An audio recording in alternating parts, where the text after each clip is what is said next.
Alrighty folks, we're back. And we are doing more indie horror. Tonight we are starting with the math problem killer. Which is about what you'd expect, really. Apparently it's a game about math and a game about shit. But let's get in and have a look at it. Oh, no I don't, but we'll have to see how I can get on. I was good at arithmetic. I was writing it down. That was my big letdown in maths. The math problem killer is an incredibly dark and intense puzzle game. So I was told. Into the mind of the math-obsessed serial killer. You must listen to his brutal and disturbing stories, then solve unsettling math word problems. Oh dear God. As you attempt to rescue multiple hostages from being burned alive by acid. So this came out yesterday. It is on the expensive side for us. £8.50. But we'll see if it's any good. I mean, if it's got actually a decent idea to it, then I'll be happy enough. Warning. The math problem killer, we've already had that bit. You must listen to recordings made by the serial killer. These recordings describe violence against men, women and children. Only the most courageous special agents should attempt to enter the dungeons of the math problem killer. All you do in this game is solve math problems. Oh joy.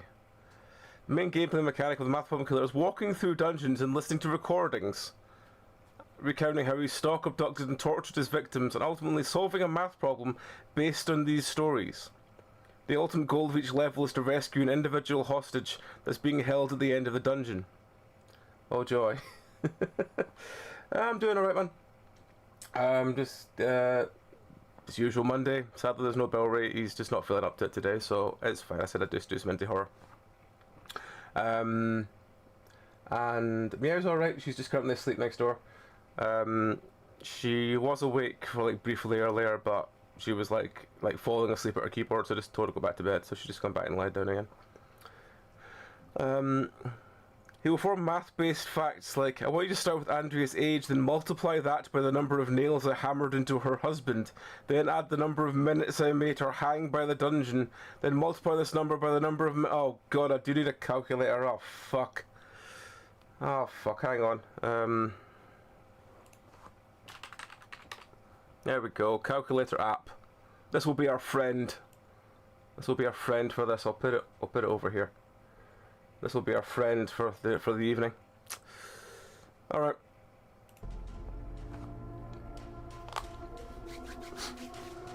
Help me, maths friend. You're my only friend. Right. So let's get into the math problem killer. Actually, before I do that, let's have a quick shout for people. So let's shout Mr. Click, who's a wonderful dude. If you're not following, you should. And the fantastic Cassie. So if you're not following either of those two people, you should, because they're both wonderful fucking people, and I love them both to bits. Right, just checking. Yeah, Bits is in chat as well, so we'll just do a quick shout for Bits as well. There we go. Right. Well, let us. Are they dollar signs? Because they look different from those S's. They look more like dollar signs. Why am I looking at something behind my camera and expecting you to see it? Hang on a second. Take my come off. Off for a second. Is that dollar signs? Like here? It could be. I'm not sure. Anyway, this is entirely irrelevant. Let's get into the math problem killer. The first week, the hunt begins. Special Agent. Oh god, that's small text. Please, have a seat. I am Senior Special Agent in Charge, Benjamin Anderson. Big BA. I'm the head of the Serial Killer Task Force. And I like to have one-on-one meetings with every agent that joins our team. Now normally, there is an easing in period for new agents. But unfortunately, that is not going to happen for you. As you are aware, the Serial Killer Task Force has arrived in the city of New Columbia at the request of the city mayor as well as the state governor. A prolific murderer, the local news media is referring to as the math problem killer, is loose on the streets, and our task force needs to hunt him down. Our arrival, however, has not gone unnoticed by the suspect. He has sent a message. He is holding a hostage, Bethany Morgan, at an abandoned construction site at 5678 Maple Avenue. In his message, he indicated that I may send in an agent inside to attempt a rescue, but I may only send one agent. He also said that that agent may not have any contact with the outside. Now here is where you come in. I have reviewed your career performance thus far before joining the You task were good at force. math. It is impressive and consistent with the level of dedication and excellence that we expect in this organization. That is why I am choosing you to be that one agent that we send in. Surely choose the best math brain, no? As you step into this crucial role within our task force, tasked with the monumental responsibility of entering this facility alone, Oh no. I must stress the importance of methodical and calculated action. I do not know what you are going to find in there, so use your head. All right, Agent. That is all I got. Now get inside and bring Bethany Morgan out alive. Good luck. Thanks, BA. Hang on 1 second.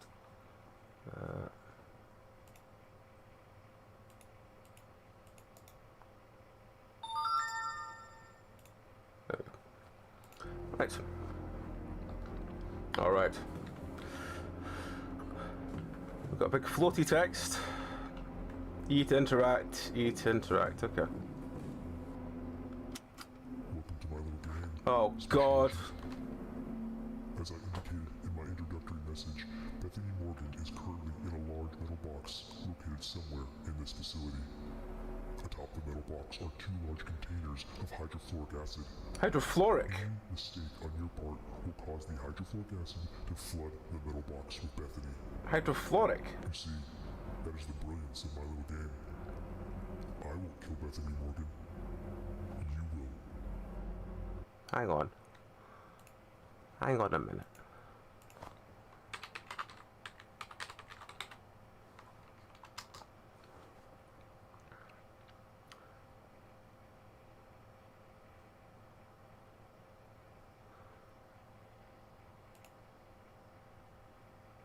Huh. I'd never.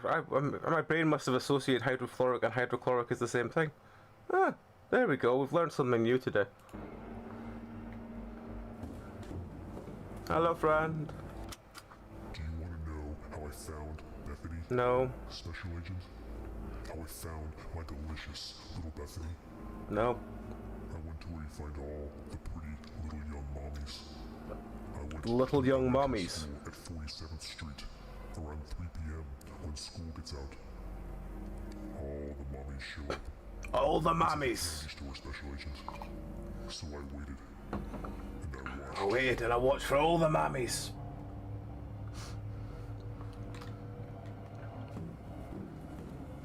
I mean, if you've got a MILF kick, mate, just do something about it. For 17 minutes, and then I saw her. A curvy brunette with a ponytail and tight black yoga pants. Her name was Bethany Morgan. She was 28 years old. She picked up 3 kids. It was a carpool, Special Agent. As she pulled out of the school, I began following her. I knew she was the one. Monologue, 48 minutes later, I was monologue, outside her monologue, house. monologue, It was time to get monologue. close to Bethany Morgan.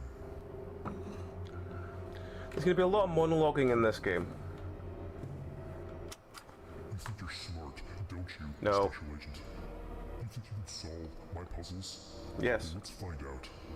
I want you to start with Bethany Morgan's age, and then multiply it by the number of minutes I was waiting at the school before I saw her. And then add the number of minutes it took us to reach her house. Finally, multiply by the number of kids she picked up. The final answer will open the door. Okay, so she was 28, and it took him 48 minutes of watching. Can I re-listen to these? You think Yeah. you're smart, don't you, Special Agent? Okay. You think you can solve I don't know my puzzles? how long you said he took to get there, so we've got to re-listen to that one. I was there for 17 minutes, So, and then I saw her. A curvy brunette with a ponytail and tight black yoga pants. Oh, it's not used to me. The subtitles won't change. She was 28 years old. Okay. She picked up 3 kids. It was a carpool special agent. As she pulled out of the school, I began following her. I knew she was the one. 48 minutes later, I was outside her house. 48. It was time Okay. to get close to Bethany Morgan. Okay, so what was it? It was her age times by how long we waited was 17 times 48 times 3, yeah? Hang on, where's my calculator? 28 times 17. Then add the number of minutes. I took. Finally, multiply by the number of kids she picked up. The final answer. Okay, plus 48. No, hang on. 28 times 17 is 476 plus 48 times 3 is 1572. Let me tell you what will happen if you enter the wrong code, Special Agent. Okay. Which I know you will. A radio signal from those devices on the door will be sent to the 2 large drums of hydrofluoric acid sitting atop the metal box holding the lovely and delicious Bethany Morgan. The radio signals will cause the valves on the drums to open, thereby allowing the hydrofluoric acid to flood the metal box. Do you have any idea what hydrofluoric acid will do to human skin?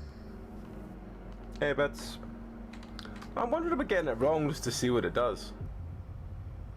3333. Oh, it just says you failed. Okay. Can I skip this? Special Agent. Oh no, we're locked Thank you into for it. coming in. Okay, that's the biggest fear. Have a seat. We're stuck having to listen to this Senior again. Special Agent in charge, Benjamin Anderson. Yeah, we're stuck listening to this I'm again. the head of the serial killer task force. Apologies. And I like to have one-on-one meetings with every agent that joins our team. Now normally, there is an easing in period for new agents. But unfortunately, that is not going to happen for you. As you are aware, the serial killer task force has arrived in the city of New Columbia at the request of the city mayor as well as the state governor. A prolific murderer, the local news media is referring to as the math problem killer. The math is problem loose on killer. the streets, and our task force needs to hunt him down. Our arrival, however, has not gone unnoticed by the suspect. He has sent a message. I mean, the fear alone of having to redo countless at an abandoned cutscenes is construction probably site bad at enough. 5678 Maple Avenue. In his message, he indicated that I may send in an agent inside to See if the rescue killer at the and end only isn't send like a one muppet. I would agent. really upset. He also said that that agent may not have any contact with the Just wanted to know what the. I mean, Now the fact here it's a is where math you game come and in. it has one chance to get it right is a bit weird. Performance But, thus far before joining the task force. It is impressive and consistent with the level of dedication and excellence that we expect in this organization. That is why I am choosing you to be that one agent that we send inside. As you step into this crucial role within our task force, tasks I honestly think that if they gave me 3 responsibility chances, it'd be alone. more. I must stress the importance It would build more of tension. methodical and calculated action. Because, you know, 3 chances does build more tension. So use your But head. I suppose 1 chance, even if I misclick, is. That is all I got. Yeah. Now get inside and bring Bethany Morgan out alive. Good luck. Do we think it changes? No, I don't. Let's just.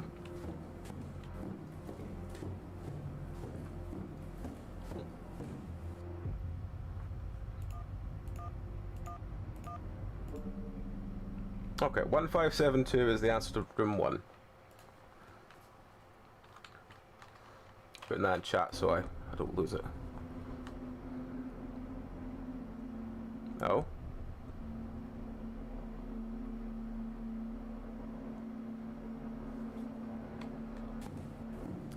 More monologue. After dropping off the other 2 kids, we finally reached Bethany Morgan's house around 4 p.m., I began to watch my sweet little Bethany. I got close to the house. You would be surprised how close you can get to someone without them noticing. Sometimes I could hear her breathing.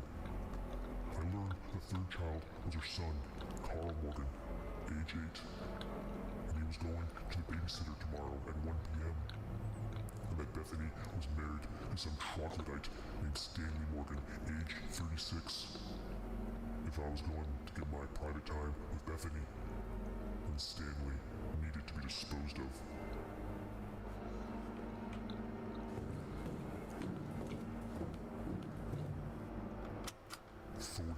Minutes after I abducted him, I had Stanley strapped to a table.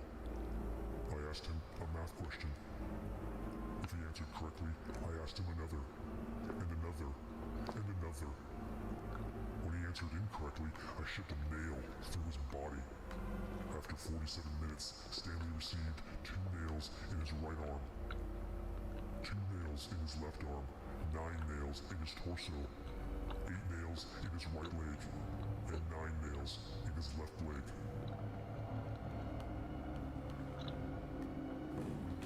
That's 3, I want door 2. Oh, hang on, there's multiple doors.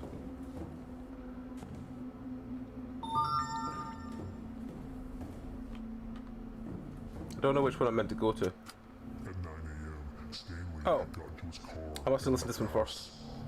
I saw an opportunity to remove him from my playtime with Bethany. I followed him. He drove 13 minutes to the nearest grocery store. A public abduction was risky, but necessary for my lovely Bethany. Because she was mine now. She just didn't know it yet.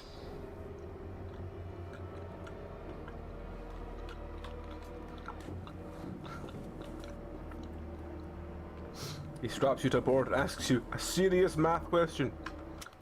Stanley came out of the store with his hands full of grocery bags.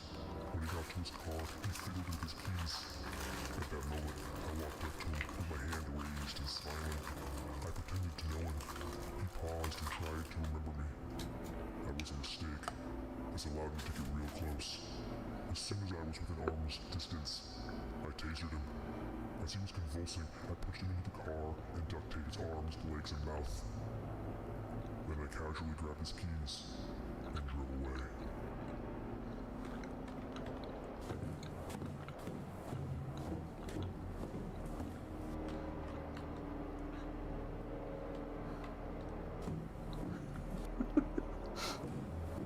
I don't think it does.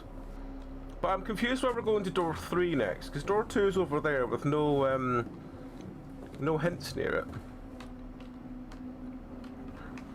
So I'm quite annoyed that, you know, the math killer does things out of order.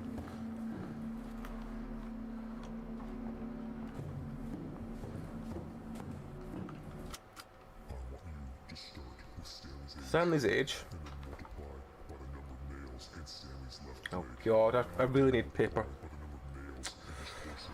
Oh, hang on, there's a pad here. There's a pad here. Nails in his left. Where's that pen? To open door number 2. Did you get Right. that, special agent? No, I didn't. You'd have to repeat it.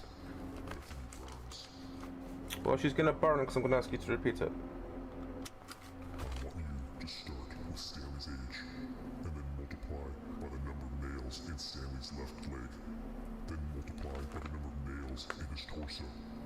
Then finally, multiply by the number of nails in his left arm. Your answer will open door number 2. Oh, door number 2! Special agent, But I'm all the way over at door number 3! Bethany burns. Is that intentional? Probably. I think he said Stanley was 36, but we need to find that first. After dropping off the other 2 kids, we finally reached Bethany Morgan's house around 4 p.m. I began If to tool rush tray my is set up at sweet 6 Bethany. o'clock. I got close to the house. You would be surprised how close you can get to someone without them noticing. Sometimes I could hear her breathing. I learned the third child was her son, Carl Morgan, age 8. And he was going to the 36. babysitter tomorrow at 1 p.m. And that So we're all in arm number, so you can shush with that one. Come on, put the text away. Put the text away. Come on. Right. 47 minutes after I abducted him, I had Stanley strapped to a table. I asked him a math question. If he answered correctly, I asked him another, and another, and another. When he answered incorrectly, I shoved a nail So it's left arm, left leg, and torso. In 47 minutes, Stanley received 2 nails in his right arm, 2 nails in his left arm, 9 nails in his torso, 8 nails in his right leg, and 9 nails in his left leg. Okay. So that's 36 times 9 times 9 times 2. Where's our calculator? So it's 36 times 9 times 9 times 2. It's 5832.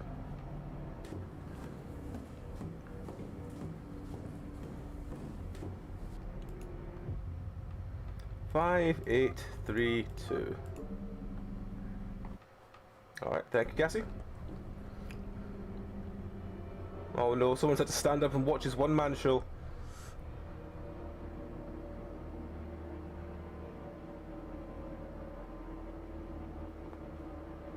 Alright, go on then. Now that Stanley was just a pile of meat on my table, I quickly returned to Bethany's house. I was just in time. She was taking Carl, age 8, to the babysitters. It was 1 p.m. I followed them for 39 minutes. Well, that's probably going to be useful, but until I know what number, I'm not going to bother writing these down. No, Special Agent. The safety of the children in this city has really gone downhill. It is almost as if a complete stranger can walk into a babysitter's home and do horrible things. You should really look into that, Special Agent. I see. Right. With Carmen tied to a chair. Who's Carmen? With her mouth duct taped shut, I went looking for Carl. Who's Carl? I found him in the back room playing with 7 toy trucks. We've just got too many things. Then with another unsafe room, I grabbed him. I want you to start with Carl's age. Then multiply by the number of minutes I followed Bethany to the babysitters. You will next multiply by the number of trucks Carl was playing with. The answer will be variable A, Special Agent.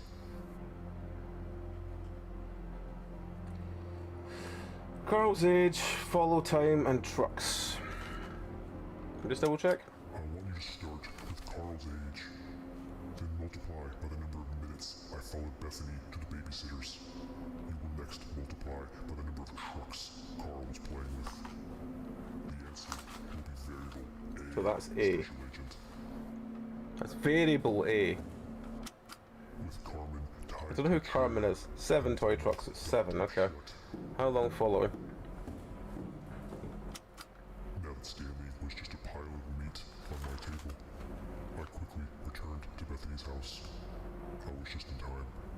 She was taking Carl, age 8, to the babysitters. It was 1 p.m. I followed them for 39 minutes. So it's 8 times 39 times 7 is A. Alright, hang on. 8 times 39 times 7 is 2184. So that's variable A. Bethany's babysitter was Carmen Russell. She was 42.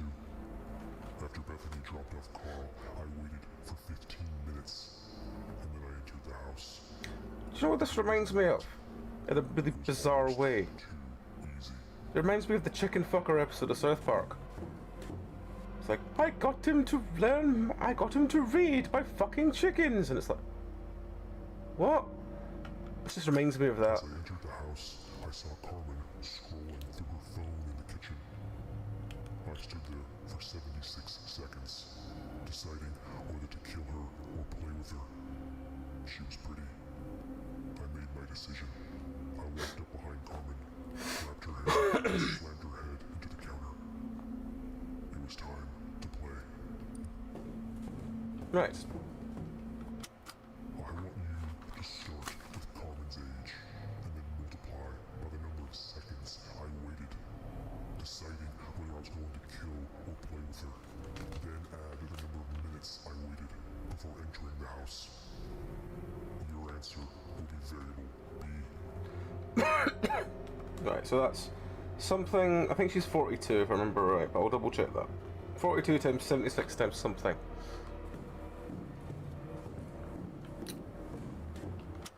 Yeah, 42. Babysitter was Carmen Russell.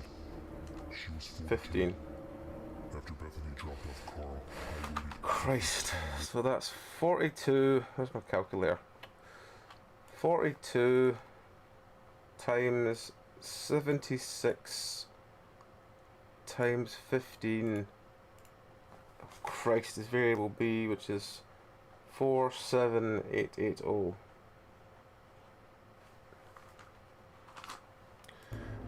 Hopefully it's going to be a divide, because otherwise it's going to get fucking ridiculous. Listen up, Special Agent. One mistake and Bethany dies. And so does her son. You must add variable A to variable B.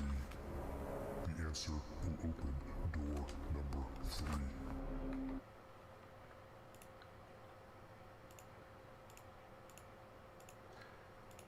That's 50064.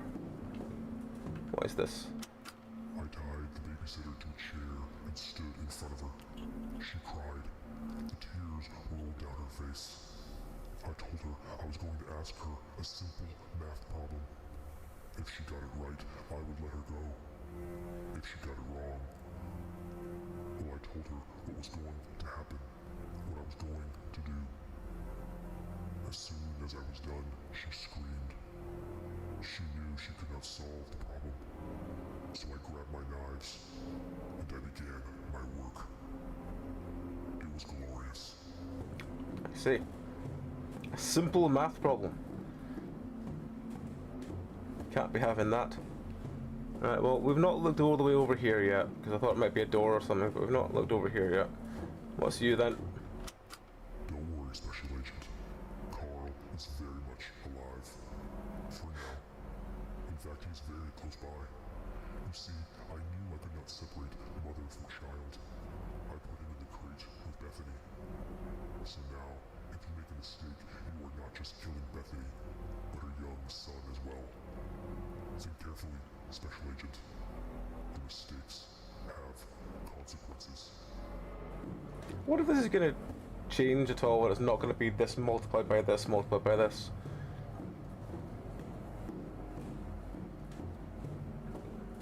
Right, hang on, wait, 50064.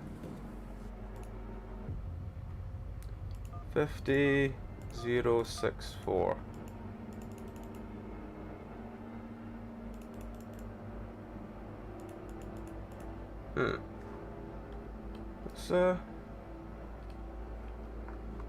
Let's go back a second.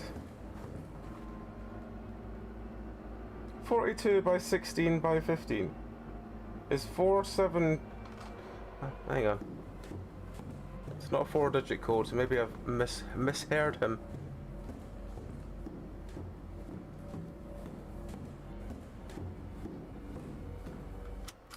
As I entered the house, Wrong one.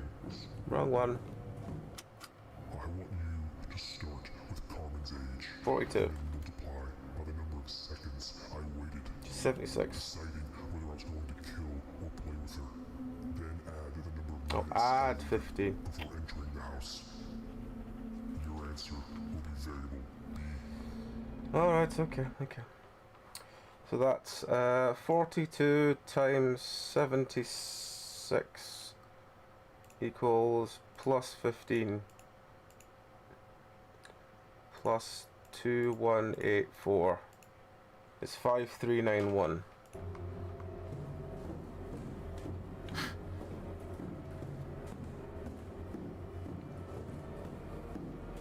did seem like a bit of a high number. 5391.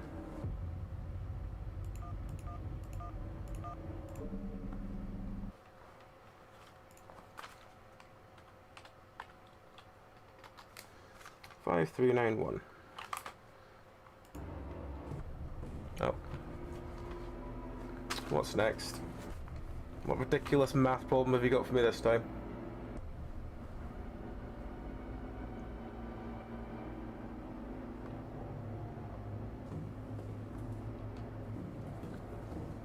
Oh, this is... I've been turned around. Now, I would logically go to this one first because it's in front of me, but I think you might want me to go to that one over there. When I had Stanley bleeding and strapped to my table, I made him call Bethany and tell her that he was going to pick up Carl for a father-son evening, and to not worry about the babysitter. Stanley could have taken that moment on the phone to alert his wife, to scream out a warning, but he did not. In the end, in those final moments, Stanley only thought of his own survival. In just a few minutes, I was able to peel away the fake layers and expose the real Stanley Morgan. Stanley did not deserve my Bethany. Bethany was mine. Stanley just quivered and did what he was told. He was selfish. He was afraid. Stanley was more concerned about his personal well-being than that of his wife and child. And now he is dead. And the babysitter is dead. And I had Carl. And I was inside their house. Just me and Bethany. Do you like playing house, Special Agent? I like to play house. What is Playhouse? I was going to play house with Bethany. Oh, is it like that kind of thing? Okay. At 7 p.m. I could hear giggling and laughter. Bethany had called over her neighbor, Stacy Beecham. She was 36, and they were having a little wine party together. A little wine party. Oh, I see. One of those wine parties. As I approached the girly giggles on the couch in the living room, I grabbed a meat cleaver from the kitchen. Because everyone has one of those. I then entered the living room, approached Stacy, and swung into her neck. She was dead 11 seconds later. Bethany screamed and froze as I knew she would. These suburban housewives are so weak. I jumped on her, threw her to the ground, and duct taped her legs, mouth, and arms. He really can't spell, can he?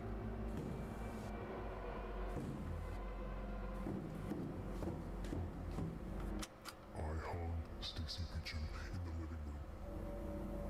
I had to hang her by the hands. Her neck was almost severed. I dragged Bethany in front of her hanging friend, and I made her look at it. Corpses, Forced her to look corpses. at the hanging corpse, I whispered into her ear, "Your husband chose to save himself. You are mine now."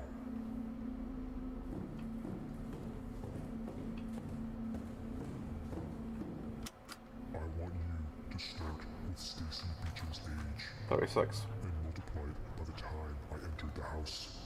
Then multiply your answer by the number of seconds it took Stacy to die. The answer will open the final door, Special Agent. The door to the room with Bethany and Carl. But if you enter the wrong Multiply. answer into the keypad, as I know you will, Special Agent, they both burn alive. Right, so was it just so I double check, it was age I want by you to time. start with Stacy Beecham's age and multiply it by the time I entered the house. Then multiply your answer by the number of I think the seconds time to it die is takes 11, but I'm gonna check. the answer. As I approached the girly giggles on the couch in the living room, I grabbed a meat cleaver from the kitchen. I then entered the living room, approached Stacy, and swung into her neck. She was dead 11 seconds later.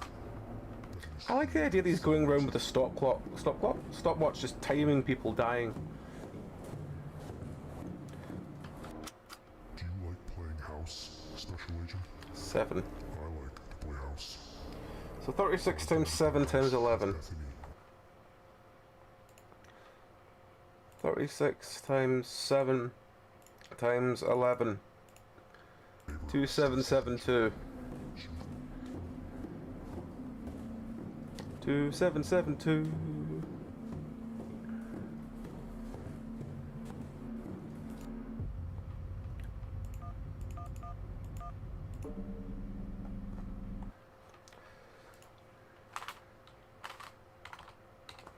Two seven seven two.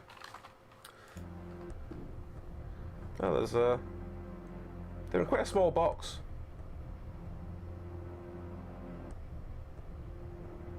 Oh, there's a caution sticker, so we know it's all right.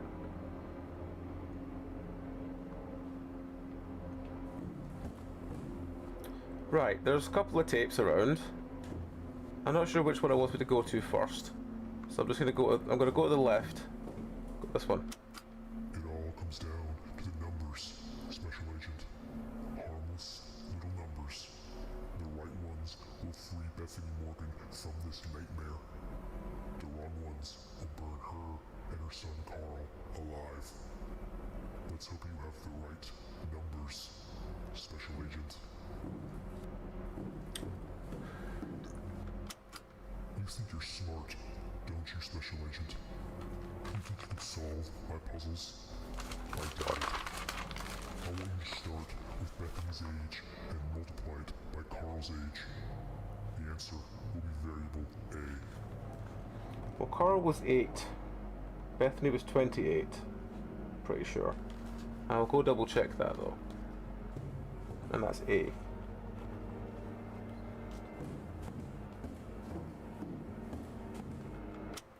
I want you to start with Stacy's age and multiply it by the time it took her to die. The answer will be variable B, Special Agent. Which I think is 11, because it's 11 seconds that he talks about her being dead. I want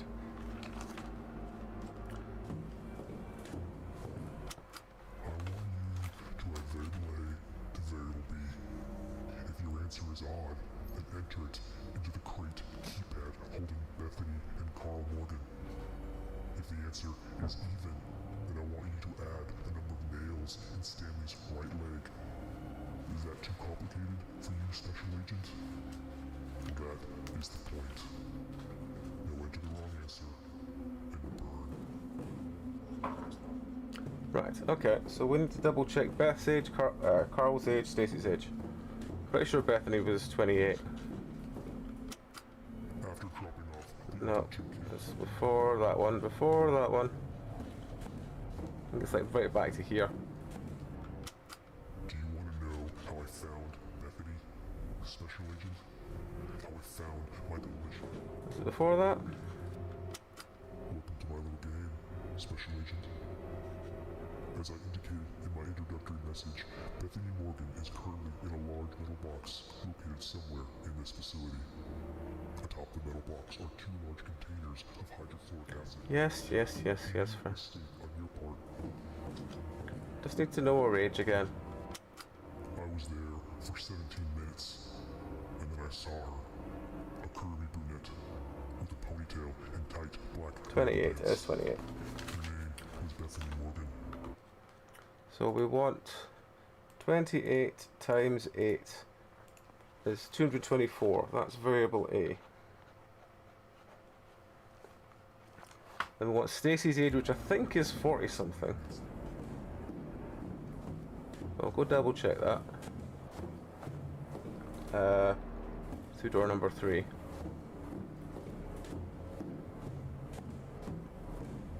And it was this one?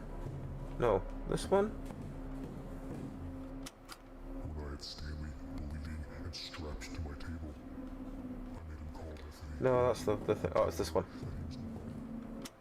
Stanley just quivered and did what he was told. He was selfish. He was afraid. Stanley turned. Do you like playing house? house, Special Agent? I 36. play house. I was going to play house with Bethany. 36 times 11.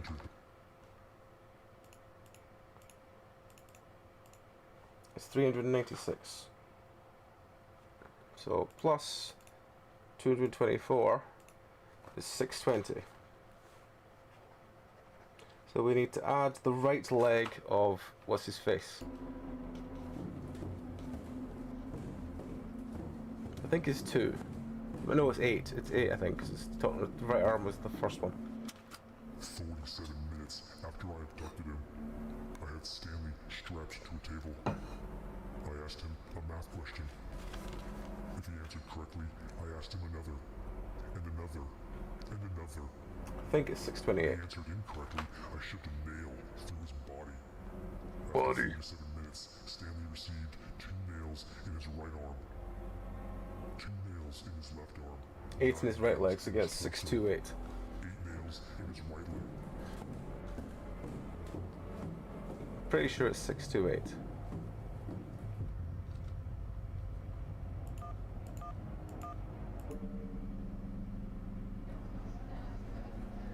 Alright, everybody, let's get this briefing started. Instead of doing this at the tax center, I wanted to do it here, in front of this wall. We will be conducting these briefings in the suspect's dungeons from now on. Why? I want to first begin by congratulating our new special agent for entering the serial killer's facility. See, and all the successfully wet disarming sounds. 5 You only hear this traps when you're and editing. then recovering Bethany The Morgan, sound of wetness as well in his as her voice. young son, Carl Morgan. That is outstanding work. That success has bought us some time. Now it's time for us to get hunting. Let's establish a detailed timeline of Bethany Morgan's movements leading up to her disappearance. Now, the recordings recovered in this facility describe the events of the abduction, but for all we know, the killer could have made everything up. I want to verify everything and make our own timeline. As I just woke up, Let's I conduct realized you're extensive right interviews about the with Bethany label, Morgan's so friends, family, and acquaintances. Look for any possible connections. Is our suspect a friend, a jilted romantic interest? Was Bethany Morgan randomly picked, or was there a history? Be thorough. The details matter. Finally, let's start to put together a profile. for this Start to math put a profile problem for the killer. killer. Let's start to get into this guy's head. Alright, everybody. We have not seen the last of this guy, and I want to get him before he grabs another innocent person. Let's get to work. He has a very wet mouth and I don't like it. 1 week later, the Special influencer agent. murders. It has been 1 Oh week, God, another- and the task force has received a second video from the math problem A killer. video. He is holding a young woman named Julie Gray at 1239 Sycamore Street. And same as last time, we can only send 1 agent inside to attempt a rescue. Due to your success last week at the Bethany Morgan facility, I've decided The to send Bethany you in Morgan again. facility. Now, there are multiple Julie Grays registered in the city, and there have been no missing reports submitted for Julie Gray, so I cannot give you any information on the hostage. Why have you been looking for a Julia Gray, not a Julie Gray? 1239 Sycamore Street is similar to the Bethany Morgan facility in that it is an abandoned commercial construction site. According to the city planning office, the building plans submitted indicated the site had 5 rooms. If the suspect has set it up like last time, you can expect 5 trapdoors to disarm, plus the final crate holding Julie Gray. Remember, precision and accuracy are paramount in these operations. See if there's other Each step pens you there. take, each decision that you make See if there's other must pens be there. measured and deliberate. Take the time to analyze, to assess, and to solve the Doesn't have problems it open. presented by This the one's not very good. suspect.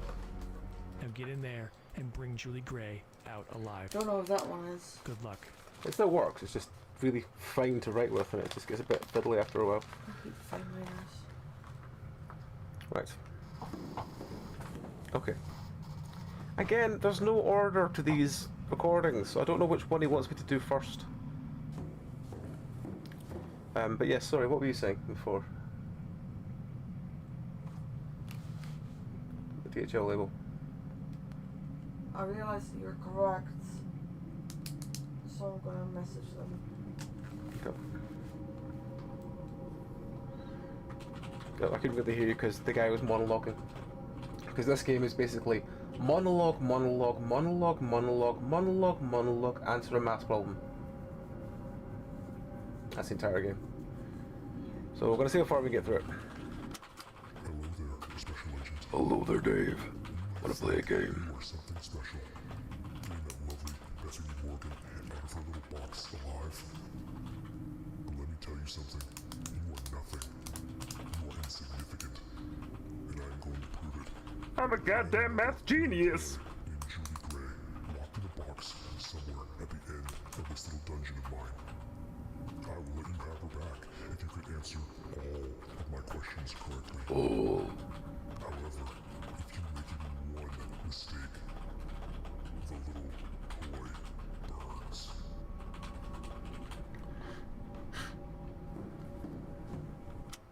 Let me read you one of her social media posts. Quote, going to O'Shea's tonight at 7 for shots and partying. Hashtag living. And guess where I was at 7 p.m., Special Agent? At the bar, waiting. Julie showed up 18 minutes after 7. She was with 2 other girls, Carla Gresham and Vanessa Hoffman. The 3 girls each had a brain-dead, muscle-bound boyfriend. They would be dealt with. The girls were all very pretty. I decided to pay each one of them a visit once I had my Julie. I watched the group for the rest of the night. How does he get their names? That's what I don't get. I knew exactly where to go. I knew exactly where Julie was vulnerable. I knew exactly when to strike, and I did not even need to leave my computer. And now Julie Gray is mine. And I will let you have her back, Special Agent. If you can answer my questions. All you have to do is add variable A to variable B. The answer will open door number 1. So A plus B. Okay. Now how would I find out what A is? Let's talk about my little toy, Special Agent. Her name is Julie Gray. She's 23 years old, and I found her on social media. Can you believe these foolish people posting everything about their lives on social media for anyone to find and consume? Julie Gray was no different. If a single thought entered her head, she would post it online. Where she goes to school, where she works, where she lives, what her habits are. She posts her routines, her schedules, her hobbies, people she cares about. She was so desperate for validation. Maybe if Julie Gray did not post so much, her boyfriend and her friends would still be alive. And she would not be locked inside a metal box about to be burned alive by acid. By acid.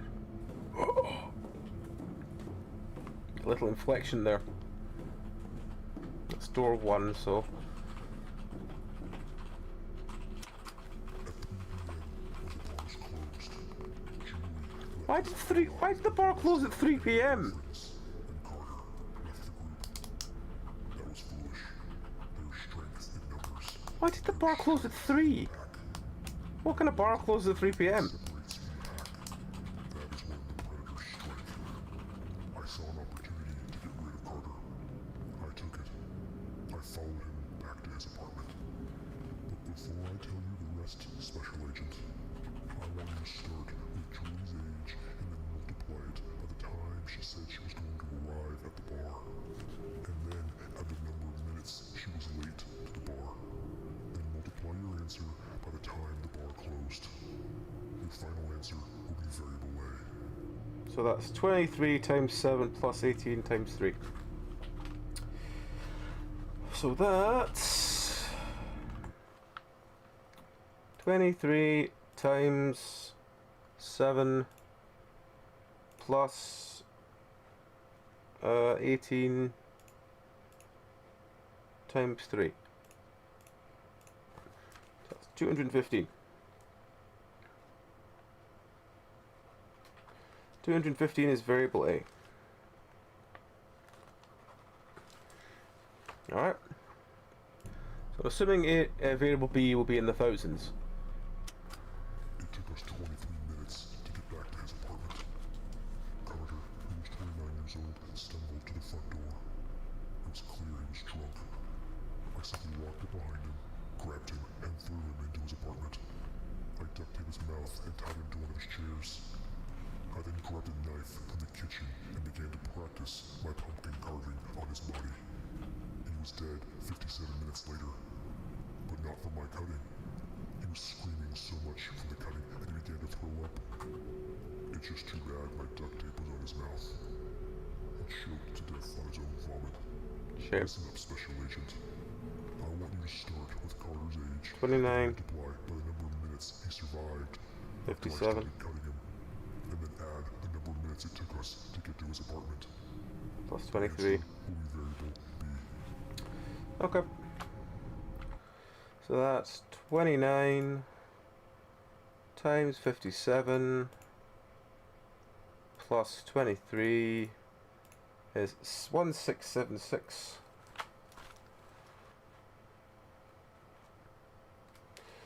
Plus 215 is 1891. 1891 is the answer to door number 1.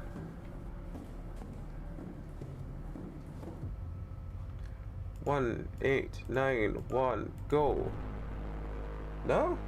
Oh well. At least we. Oh god, we do have to listen to the monologue again.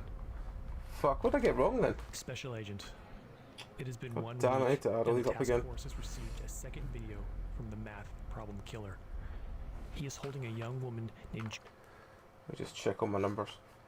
23 times 7 plus 18 times 3 equals 215. 29 times 57 plus 23 is 1676 plus 215 is 1891. Which means one of my numbers was wrong. Oh fuck. God damn it. Or I've misheard one of the instructions, which is also possible.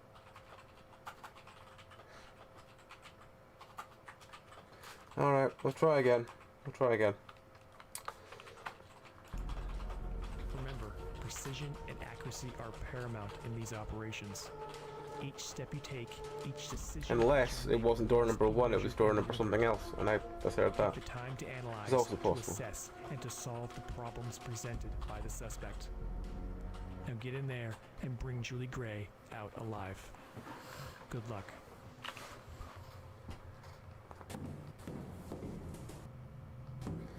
Right, okay. So if I go to... Was it door number 2? I knew exactly where to go. I knew exactly where Julie was vulnerable. I knew exactly when to strike, and I did not even need to leave my computer. And now Julie Is that what I did is wrong? mine. But I will let you have her back, Hey, Blocks. Special Agent. If you can answer my questions. All you have to do is add variable A to variable B. The answer will open door number 1. No, it's door number 1. Okay.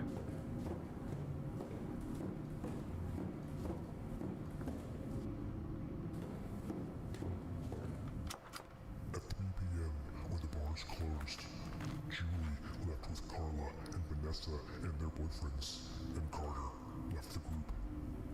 That was foolish. There is strength in numbers. There is strength in the pack. When one of the prey separates from the pack, that is when the predators strike. I saw an opportunity to get rid of Carter. I took it. I followed him back to his apartment. But before I tell you the rest, Special Agent, I want you to start with Julie's age and then multiply it by the time she said she was going to arrive at the Just bar. 7. And then add the number of minutes she was Plus late to 18. the bar. Then multiply your answer by the time the bar closed. Just times 3. Your We final have. answer will be variable A. What we have. I'm going to double check these numbers.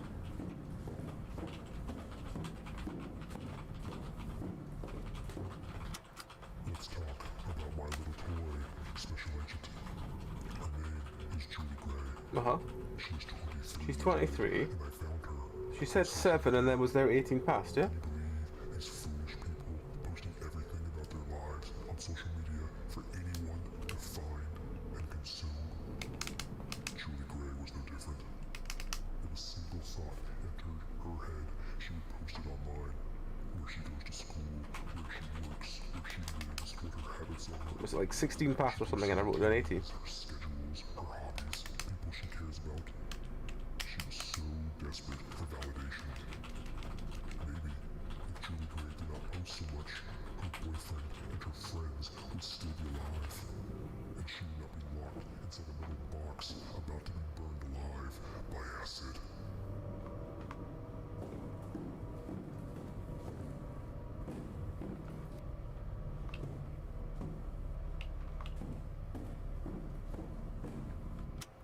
Let me read you one of her social media posts.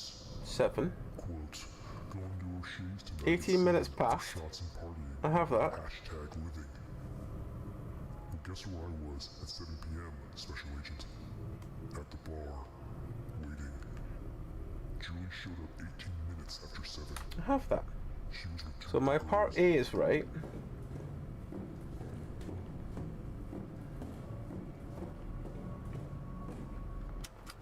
It took us 23 minutes to get back to his apartment. 23 minutes. Carter, who was 29 years old, 29. strolled to the front door. It was clear he was drunk. I simply walked up behind him, grabbed him, and threw him into his apartment. I duct taped his mouth and tied him to one of his chairs. I then grabbed a knife from the kitchen and began to practice 57. my pumpkin carving on his body. He was dead 57 minutes later, but not from my cutting. He was screaming so much from the cutting that he began to throw up. It's just too bad my duct tape was on his mouth. He choked to death on his own vomit. Listen up, Special Agent. I want you to start with Carter's age, then multiply by the number of minutes he survived after I started cutting him, and then add the number of minutes it took us to get to his apartment. The answer will be variable B. Which is 1676. Which still makes 1891.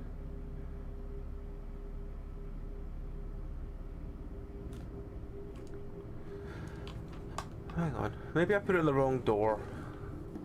Right. Door 1. 1891.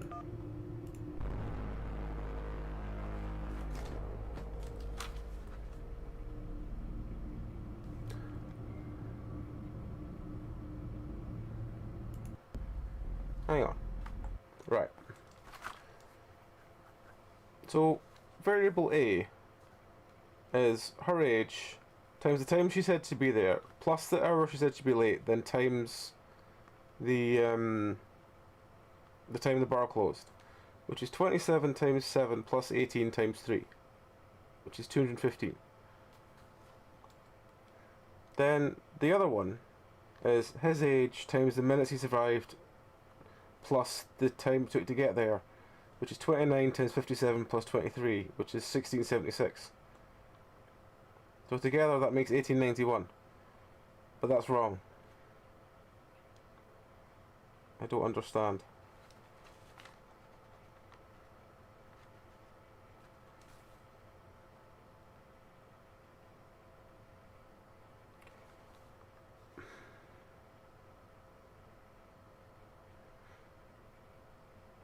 I'm gonna try it on door 2 just in case there's a fuck up and it's the doors are mixed up or something. In these operations, each step But we you have to take, sit and listen each to this decision monologue first. you make must be measured and deliberate.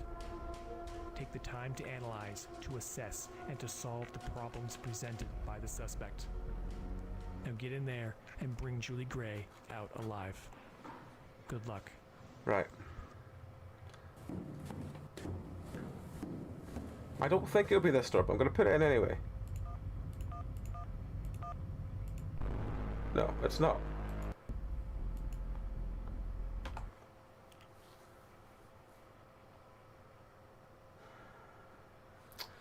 I'm gonna double check everything. Start again from scratch. I have to wait for this to go through. Because as far as I'm aware, it's Julie's age times time plus late minutes times time bar closed, yeah?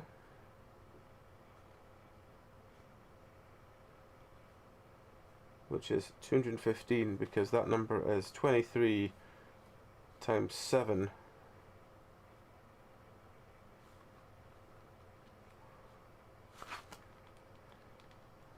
Times 7 plus 18 times 3.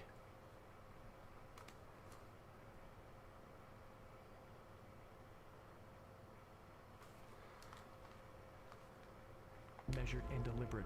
Hang on, where's my Take the calculator? time. 23 times 7 equals 161 plus 18 equals things.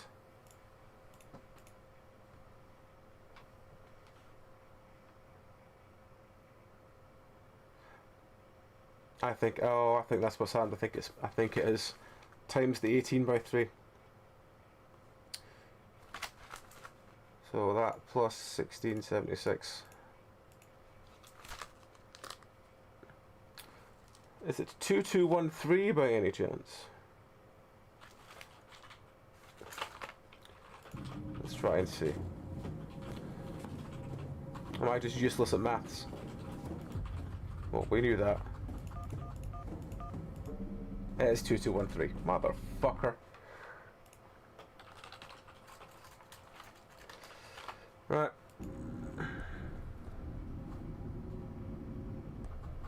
Oh, it's a green one.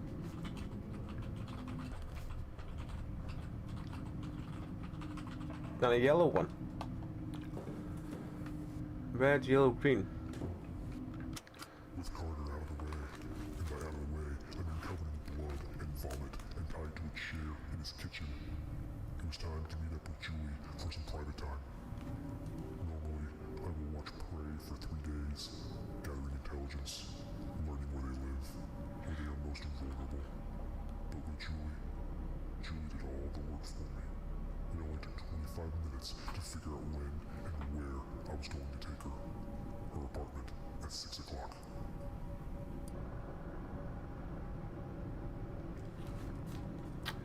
Alright.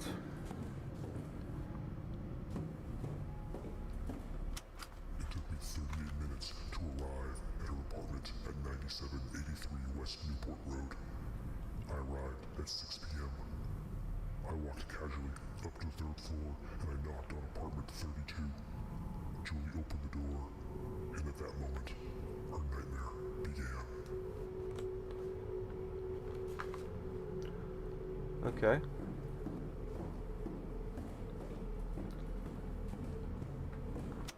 I want you to start with the number of minutes it took me to figure out when and where I was going to abduct That's her. 25. Then add the time I arrived at her apartment. 38. Will then multiply by Julie's age. 23. Next, I want you to add her apartment number. Then multiply the number of hours I waited before I took her back to my dungeon. We don't have that number Is yet. that too complicated for you, Special Agent? Good. That's the point. You are going to make a mistake, and you are going to enter the wrong code, and you will kill Julie Gray. Your answer will open door. I just need to double check that it's something plus something times something plus something times something. I want you to start with the number of minutes it took me to figure out when and where I was going to. Yeah, Grim. Then add the time I arrived at her apartment. Right? You will then multiply by Julie's age. Yep. I next want you to add her apartment number. Yep. Then multiply the number of hours I waited before I took her back to my dungeon.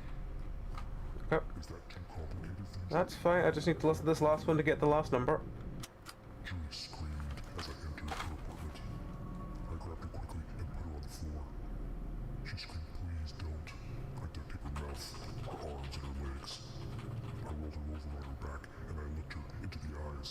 Into the eyes. Got my head real close. Her eyes bulged with fear. She was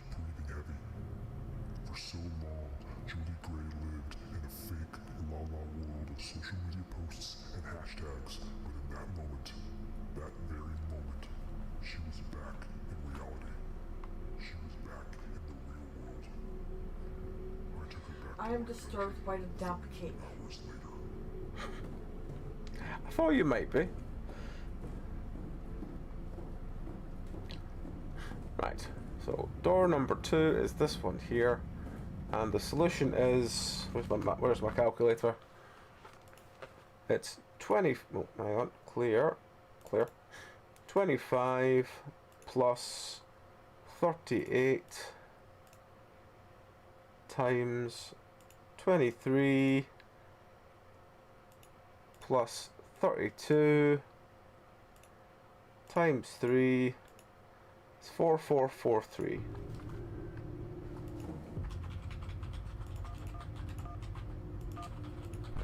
Nope. Fucked up somewhere. Oh god, we've got to listen to this fucking monologue again.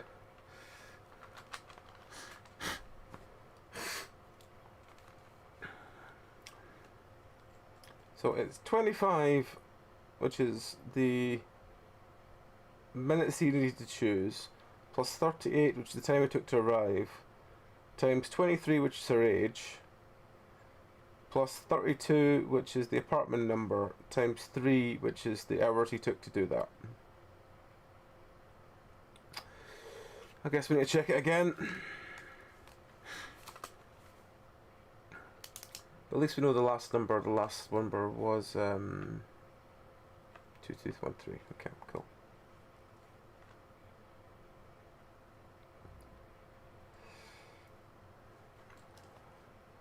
So it's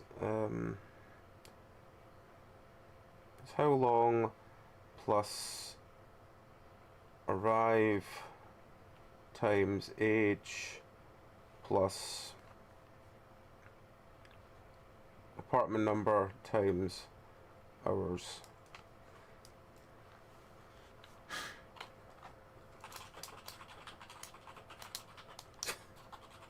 Otherwise, it's just a magical blur.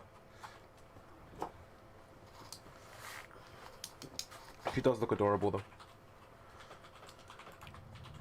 Alright.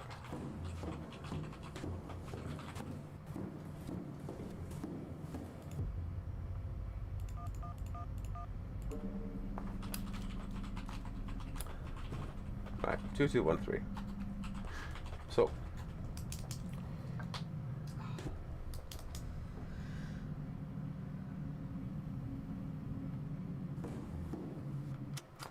Right.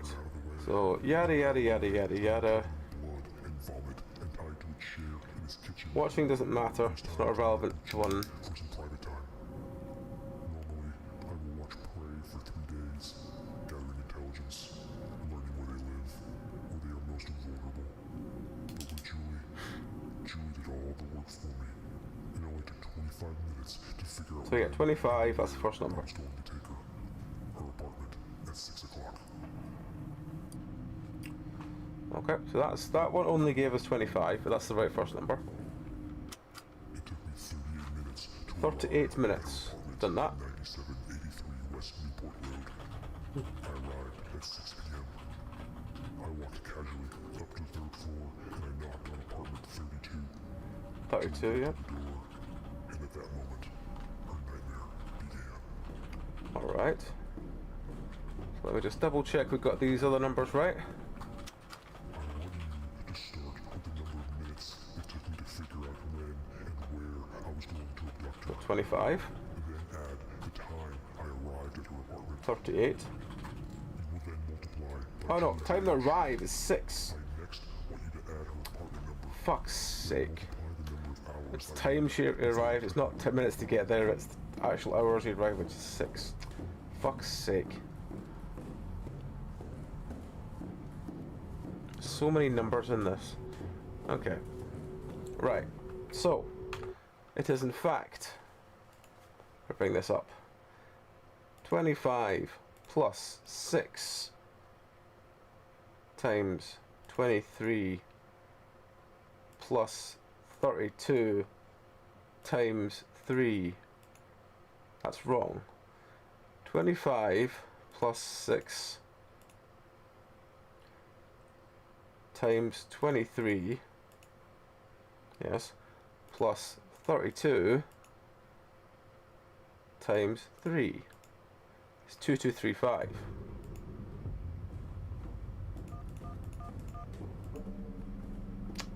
There we go.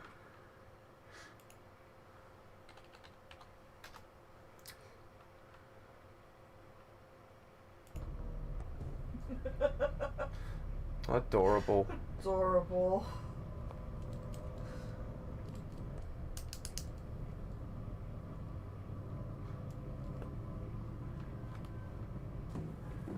Right, next one.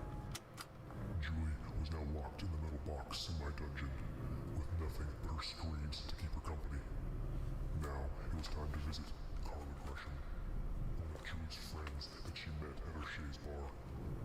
Just like Julie, she posted every moment of her life on social media. And in a few short clicks, I knew exactly where Carla was. 29 minutes later, I was following her on 17th Street. Okay. That's 29 and 17 from that one. You know, Special Agent, Matthew and Jeremy were a lot like you. They tried to save a total stranger, just like you were trying to save a total stranger. They prevented me from taking Carla, at least for a day, and you prevented me from killing Bethany Morgan. Maybe it's time I show you some of my nails, Special Agent. Why don't you try this? I want you to start with Jeremy's age and multiply that by the number of toes I cut off his foot. Then add variable A. The answer will open door number 3.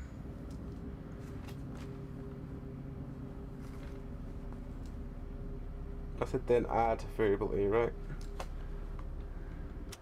You know, Special Agent, Because Matthew and Jer's Jeremy age by the number of toes off They tried to save a total stranger, plus A. just like you were trying to save a total stranger. They Wait for it to come around again. taking Carla, at least for a day, and you prevented me from killing Bethany Morgan. Maybe it's time I show you some of my nails, Special Agent. Why don't you try this? I want you to start with Jeremy's Then add age. variable A, yes. Okay. I'm waiting for that to go away so I can click on the next one. The answer will open door number 3. I have been Did you send me a meme age 23 that's for advocating 3 blocks. for We were on 20th cannibalism? Street when Matthew Thompson, age 31, and Jeremy Fields, age 34, intentionally bumped into my left I don't know. Which one did I send you? Two then got very To close, grow your own looked steak. me in the eyes, and quietly but sternly said, "Some people do not like to be followed." That was the worst mistake of their lives. Hang on, I'm going to have to re-listen to that one. I have been following Carla, age 23, for 3 blocks. We were on 20th Street when Matthew Thompson, age 31, and Jeremy Fields, age 34, intentionally bumped into my left and then right shoulder. Two then got very close, At least you got a looked me in the message eyes, today. and quietly but sternly said, "Some That's people do well. not like to be followed." What do you mean? That was the worst mistake of But their you got a heads up lives. today. I did. I did. It's rare. It says. It says. Matthew and Jeremy's chosen tactic was to intimidate me into leaving Carla alone. I could have killed them both at that very moment. One quick slice to the throat with my knife, and it would have been all over. But these two challenged me. Edgelord. Edgelord. They were going to suffer. I feigned timidity and meekly turned and walked away. I wanted them to think they had won. This would cause them to lower their guard, and lower their guard they did. I followed them for the next 9 hours.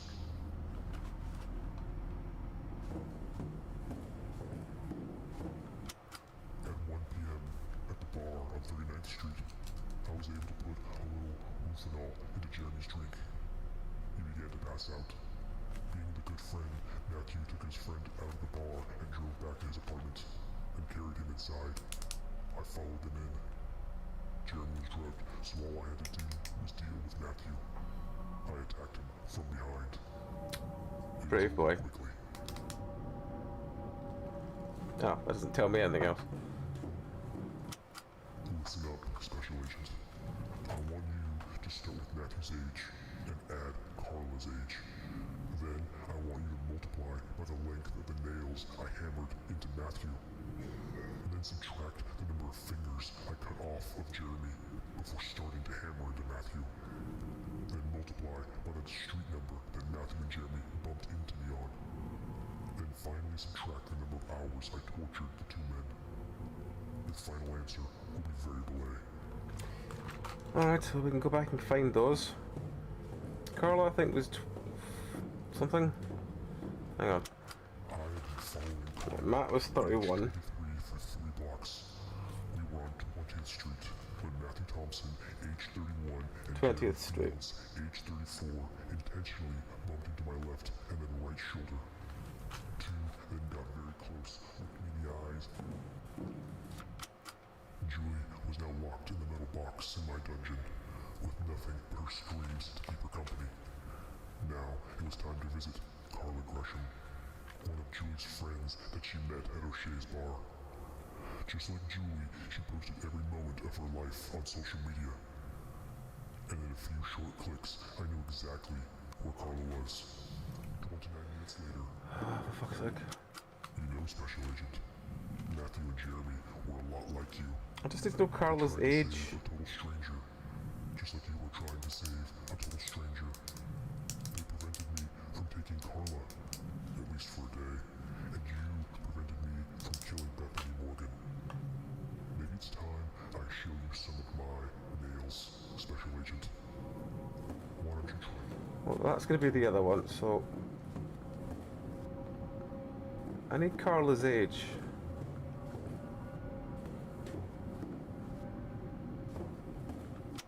I knew exactly where to go. Oh, that's just Julie again.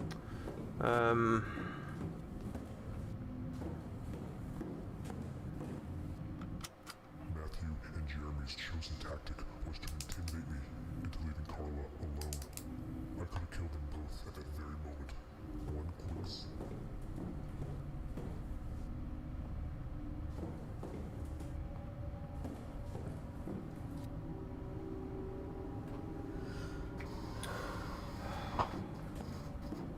What's up? Shall wait until your next game for food. I think I'll be at this one a while because I don't know how many. Actually, could you have a look and see how long this game is? I don't know how long it is, but I know I'm on mission 2. woke up in my dungeon. Oh, Julie was in the next room. They could hear her screaming.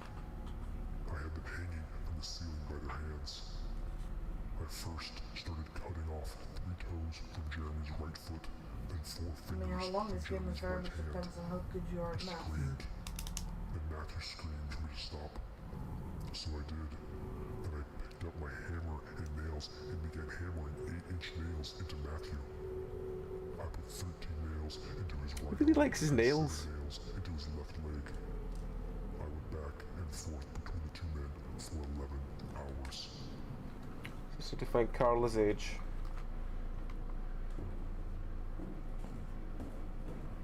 Carla's age.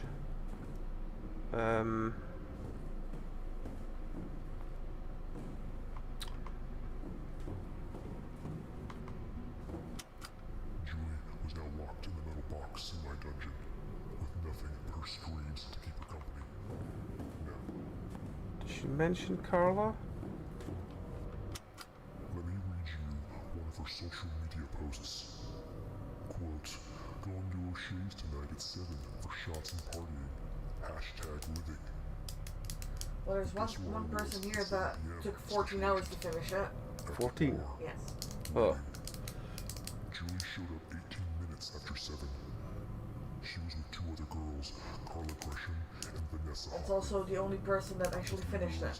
Each had a brain-dead, muscle-bound boyfriend. They would be dealt with. The girls were all very pretty. I decided to pay each one of them a visit once I had my Julie. Alright, so we'll have to go find whatever one tells us Carla's age. With Carter out of the way, and by out of the way, I mean covered in blood and vomit and tied to a chair. That's just Julie, isn't it? It was time to meet up with Julie for some private time. Normally, I will watch Prey for 3 days, gathering intelligence, learning where they live, where they are most vulnerable. But with Julie did all. Julie screamed as I entered her apartment. I grabbed her quickly and put her on the floor. In what world is this game $20? This game. Yeah. It was like £8.50 or something like that. Yeah, I know. They said the gameplay really stops it from feeling like a $20 game. And I'm like, in what world is $20? Let's do one of these. You know, Special Agent, Matthew and Jeremy were a lot like you. They tried to save a total stranger, just like you were trying to save a total stranger. They prevented me from taking Carla, at least for a day, and you prevented me from killing Bethany Morgan. Maybe it's time I show you some of my nails, Special Agent. Why don't you try this? I want you to start with Jeremy's age and multiply that by the number of toes I cut off his foot. Then add variable A. Okay, that's door number 3. Julie was now locked in the metal box in my dungeon, with nothing but her screams to keep her company. Now it was time to visit Carl No, it's Marshall, not finished yet. one of Julie's friends that This she game met isn't at finished yet. O'Shea's bar. Just like Julie, she posted every moment of her life on social media. They may or may not have finished it after 14 hours. Where Carla was. 29 minutes later, I was following her on 17th Street. There must be one of these that tells me her age. I have been There we go. Carla, age 23 Fuck's for sake. 3 blocks. We were on 20th Street when Matthew Thompson, age 30. What week are you on? I'm on the second one. There is more than 6. Okay. At 1 p.m. at the bar on 39th Street, I was able to put a little Rufinol into Jeremy's drink. He began to pass out. Listen up, Special Agent. Let's check if I got this right. I want you to start with Matthew's age and Yep. add Carla's age. Yep. Then I want you to multiply by the length of the nails Yep. I hammered into Matthew. And then subtract the number of fingers I cut off of Yep. Jeremy before starting to hammer into Matthew. Then multiply by the street number that Matthew and Jeremy bumped into me on. Yep. Then finally subtract the number of hours I tortured the 2 men. Yep. Your final answer will be variable A. Okay. So, variable A is 31 plus 23 times 8 minus 4 times 20 minus 11. And then I need to do, that's 8549. 8549. I need to add that to 34 times 3, 102, plus 8549 equals 8651. And that should be door 3. That's door 4. I don't want door 4, I want door 3. 8651. There we go. 8651.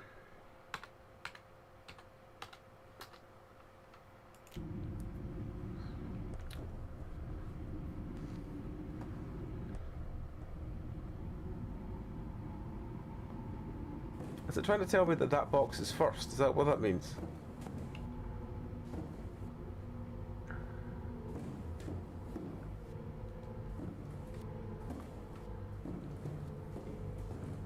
Well, you know what? Let's listen to the one on top of the box first.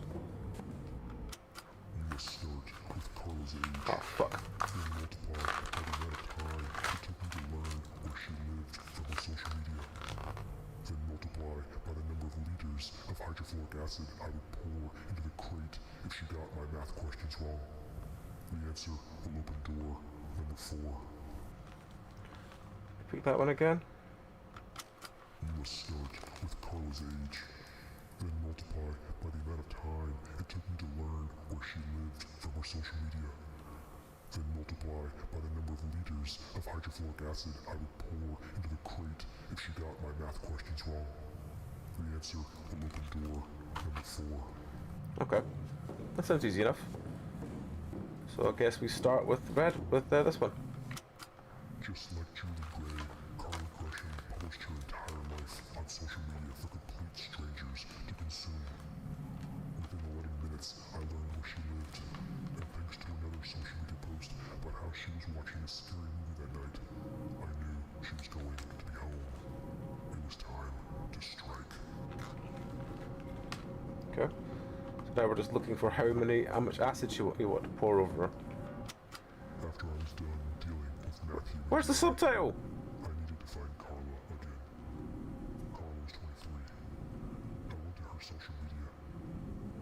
She had just posted about what a great day she spent shopping at the mall on 52nd Street. I stared at Carla. She was gorgeous.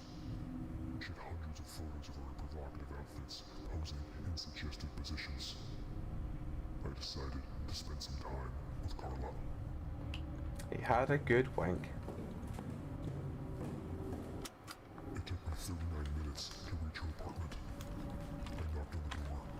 Carla's boyfriend, Ross, aged 28, answered the door. I tasered him and he fell to the ground. I barged into the apartment. Carla screamed, but within 16 seconds, I had her bound and gagged. That was a useless one. Carla woke up in a chair sitting in front of a large metal box. Ross was locked inside that metal box. I told her I was going to ask her a math question. If she got it right, I would ask another. If she got it wrong, I would pour 3 liters of hydrofluoric acid into the box containing Ross. It turns out Carla was very bad at math. Alright, so that's 23 times 11 times 3. Does it seem a very big number? You must start with Carla's age. 23. Multiply by the amount of time it took me to learn where she lived from her social media. 11. Then multiply by the number of liters of hydrofluoric acid I would pour into the crate if she got my math 3. questions wrong. Okay, no, it's just... Will open door. It's just 759 then. Just most of them have been a 4-digit number so far, so that's why it's a little weird, but let's try it and see.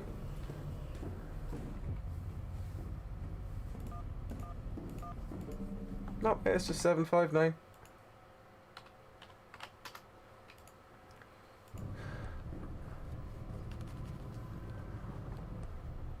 Next week. Oh, this is another. I'll be back next week.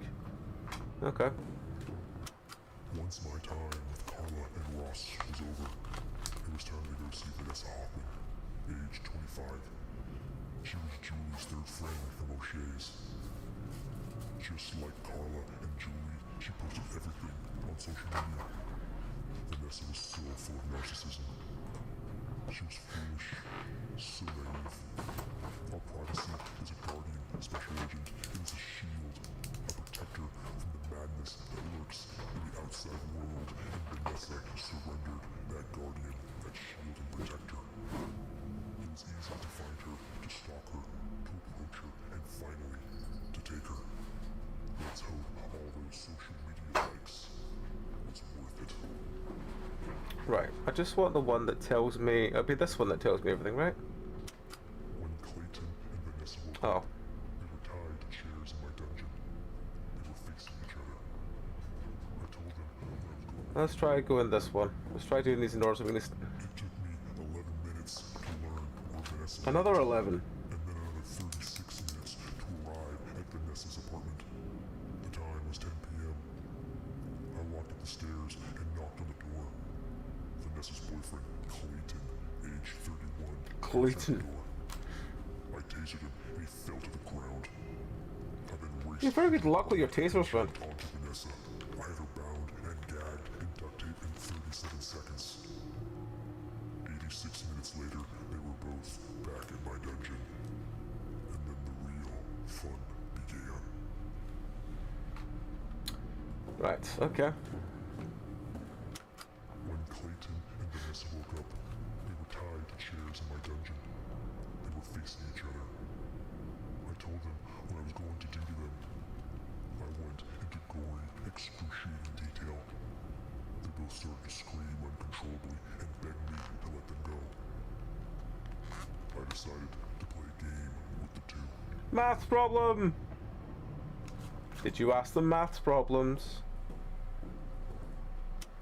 I want you to start with Vanessa's age, then multiply by the number of minutes it took me to learn where Vanessa lived from her social media. Okay, 25 by 11. Multiply by the time I arrived at her apartment. Then add the number of seconds it took me to bound and gag Vanessa with duct tape. The answer will open the final door. It's 25 times 11 times 10 plus 37. Did we listen to this one? I told them that they could take the other person's torment. If I was going to cut Vanessa, then Clayton could say he would take that torment and I would cut him instead. Conversely, they could also give their torment away. If I was going to cut Vanessa, she could give the cut to Clayton. They turned on each other immediately. They both started screaming to hurt the other person, as I knew they would. So I slit both their throats. Ha ha ha ha ha. Fucking edgelords, man. Right, final door. Where's my calculator? This one should be 25 times 11 times 10 plus 37. 2787.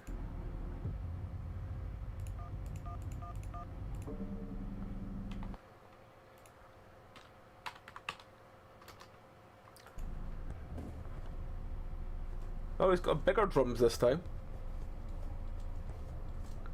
He's still got caution button though. So the stupid, pathetic little task force agent thinks they are smart enough to rescue Julia Gray just because you made it to the final room? Is that what you think? Well, let me tell you what is really going to happen. You are going to add variable A to variable B, but you are going to do the math wrong, and you are going to kill Julia Gray. That is what's going to happen, Special Agent. So A plus B. Okay. Let's not forget why we are here. The beautiful Julie Gray. I want you to start with Julie's age, then multiply by the number of minutes her boyfriend Carter survived after I started carving into his body. The answer will be variable B.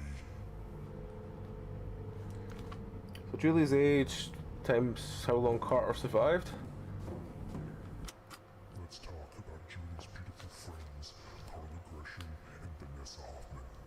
I want you to add their ages together, then multiply by the number of seconds it took me to bound and gag Vanessa Hoffman in duct tape.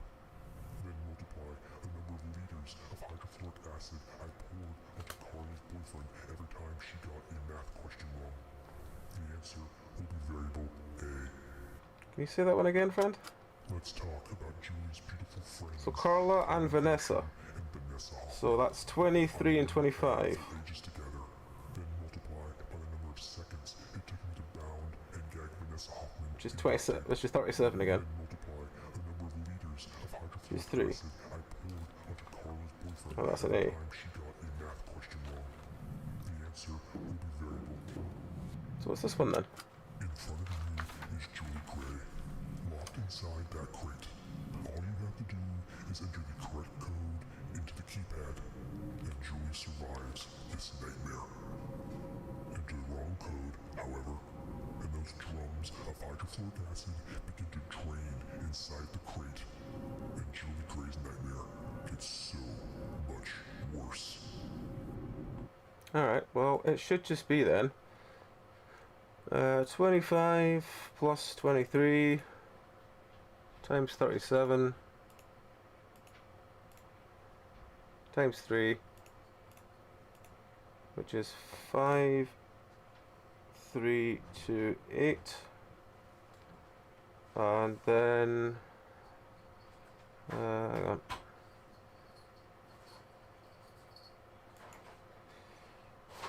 Then we do Julie's age times minute. How long did Carter survive? I don't remember Carter. How long did Carter survive? Which one was Carter? That was Mike and Thingy, right? How long did Carter survive? Which one was fucking Carter? At 1 p.m., That's Mike and Jeremy, so it's not those. once my time with Carla and Ross was over, it was time to go see Vanessa Hoffman, age 25. She was Julie's third friend from O'Shea's. Just like Carla and Julie, she posted everything on social media. Vanessa was so full of narcissism. She was foolish, so naive. Our privacy is a guardian special agent and is a shield, a protector from the madness that lurks in the outside world, and Vanessa surrendered that guardian, that shield and protector. It was easy to find her, to stalk her, to approach her, and finally, to take her.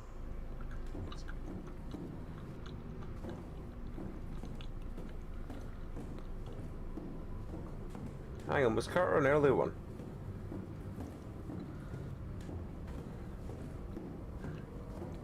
Hang on. At 3 p.m., It's Carla. the bars closed. Julie left with Carla and Vanessa and their boyfriends, and Carter left the group. Ah, Carter left. That's Carter. There is strength in numbers.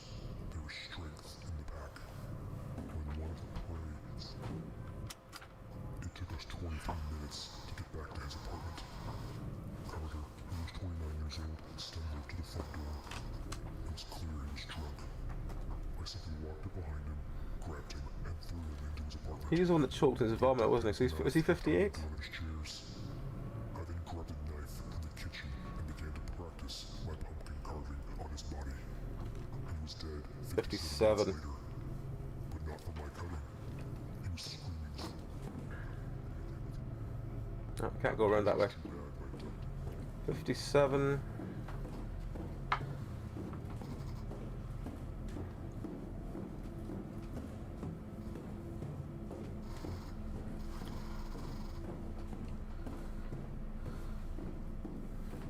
Alright, so it was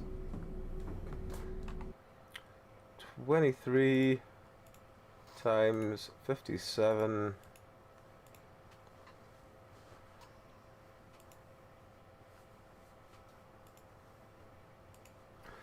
6639. Let's see if that's right.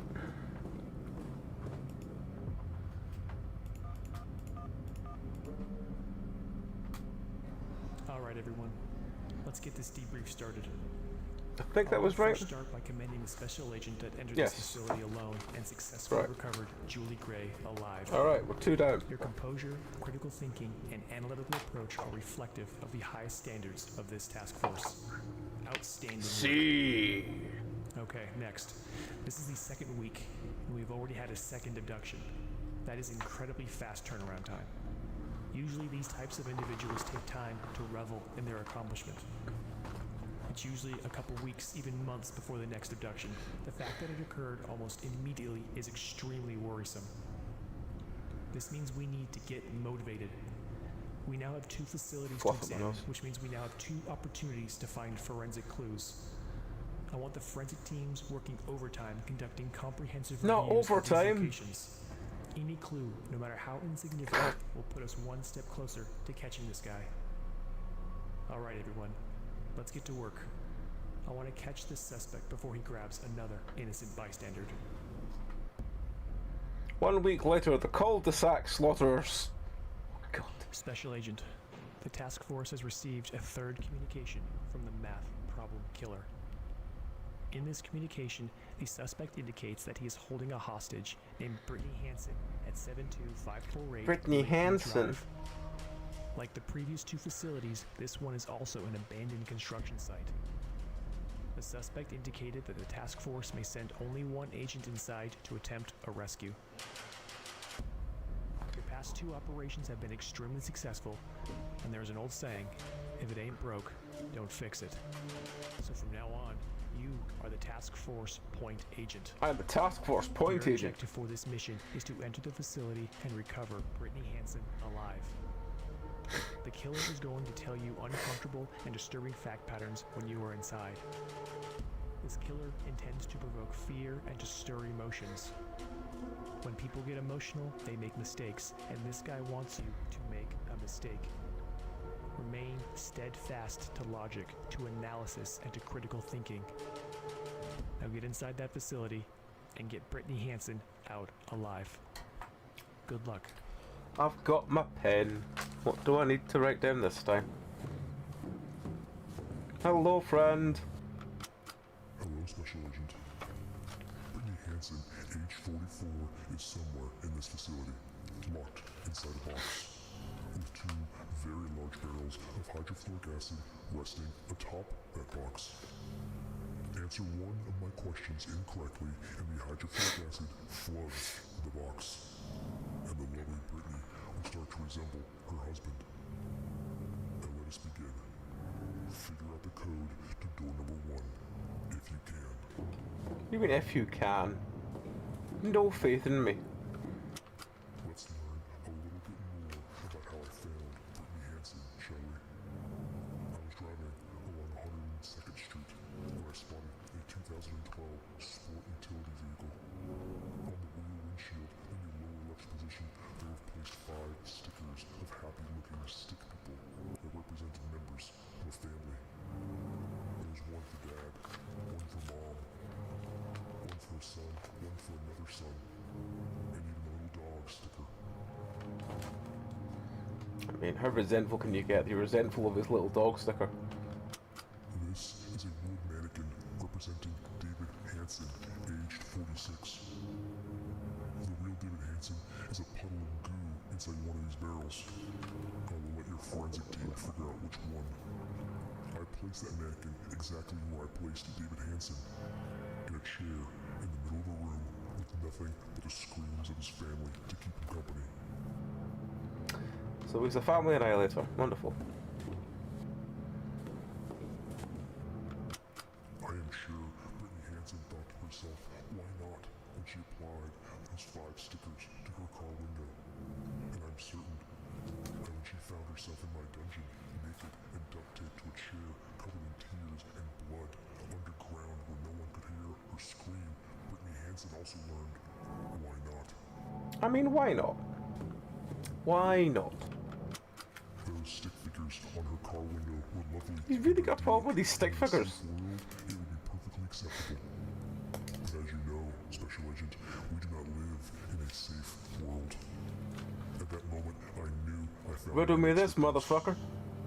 Riddle me this, Special Agent. Why would someone broadcast their family composition to complete strangers on the He's got a road? real fucking problem with this shit. Strangers who might be dangerous. To complete strangers that might follow you home. I guess this one tells us everything. I want you to start with Brittany's age. She's 44. Then multiply by the number of stickers on Brittany's car window. 5. You will then add the year of the car, and then subtract the street number I first saw the Hansens on. Okay. The answer will open door number 1. So that's 44 times 5 plus 2012 minus 102. 44 times 5 plus 2012 minus 102 is 2130.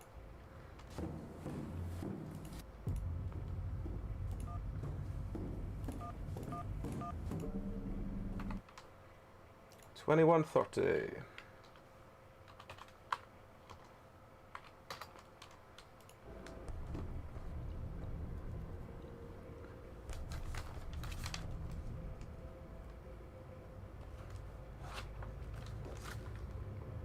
Next one. I followed the Hansons back to their house. It took us 43 minutes. They lived in a large two-story home on a cul-de-sac along 45873 Margot Drive. There were 4 houses in the cul-de-sac. It was 3 p.m. when we arrived. I watched my prey for 7 hours. Okay. I have all those numbers written down now. At 10 p.m., with the neighborhood covered in darkness, I entered the first house on the cul-de-sac. There were 2 people inside, Rosalind Hubbard, age 32, and Edward Hubbard, age 39.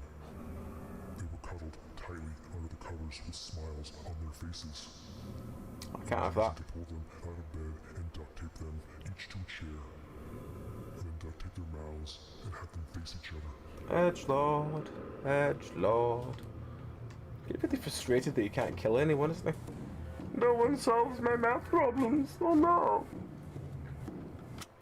I surmised Rosalind would know more about the neighborhood, so I started cutting Edward. Then I started to hammer nails. Oh, back to the nails. Rosalind screamed, but the duct tape muffled her cries. After 15 minutes of hammering nails, she was ready. She answered anything. I began asking her questions about each house and each family.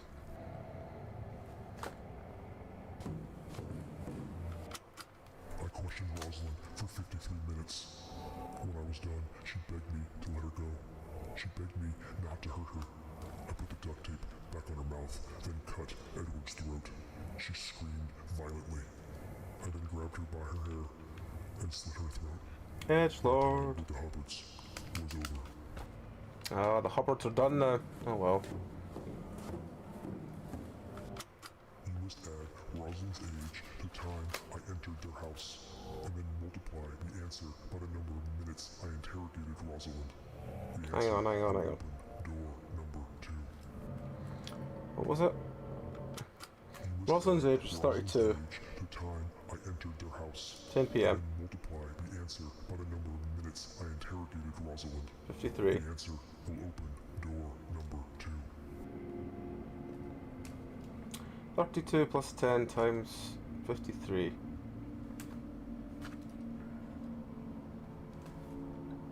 Thirty-two plus 10 times 53. 32 plus 10 times 53. 2226. Door 2. Where's door 2? That's door 3. Where's door 2?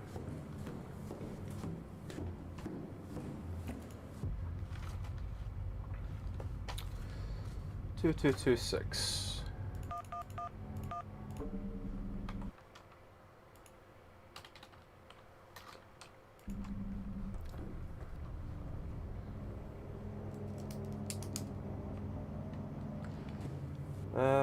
Let's go green first. Poor little Rosalind. In between her screams, she told me the next house over was the Hughes house. An older couple, Deborah 52 and Donald 56, lived there. But their son Dylan, aged 26, was visiting. And there might be a problem if Dylan decided to intervene. He needed to be disposed of. So I entered the Hughes house at 11 p.m. This is fair wanting to kill every cunt, isn't he? The door was locked, but I was able to pick it in 47 seconds. I entered the house and found Dylan Hughes asleep on the couch in the living room with the television on. I grabbed a knife from the kitchen, approached him from behind, and cut his throat. Well, that was really add very much, did it? I continued down the hall to the master bedroom and found Deborah and Donald sleeping. I could have killed them silently and quickly, but I wanted to see them struggle. Edgelord, To see the fear in Edgelord. their eyes.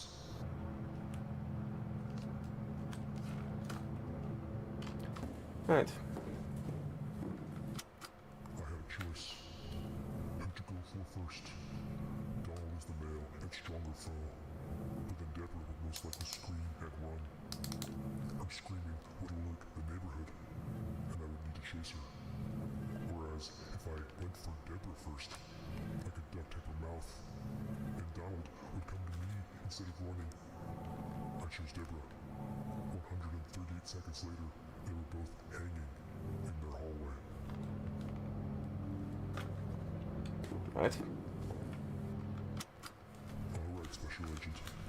I want you to start with the number of seconds it took me to hang both Deborah and Donald Hughes from the ceiling. Then add the number of seconds it took me to pick the lock on their door. Then multiply this by their son Dylan's age. The answer will open door number 3. So it's 138 plus 47 times 26. Calculator. 138 plus 47 times 26 is 4810. 4810.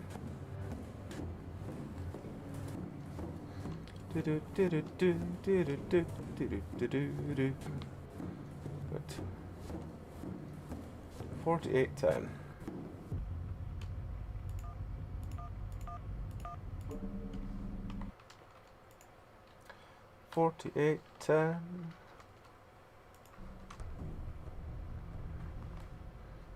I have a new side to my pad.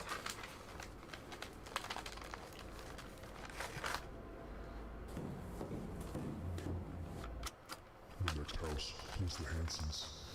It was 12 o'clock at night when I entered the Hansons' house. Just like the Hughes house, I saw David Hanson, age 46, asleep in front of the television. I grabbed him, stripped him, and duct taped him to a chair. I would come back once I finished with the rest of the house. I see. I walked around the house. The Hanson kids, Kyle and Christopher, were gone. I only found Brittany Hanson, aged 44, asleep in the master bedroom. 18 seconds later, I had her bound and gagged. She was coming back with me to my dungeon for some playtime. Of course she was.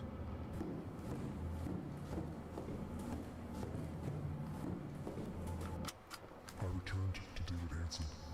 I ripped the duct tape off his mouth and asked him about the children. He spit in my face and he said never. How very noble.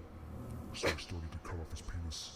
And then I went to all of his fingers. I cut off his penis. Around that time, he told me they were across the street. I cut off his penis and he told me they were across the street. I want you, Special Agent, to start with the time I entered the house. Then multiply by Brittany Hanson's age. Then multiply again by the number of seconds it took me to bound and gag Brittany.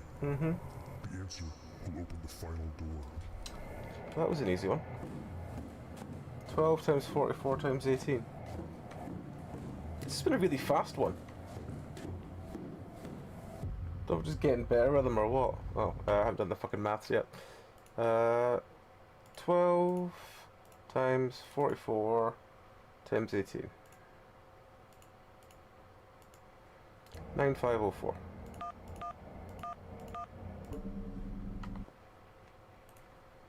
Nine 504.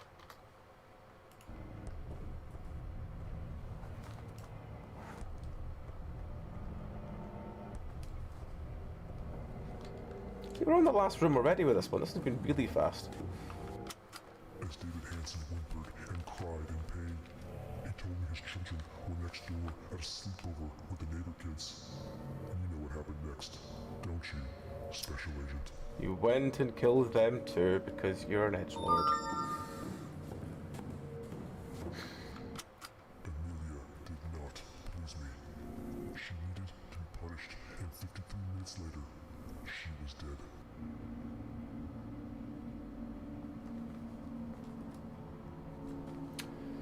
Well, I assume I wasn't meant to go this one next. I think I was. Oh, I was probably meant to go that way first.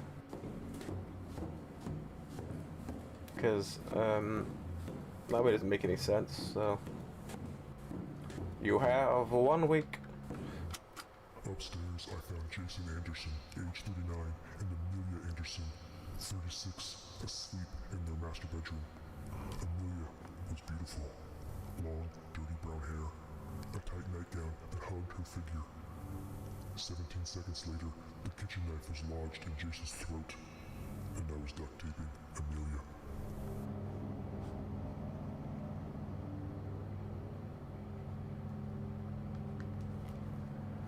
Did say 39 and 36 there, right? Upstairs, I found Jason Anderson, age 39, and Amelia Anderson, 36, asleep in their master bedroom. Amelia was beautiful. Long, dirty brown hair. I entered the Nelson's house at 1 a.m. There were 4 children asleep in tiny sleeping bags.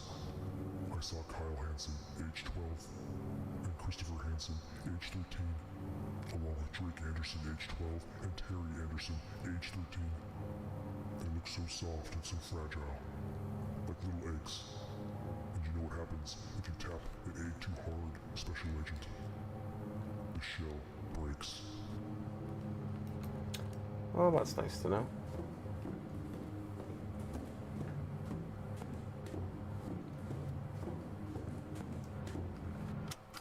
I want you to start by adding Kyle Anderson's age with Terry Anderson's age. Then multiply by Jason Anderson's age. The answer will be variable A. Or is that too hard for you, Special Agent? So it's 12 plus 13 times 39.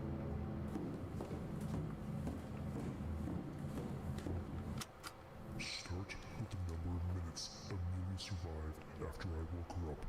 Then add the age of Drake Anderson.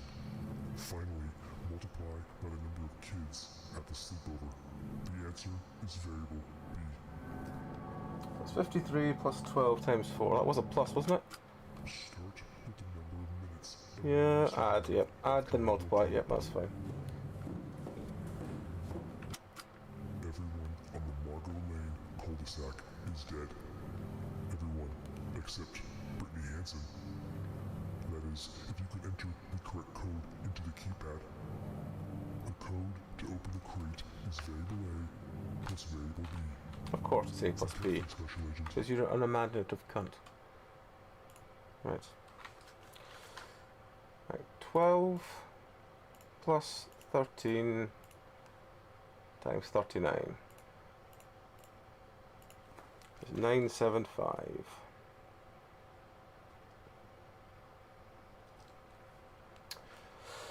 Then 53 plus 12 times 4 is 260 plus 975. That's 1235.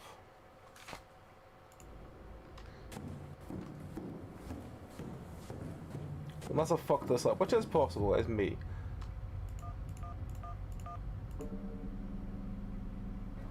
Alright everyone, let's get this post-operation briefing started. I first want to congratulate our agent that went inside this facility. Your critical thinking and precision is what got Brittany Hansen out alive. Outstanding work. That is exactly what I like to see. Now for the bad news, everyone. This was a rough one. There have been 2 significant changes to the killer's operations. This is the first week he is murdering children and using them in his puzzles. I thought he was murdering all children before this. Morgan, he captured her son and placed him in the crate.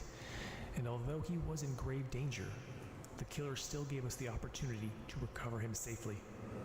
This time, he abducted and murdered not just 1, but 4 adolescents.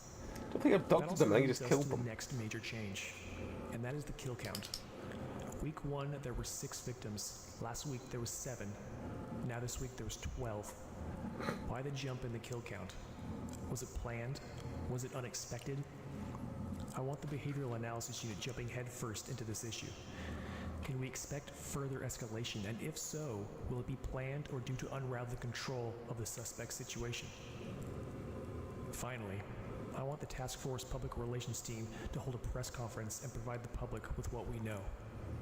What do we know? And also to ask any individuals with any information to come forward. We could use all the help we can get. All right, everybody, Let's get back to work. If this killer's MO is consistent, we have 1 week to hunt him down. Let's get this guy before he strikes again. I mean, it seems to basically be week 1 was like, I asked anyone else a math problem, and if they got it wrong, I killed them. Now it's just, I just killed them. It is week 4, and the task force has received another communication from the math problem killer. He stopped In doing this maths though. communication, he indicates that he is holding a young woman named Joanna Davis at 789 Elmwood Lane. He also indicates that we can send 1 agent inside to attempt a rescue. Since you've been so successful in your last 3 operations, I've decided to send you. Uh-huh. Now, 789 Elmwood Lane is an abandoned construction site similar to the previous 3 Of facilities. course it is. You can also expect to find traps on each of the doors. Mm-hmm. Remember, the suspect is not letting you inside out of the kindness of his heart. Yes, he is. He wants you to fail one of his problems, because if you do, the hostage dies. With that being said, do not succumb to haste or recklessness. Rash decisions will not only jeopardize your safety, but also the successful outcome of this operation. Your ability to remain calm, rational, and focused will be your greatest asset.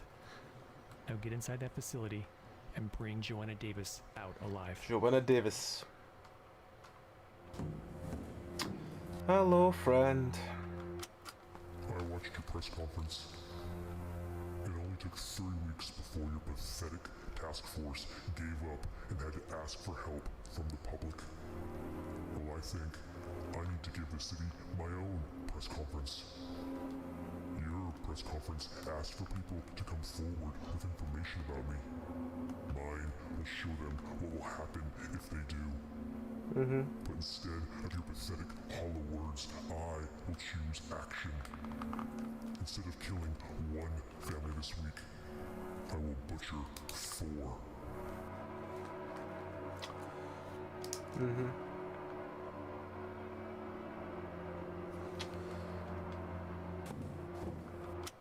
I followed the Townsend's home. It took us 36 minutes. After they went inside, I positioned myself near a window. I was so close. I could hear them. There was a 3rd Townsend in the house, Benjamin's brother, Glenn, aged 46. After 47 minutes of watching and listening, Carol and Benjamin went upstairs. That left Glenn alone. It was time for action. So you killed Glenn. The front door was locked, but the window was not. In a matter of seconds, I was inside the house and behind Glenn. I wrapped a wire around his neck and I pulled. He was dead in 16 seconds. I then went upstairs. It took me another 47 seconds to subdue Benjamin and Carol, then duct tape them to chairs and begin to play with my knives. It was messy work. Mm-hmm. Of course it was.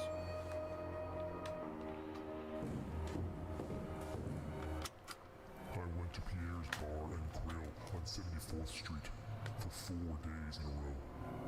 Each night I chose someone and I followed them home. On the first night I saw Carol Townsend, age 37, and her husband Benjamin Townsend, age 43. They were young. They were attractive. They were going to die. Well, it's nice to tell someone they're 43 that they're young and attractive. Worth it. Really very happy with that.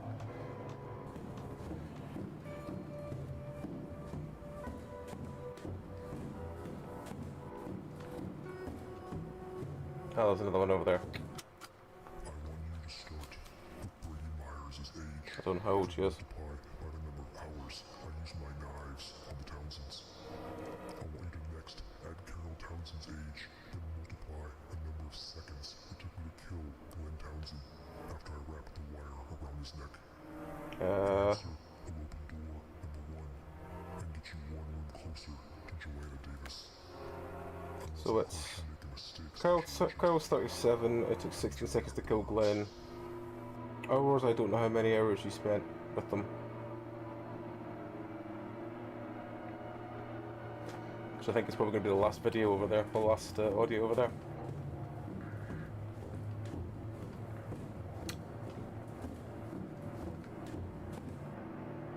You will find Joanna Davis at this, okay.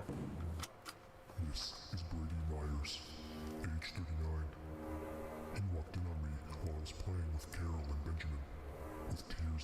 eyes and muffled screams behind the duct tape on their mouths, the Townsends begged Brady to help them. But the moment Brady saw what was happening, he froze, stammered, and then tried to run away. But he wasn't fast enough. I tied him to a chair down the hall from Carol and Benjamin, and I made him listen for the next 7 hours. After the Townsends were dead, I slit Brady's throat. I just need to double check what the maths bit was what you actually want me to do with the numbers. Now I have them.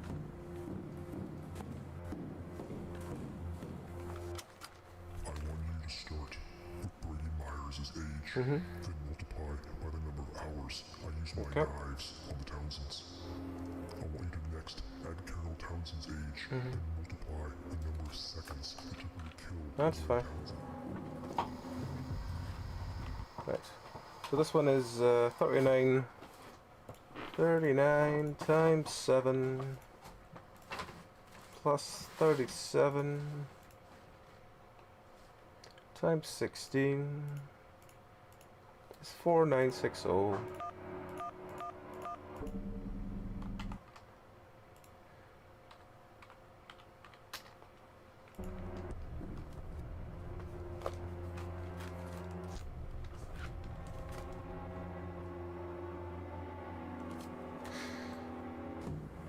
What's next room? Did you like that, Special Agent? Did you like my press conference about the Townsends? How I made Brady Myers listen for 7 hours while I used my knives on Carol and Benjamin? I do enjoy an audience. Well, unlike your press conference, Special Agent, mine is not over. On the second night, I went to the same restaurant on 74th Street, and I sat at the same bar. It was 8 p.m. I looked for my next playthings. I found the Jacksons. You found Madam Nick Jackson. This is Lucas Jackson. He was 19. As I entered the Jackson house, I saw him playing video games on the couch with a headset on. He did not want to disturb his family, but he also could not hear me approach from behind. I shoved a kitchen knife into his throat. It took him 17 seconds to die. He was the first. He would not be the last.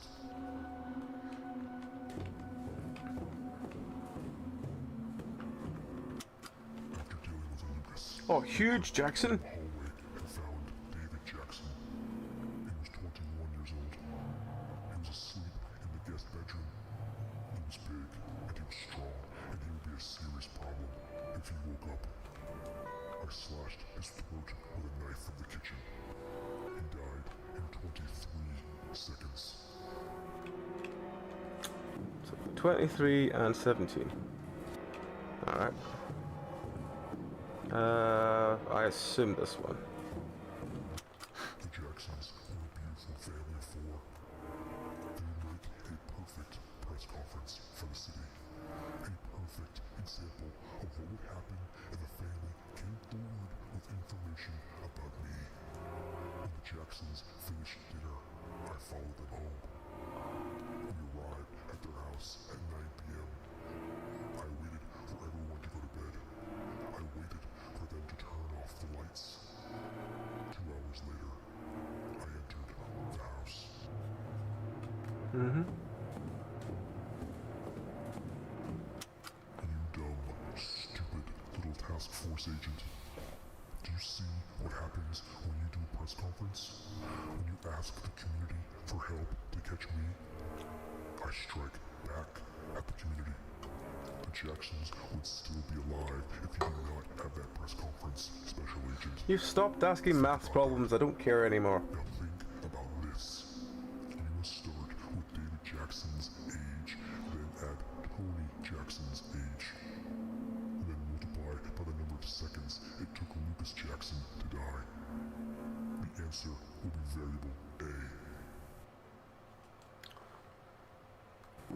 I haven't seen how long it takes Tony Jackson to die yet. Like I said earlier, Special Agent, I enjoy an audience. This is Amanda Jackson. She's 49. I made her listen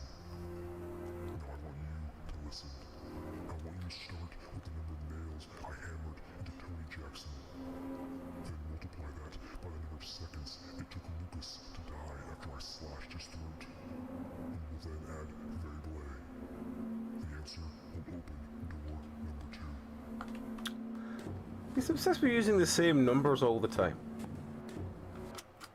This is Tony Jackson. He was 52. He heard me tackle Amanda to the ground. He came running and saw me duct taping her. He charged me. I quickly pulled out a taser pistol and shot him. He woke up Taser pistol. hands in the garage. I started asking him math questions. Oh, there we go. We got the maths again.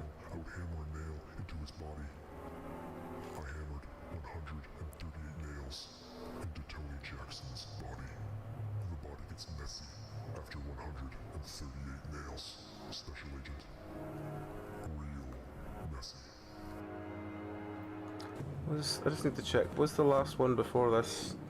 Saying Tony's age? You dumb, stupid little task force agent.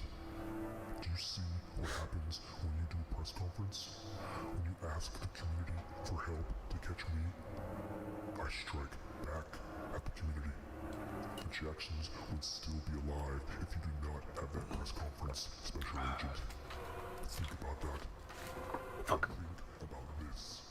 You will start with David Jackson's age, then add Tony Jackson's age. Yeah. And multiply by the number of seconds it took Lucas Jackson to die. The answer will be variable A. Alright, so that would be... Put my calculator back up. 21 plus 52 times 17, which is 1271. Sorry, 1241. Sorry. Okay, get it? 1241.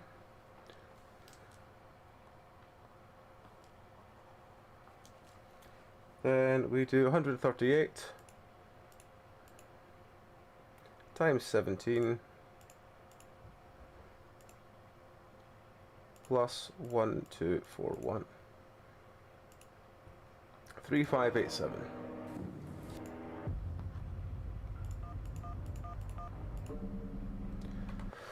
Three, 5, 8, 7.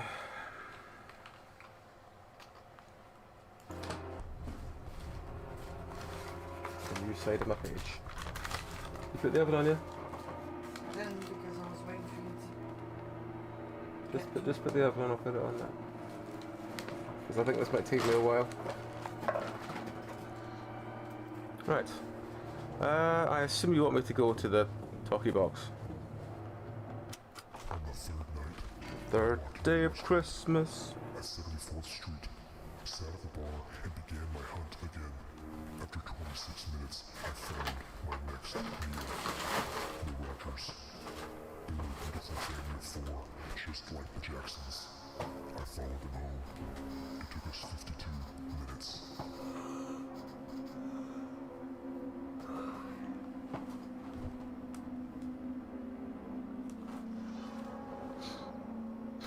Right, I suppose I should do the one up here first, shouldn't I?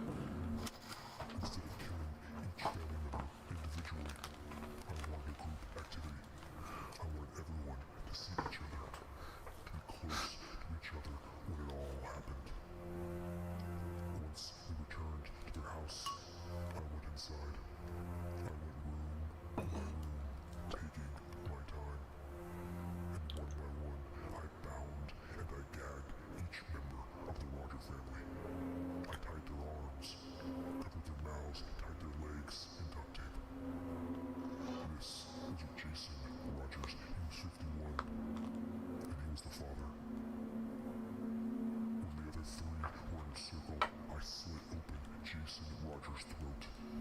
It took him 29 seconds to die. 29 seconds to die. The playtime had begun.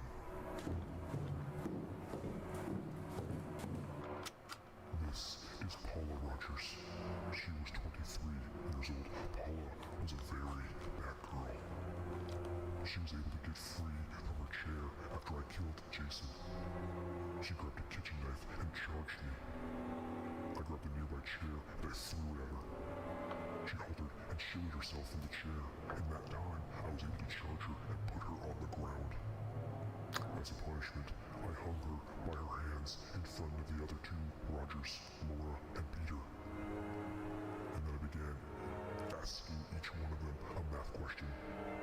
If they got it right, I went to the next person. If they got it wrong, I hammered a nail into Paula. I hammered 47 nails into Paula before she died. 40. Takes a lot of nails with him everywhere he goes.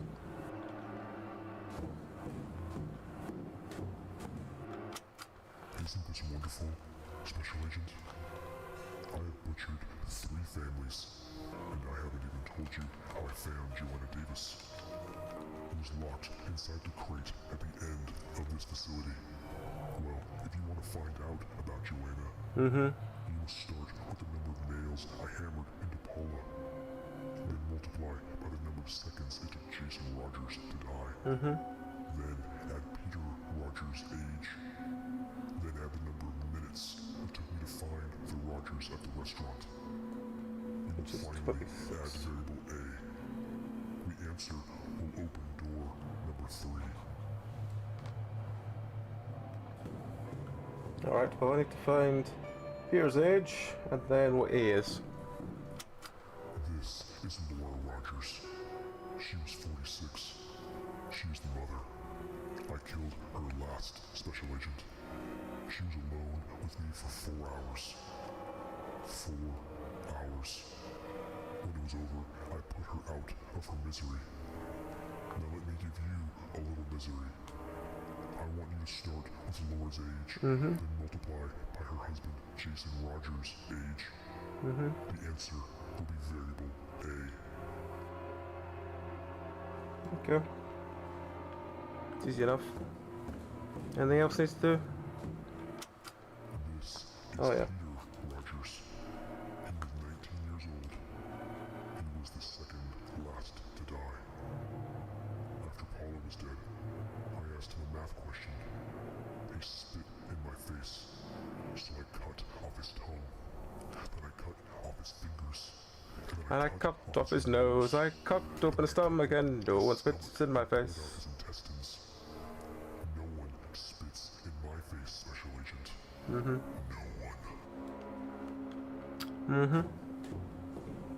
Oh, that's door 3. Okay, well. This should be, then, where's my calculator?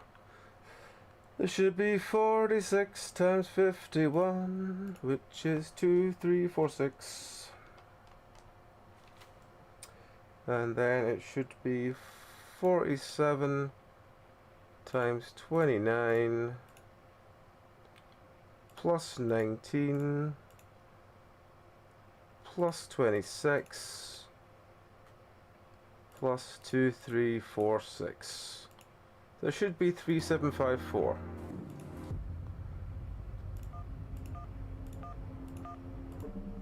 Yep.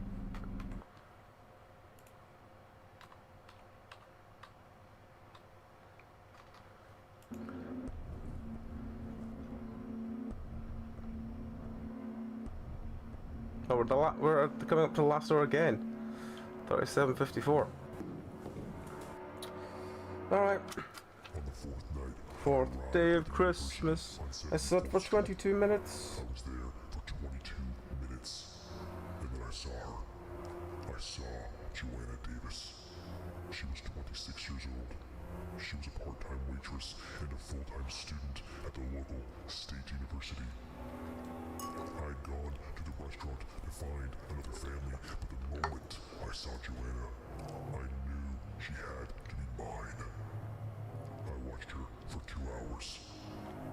And then I left, and I waited in my car until the end of her shift. Alrighty, next. She left the restaurant at 10 p.m. She had changed her clothing. She wore a short skirt with black leggings underneath and high heels. She was beautiful, and she was going to be mine. I began to follow her. We walked for 3 blocks. She went into the bar on 77th Street. I watched her for 2 hours at the bar. She was going to be mine. He likes watching them for 2 hours. Or 3 hours, is the other one he seems to go for.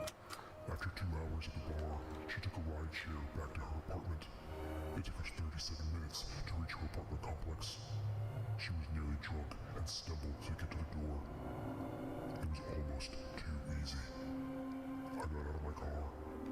approached her from behind, and I grabbed her.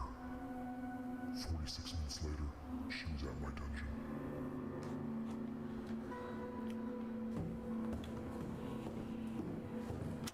I want you to start with Joanna's age and add the number of minutes I was at the restaurant before I saw Joanna.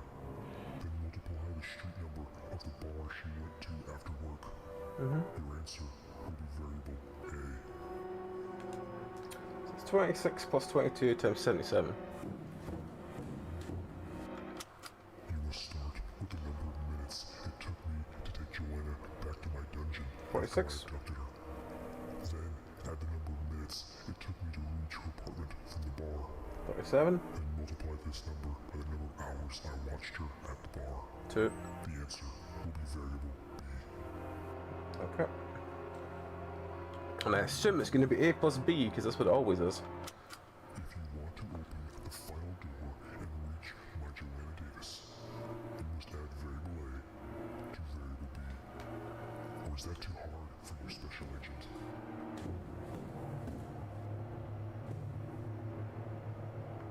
Come on, finish your line. You finally reached the final door, special agent. Beyond this door is Joanna Davis. Lovely, sweet Joanna Davis.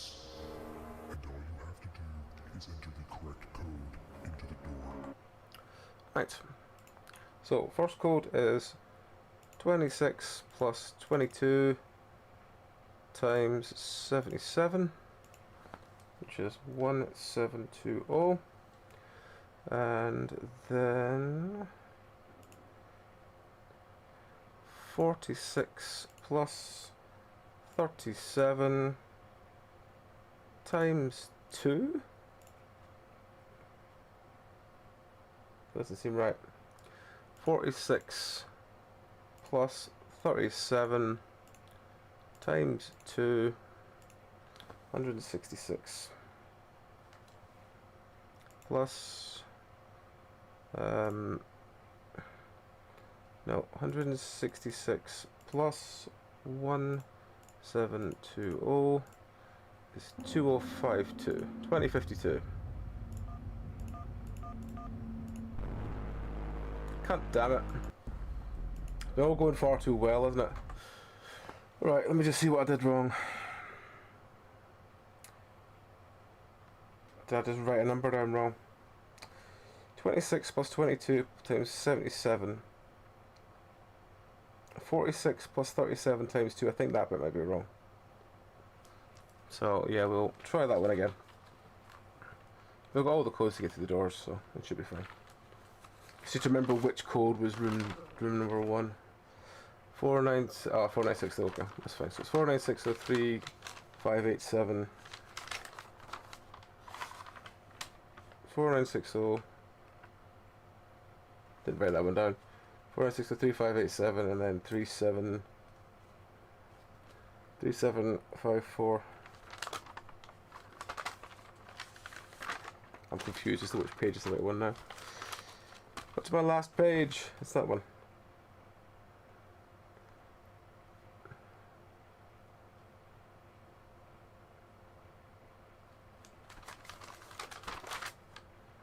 Four nine six oh. Right. Door number 1 is 4960.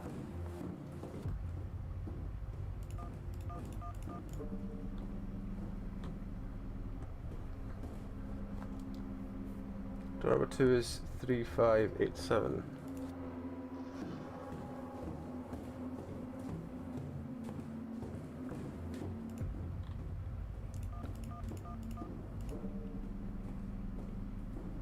Door number 3 is 3754.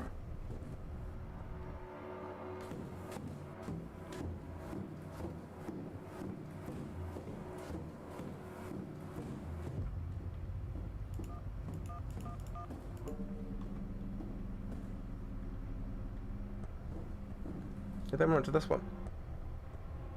Just to make sure I've got the numbers right then.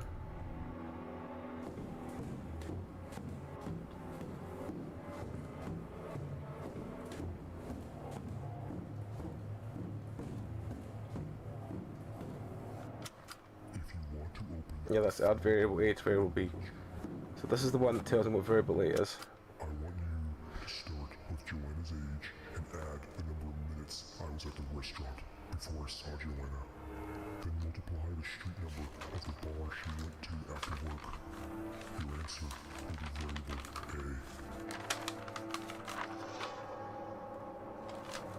A. I've been going backwards this whole time. Yes, Joanna, yes. Hang on, read that again. I want you to start with Joanna's age 26. and add the number of minutes I was at the restaurant 22. before I saw Joanna. Then multiply the street number of the bar she went to after work. Which is 77. Your answer will be variable A.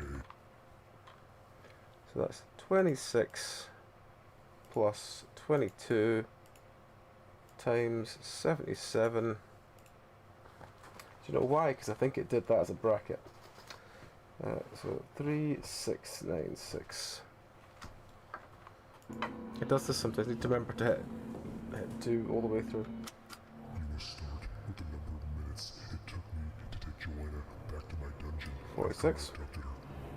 Then add the number of minutes it took me to reach her apartment from the bar. 37. Then multiply this number by the number of hours I worked. That's 2. Okay.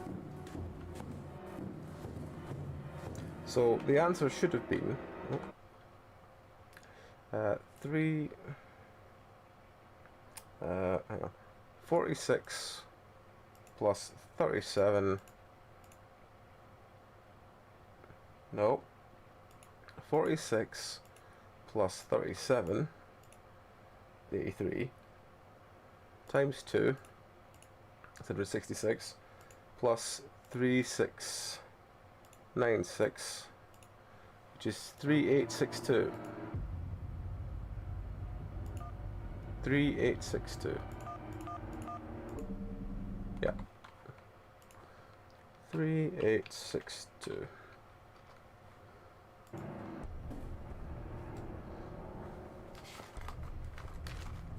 Now we're on to more maths. More maths. More maths. Did you like my press conferences, Special Agent? You put that on, yeah? Learned your lesson? Hot enough by now, yeah? Or are you going to hold more press conferences? Do this one, then I'll go for This dungeon is unless you're happy putting it in. the consequences of your task Okay. force's actions. If not for you, Okay. the Jackson family would be alive. If not for you, the Townsends would be alive. If not for you, the Rogers would still be alive. You challenged my work, and so I butchered people. And if you keep challenging my work, I will continue to butcher and murder and slaughter. Do you understand that, Special Agent? Mm-hmm. Let's not forget how you murdered the Townsends. I want you to start with Carol Townsend's age, then add the number of seconds it took me to subdue Benjamin and Carol Townsend. Then multiply by the number of Hang on. seconds it took Glenn Townsend to die when I wrapped the wire around his neck. The answer will be variable A. Let's not forget how you murdered the Townsends. Benjamin, okay. Start with Carol Townsend's age, then add the number of seconds it took me to subdue Benjamin and Carol Townsend. Then multiply by the number of seconds it took Glenn Townsend to die when I wrapped the wire around his neck. The answer will be variable A. Okay. So Carol. Do we have Carol? Yeah, Carol was 37. Subduing Ben and Carol was 47 seconds. And Glenn took 16 to die. So that's 37 plus 40. 37 plus 47 times 16. Oh god, there's loads more stuff. Fucking hell. And don't forget how you murdered the Jacksons. I want you to start with the number of nails I hammered into Tony Jackson's body. Dude. Add that by the age of Amanda Jackson. And then multiply that by the number of of seconds it took Lucas Jackson to die after I slit his throat with the kitchen knife? Amanda. The answer will be variable B. Hang on. Because I'm writing this down with numbers. How you murdered the Jacksons. Number of nails in Tony. Nails I hammered into Age of Amanda. Multiply seconds Lucas to die. age of Amanda Jackson. And then multiply that by the number of seconds it took Lucas Jackson And is that B? after I slit his throat with the kitchen knife. The answer will be variable B. Okay, so nails into Tony. It's 138. Amanda. It's 49. What's age of Amanda, wasn't it? And don't forget how you Yeah. murdered the Jacksons. So 139 plus 49 Nails times into Tony 17. Jackson's body. Then add that by the age of Amanda Jackson. Right, I'll quickly do these two, hand this in, and then I will go and get Meow's food for her. The blood of the Rogers family is on your task force's hands, Special Agent. I want you to start with the number of seconds it took Jason Rogers to die after I slit his throat. Then multiply that by the number of hours I was alone with Laura Rogers. And then add the number of nails I hammered into Paula Rogers. Then add Peter Rogers' age. The answer will be variable C. Ooh, there's a variable C this time. Okay.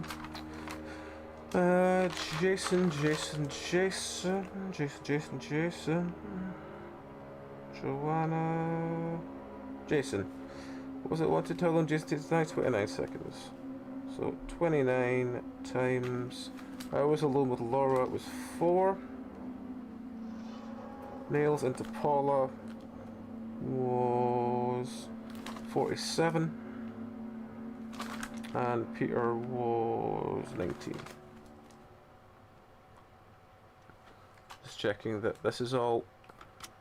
The blood of the Rogers family is on your task force's hands, Special Agent. I want you to start with the number of seconds it took Jason Rogers to die after I Okay. slit his throat. Got that? And then multiply that by the number of hours I was alone Okay, with got that. Laura Rogers. And then add the number of nails I hammered into Paula Rogers. Yep, got that. Then add Peter Rogers' age. Okay. The answer So that's 29 times 4 plus 47 plus 19. Okay. The pretty Joanna Davis is locked inside that metal crate, Special Agent. If you want to unlock it, you must add variable A to variable B, and then add variable And add variable C, okay. Alright, well, this should be. Where's my calculator? Right. A should be 37 plus 47 times 16, which is 1344. B should be 138 plus 49 times 17 is 3179, and then the final one is 29 times 4 plus 47 plus 19. That's 182.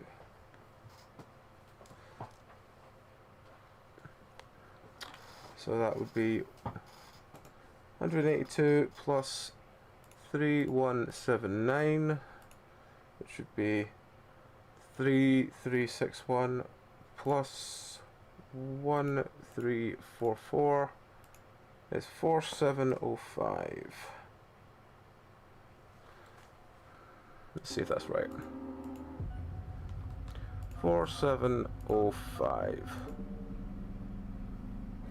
There we go. Alright, everyone. Let's get this meeting started. I want to first congratulate the special agent that entered this facility and recovered Joanna Davis alive. Outstanding job, Special Agent. But now it's time for the bad news. As As you all know, last week we held a press conference asking the community to come forward with any information they may have about the math problem killer. In response to that press conference, our killer went to a restaurant and butchered 4 families. Make no mistake, people, every decision we make has serious consequences. I have agents interviewing employees at Pierre's, and the Task Force Digital Forensics Unit is going through the restaurant's surveillance footage. So far, no employee remembers anyone of note at 7 p.m. Additionally, there is no financial record of Townsend, Jackson, or Davis paying for food at Pierre's. That is not to say that the killer's story was untrue. Our task force crime scene investigators informed me that there is a significant amount of human remains throughout the facility. Their early estimates suggest at least enough for 4 families, so it is entirely possible that the story he told our agent was true. He just changed the names and the locations. Alright everyone, this is the end of week 4, and if the killer's pattern is consistent, we can expect more victims next week. So let's get to work and catch this guy before that happens. Right. That is all. Is he going to go straight into the next one? 1 week later, the Martin family. Alright, we'll do this bit. We'll listen to this bit. Agent. Then I'll be BRB It is 2 week minutes. 5, and the task force has received another communication from the math problem killer. It has only been a few days since the restaurant killings, and he already has more victims. This is too fast. It doesn't make any sense. According to the communication, he is holding a young woman named Evelyn Martin at an abandoned construction site at 2101 Chestnut Boulevard. The suspect says we can send 1 agent, and only 1 agent inside to attempt a rescue. Why do you keep having emphasis on this? It's the same thing. We're going in again. As you know, this suspect has a thing for math. He's going thing to for tell you math. disturbing stories, then give you math problems based on those stories. It does not matter if his stories are true. What matters is that you get the answer right. He might be a murdering sociopath, but his modus operandi is clear. If you get the math right, he will let you pass and let the hostages go free. So get the math right and get Evelyn Martin out alive. Good luck. Right, I'm going to take a quick 2-minute break. I'm going to put my food in. And also gonna stretch my legs and stuff. So yeah, I'll be back in like 2-3 minutes. We'll do the ads, and then we will get back and we will carry on with this and try and. I don't know how much longer it has to go, but we are rattling through it now, so we'll see how far we can get. So yeah, back a couple of minutes, folks.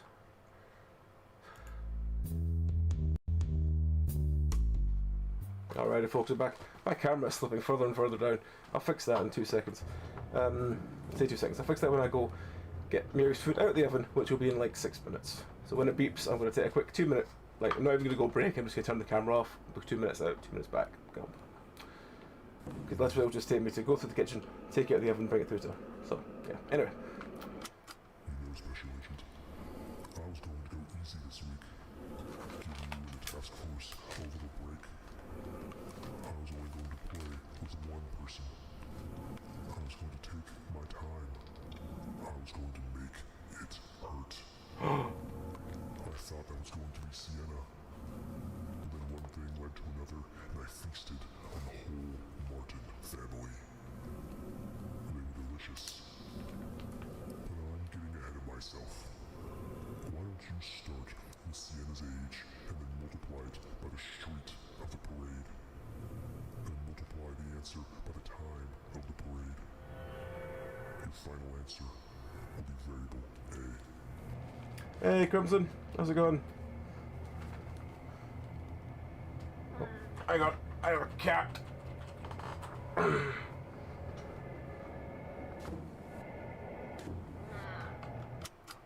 want you to multiply the time I first saw Sienna by the number of seconds it took me to bound and gag her and place her in her trunk. Then multiply this number by the floor that she parked on. The answer will be variable. What she parked on? Floor, okay. What does that give us? That's a B, that's B. I want you to multiply the time I first saw Sienna by the number of seconds it took me to bound and gag her and place her in her trunk.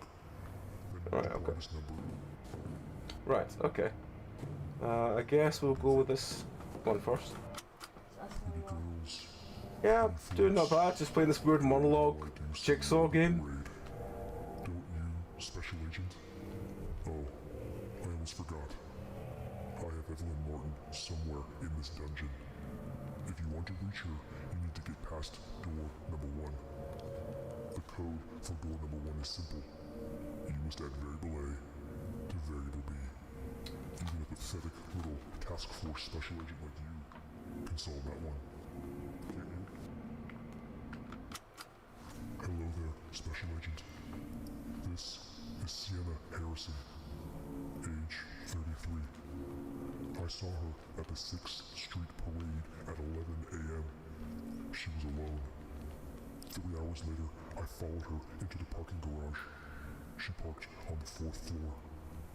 As she was unlocking her car door, I approached from behind and slammed her face into the window, disorienting her.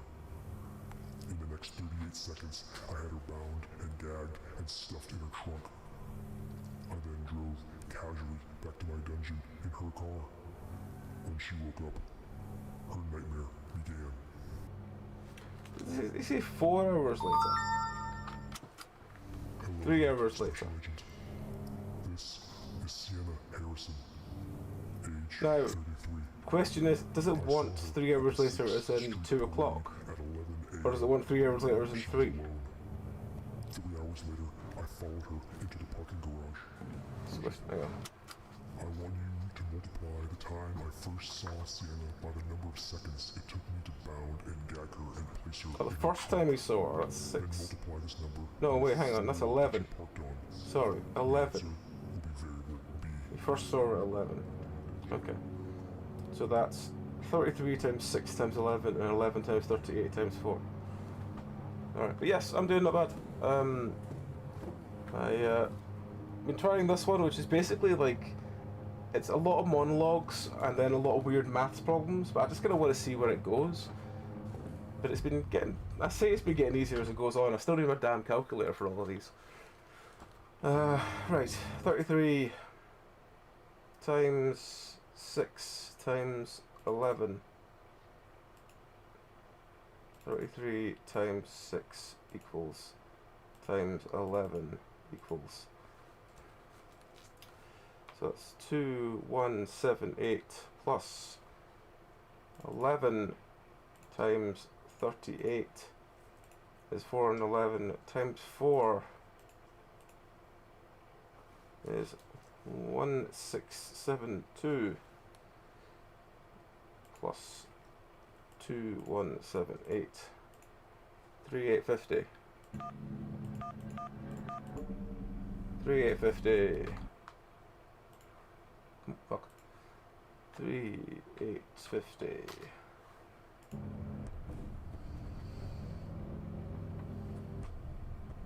Is that the final door already? It could be. I have a feeling your thing's going to beep in a second, isn't it? Cool. Right, okay. 2 seconds, folks. I'm just going to very quickly go through and get me ice food, and then when I'm back probably for good. And I'm also going to fix my camera so I'll stop sliding out the screen. So yeah, back in 2, folks. Alright, folks, I'm back. Hopefully my camera's fixed now. Hey! So yeah, I have some Pepsi.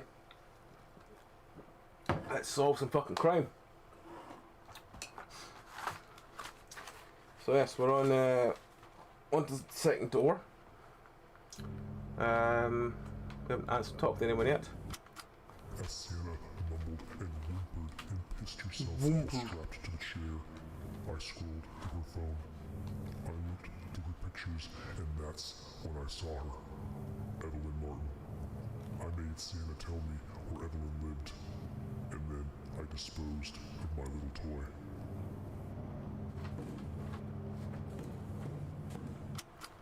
I watched Evelyn's house for 45 minutes. She is 28 and married to That's Thomas like Martin, April. aged 36. Thomas's brother Patrick, age 41, was there. If I was to have some playtime with Evelyn, both Thomas and Patrick needed to go. What does that mean? I was just confused because it looks like the image says April 24th.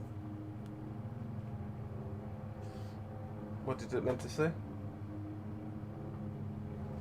Oh, the one you sent us. Okay. APR 24th. Huh. Okay. Patrick left after 45 minutes, and I decided to follow him. We drove for 47 minutes and finally arrived at his house at 9876 Tomato Road. There was another older man there, Stephen Harlan, age 39. The two laughed about how their families were gone for the day, and they brought beer and tequila. I waited, and 2 hours later, when the alcohol had taken effect, I attacked.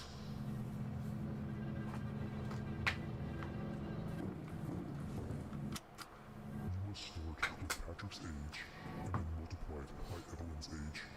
Then add Stephen's age. Then add the number of minutes it took us to reach Patrick's house. The answer will open door number 2. So that's 41 times 28 plus 39 plus 47. Okay, do that. 41 times 28 plus 39 plus 47. 1, 2, 3, 4.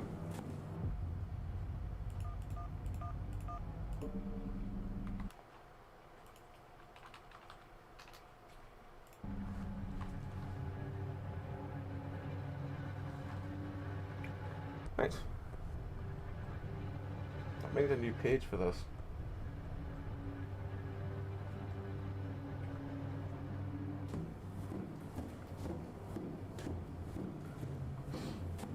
There's a more over this way. There's more of that. Oh, that's the end door. And that's door 3. So I'm assuming that I have to do something in door 2. But we'll do door 2, then we'll come back. Fucking hell, there's loads of doors in here. Okay. This is at least all just doors, so this should tell me something.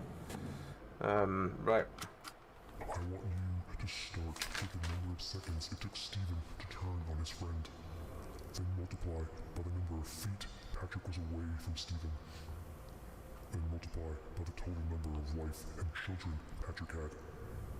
The answer is variable X. Variable X, so we are getting hardcore now. After I finally killed Patrick, I walked back over to Stephen.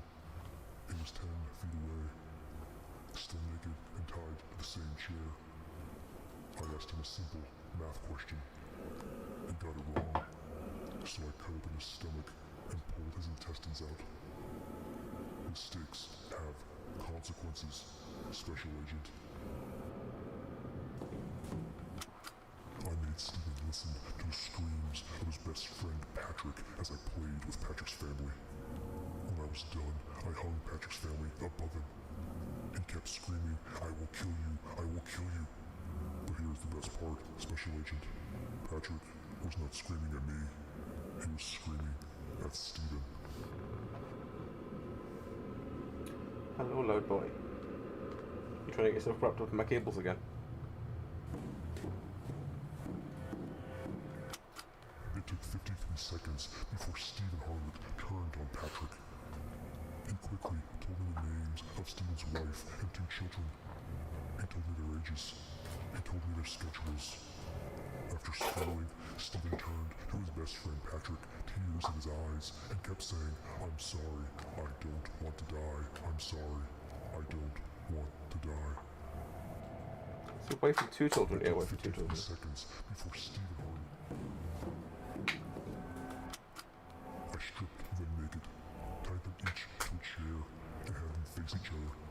I showed them my nails and my knives.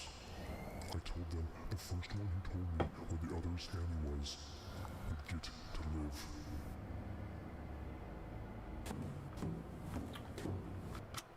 I want you to start with the number of seconds it took Stephen to 53. turn on his friend. Then multiply by the number of feet Patrick was 10. away from Stephen. Then multiply by the total number of wife and children Patrick had. Just 3. The answer is variable X. Okay, so this gave us variable X.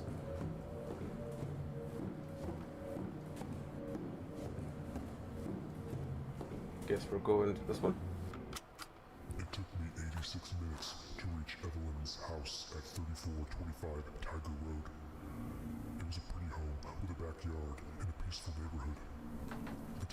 was 6 p.m. I got out of my car and I approached the house. I left after 45 minutes to follow Patrick Martin. I returned the next day to finish my work with Evelyn. I walked up to the window and I looked inside. It was 2 p.m. I saw Evelyn. She was wearing tight blue jeans and a tight polka-dotted buttoned shirt that hugged her torso. She looked delicious. I crawled through the window and approached her from behind. In the next 28 seconds, I grabbed her mouth, slammed her on the ground, and duct taped her mouth and hands and legs.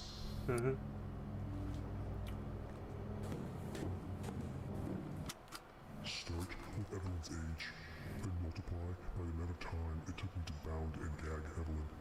Then add the last 2 digits of Evelyn's address. The answer will be variable A.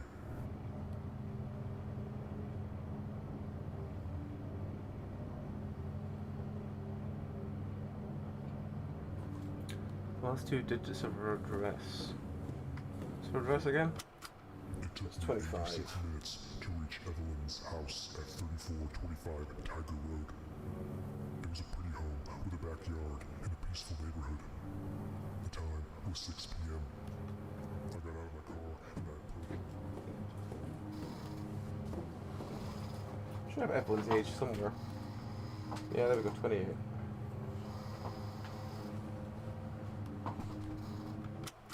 Start with Thomas's age, and then multiply by the number of minutes it took me to reach Evelyn's house on the first day. Then divide by what time it was when I walked up to the window and looked inside Evelyn's house. The answer will be variable B. So we're getting divide. Thomas is 36. So 36, the first time we to arrive at Evelyn's. You alright? I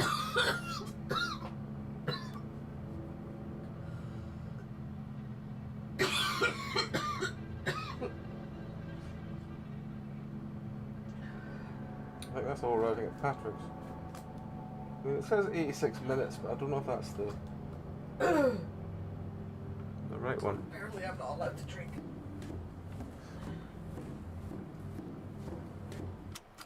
As Sienna mumbled and whimpered and pissed herself strong. It took me 86 minutes to reach Evelyn's house at 3425 Tiger Road. It was a pretty home with a It is backyard 86. and a peaceful neighborhood. The time was 6 p.m. I got out of my car and I approached the house.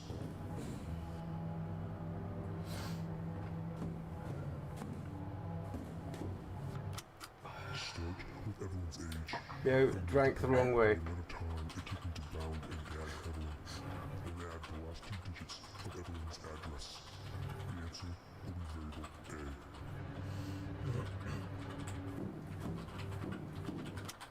Start with Thomas's age, and then multiply by the number of minutes it took me to reach Evelyn's house on the first day. Then divide by what time it was. With Evelyn bound and gagged, and Thomas This will up prove his with less meat, fizz than mine. I looked around the house and found a picture of Evelyn's I'll younger refill it sister. for you. She was lovely. After a few more minutes of looking around, I found the address to her parents' house. I knew where my next stop was going to be. And if you want to find out what I did when I got there, you have to add variable A to variable B. The answer will open door number 3. X isn't involved yet. Is that too hard for you, Special Agent? Okay. So that is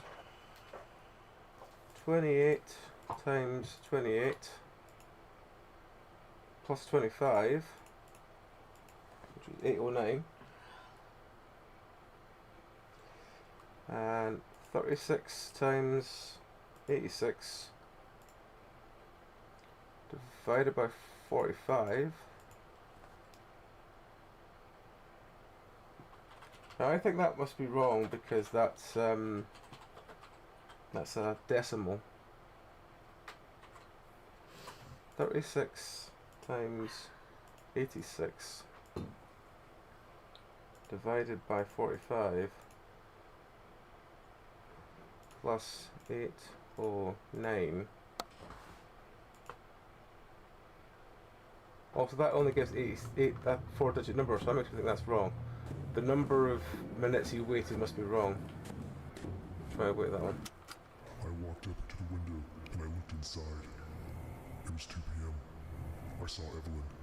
She was wearing tight blue jeans and a tight polka-dotted buttoned shirt that hugged her torso. She looked delicious. I crawled through the window and approached her from behind. In the next 28 seconds, I grabbed her mouth, slung her on the ground, and duct taped her mouth and hands and legs.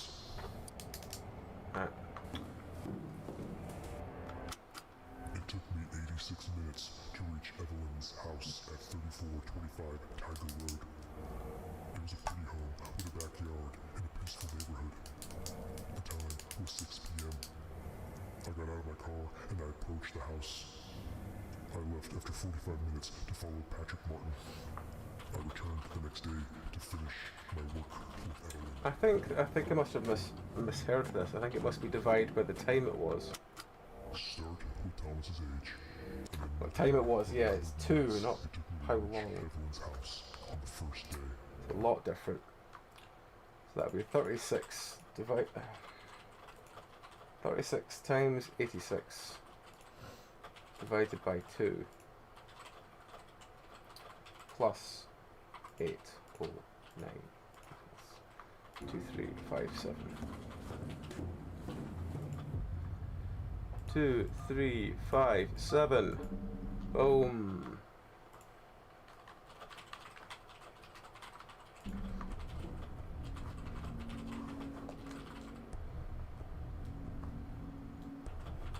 Oh, more nails. Really likes his nails, this boy.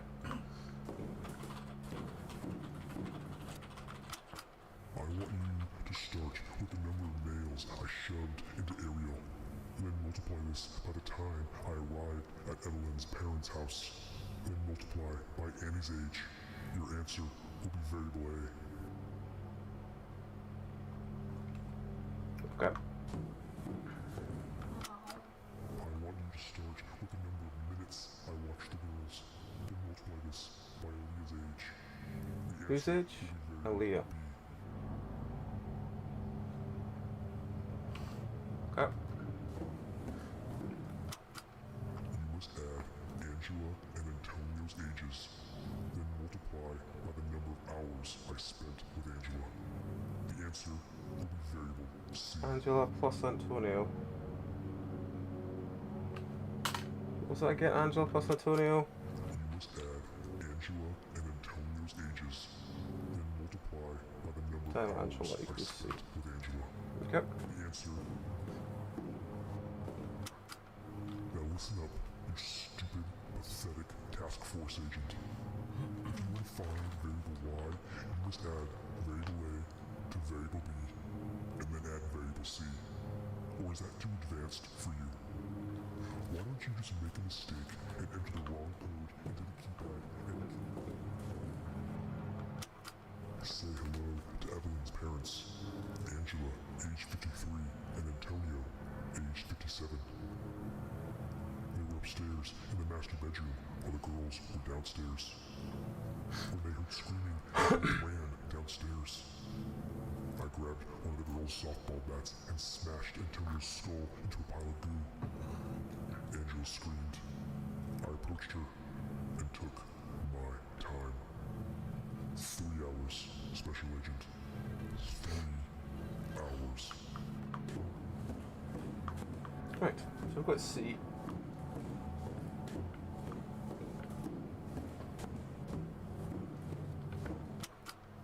I watched them for 18 minutes.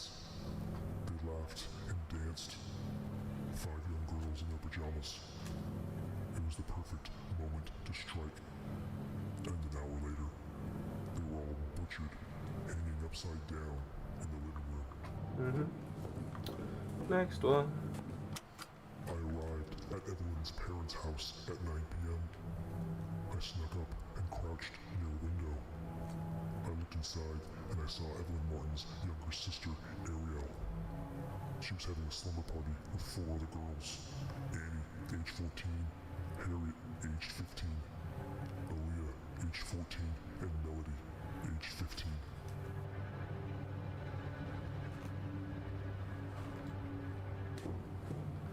Right, let's look at the last one. Evelyn's sister, Ariel, was the only one that fought back that night.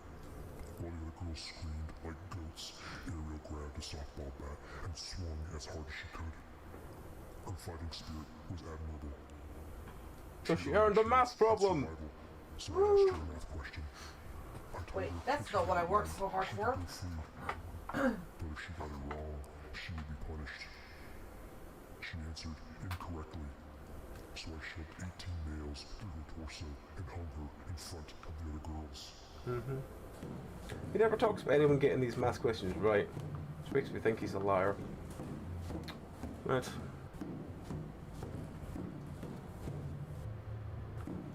Where's the door?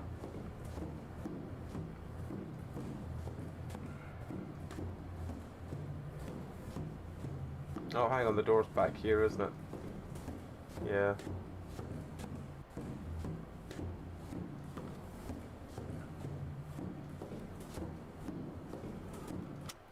Behind this door is Evelyn Martin.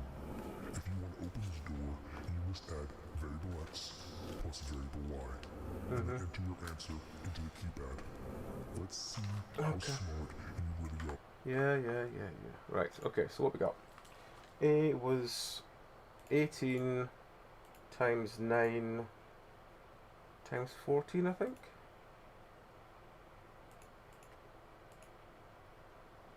(18) times 9 would be 162, times 14 is 2268. Whereas the next one is 18 times 14, which is 252. The last one is 53 plus 57 times 3, which is 330. So that's 2268 plus 330 plus 252 would be 280. Sorry, 2850. And x is 53 times 10 times 3. Okay, so that plus 2850 is 44440. Okay.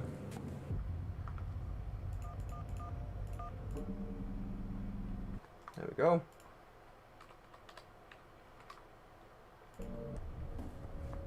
Yep, we're back to the last room again. We're churning through this pad though. I don't think I ever should have found my the scribble pad. You made it to the final room. Apparently you're not so stupid. But don't celebrate just yet, What? Special Agent. You What? still have an You're opportunity fine, to you're make a fine. mistake and kill. So let's begin. Red front. You must start with Evelyn's brother, Patrick Martin's age. Then multiply that by the number of seconds it took Stephen to turn on Patrick. The answer will be variable B. So Patrick's age plus Stephen's turning would be 53. Patrick's age. That's 41. So it would be what the bloody page again. Where was I? Oh, went that way. Right, so that's 41 times 53. Okay.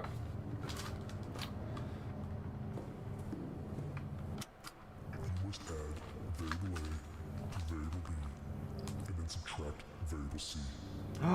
Subtracting? Into the keypad Oh no. on the crate.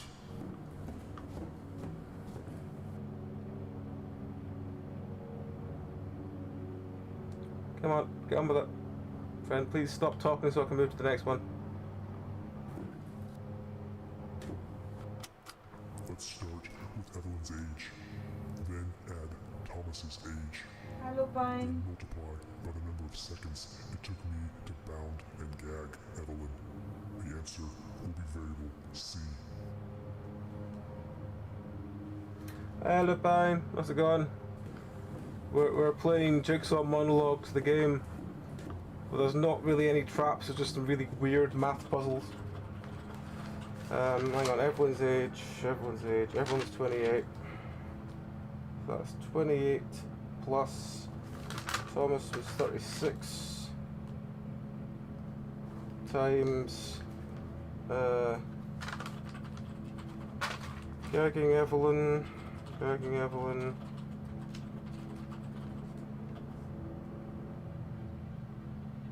I think it was 28 seconds for that. I think that was 28. I think. Yeah, it's basically, yeah. I want you to start with the number of nails in Evelyn's sister, Ariel, and then add Evelyn's mother's age, and then multiply by the time I got to Evelyn's parents' house. The answer will be variable A. No, I love you, Krim. I've forgotten what that said. I want you Oh, to start with the time number at of parents' nails in house. Evelyn's sister, Ariel, and then I add guess A, Evelyn's okay, right. mother's age. Right, so nails into Ariel Parents' was house. 18. The answer will be variable A. What page go? 18 plus mother age. The mother was Angela, 53. And multiplied by time, you got the parents. It was 9.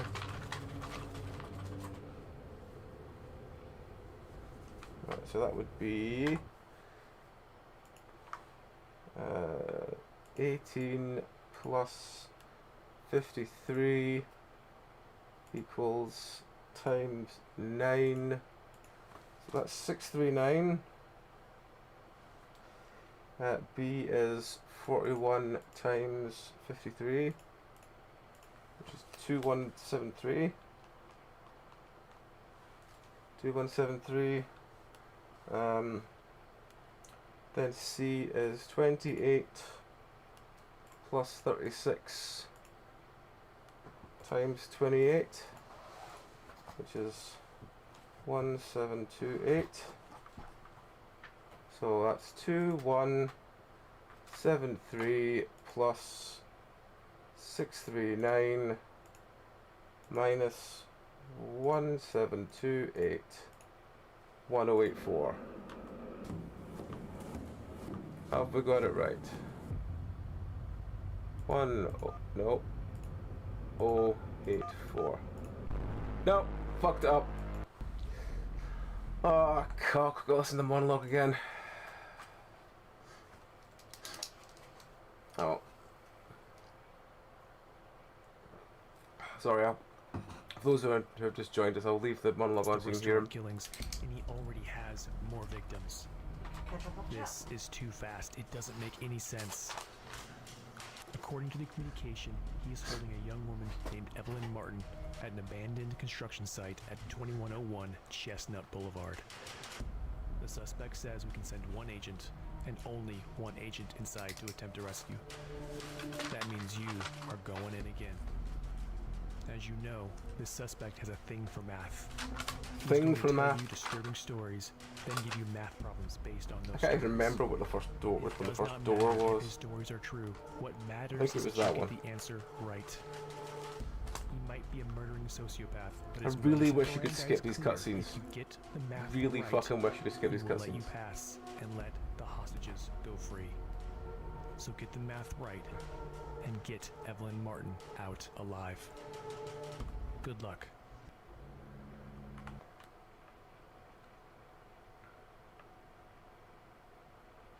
Right, hang on. Right. Was this... I think this is when I came back, so this should be 3850. Yeah. 3850, and then door 2 is 1234. I don't need to do door number 2, but I'm going to do it anyway just so I know, just so I can do them in order. So I can catch up to what they were. That was door 2.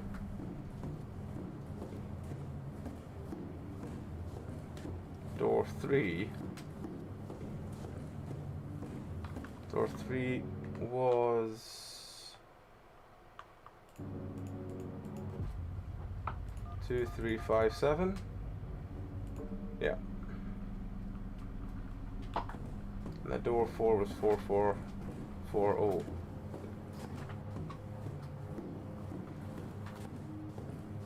This is the last one.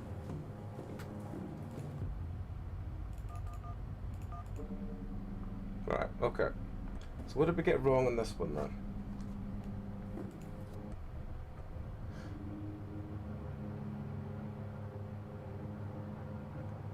Can I can move again, right, okay, cool.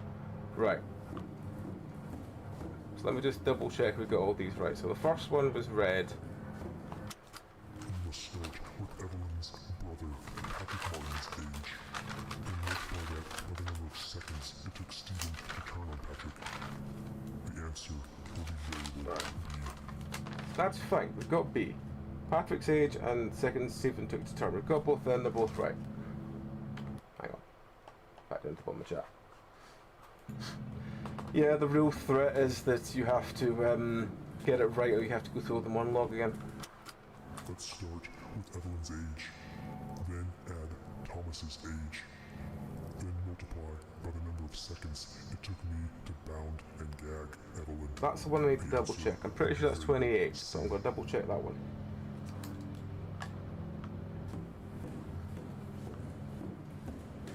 And we've got this one.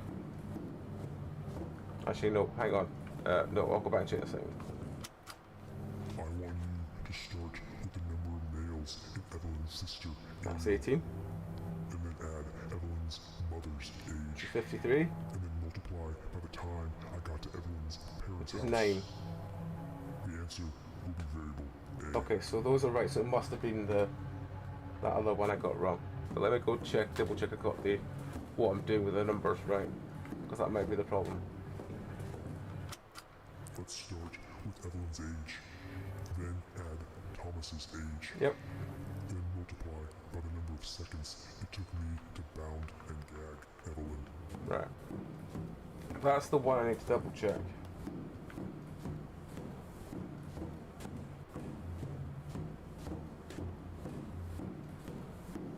Which is this one here, I believe.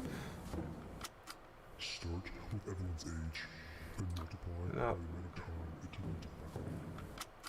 Start with Thomas's age. No, it must have been this one here.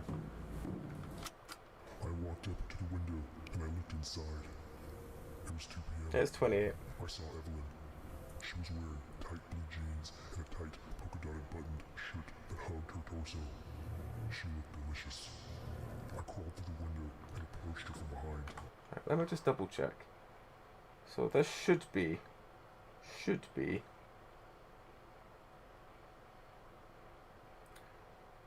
18 plus 53 times 9, which is 639, which I have. Then we have 41 times 53, which is 2173, which I have. Then we have 20. We'll just make sure she's 28, not 26 or something like that. No, she's 28. So 28 plus 36 times 28.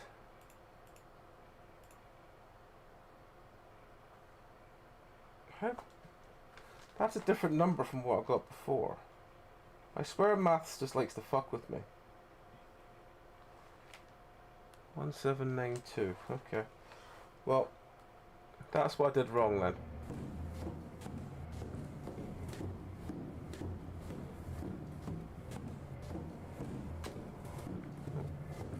So it should be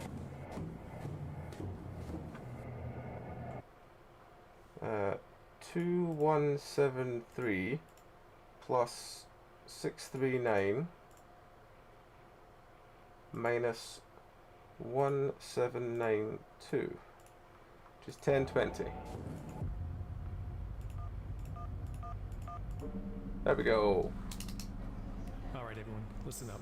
To begin with, I want to congratulate the special agent that entered this facility and safely recovered Evelyn Martin. That is outstanding work, Special Agent. But like this message on the wall says, Evelyn Martin will not be the last one. So we need to stay focused. Okay, next. The Task Force Behavioral Analysis Unit has been developing a preliminary profile of the suspect to help us gain insights into the serial killer's motives and signature methods. By studying the crime scenes and victim profiles, the Behavioral Analysis Unit aims to develop a more comprehensive understanding of the meth problem killer's psychological makeup. I believe some of the conclusions put forth may be of value to your investigations going forward, and I would like to read them to you now. Quote, the meth problem killer exhibits a distinct set of psychological traits, combining sadism, manipulation, and a desire for control over both the victims and the authorities. Key characteristics include 1. Sadistic tendencies. The subject derives pleasure from the suffering and potential harm inflicted on his victims. He revels in the psychological game. 2. Control and manipulation. The subject thrives on exerting control over the situation and manipulating the actions of law enforcement. 3. Superiority complex. The subject likely possesses an inflated ego and believes himself to be intellectually superior to others. And 4. Methodical planning. The subject's attention to detail and ability to anticipate law enforcement's actions suggest a meticulous nature and ability for strategic thinking. Okay, everyone, I'm going to stop there. We are 5 weeks in, and we are in the big leagues. This guy is not an amateur. He is smart, he is ruthless, and he is prolific. And we need to catch him. Thank you. Now let's get hunting. It's been 5 weeks. Let's get hunting. The Silva family. Special Agent, this is week 6.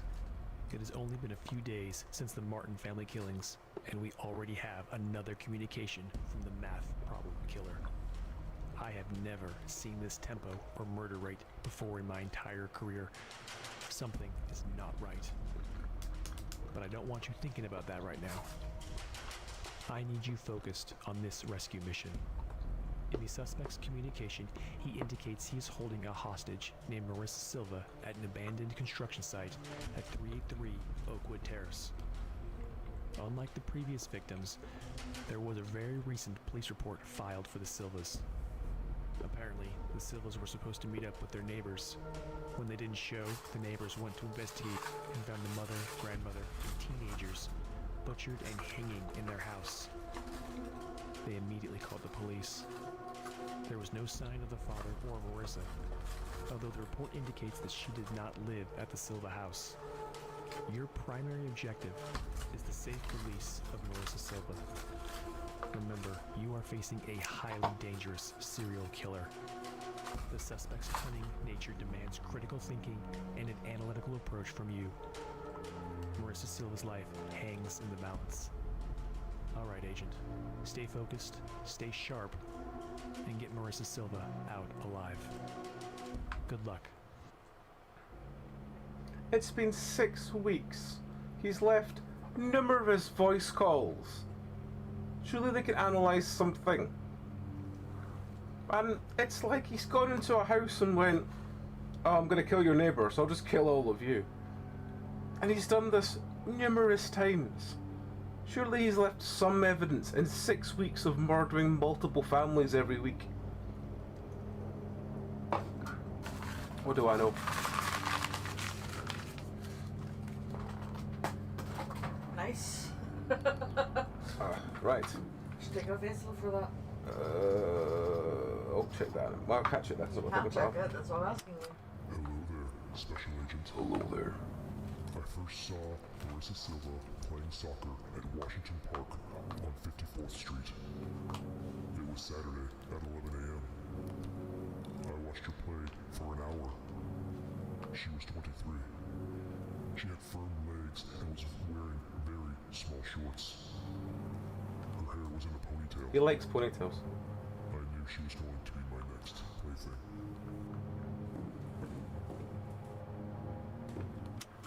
Let's start with something even a stupid task force special agent can solve. You will multiply the first number of the street of the park with the sum of the time I first started watching Marissa and Marissa's age.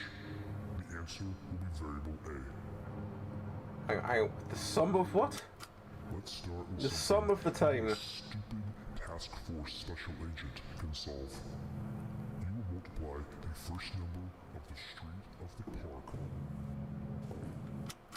I want you to add the first number of Yolanda's age to the second number of Yolanda's age. Then multiply by the second number. I don't have Yolanda, so just shush. I'll be back in a second.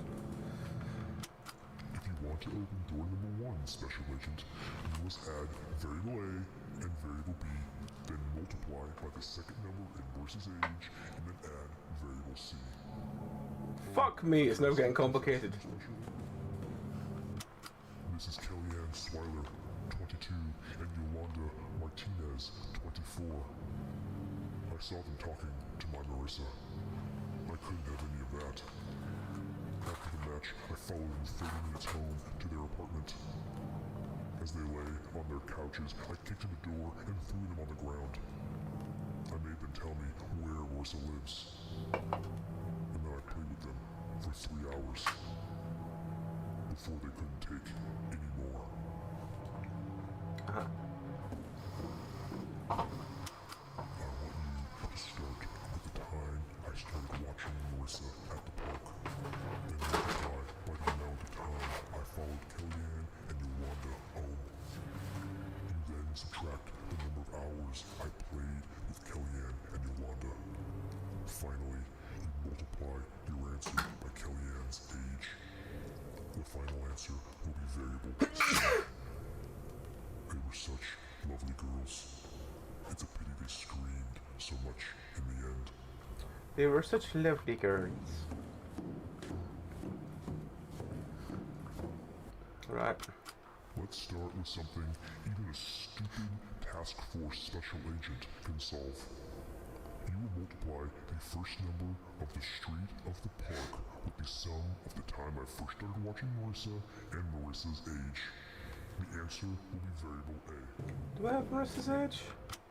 Hello there, Special Agent.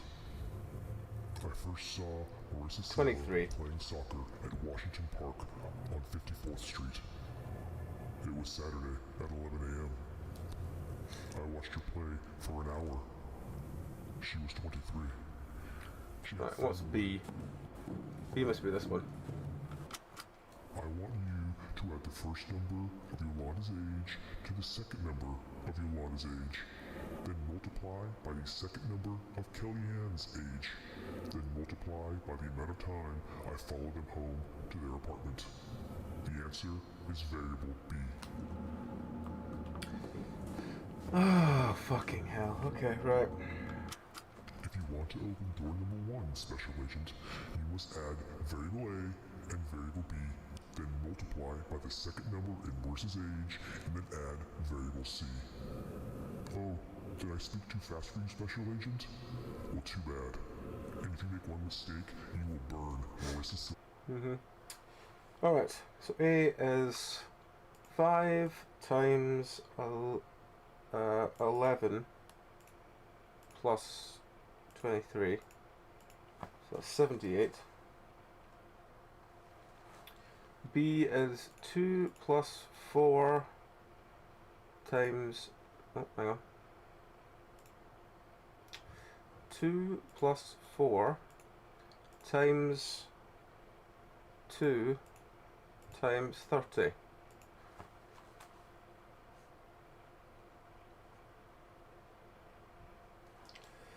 And C is 11 times 30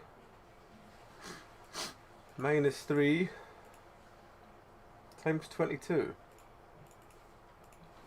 Jesus Christ. 7194. I'll double check that one actually. 11 times 30 minus 3 times 22. Okay. So it wants me to do 78 plus 360 times 3 plus 7194 is 8508.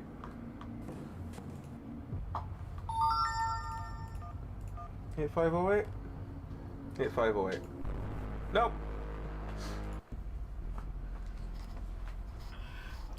Back to the monologue. Back to the monologue. Oh God. Okay. Special agent. This is Tab out again because I don't want to have to listen to him. Let me just move my legs because the cat's asleep with me. Right, so the number was the first digit of the street multiplied. Oh, hang on, was it multiplied by the sum of? So which means that bit needs to get done first. Right, okay, maybe that's why the problem is. Alright, I'll double in check the that. suspect's communication, he indicates In he's the 3 holding years a it takes me to get through this hostage named one Marissa look. Silva at an abandoned construction site at 383 Oakwood Terrace. Unlike I want to check something. This game did call itself an intense puzzle game.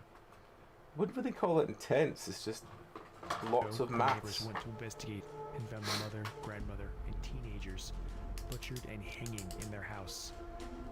Would you call this game intense, man? There was no sign of the father. or I mean, I've Marissa, not been following any of although it, the so I report doubt indicates that. that she did not Oh, live if at I the have Silva been house. Your Grasped by primary it, objective then maybe. is the safe release of Marissa Well, Silva. in my brain right now, I'm so foggy, it's nothing more than just a bunch of numbers. I mean, it's just a bunch of numbers. Exactly. I mean, it's just been And- page after page and after yes. page after page after page and yet, of I've just seen, numbers. And yet, I've seen people say that the story behind it is half decent. The story behind it is just fucking bizarre. It's like, here's a man, he broke into another house and he killed an entire family because they didn't know his maths. Hang on, did you see the sum of? I want you to add the first number of Yolanda's age to the second number of Yolanda's age. No, it wasn't that one, it's A. Multiply by the second I number. want. Is A this one? Let's start with something even a stupid Technically, task you're force killing the special people. agent can solve. You will multiply the They're first killing his number hostages of the by bad street maths. of the park With the sum, it is the sum of, so yeah, that's why that's wrong. The story basically seems to be, well, He's got hostages. it started out being man has hostage, go solve math problem, man release hostage, to guy kills and wants you to do some numbers. Math. Man times himself for binding and gagging people, and apparently can blitz a room and bind and gag them within 18 seconds, which is quite impressive considering, I guess. Right, so hang on, it needs to be 11 plus 23 times 5, which is 170, not 78. Okay, that's fine, we can fix that. So 170 plus 360 times 3 plus 7194, which is 8784. Are you 8784? Yes, you are. Hooray. 8784. I mean, you did miss the one earlier, which was, oh, this woman, she put stickers on her car, so I had to kill her. You're like,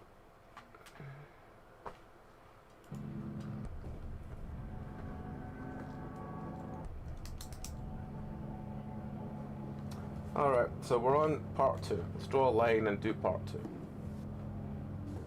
What numbers have you got for me this time? During my delicious time with Kellyanne and Yolanda, they told me that Marissa lives at Waypoint Apartments at 35th Street, apartment number 405, and has a roommate named Sophia, age 25. I decided to visit the girls. It did do something charming earlier by saying that he kidnapped the husband who was young and beautiful at 43, and I was like, there's hope for me, yeah.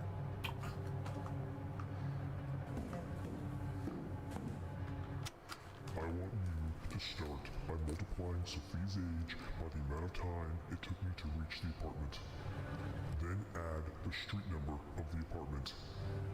And then multiply by the third number of the apartment number. Is that too complicated for you, Special Agent? No. The answer will be variable. Oh, hang on. The answer is what? I want you to start by multiplying Sophie's age by the amount of time it took me to reach the apartment. I don't know that one. Add the street number of the apartment. I know that. And then multiply by the third number of the apartment number. Is that too complicated for you, Special Agent? The answer will be variable A. Okay, so that's A. Okay. That's fine. Why don't you start with the amount of time I watched Sophia? Then multiply that by the amount of times I knocked on the door. Then multiply that by the amount of hours I spent with Sophia. Then subtract the first number of her apartment. The answer will be variable B. At least we're getting to actual math problems now, rather than just, you know, I say math problems. At least we're getting things like, take the first number of here, and get the sum of this and this of that, rather than just being, you know, take this random number.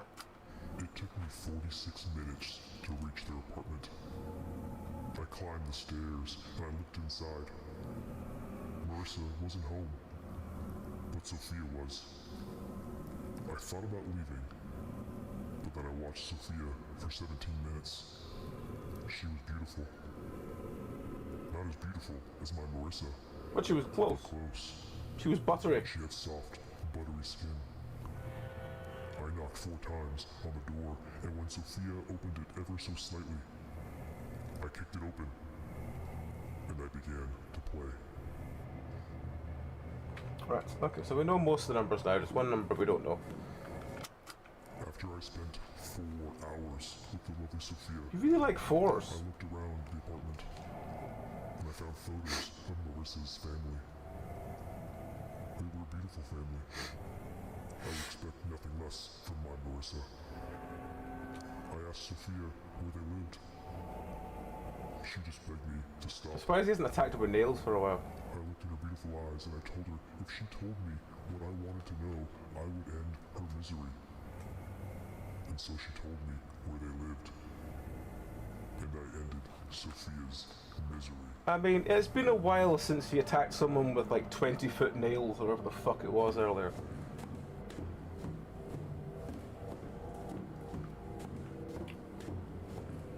Alright, what's next? Let's keep a tally of my little adventure for Marissa, shall we, Special Agent? There was Kellyanne and Yolanda, and now Sophia. And we are not even done yet. Sophia was 23. No, I want you to add variable A 25. to variable B, and then subtract Sophia's age. Oh, poor sweet little Sophia. Alright, so this one would be 25 times 46 plus 35 times 5. So that's 5925. The second one is 17 times 4 times 4. Hang on. 17 times 4 times 4 minus 4 plus 5925 equals, oh, minus 25.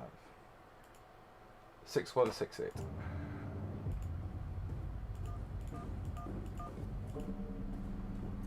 Right, next door is 6168.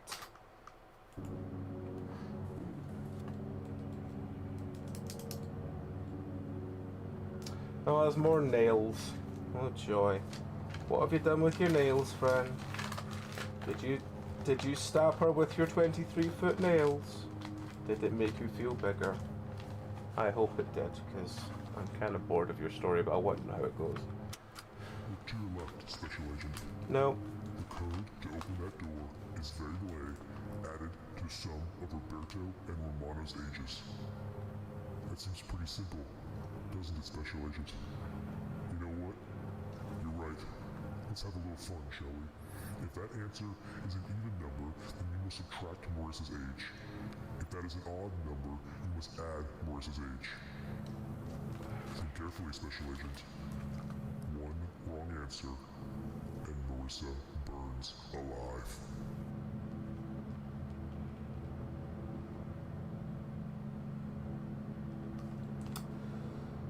Ah, for fuck's sake. Right, who's this Roberto and Romano then? It took me 46 seconds to enter the house and find Marissa's little brothers, Roberto and Romano Silva, lying on the couch, half asleep. I grabbed a knife from the kitchen, and in another 53 seconds, I slit both Roberto and Romano's throats. He times himself. I then hung them upside down in their living room, with rope I found in the garage. The whole affair took me 6 minutes. Pretty impressive, wouldn't you say, Special Agent?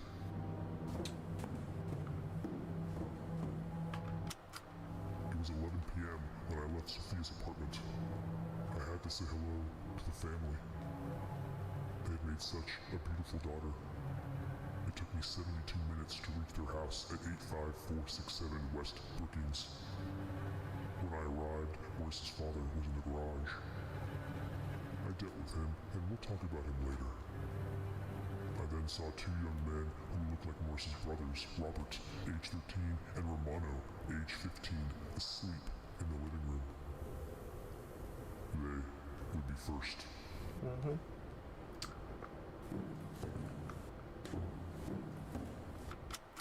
I want you to add the number of nails I used on Marissa's grandmother.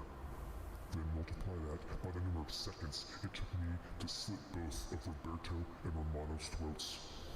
Then subtract the time I left Sophia's apartment. The answer will be variable A. Alright, well. I went upstairs and found Marissa's mother and grandmother. They were awake. They saw me. The mother screamed, but the grandmother fought. It was easy to put both of them on the ground. As I started to duct tape them, the mother kept screaming for me to stop, but the grandmother fought to the bitter end. I went down to their garage and found a nail gun. I came back to the bedroom and put 56 nails inside the grandmother. Of course you did. Now it was just me and Marissa's mother. I took my time. Right. So that would be 56 times 53 minus 11, and that is an odd number, so we want to add Marissa's age. Marissa is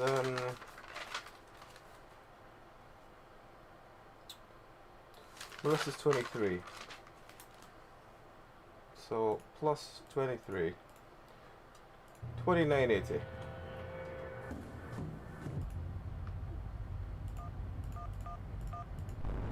Oh,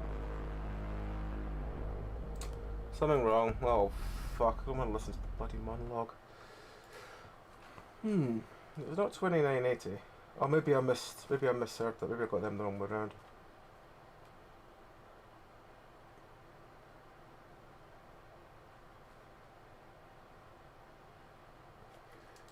hang on, where's my thing?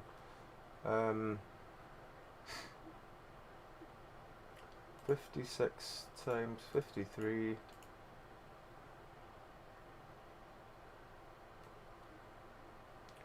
plus 13 plus 15. No, you know what? That's the reason I got it wrong, is because I forgot to add the ages of the kids. Alright, we'll go again. A second to meet my microphone so I blow my nose out.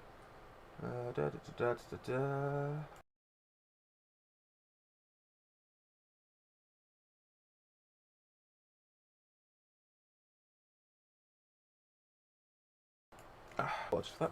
At the Silva house. Your primary objective is the safe release of Marissa Silva.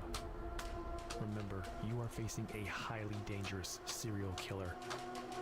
I just want to get back on with it. Critical thinking and an analytical approach from you. Marissa Silva's life hangs in the balance. I wonder how long this has got to go. Stay sharp, and get Marissa Silva out alive. Good luck. I can't imagine it goes more than 6 deaths. Surely they'd find him after 6 deaths. What was the story? It was 8784.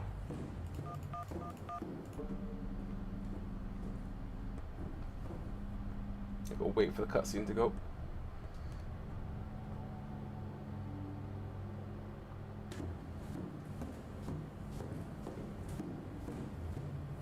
Is it this way? Nope, wrong way.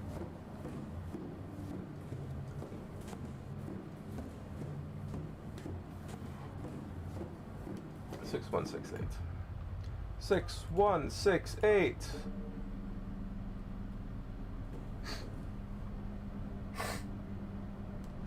And then this one was, just check, it was 56 times 53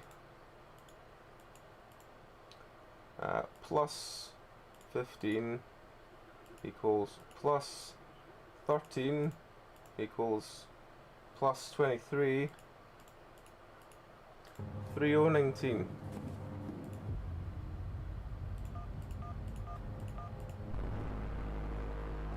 I've cocked up somewhere. Oh God, sorry. Just sit and wait for this goddamn. Special Agent, this is week 6. It has only been a few days since the Martin family killings, and we already have another communication from the math problem killer. Why did you call him the math problem killer? He's not doing any math anymore. My entire career. He's just randomly killing people. Is not right. But I don't want you thinking about that right now. I need you focused on this rescue mission. In the suspect's communication, he indicates he is holding a hostage named Marissa Silva at an abandoned construction site at 383 Oakwood Terrace. Unlike the previous victims, there was a very recent police report filed for the Silvas. Apparently, the Silvas were supposed to meet up with their... When they didn't show, the neighbors went to investigate and found the mother, grandmother, and teenagers butchered and hanging in their house. They Really, really wish I could have skipped these after the first one. Right, it's 56 times 5. I'm pretty sure it's 53.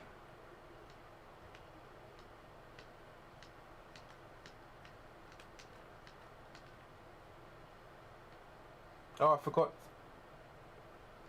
forgot to subtract 11. Oh.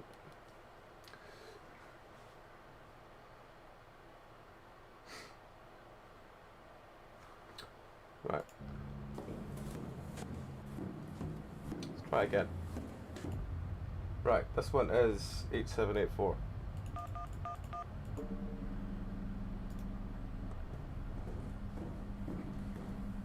Just realised my microphone's way over there.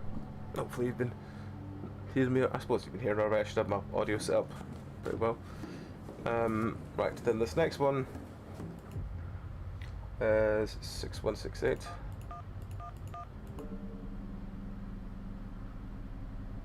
Wait for the cutscene.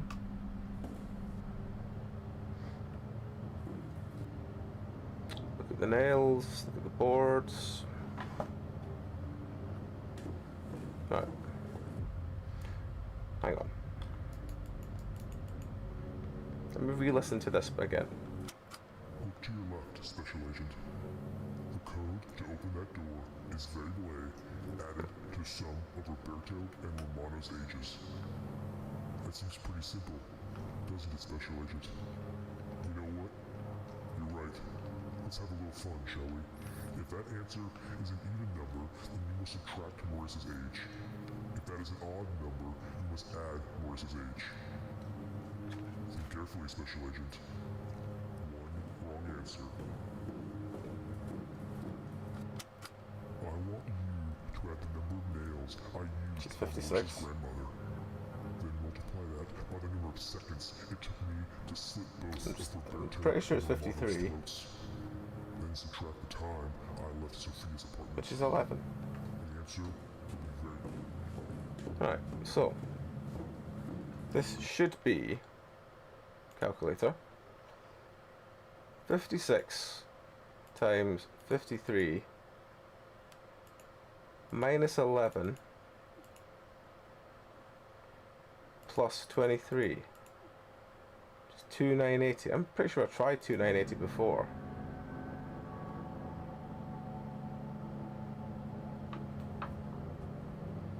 Try again. So hang on. 56 times 53 minus 11 plus 13 plus 15 minus 23 is 2962. That's a different number again. 2962. Cock. How did I get a different number again? Right, hang on. Where's my... I'll just do the calculations while I'm waiting for this to load. Okay, so I'm pretty sure it's 56 times 15 at 53, right?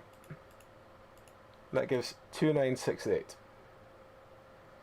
Minus 11 gives 5957, which is A. So A should be... sorry, 2957. 2957. Then we add the two kids' ages, which is 13 and 15. Plus 13 plus 15 is 2985.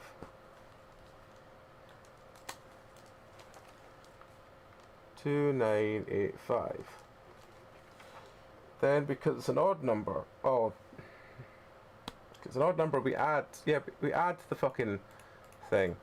So it's 3008. I'm a moron. I think the maths is getting to me. I think I've been doing so much math so long now that it's just eating my brain. Live at the Silva house. Oh god, can Your we just get on with this, please? I don't need to listen to a 4-minute long monologue of what I'm doing.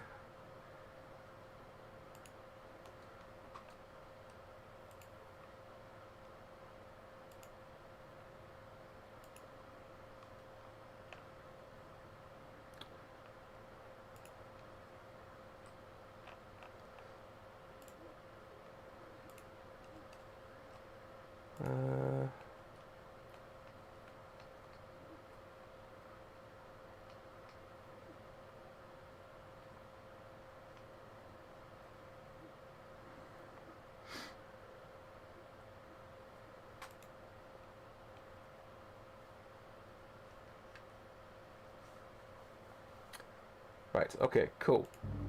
Now we're back in the room. We know what we're doing. It's 3008, I think. So, this one is 8784. We know this one. We can go through this door.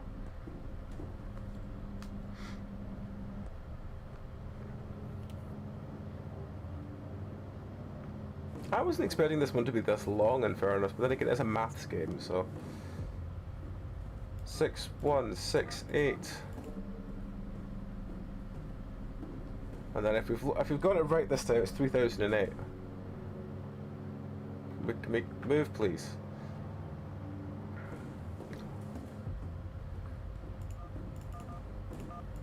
Fuck's sake, it's 3008.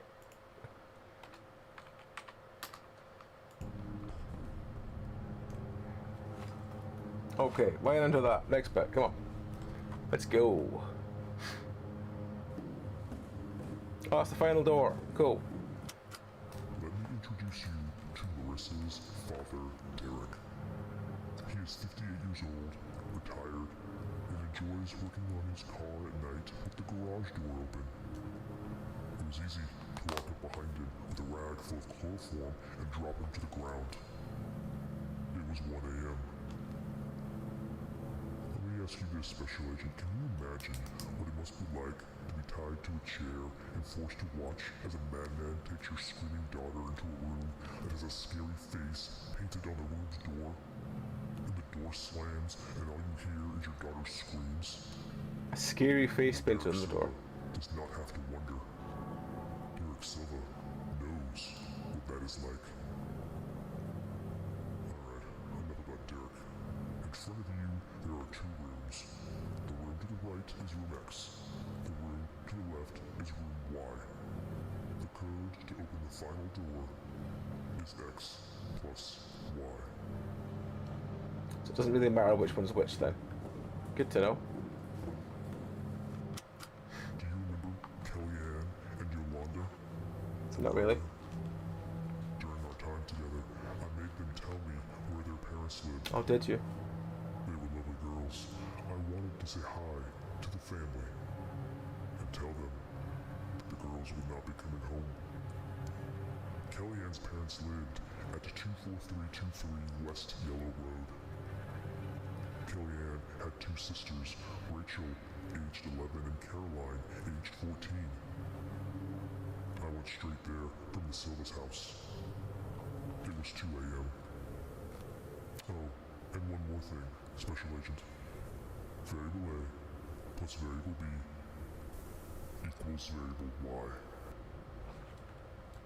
Did you say that second one was 14? Do you remember Kellyanne and Yolanda from earlier?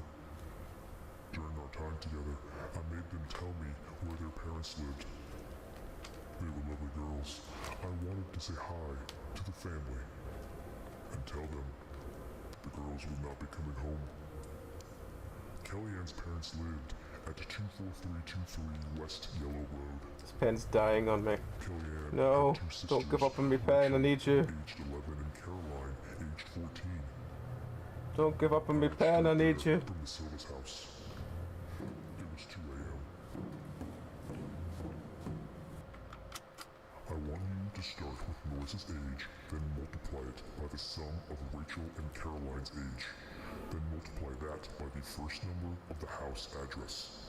Your answer will be variable A. Hang on, I missed the second bit. I want you to start with Melissa's age, then multiply it by the sum of Rachel and Caroline's age. Then multiply that by the first number of the house address. Your answer will be variable A.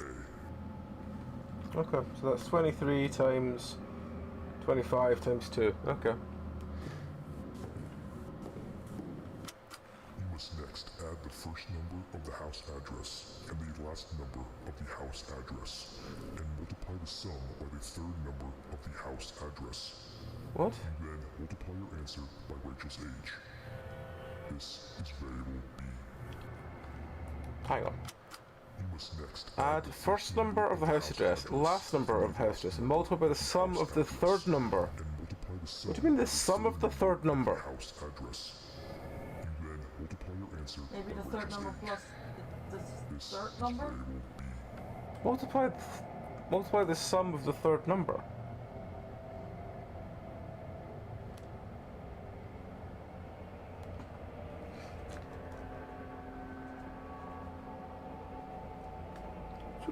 Like, the sum of usually means 2 numbers, right? Yeah, but maybe it's the sum of itself. Just means... Okay. Third number plus itself. You must next add the first number of the house address Uh-huh. and the last number of the house Uh-huh. address, and multiply the sum by the third number of the house address. You then multiply your answer by Rachel's age. This is variable B. Okay. So if that's the case, then it's 23 times 25 times 2. A is 1150.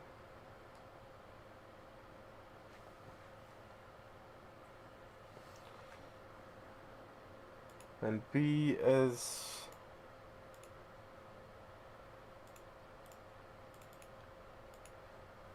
165, which seems a little low, but okay, so that'll be 1315, I think. Yes, 1315. If that's Y, it's 1315. I'm willing to say that is Y, for the sake of just trying to find the other thing. Oh god, there's multiple ones here as well. Alright, what you got? Look at this wall, Special Agent. Do you see what it says? You will never catch me. Do you get that? Do you understand that no matter what you do, I will be back next week? This is already the 6th week, and you are no closer to catching me than you were last week. You and your task force are pathetic. You will never catch me. Alright, this one. After visiting Kellyanne's family, I went to Yolanda Martinez's parents' home at 4874 East Bluefin Road. 4, 8, It wasn't quite the happy home that Kellyanne had. 4, 5, It was dirty. 4, 5, 8, Surrounded by 7, the 4. sounds of constant yelling and sirens, dogs barking, and bottles being broken. See, After visiting Kellyanne's family, well, that's fine. That's, oh, what was the number from that one? That's fine. it was the kind of neighborhood that a person could walk inside a home at 4 a.m., grab a knife in the kitchen, and slit the throat of the 53-year-old man in the Lazy Boy. It was the kind of neighborhood where that same person could grab the 51-year-old screaming wife, slam her to the ground, and slit her throat. It was the kind of neighborhood where the person could walk to the back room where the girls were and take his time for the next 3 hours. It was the kind of neighborhood that that person could do all of that, and no one would notice, and no one would care.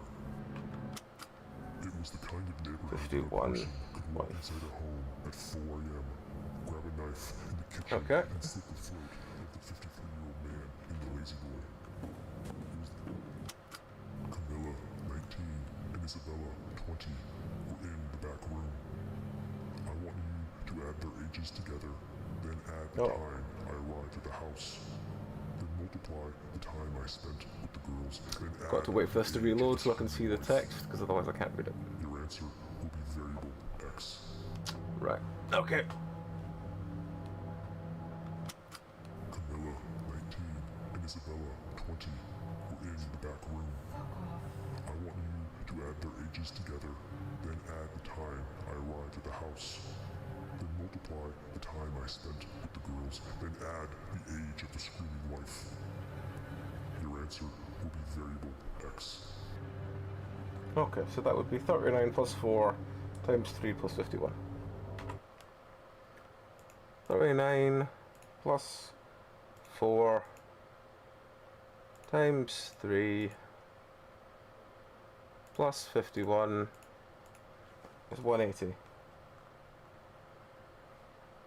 That does seem very low, but it could be right. What's Y? Y is 1315. So that would be plus 1315. That'd be 1495, if that's right. It's just X plus Y, isn't it? Yeah, X plus Y. So is it 1495? Or have I got to go redo the second one again? Nope, it is 1495.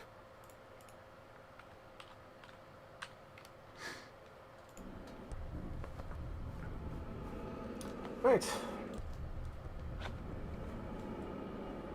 Next bit. Blue thing. I want you to multiply Kellyanne's age by Sophia's age, and then add Yolanda's age. Subtract the amount of time I spent with Kellyanne and Yolanda. Your answer is variable A. Kellyanne plus times Sophia plus Yolanda. So Kellyanne was 22, Sophia was 25. So that's 22 times 25 plus 24? Yeah, plus 24 minus time with Kellyanne and Yolanda was 3.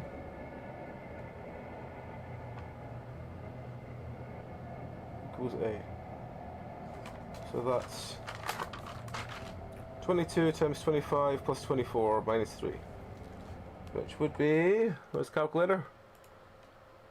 22 times 25 plus 24 minus 3 is 571.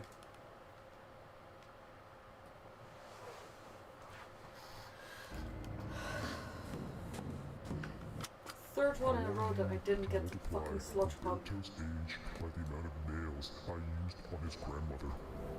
Then add the amount of minutes it took me to kill both Roberto and Romano and hang them upside down in the living room. Your answer will be variable B.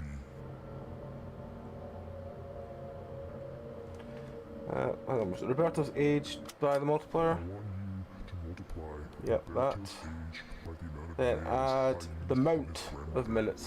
There's a lot of spelling mistakes in this The game. amount of minutes it took me to kill Right, both Roberto was like, and was he the younger one or was he the older one? upside down in the living room. Your answer He was 13. B. He was 13. So that's 13 times the nails was like silly number, wasn't it? The nails was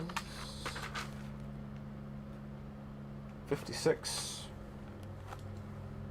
So 13 times 56 plus the time it took to kill the two of them, which was 53. Which variable was that? I want B. you to multiply Roberto's age by the amount of nails I used on his grandmother. Then Right, okay, let's just quickly work that one out. So that one should be 13 times 56 plus 53 is 781. 781.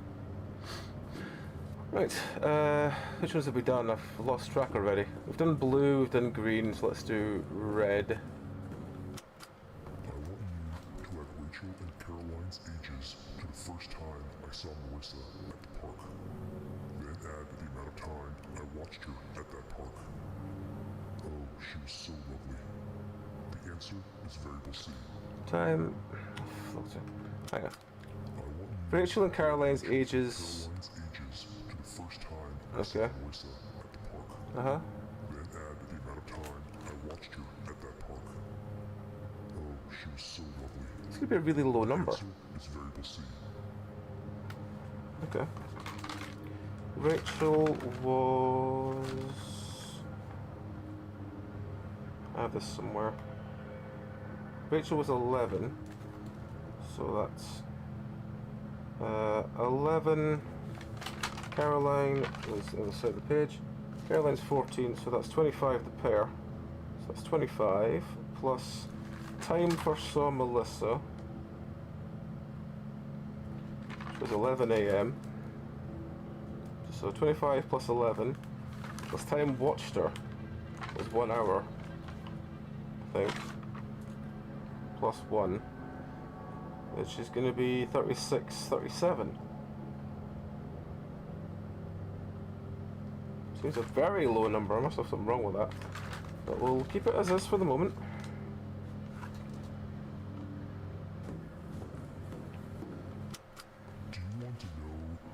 lesson to all of this is, No. Special Agent? Math is your freedom. Math is your salvation. Math. Get the math question right, and Marissa survives. She can leave this You horrible need to nightmare can't play of this slipping game. into the sun, Tell 'em we'd hate this following game. Breakfast Burritos, Well, It's too much talking. whatever. Or you can get the math wrong. And Marissa is burned to death by hydrofluoric acid. Mm-hmm. So we're going to let simple math decide Marissa's fate. Add variable A to variable B, and then add variable C. Enter your code. You were just getting me feeling happy that I'd added all these together. Right. Alright. So that's 571 plus 781 plus 37. All seems so low. 1389. Seems so fucking low. But it's at least the right number. 1389. Damn it! That's wrong. Ah, fuck. This one's been horrible. Well, let's look at our maths again. So, Ah, damn it. Kaylee's age is 22, Sophia's age is 25. Then plus Yoel's age, which is 24. So 22 times 25 plus 24 minus 3. Okay. That I'm pretty sure I know. I'm going to double check my maths on that while I'm waiting for this to get past the monologue. So that would be 22 times 25 equals plus 24 minus 3 is 571, which is what we had. B was Rob's age, which is 13, times the nails used in his grandmother, which is 56. So 13 times 56 is 728, plus 53, which is the time taken to kill the two of them. I think it was 53. Let's double check. Yeah, it's 53. Plus 53. That's 781. So that one's right, so it must be C that's wrong. Unless I've got my things wrong with that. C is Rachel and things time, which is 25, plus the time saw Melissa, which is 11, which is time watch, which is 1, which is 37. I remain unconvinced with this. Anyway, what were we at this? This was 8784. This one's been a real cunt.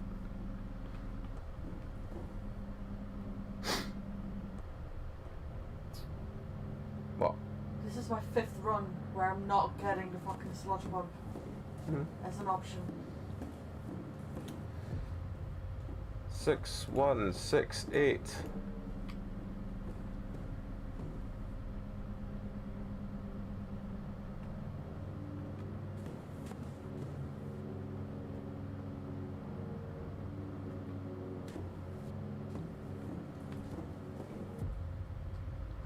$3,008.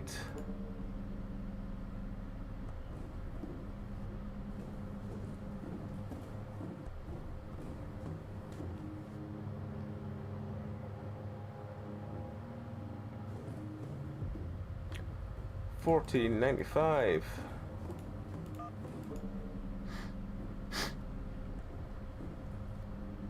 Alright, let's just double check we got all the math bits right. Like all the ones we're multiplying and dividing and all shit. I want you to multiply Kellyanne's age 22 by times Sophia's 25. age, and then add Yolanda's age. Add 24. Subtract the amount of time I spent with Kellyanne Which is and 3. Yolanda. Your answer is variable A. That's fine. So that one is right. I want you to multiply Roberto's age by the amount of nails I used on his grandmother. 13 by and add 56. the amount of minutes months it took me to kill both Roberto and Romano and hang them upside down. Oh, in the that's room. what's wrong. Your answer will be variable B. It's the minutes, it's 6, not 53. Okay, that's the one that's wrong. But we'll check the third one just to be sure. I want you to add Rachel and Caroline's ages to the first time I saw Marissa at the park. Mm-hmm. Then add the amount of time I watched her at that park. Mm-hmm. Oh, she was so lovely. The answer is variable C. Right, okay. So, the problem there was it's the amount of time it took him to kill him, not the seconds it took him to kill him. Right, so that's easy. So it's 13 times 56 plus 6. So it's 734. Not 781. Okay. 734 plus 571 plus 37. It's 1342. Boom. Alright everyone, let's get this meeting started. I first want to congratulate the special agent that entered this facility. During the hostage rescue operation, the special agent demonstrated quick thinking, strategic acumen, and an unwavering composure that resulted in the safe extraction of Marissa Silva. Of course it did. This exemplary performance under pressure is reflective of the high level of professionalism and training within our task force. Outstanding work. Alright, next on the agenda, we are observing several disturbing trends.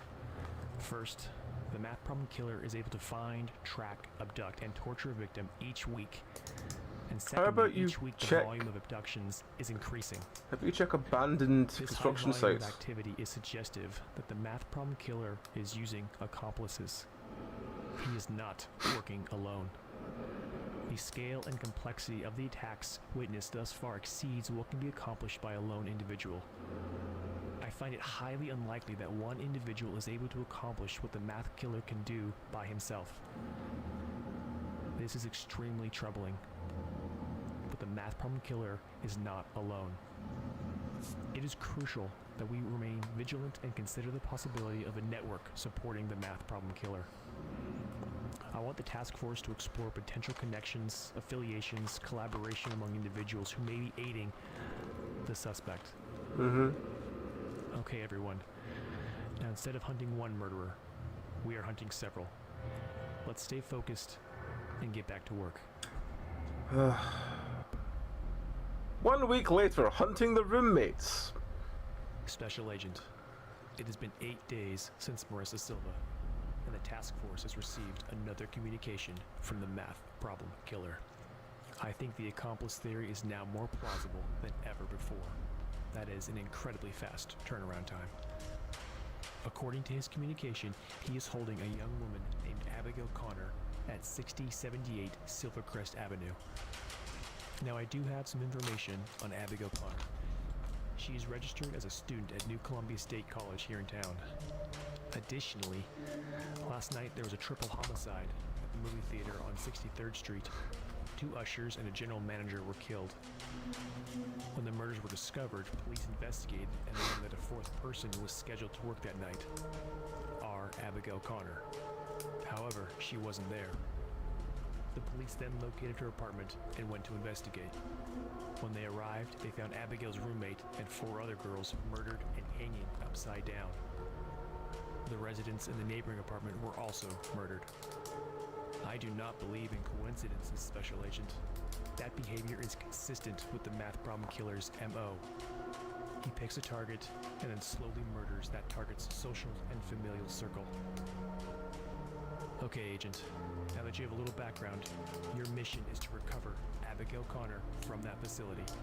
So stay focused, think critically, and get Abigail out alive. Good luck. God damn it, I was hoping it would be done. Alright, next. Abigail followed Becky Donaldson, age 20, on 27th Street. She wore jean shorts, fishnet leggings, and black boots with thick soles. Her hair was jet black, and she had 16 piercings on her face. Having the worst luck with this game For today. 45 minutes, she walked in and out of 3 different stores. She finally met up with her boyfriend, Todd Mayer, 24. I followed the two back to Todd's apartment at 3245 Trevor Street, apartment number 107.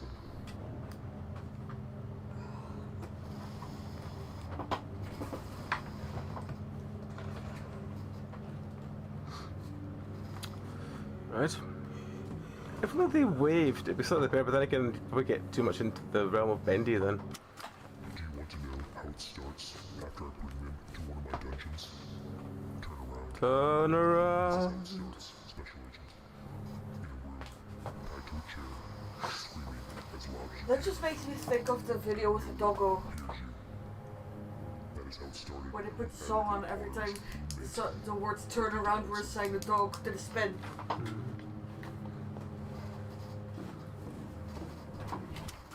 don't worry, Special Agent. We will get to Abigail Connors. But before you have your dessert, you must eat your vegetables. Hey, Marciano. I want to see if you paid attention to my little story, Special Agent. Start with Becky's age, then multiply it by the number of stores she went into as I followed her. Then multiply that by the street I started following her. Then subtract the number of minutes that I followed her. Enter your answer into the keypad on door number 1. Alright, that should be 20 times 3 times 27 Ow. minus 45. 1573. What? 1575. Oh, that's going no bad, man. Just doing... I'm still doing this one. I've been doing this one all night, but it's a weird math puzzle game, but I want to get to the end of it. I feel like I've given it enough time already, but I want to get to the end of it. Even though it's just the same thing, and it's just... It is gradually getting a little bit weird, but yeah. This table, Special Agent. This was Becky's table. This was Becky's table. Did you know if the nails do not pierce any vital organs, that the human body can withstand a substantial amount of nail penetrations? Becky was on this table for 3 hours, and she had 37 nails. That's nothing. You've put far too many nails than other people. Sneeze. Do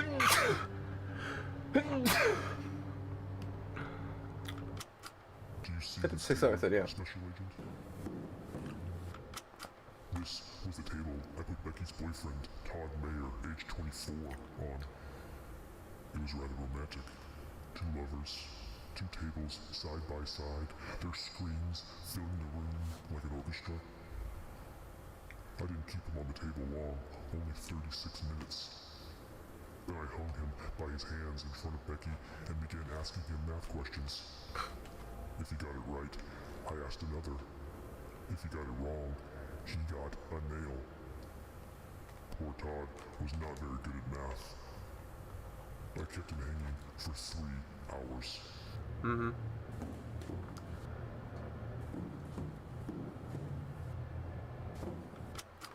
Look behind me, Special Agent. Do you see that door? If you want to get through that door, you better pay attention. I want you to start with the number of nails penetrating into Becky, and then multiply that by the number of minutes that Todd was on the table. Uh-huh. You will next subtract Todd's age, and then add his apartment number. Finally, What? you will add the number of minutes I watched them before entering their apartment. Add his apartment number. Oh god. Door number 2. Add, Get it right, the door opens, and you are 1 step closer to the door, add the number of minutes I watched him before entering the apartment. and the hydrofluoric acid dissolves her skin off. I don't remember how long that was. How long you watched them. Maybe it's this one. I followed Becky back to Todd's apartment at 3245 Trevor Street, number 107. I watched them for 45 minutes. They immediately began smoking marijuana. That was foolish. the response times to a crisis situation would be significantly diminished. It was easy to kick open the door, smack them both to the ground, duct tape them, and carry them back to my car. We would finish this at my dungeon. Right, what's that, folks?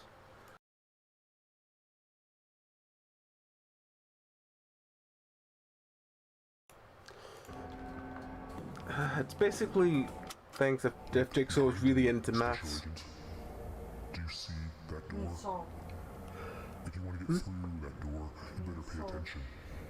What did I say? You start with the number of nails penetrating into Becky, and then multiply that by the number of minutes Jigsaw's that the Todd guy, has isn't on it? the table. You will next subtract Todd's age, and then add his apartment number. Finally, you will add the number of minutes I watched them before entering their apartment. The answer will open door Right, okay. So this one again is 37 times 36 minus 24 plus 107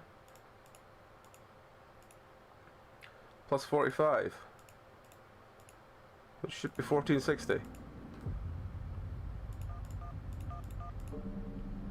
Yep, second door is 1460.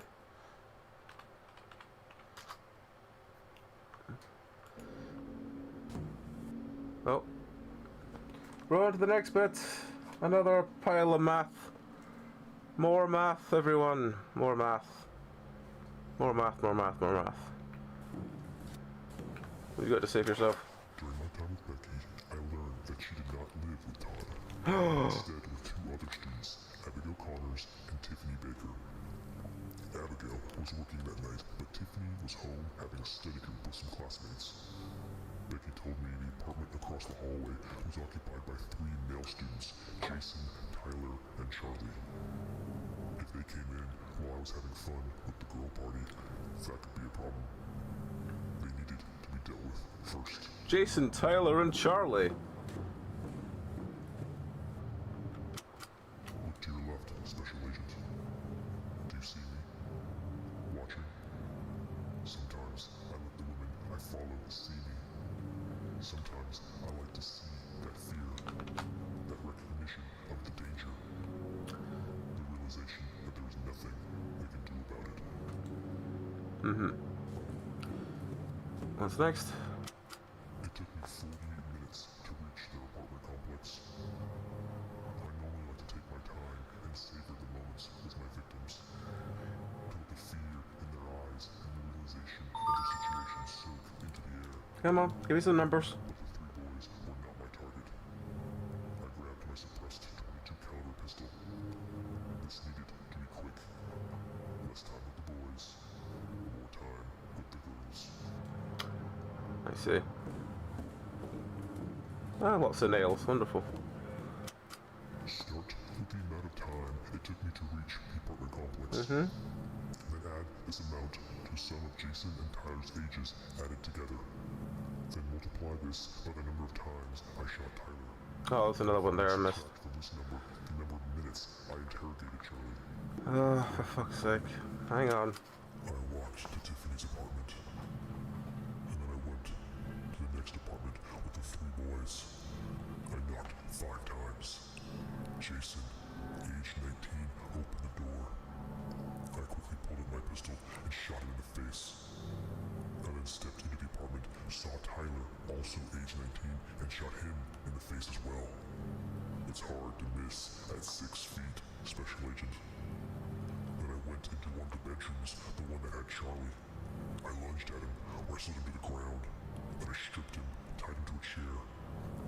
I hung both Jason and Tyler upside down from the ceiling in front of Charlie. They're both dead, so. Interrogated him for 11 minutes. When I was done asking my questions, I shot him in the face. So it's one bullet for all of them then. Start with the amount of time it took me to reach the apartment complex. Done that. Then add this amount to the sum of Jason and Tyler's ages added together. Then multiply this by the number of times I shot Tyler. Then finally subtract from this number the number of minutes I interrogated Charlie. The answer will open door number 3. I just need to double check my. One number off. Abigail Connors Burns. Do that again. With the amount of time it took me to reach the apartment Uh huh. complex. Then add this amount to some of Jason and Tyler's ages added together. Yep. Then multiply this by the number of times I shot Tyler. Then finally subtract from this number the number of minutes I interrogated Charlie. The answer will open door number 3. And if you're even one number off, Abigail Connors. Right, hang on. So that's... That can't be right. Because that would be 48 plus 19 plus 19 times 1 minus 11. That was 75.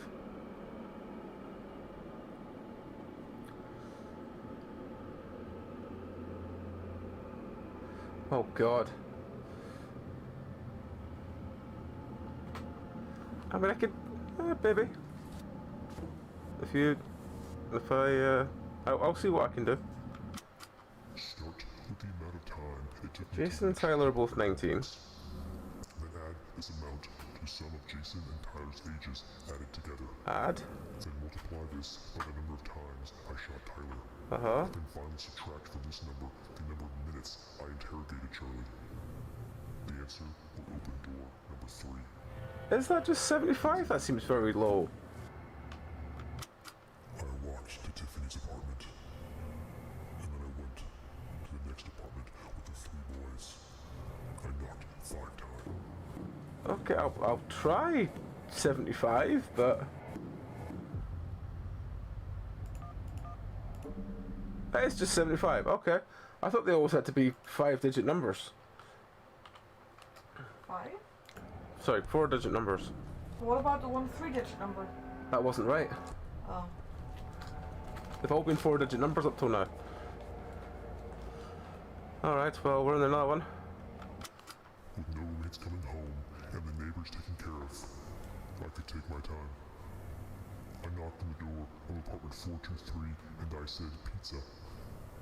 One of the girls, Lacey, aged 18, stupidly opened the door, and I was inside. There were 4 girls: Lacey, Jennifer, age 19, Christine, age 18, Laura, age 20, plus Tiffany, age 19. Tiffany was the prettiest of the 5. I chose her. I raised my pistol and I shot 2 rounds into each torso of the other 4 girls. They all fell to the ground screaming. Then I lunged at Tiffany and bound her arms, legs, and mouth with duct tape. When Tiffany was secure, I finished off the other girls with 1 headshot each. What was the name of the other one? Christine. It's coming home and the neighbors taken care of. I could take my time. I knocked on the door of apartment 423 and I said, Right, okay. Next bit of math. With Tiffany watching, I hung the 4 girls from the ceiling in a semicircle. It took me 23 minutes. I pulled Tiffany into the center and made her look at each one of her friends. The tears poured down her face. She knew what was happening. She knew what was about to happen. When I finally took the duct tape off her mouth, she begged me to stop. I asked her to tell me about her other roommate, Abigail. Oh, so nothing useful there at all. Wonderful. I want you to start with the number of bullets I shot at the girls, then multiply this by how many girls were at the apartment. Then multiply this by Jennifer's age. You will next add Laura's age, Hang on. and add the apartment. Number of bullets I shot at the girls was, well, shot each of them in the head, plus 2 into the torso. So was that 6? I assume 6. I want you to start with the number of bullets I shot at the girls, then multiply this by how many girls were at the apartment. Then multiply this by Jennifer's age. You will next add Laura's age, and add the apartment number. The answer will be variable A. So that's 6 times 5 times 19 plus 20 plus 423. Okay. I want you to add Lacey's age with Jennifer's age, then add variable A. Then subtract the number of minutes it took me to hang the 4 girls. This final answer will open door number 4, and it will begin our hunt for Abigail. Unless you make a mistake, in which case Abigail gets burned alive. Right, okay, so this one should be... Well, we'll do this bit first. 6 times 5 times 19 plus 20 plus 423 is 1013. And then 18 plus 19 plus 1019, oh no, 1013 is 1050 minus 23, which is 1027. If this is right, I may be wrong. Where's door 4?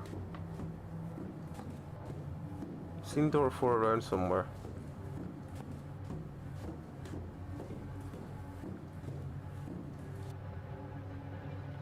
$1027?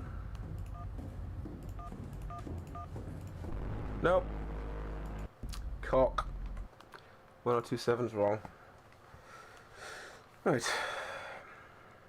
I need to re-listen to when he says he shot into the torso. Does he say shot into each of the torso, or does he just say shot into the torso? And also, when he says shoot at the girls, does he mean... I don't know. I have to look at that bit again. That's the one confusing bit. The number of girls is 5 because it's Lacey, Jen, Chris, Laura, and Tiffany. Then the age of Jennifer is 19. The age of Laura is 20. The flat number is 425.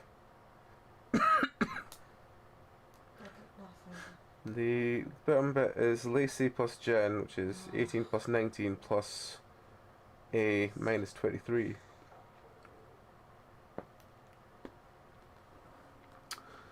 Need to re-listen to a bit, work out which bit we got wrong.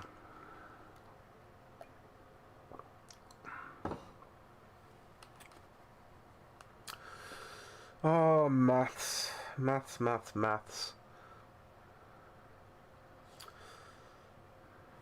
Killer's MO.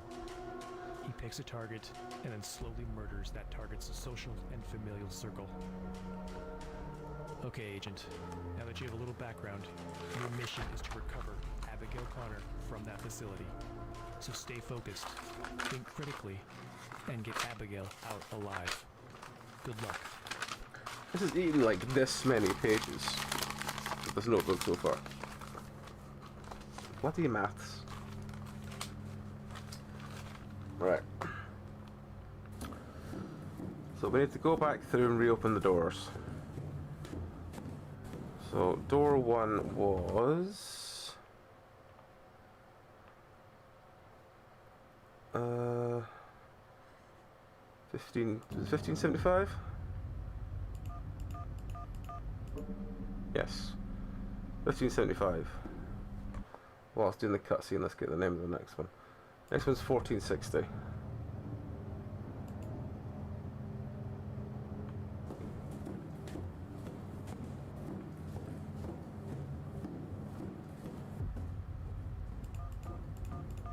Nope, that's close.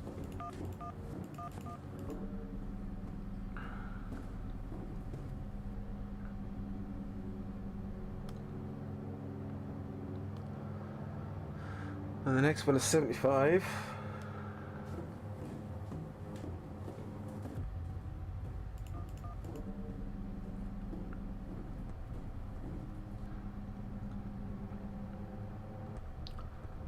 So we just need to double check how many bullets he shot at the girls.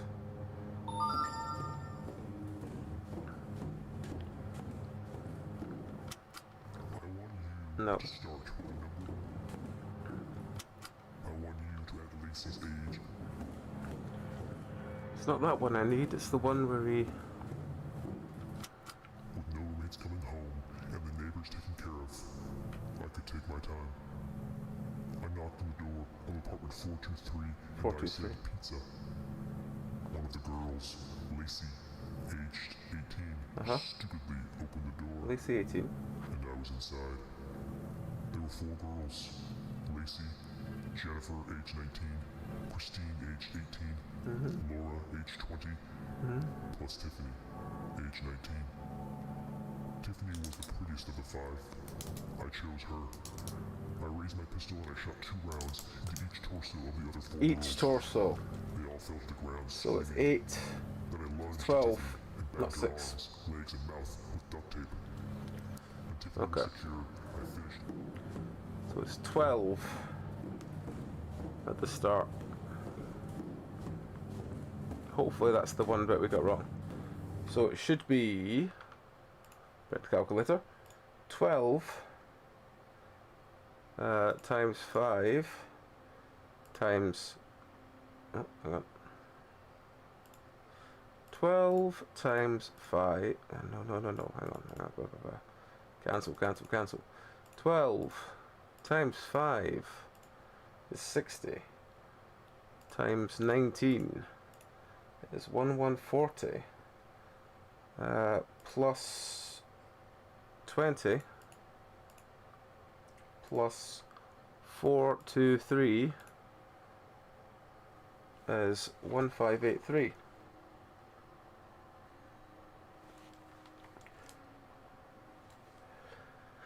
(18) plus 19 is 37, plus 1583 is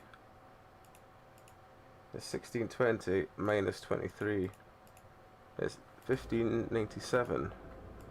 Is that the right number? Yes, it is. Okay.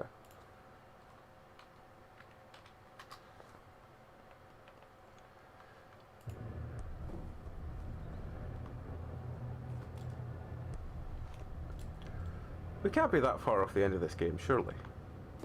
We really can't. With Becky and Tiffany taken care of, Why did it say Lisa if you're talking about Tiffany? it was time to find Abigail Connor. But first, look at that writing on the wall, Special Agent. I left you a message. Do you see that? It says, are you smart enough to stop me? Ask yourself that question. Well, here's the answer, Special Agent. You are not. You are flawed and stupid, and you are going to make a mistake and kill Abigail Connor. Because that is the point of these little dungeons of mine. I don't kill the hostage. You do. There's at least 4 tapes in here. I dragged Chad and Paul behind the counter and locked the theater doors. I want you to multiply Chad's age by the street number the theater is located on, then add the time I arrived at the theater. This will be variable A.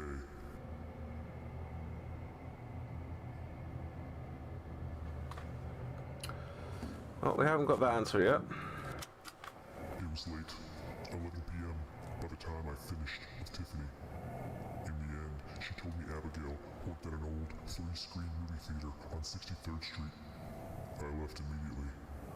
When I arrived at midnight, it was deserted, except for 2 employees, Chad, aged 18, and Paul, aged 22. They told me they were closing. I asked how many people were closing, and they replied just 4. 3 ushers and the manager. I pulled out my pistol and shot both of them in the head. Right. Well, we should be able to get that number we just couldn't get before, because we've got all the answers now. I dragged Chad and Paul behind the counter and locked the theater doors. I want you to multiply Chad's age by the street number the theater is located on, then add the time I arrived at the theater. This will be variable A. Okay, so that's 18 times 63 plus 12 is A.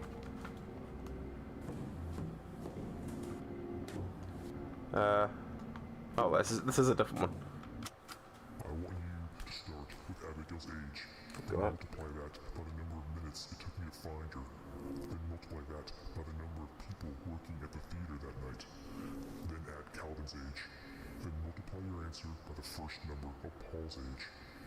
The answer will be variable B.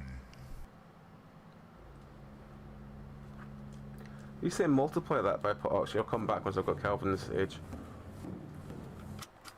In order to open the final door, you must add variable A to variable B. Even a stupid special agent like you can figure that one out. Or can you? I thought you were going to give me some actual useful advice there, friend. Rather than just hiding the end bit like this. Next week, more bodies, more victims. Wonderful. The office was adjacent to the lobby. I walked inside and found Calvin, age 34, the manager. I approached him, reached out, gripped his hair, and slammed his head into the table.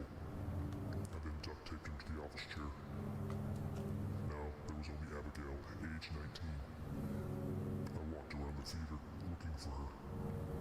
After 7 minutes, I found her. She was sweeping the floor with her headphones on. I approached her from behind, and I grabbed her. Right. Okay, I think we should have everything then. Let's go see what the thing was again.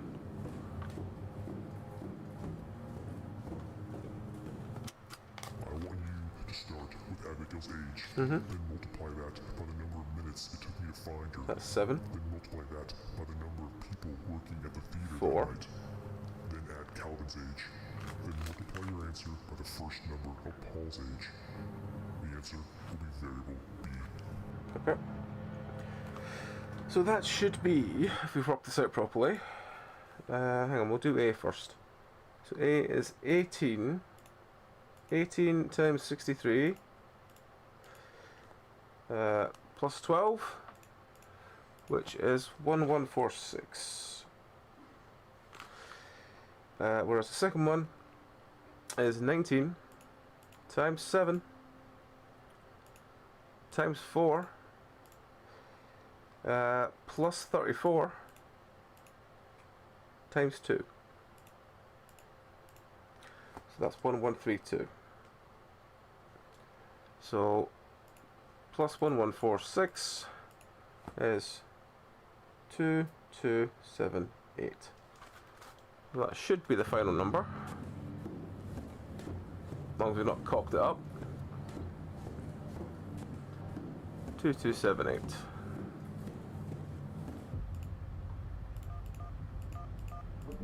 Yep. 2278.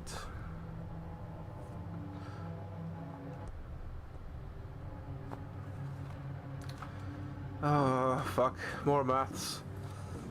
Oh, God. Hang on. Next page.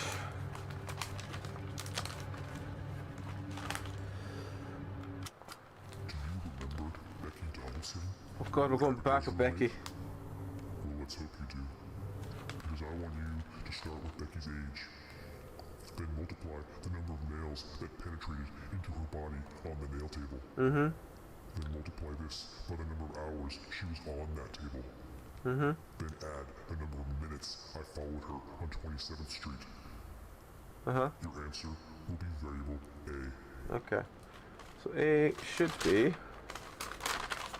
Becky, Becky, Becky, Becky, Becky, Becky, Becky. Okay, Becky was page before. Becky's 20. So that's 20 times. She took quite a lot of 37 nails. Number of hours she was on the table was 3. Plus the minutes she was watched was 45. That should be A. Okay. You made it, Special Agent. You made it to the final room. I don't care. If you're just gonna Pat yourself on the back. bullshit around, I don't care. Next one. If you want to open Abigail's crate, you must add variable A to variable B, and then add Abigail's age. Unless Abigail's age is an even number, in which case you must subtract Abigail's age. Is that too complicated for you, Special Agent? Abigail. You are going to kill Abigail Connor. Abigail was 19. So what was it I said? If you want to open Abigail's crate, And I said, it's not an even number though, it's an odd number, so that doesn't matter. and then add So A plus B plus Abigail's age, that's fine. unless Abigail's age is an even number, in which case. Now let us reminisce about Tiffany and those lovely girls. I want you to start with a number of girls in Tiffany's apartment, including Tiffany. You will then multiply this by Tiffany's age. You will then multiply this by the number of minutes it took me to hang their 4 bodies in front of Tiffany. This will be variable B. So that was... Tiffany's 19. And the bodies were 23 minutes, I believe.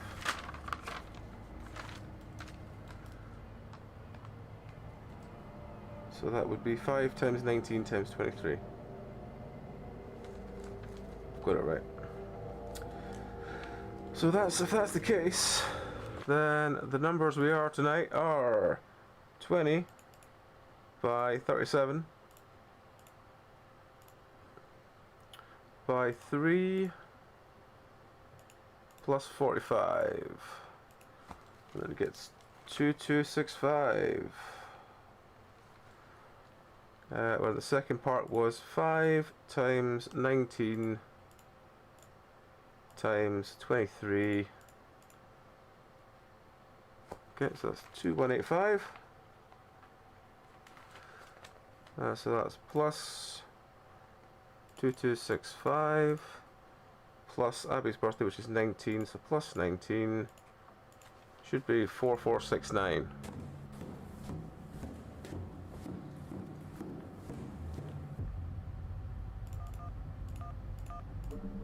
Boom. Okay, everyone, let's get this brief started. I first of all want to congratulate the Special Agent for their exemplary performance in entering this facility and successfully rescuing the latest hostage, Abigail Connor. These actions exemplify the high standards of our task force and serve as Stop a taking testament credit for to all the my work. dedication and expertise of our agents in the face of adversity. Outstanding work, Special Agent. All right, next on the agenda. Although the press conference from several weeks ago did enrage the suspect and increase his violence and brutality, we did receive multiple credible tips from the public that have provided valuable insights into the killer's potential whereabouts. In light of this information, I'm immediately deploying several surveillance teams between 10th Street and 35th Street. This strategic positioning aims to maximize our coverage of the areas identified in the tips, thereby increasing our chances of locating and apprehending the suspect. I urge all team members to exercise the utmost diligence This and is week discretion 7. during this operation. All right, everyone. This is week 7, and I want to catch this guy before there is a week 8. So let's stay focused, let's stay vigilant, and let's track this guy down. And week 8. Yep. Week 8. Special Agent, we have a serious... We have lost contact with 3 of our surveillance units. Each unit includes 4 surveillance technicians that is led by a Special Agent. They have all gone dark. Additionally, the task force has received a communication from the math problem killer. It says he has a victim named Elisa Brown at 816 Willow Street, and that we can send 1 agent inside. But here's the deal. Special Agent Gary Brown is one of the agents that has gone dark, and his daughter's name is Elisa. I sent units to Elisa's apartment, but no one was there. I think this guy's got her. Not Gary I'm Brown. sending you inside. Your mission is to rescue Elisa and to get her out alive. Remember, Special Agent, the math problem killer is no ordinary criminal. He thrives on psychological manipulation. It and doesn't has a do any series of psychological intricate traps to manipulation. challenge you. Your success in this mission rests heavily on your ability to navigate through the killer's mind games and think critically under pressure. There's no pressure. Your analytical skills will be pivotal in deciphering his elaborate schemes. But- Special Agent, but there's you are no not just pressure. a task force agent. You It's are just Elisa some math. Brown's only hope at survival. Now get inside and get her out alive. It's just some math. Good luck. He doesn't even do math to anyone else. He's not psychological. He doesn't do anything. He just kills a bunch of people, then goes, well, would you like to add, you know, the time I was in while I did this and that? And you go, alright, friend. I like the hunt, Special Agent. I like choosing a prey and then stalking it. Watching from a distance, learning their patterns, choosing my moment, and then striking. Apparently, your task force likes to watch and hunt as well. Let's see how they feel when they are hunted back.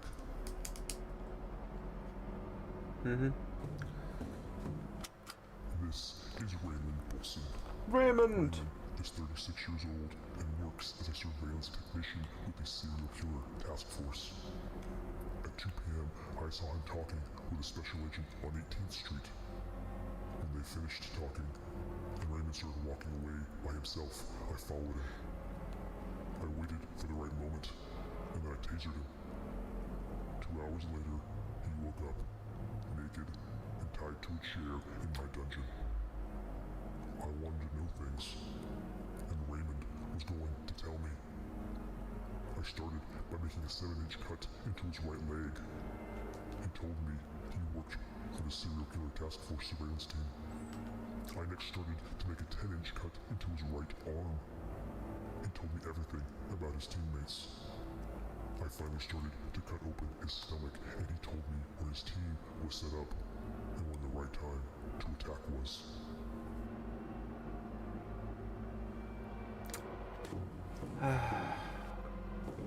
God damn it, Raymond, you had one job.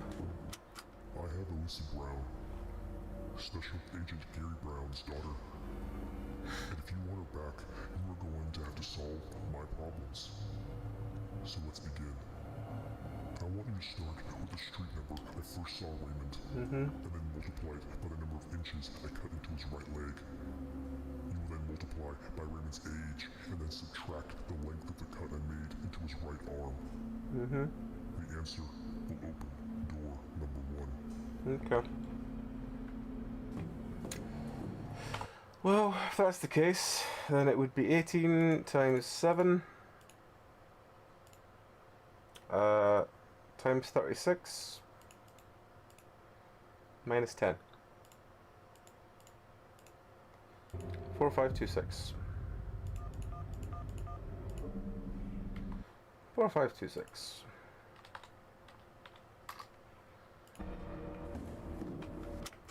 Just before Raymond died from massive blood loss, he told me his surveillance team sends one technician to get dinner for the rest of the team at the Chinese restaurant on 24th Street Oh. at 8 p.m. Oh, that I shit. was there right on time. And Gavin, the technician, showed up right on time as well. Gavin Thompson, age 38. He picked up his order and began walking back to the team's location on 18th Street.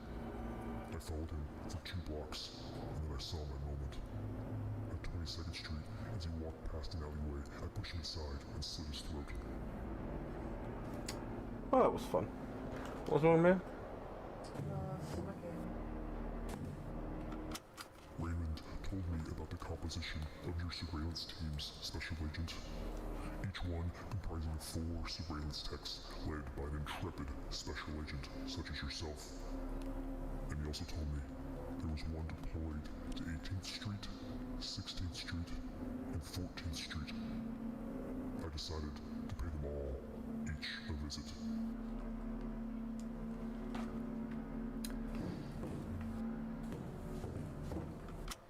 Let's see if you're smarter than these surveillance technicians, Special Agent. I want you to start with the street the Chinese restaurant is located on, and then multiply it by the time the technician arrived to pick up dinner. You will then divide by the number of blocks I followed him before I attacked. You will then multiply by the street of the team's location.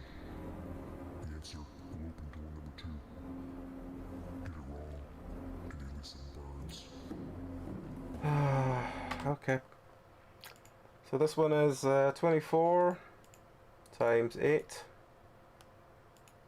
divided by 2 times 18. 1728.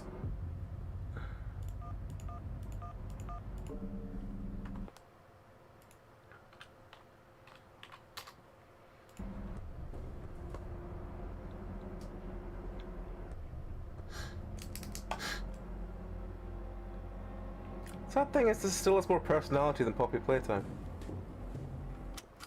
After I slit his throat in the alleyway on 22nd Street, it took Gavin 16 seconds to die.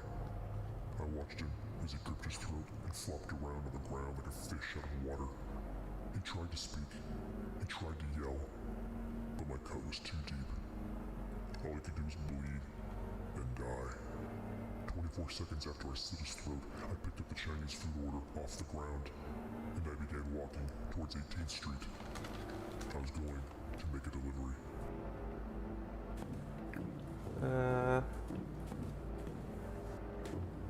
Guess we'll go on this one then. With Gavin and Raymond now nothing more than sacks of meat floating in a pool of their own blood. That meant the 5-man team was down to 2 surveillance techs and 1 agent. If the sniveling crybaby Raymond was to be believed, there would be Miles Harris, Adam Miller, and Brody Smith.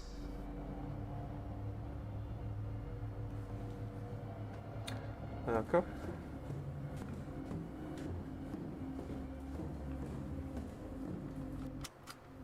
When Raymond was whimpering and begging for his life, he told me that the observation post was at 2314 18th Street, on the 3rd floor, room 312. I entered the building, walked up the stairs, went to the door.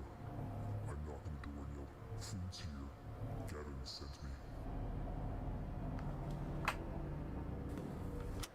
The door swung open. I lunged forward and shoved a knife into the agent's throat. The other 2 surveillance techs were still looking down at their equipment and didn't even realize what was happening. I then pulled out my suppressed .22 caliber pistol and shot them both in the head. Hooray! It took 9 seconds to eliminate Of the course it entire did. team. Of course it did, friend. I want you to start with the street address of the building I killed your colleagues in. Then I want you to add the street number. Then I want you to add the number of the room I gunned them down in. Your answer will be variable B. So that's 18th Street, 2314 plus 312. So that's B, yeah? Variable B? Variable B. I want you to start with the street address. You will wonder why I killed you colleagues any bodies. Then I want you to all shot to my dungeon and hung them up. I want you to add little ornaments.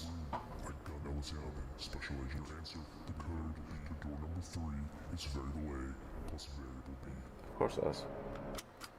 Did you like that story of how I butchered your fellow agents? Let's see if you paid attention.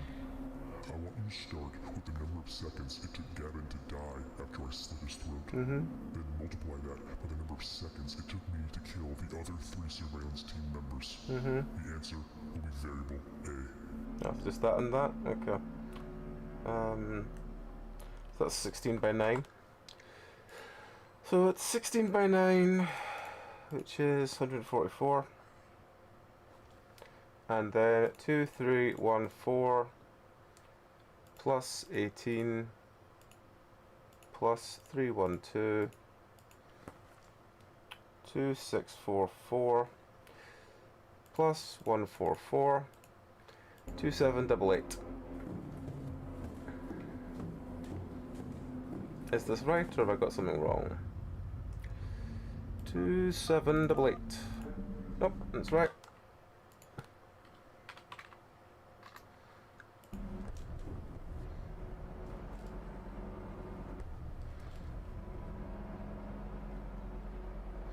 Right. What have we got next? Oh, we've got the return of the coloured friends. Well, you know, let's do this one first. Say hello to Oliver, Liam, Ethan, and Mason. Although you might know them as the surveillance team assigned to 2345 16th Street, room 305. We will talk with the team leaders, special agent 2, 3, 4, Penance 5, and 16th. in a later room. 305. For now, let's learn about these gentlemen.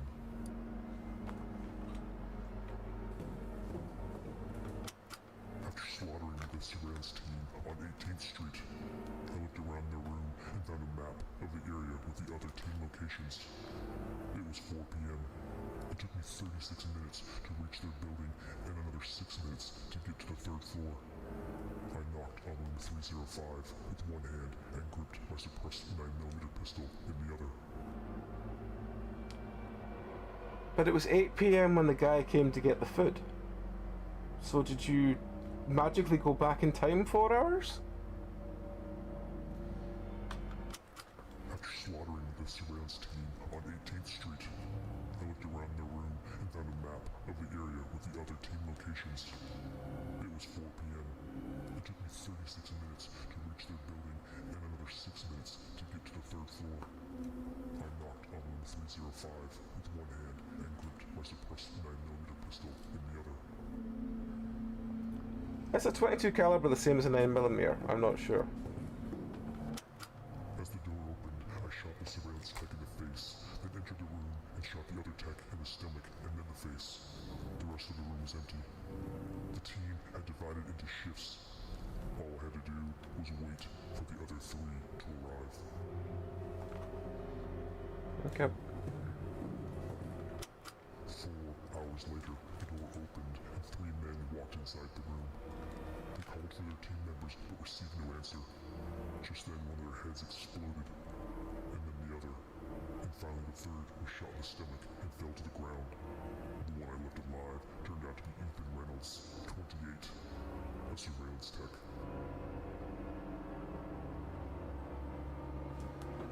Okay.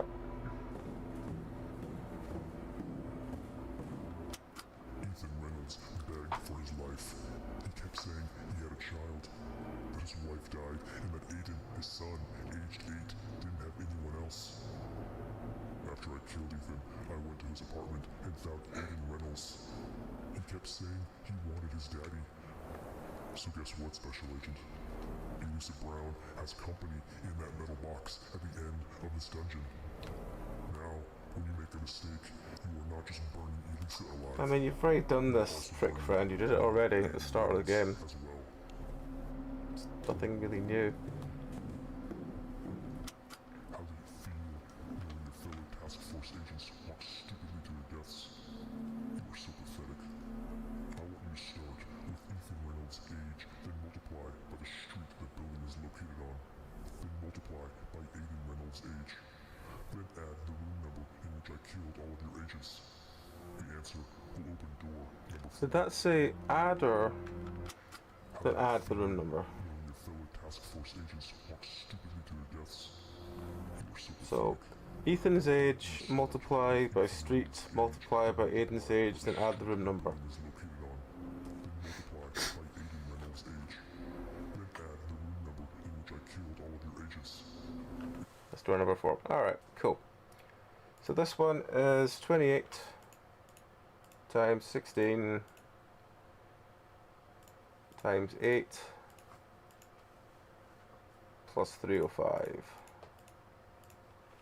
3889.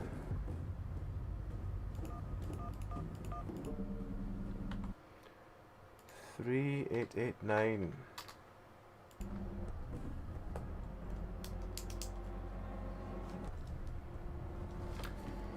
Oh, we're on to the next page.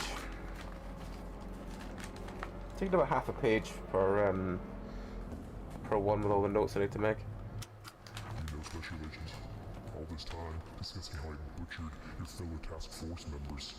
I haven't even mentioned the very prize you came here for, Elisa Brown. You see, Gary Brown's surveillance team was the last team I attacked, and he is how I learned about Elisa. No, so no information, just to brag. Okay. I want you to start with the amount of minutes Olivia survived after I strapped her to the chair. You will then multiply that by Elisa's age, and then add the number of seconds it took me to duct tape Olivia in the kitchen. And finally, at the time, I started following Gary Brown back to his house. The answer will open door number 5.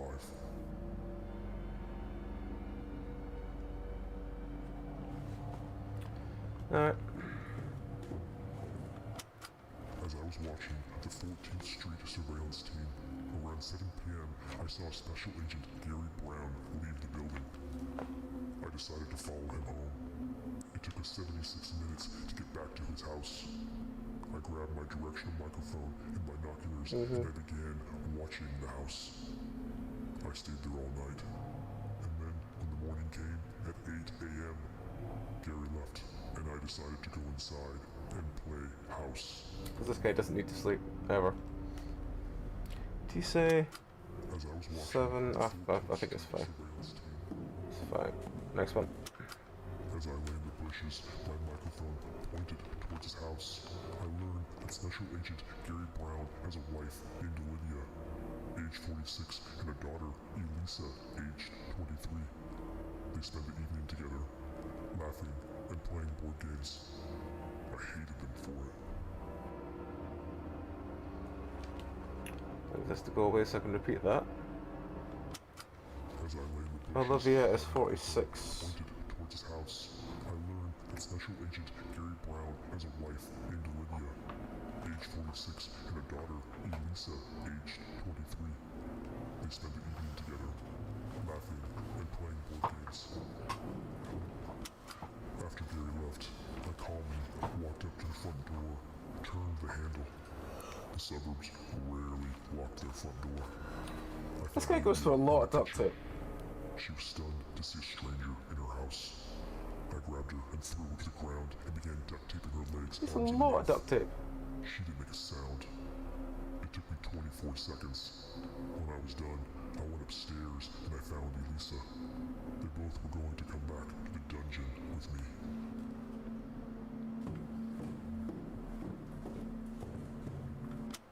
It took me 83 minutes to bring Elisa and Olivia back to the dungeon. I immediately threw Elisa in the metal box, but I tied Olivia to a chair. She begged me to let her go. She kept asking if I knew who her husband was. I leaned down close to her face. I whispered in her ear, "It is okay to scream. I like it when they scream." She survived for 63 more minutes. Right, we should have everything now. Let's go back to this one. As I lay in the bushes, No, my not microphone. that one. Not that one. This one. As I was watching the 14th Street surveillance team, around 7 p.m., I saw Special Agent Gary Brown leave the building. Was it this one? I want you to start with the amount of minutes Olivia survived after I strapped her to the chair. You will then multiply that by Elisa's age, and then add the number of seconds it took me to duct tape Olivia in the kitchen. Okay. And finally, at the time, I started following Gary Brown back to his house. The answer will So open it's door number 5. something. Need to check something multiplied. To start with the amount of minutes Start, Olivia multiply, survived after I add, strapped her to the chair. then add. Okay, that's fine. Multiply that Just by needed to be Elisa's sure it was something, then add, then add. That's fine. So that should be 63 times 23 plus 24 plus 76. 63 times 23 plus 24 plus 76. That's 1549.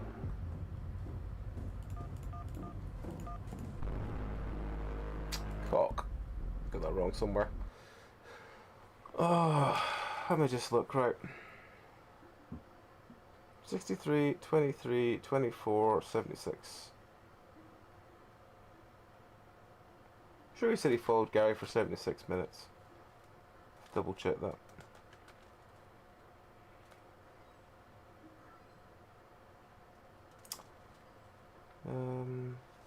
Yeah. This is door 5, so this should hopefully be the final door. I'm hoping that there's no more than 10 to this, because it is getting a bit ridiculous now. Oh, for those new, I'll Sent leave this units up to to. Elisa's apartment, but no one was there. I think this guy's got her.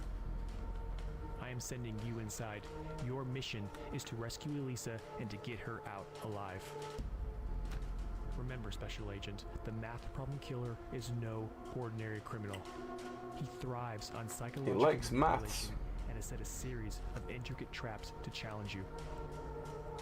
Your success in this mission rests heavily on your ability to navigate through the killer's mind games and think critically under pressure. It's not really any mind Your games. analytical skills will be pivotal in deciphering his elaborate schemes. Special Agent, you are not just a task force agent, you are Elisa Brown's only hope at survival. Now get inside and get her out alive. Good luck. Right, so we know the first ones. The first ones are 4, 5, 2, 6. 4, 5, 4, 5, 2, 6? 4, 5, 2, 6. And 17, 28.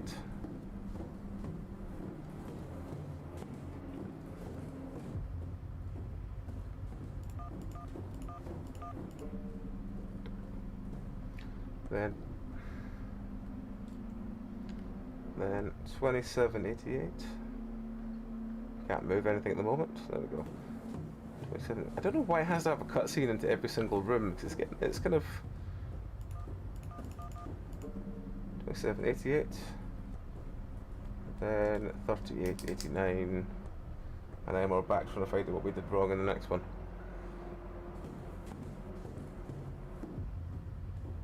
$38, 89.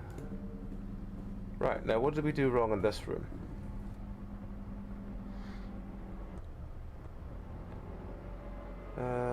Right, okay. Hang on. Right. Remind me. I want you to start with the amount of minutes Olivia survived 63. after I strapped her to the chair. You will then multiply that by Elisa's age, and then 23. add the number of seconds it took me to duct tape Olivia in the kitchen. 24. And finally, at the time I started following Gary Brown back to his house. The answer will Pretty open sure that's door 76, number but 5. You know, Special Agent, all this time discussing how I butchered your fellow task force members. I haven't even mentioned the very prize you came here for. I think it was 76. Elisa Brown. You see, Gary Brown's surveillance team was the last team I attacked. And he is how I learned about Elisa.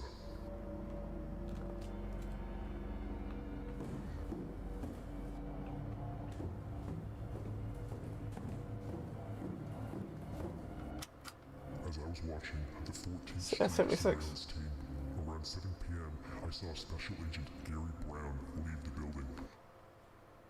So hang on, before I put 1549, yeah? So 1549 is wrong.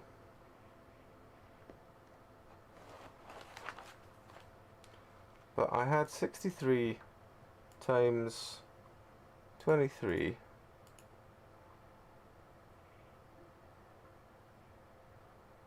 plus 24 plus 76. Which is 0.549. Your math's just making me To sleepy. start with the amount of minutes Olivia survived after She I survived for strapped her to the 63. chair. You will then multiply that by Elisa's age, and then add the number of seconds it took me to duct tape Olivia in the kitchen. And finally, at the time I started following Gary Brown back to his house. The answer Oh, add the time. number 5. It's not add the minutes, it's add the time. So what time did he leave? As I was watching the 14th Street surveillance team, around 7 p.m., I saw Special Agent 7. Gary Brown leave the building. Fuck's sake, it's done this to me so many times. It's add the time, it's not add the minutes. Fuck's sake. Ah, Damn you, maths. damn you maths. It should be, I think it's 1480. No, look, I'll get this wrong as well and be like, oh, fuck's sake. No, it is 1480. God damn. It's the number of times it's been like, what time did this happen? But you think, oh, it's the minutes that you followed. No, it's the what time. Listen to what it says. Don't do what I do. Do you you see that middle box, Special Agent? Yes, Elisa yes. Brown is inside that box. And you see those 2 drums? One mistake, and all of the hydrofluoric acid in those drums drains into the Do you have anything new to say, or is this just a taunt one? and Aiden Reynolds. I wanted you to see, Elisa, to know that you were so close, and yet you were so far away. No, that's fine. Mistake, Special Agent. I can't go through there. One mistake. Right, I assume you're first. After I was done having my fun with Olivia, it was time to deal with Gary Brown's surveillance team. I returned to 14th Street and began watching my prey. This surveillance team had 3 special Isaac agents, Hayes? Gary Brown, Isaac Hayes, and Dominic Foster. Fucking hey, they got the My shaft. helpers grab Isaac and Dominic. I will take care of Gary Brown. They've got fucking shaft. This is Special Agent Dominic Foster, aged 42. My other helper followed him after his shift and tasered him in the parking lot of the bar on 56th Street at 10 p.m. Agent Foster woke up naked and tied to a chair. Unfortunately, he was not very cooperative, and the last 46 minutes of his life were very uncomfortable.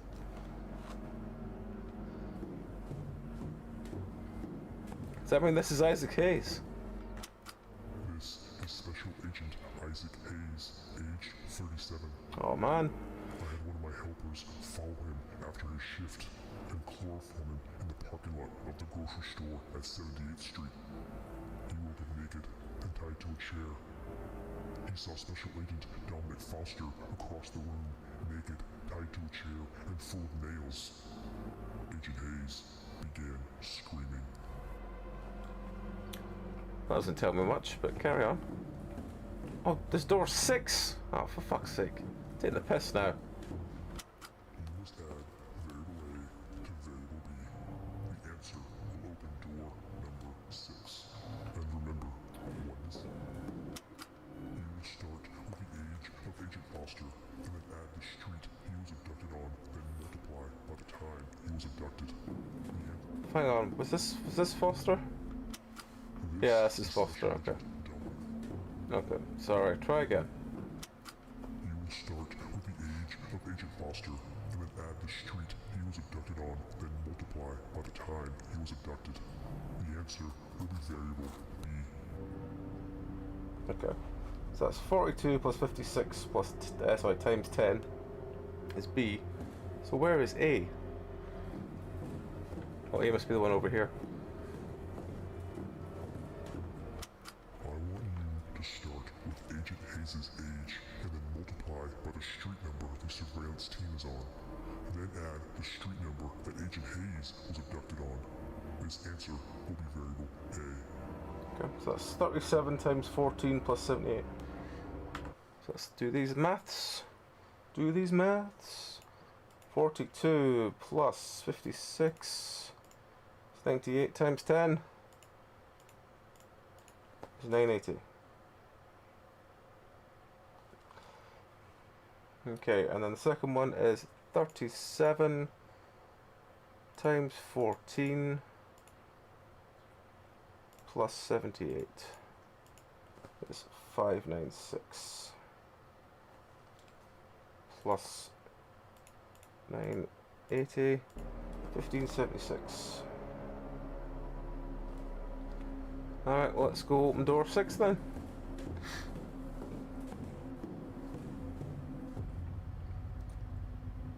$15.76. $15.76. Next week's your mistakes will, well, burn her. If I said suffered is really badly spelled. Say hello to Special Agent Gary Brown, the father of Elisa Brown. Gary was already tied to this table when I told him Elisa was in his dungeon, locked inside the metal box under the acid drums. Gary screamed. He begged. He pleaded. He said he would do whatever I wanted if I would just let her go. I paused for a moment, walked up to him, lowered my lips to his ears, and in a soft, gentle voice, I said no. That was helpful. We have talked so much about these mean, old task force agents and how I killed them all. Why don't we remember the lovely ladies? The code to open the final door to reach Elisa and Aiden is to multiply Olivia Brown's age by Elisa Brown's age. And then for funsies, why don't you add Aiden Reynolds' age? So Olivia was 46, I believe. So it'd be 46 times 23 plus 8. 46 times 23 plus 8 would be 1066.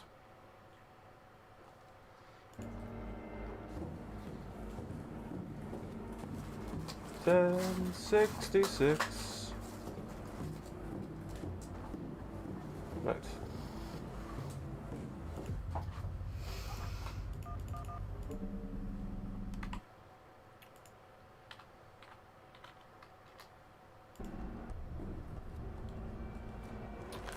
Right, we're on another page.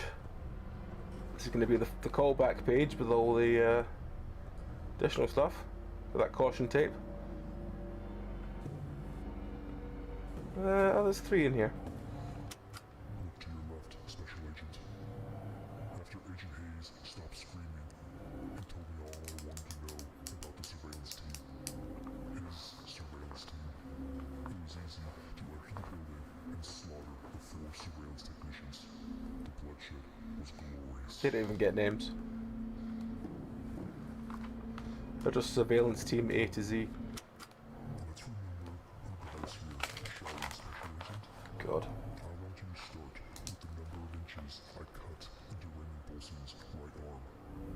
Then multiply that by the number of seconds it took Gavin to die after I slit his throat. Mm-hmm. Finally, multiply your answer by the number of seconds it took me to eliminate your entire first surveillance team after I entered the room. The answer will be variable A. Alright, that's A. This B is going to be just as fun. Here's your chance to save Elisa Brown, Special Agent. I want you to multiply variable A by the second number in Elisa Brown's age. Then add Aiden Reynolds' age. The answer will open the crate and end this nightmare. Putting the wrong answer, and Elisa and Aiden burn alive. Aiden's 8. Alyssa Brown was 23? Yeah, 23. The second number of her is 3. So I need to work the top one out. So Ray's arms were... God, which page was that? Right arm was the 10-inch one, I think. Yeah, his right arm was the 10-inch one. So that's 10 times... Gavin took 16 seconds to die, I believe. Yep, 16 seconds to die. Times 9. Because 9 was the time I took it to kill all the people. 10 times 16 is times 9. And then that times 3 plus 8. So that should be 10 times 16 times 9 times 3 minus, oh sorry, plus 8 is 4, 3, 2, 8. If that is right. We'll find out. 4, 3, 2, 8. Boom! I regret to inform you all of a critical incident that occurred during our ongoing investigation into the math problem killer. We now have confirmation that our 3 surveillance teams, each led by a task force special agent and comprising of 4 surveillance technicians, It's eating up were this captured pad. by the math problem killer and his accomplices. Yes, all of Each that. agent and the team they led are dead. This alarming development underscores the grave danger Hey, posed by Cammy. the math problem killer and necessitates immediate and comprehensive action from our task force. He was able to not only identify the surveillance teams, but also assault and capture each one. And he did this to all 3 teams. Amidst this challenging situation, I am, however, pleased to highlight a commendable act of heroism by one of our special agents. Through the application of critical thinking and analytical skills, the special agent successfully rescued Elisa Brown, the daughter of Gary Brown, one of the surveillance team I just want to get to the end of this now. Killed by the math problem killer. We're at 6 hours. The special agent's analytical decision-making and effective execution of a rescue operation in the face of danger demonstrates the exceptional qualities we value in our task force. Reminds me I was going to... Now, we lost a lot of good people this week. They were colleagues and they were friends. No, they weren't. Now, 4 of them didn't even get names. Would like to take some time to process what has happened, but that is not possible. The math problem killer and his accomplices are still out there. They are still walking the streets looking for more victims. Many dumb ways to die. We need to hunt him down. The entire task force must stand united in our determination to bring the math problem killer and his accomplices to justice. Justice! Now let's get back to work. Should we get back to work? Oh, for fuck's sake, really? Another one? Special Agent, I know last week was a rough one. It's been 1 week, it's still better. The task force has received another communication from the math problem killer. He is holding a young woman named Lois Bailey at 2746 Birch Lane, and I'm sending you inside. I'm sending you inside her to get her. Given the suspect's extreme violence towards our surveillance teams last week, I am hesitant to send an agent inside. However, one of the primary missions of this task force is the protection and preservation of innocent life. And right now there is an innocent life inside that facility. So you're going in. Your mission is the safe recovery of Lois Bailey. Approach each room. Maybe if we stopped, you know, doing this, he would stop feeling he has to kill like 15 people. Sword and shield. Your success in this mission will depend on your ability to navigate and disarm the suspect's traps with precision. The safety of Lois Bailey rests squarely on your shoulders. Squarely on my shoulders. Be vigilant. Get that hostage out alive. Good luck. Be vigilant. This is going to be another I'm smarter than you cunt.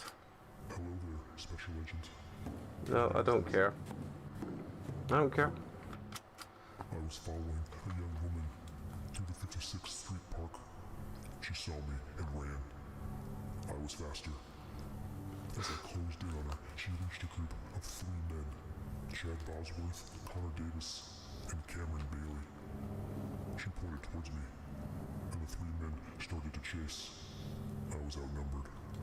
I turned and ran. I quickly lost them. Of course you did, friend.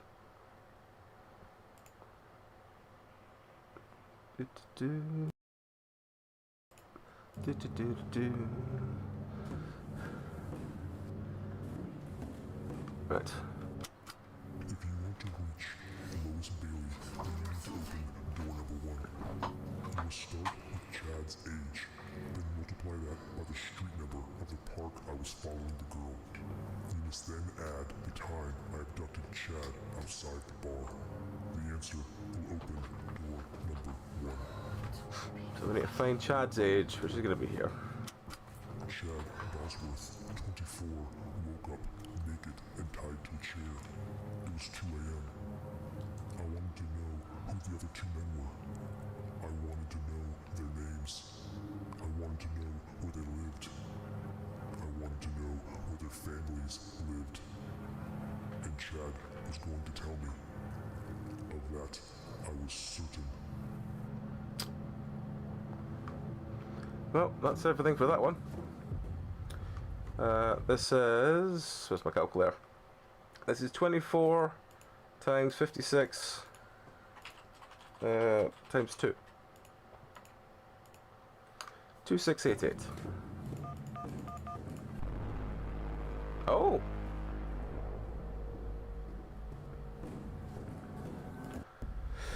Well, we just pause that for a second. What did I get wrong then? Chad's age by the park. The park was 56, and the time was 2 a.m. My PC isn't recognizing the USB again. Oh, joy. 24 times 56 times 2.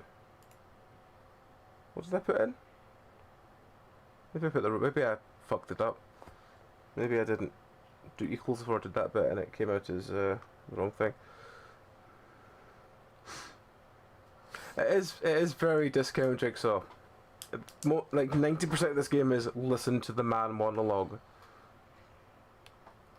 I don't really want to stop what I'm doing to restart my PC. No, just do it later then, it's fine.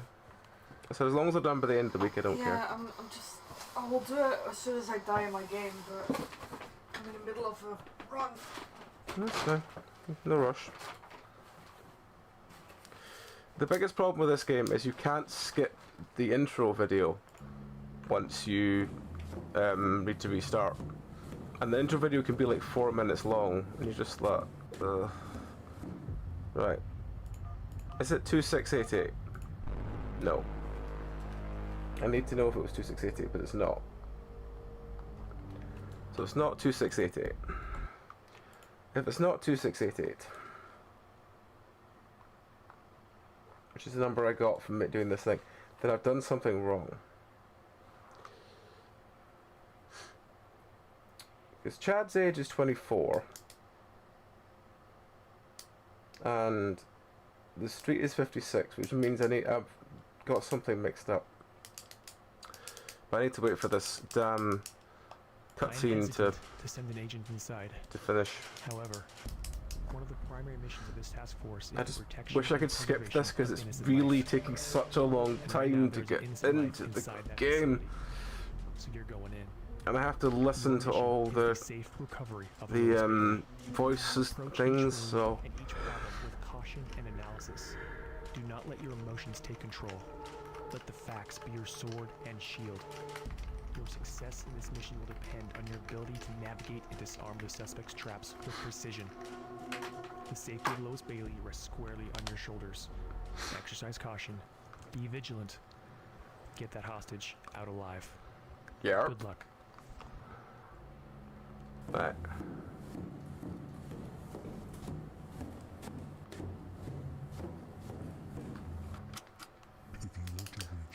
Chad's age. Multiply. Oh, add the time. Fuck's sake. Motherfucker.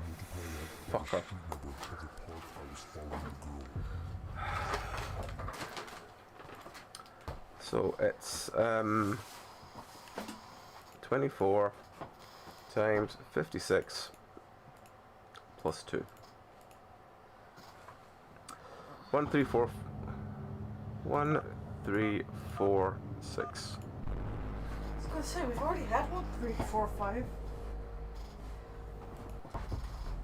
What? You failed. Hang on.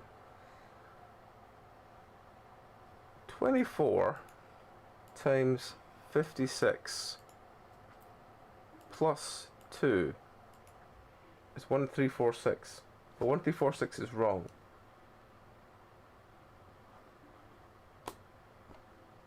Why is 1346 wrong? To send an agent inside. Why is 1346 wrong? This is what's confusing me now. Inside that facility. So you're going in. Your mission is the safe. That's the problem when it starts getting over like approach each 6 hours. My brain starts going, and the maths is still here. I was expecting this game to be like an hour long, like the last maths game we played. Your success in this mission will depend Oh, on your you poor ability to fool. navigate I and know. disarm the suspect's traps with precision. You're The still doing safety better rules than the Bailey person rests that squarely took on your 14 hours shoulders. so far. Exercise caution. Well, Be vigilant. if I could find out how long, Get that like hostage what's actually out still alive. to go, if it is like Good maybe luck. 10 levels or something. I think I'm on like hour 8, so right. I'm gonna re-listen. If you want to reach Lois Bailey, then you need to open door number 1. Right. You will start with Chad's age. then multiply that by the street number of the park I was following. Okay. You must then add the time I abducted Chad outside the bar. The Okay. answer will open door number 1. Okay. Chad Bosworth, 24. He's 24. Naked and tied to a chair. It was 2 a.m. I wanted to know who the other 2 men were. I wanted to know their names. I wanted to know where they lived. I wanted to know where their families lived. And Chad was going to tell me. Of that, I was certain.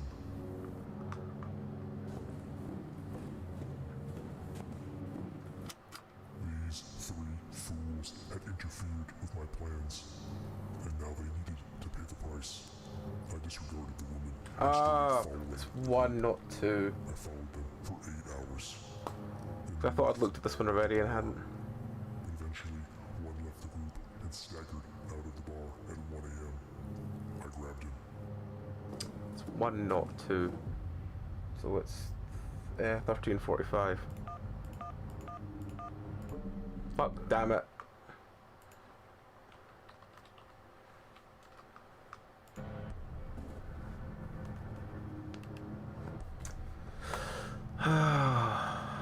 This game is very pedantic. When Chad woke up, he was resistant to my questions at first. But when I started to drill into his thigh, he became very forthcoming. He told me about Connor Davis and Cameron Bailey. I decided I would start with Connor.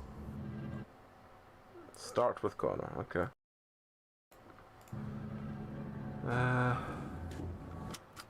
Connor, age 24, lived with his parents Mary, 52, and Elton, 57. It took 87 minutes to reach the house when I left Chad. The time was 5 a.m. They were all asleep. 17 minutes later, Mary and Elton's throats were cut and they were hanging in their living room, dripping blood on the carpet.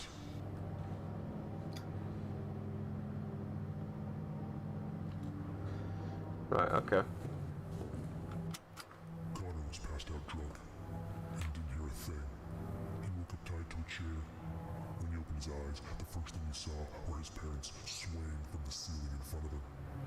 Connor caused me to lose my prey, and so I made the last 37 minutes of his life the most painful of his life.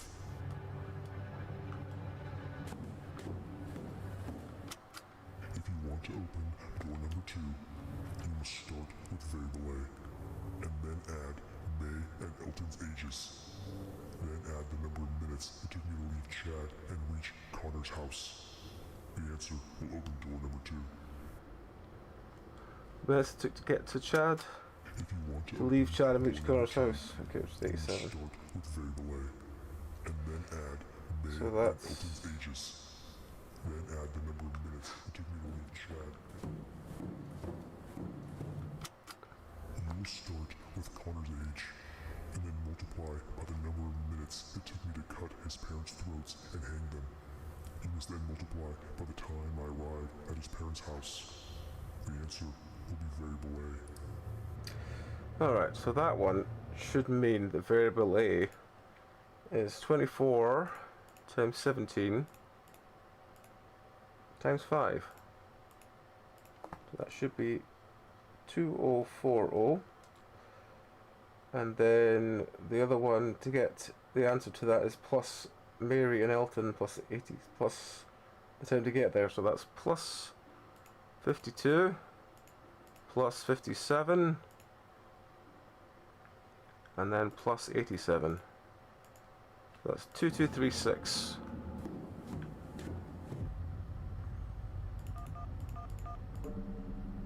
Yep.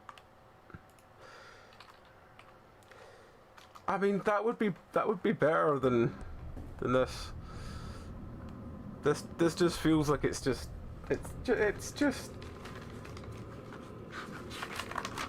it seems like it's getting a little bit more complicated, then dulls back down again, so yeah, it's kind of weird.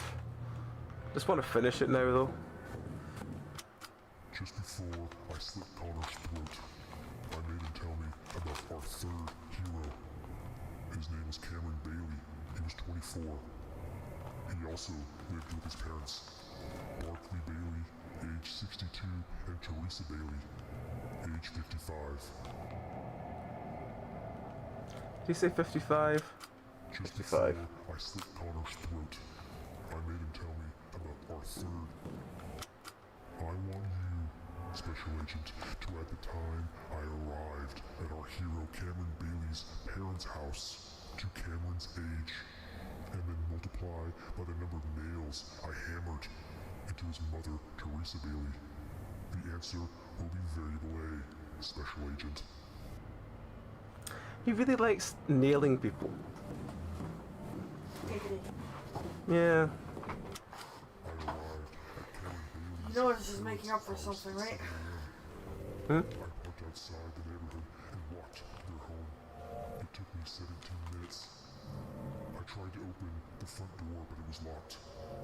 No! Cameron's parents were much smarter than Cameron. I pulled out my knife and I knocked on the door.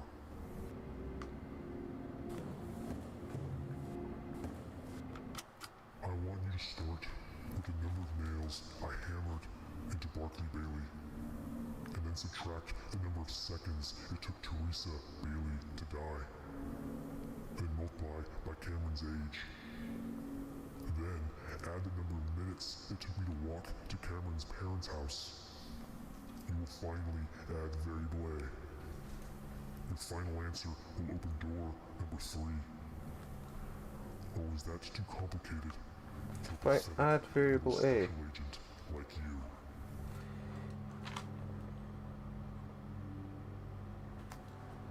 I think I've missed something, but it's fine. I'll go back and check it a second. Teresa Bailey opened the door and smiled at me. She was very beautiful. I slammed my knife into her throat, then grabbed her and held her to the ground. She was dead in 21 seconds. I then got up and walked into the kitchen and found Barkley Bailey reading the newspaper. He didn't even look up.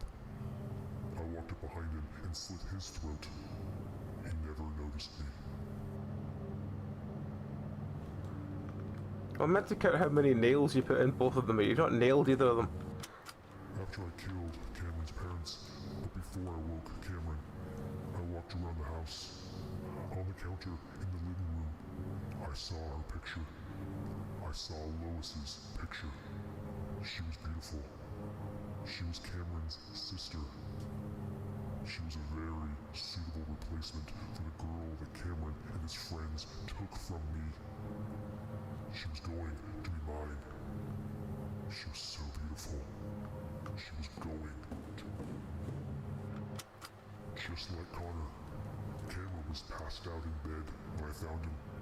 I woke him up, pulled him out of bed, stripped him naked, and tied him to a chair. When he finally came to, he was staring at his parents hanging in front of him. I made him watch as I hammered 73 nails into Barkley's body and 34 nails into Teresa's body. He Why? kept asking what I wanted. He started to scream as I began to hammer nails into his body. Oh well.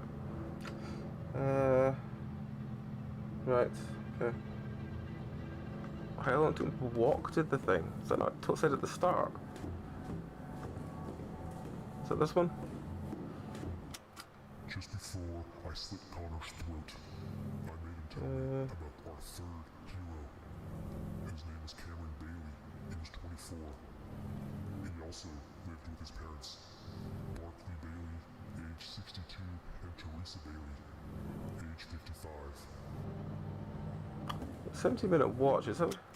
I want you, Special Agent, to at the time I arrived at our hero Cameron Okay. Bailey's parents' house to Cameron's age, Uh-huh. and then multiply by the number of nails I Uh-huh. hammered into his mother, Teresa Bailey.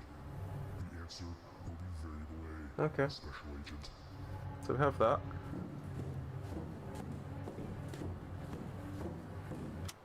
I arrived at Cameron Bailey's parents' house at 7 a.m. I Oh, parked it took outside 17 the minutes. neighborhood Okay, so it's and 17. walked to their home.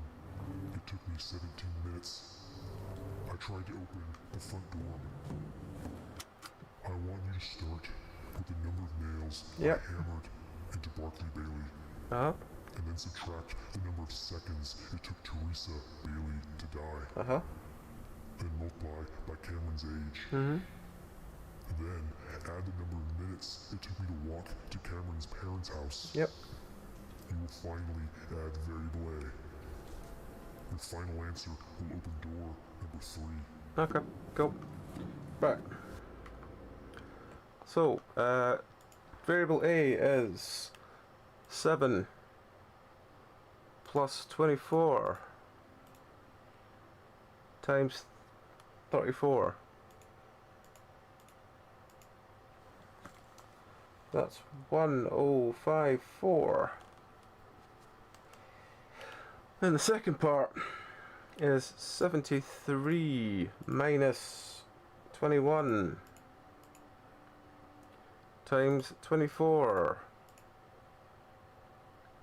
plus 17 plus 1054,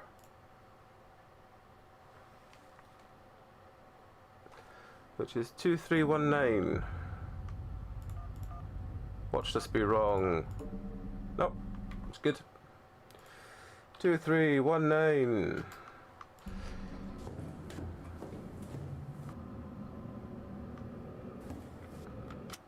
The beautiful girl was Lois Bailey, Cameron's sister.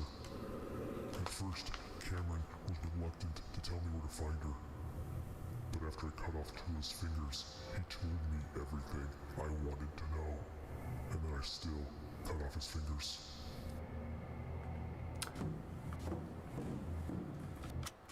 Lois Bailey was 25. She was a bartender at Snelly's on 59th Street. I got there in 48 minutes. I watched her for 6 hours. She looked delicious. Tight, low-cut blue jeans, a pierced belly button, a tight, low-cut shirt. She was going to be mine, Special Agent. Right, next. You will start with Lois's age, then multiply by the street number the bar is on. You will then multiply by the number of hours that I watched her. The answer will open door number 4. Okay.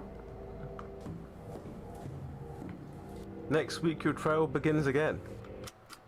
When Lois's shift ended at 2 There's a.m., another week. she started walking up 59th Street. I followed her for 2 blocks. When she reached her car and put the key into the lock, I attacked. 23 seconds later, she was in the back seat of her car with her arms, legs, and mouth duct He's really taped fast at together. duct taping people.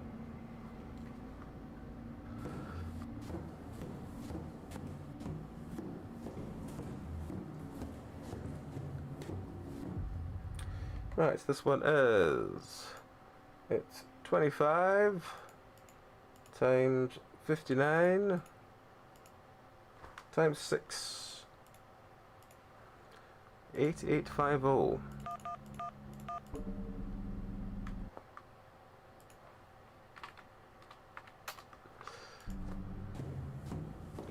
Hang on, there's not been a cutscene for walking in here. Something feels wrong. Tell me, Special Agent, do you remember Chad? The Yes, first Chad. hero that I captured? I asked him where his parents, Cheryl, age 49, and Andrew Bosworth, age 63, lived. I told him I was going to kill them. He begged and cried. I then said I would let them live if Chad could answer my math problem. He failed. He's finally bringing back the fucking math problems. The shark's been long since jumped round. After locking Lois and Bailey in that metal box, I drove 48 minutes to Chad's parents' house. I arrived at 9 p.m. They were having the neighbors over and were sharing a bottle of wine.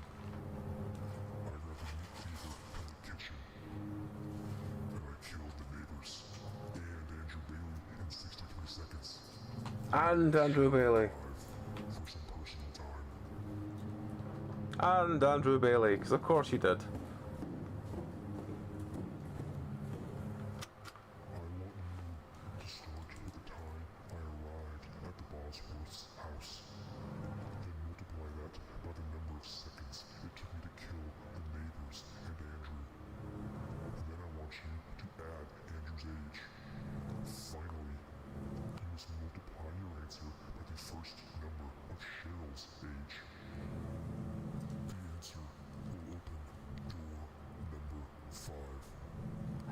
carefully. One mistake. So glad I'm done with the licorice Capri-Sun. After locking Lowe's and Bailey in that metal box, I drove 48 minutes to Chad's parents' house. I arrived at 9 p.m. But Chad's last name wasn't Bailey. The beautiful girl was Lowe's Bailey, Cameron's sister. At first,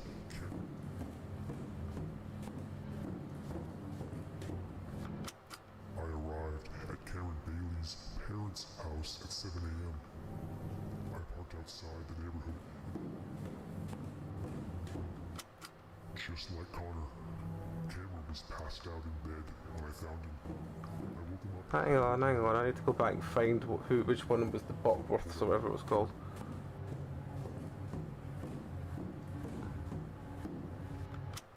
The beautiful girl No, was Lowe's I went the wrong way.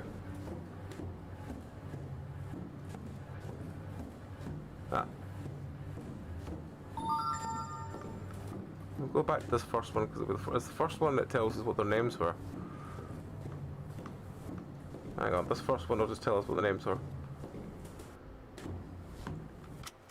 I was following a young woman It is Chad! to the 56th Street Park. But, oh, for fuck's sake. Chad Bosworth. Okay, so it's 9.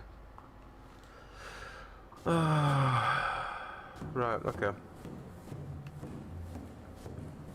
So there's numbers been, there's names been switched around that shouldn't have been switched around.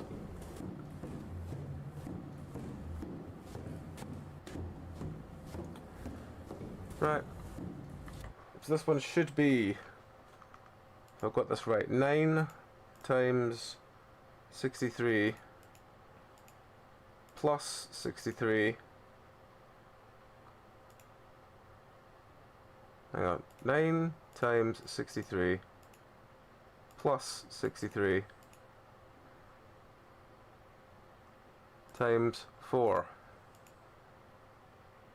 is 2520.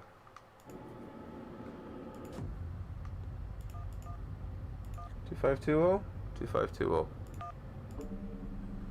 Yep. Right. 2520. What now? Did you learn nothing from this dungeon of mine? I learned that you can't keep your things correct. The whole point was to show you what happens when you interfere with my plans. I butchered Chad, Connor, and Cameron and their family. Are you gonna actually tell me anything? You're just gonna bullshit. And now here you are, trying to stop my plans. There will be a consequence for this there is. special agent. Now start with the number of seconds it took Cameron's mother to die after I shoved my knife into her throat. Then multiply by Cameron's father's age. Then add Cameron's age. That shouldn't be too hard for a pathetic task force agent. The final answer will be variable A. So that's 21 times 62 plus 24.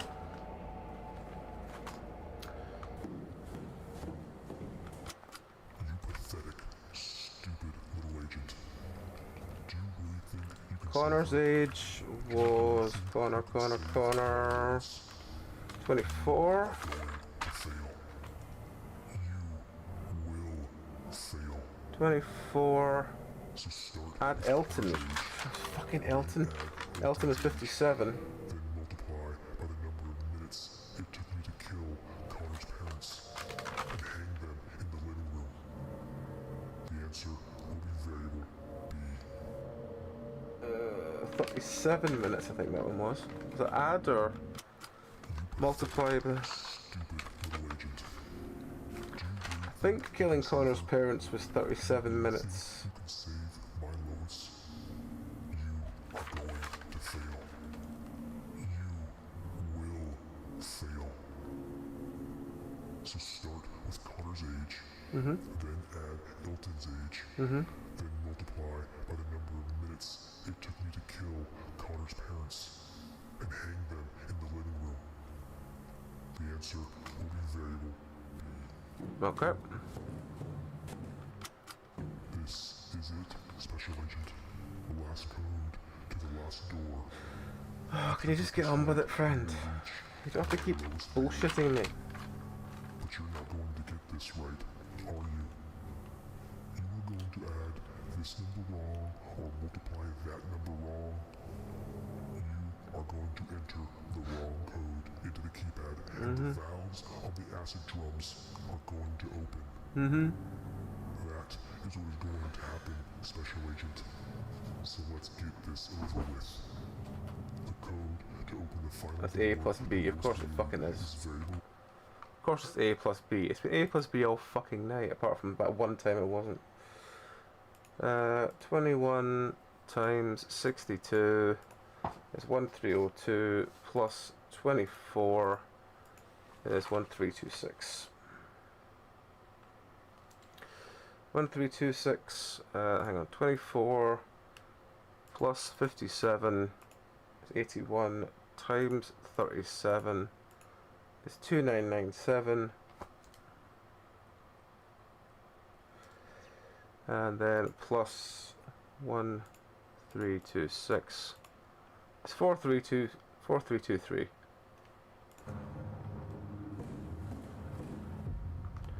Four, three, two, three. Nope. Cock. Must have got my maths wrong. Well, I'll work on my maths while it does this. Hang on. 24 plus 57 is 81 times 37 is 2997. I think that's wrong. I think 37 was the wrong number. Because 21 times 62 plus 24. I think that top one's right. So it's how long he hung Connor's body, I think it was. Which I'm pretty sure was 37 minutes. Or was it 17 minutes? I'll need to go check that one. It's how long he hung Connor's body, took to hang Connor's parents' body. I think that one's wrong.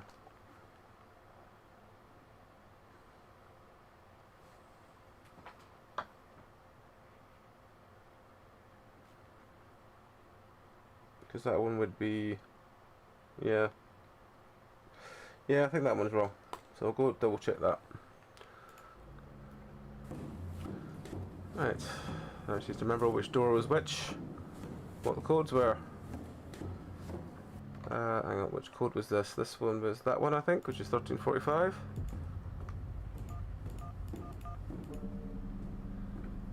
And then... Oh. It's a really nice fact that these cutscenes didn't happen later on.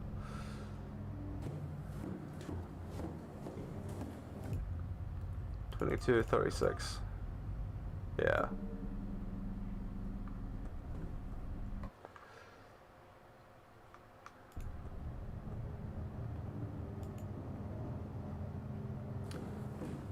Then it's...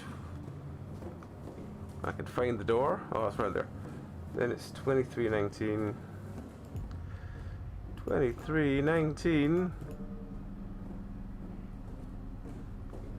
It's 8850.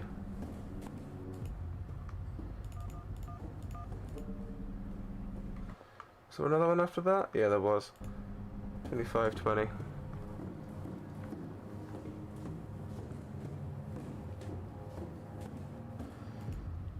Yeah, I mean, if you like a very slow burn horror story with math, then I suppose it's fine. But it's very slow burn, and it has a little bit repetitive after a while. Right. So let me just check. Which one was it? This one is just telling me. You pathetic, right. stupid little agent. Do you really think you can save her? Do you really think you can save Connor, add Elton, You are going to fail. and multiply by the number of minutes. I need to check that one. Fail. Hang on. Is there anything else to add to that? Then add Elton's age. Then multiply by the number of minutes it took me to kill Connor's parents. Okay, that's B. Okay, that's... I hate to listen to your bullshit again.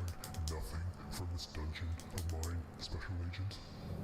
The whole point was to show you what happens when you interfere with my plans. I butchered Chad, Connor, and Cameron and their families because they stopped my plans. And now here you are, trying to stop my plans.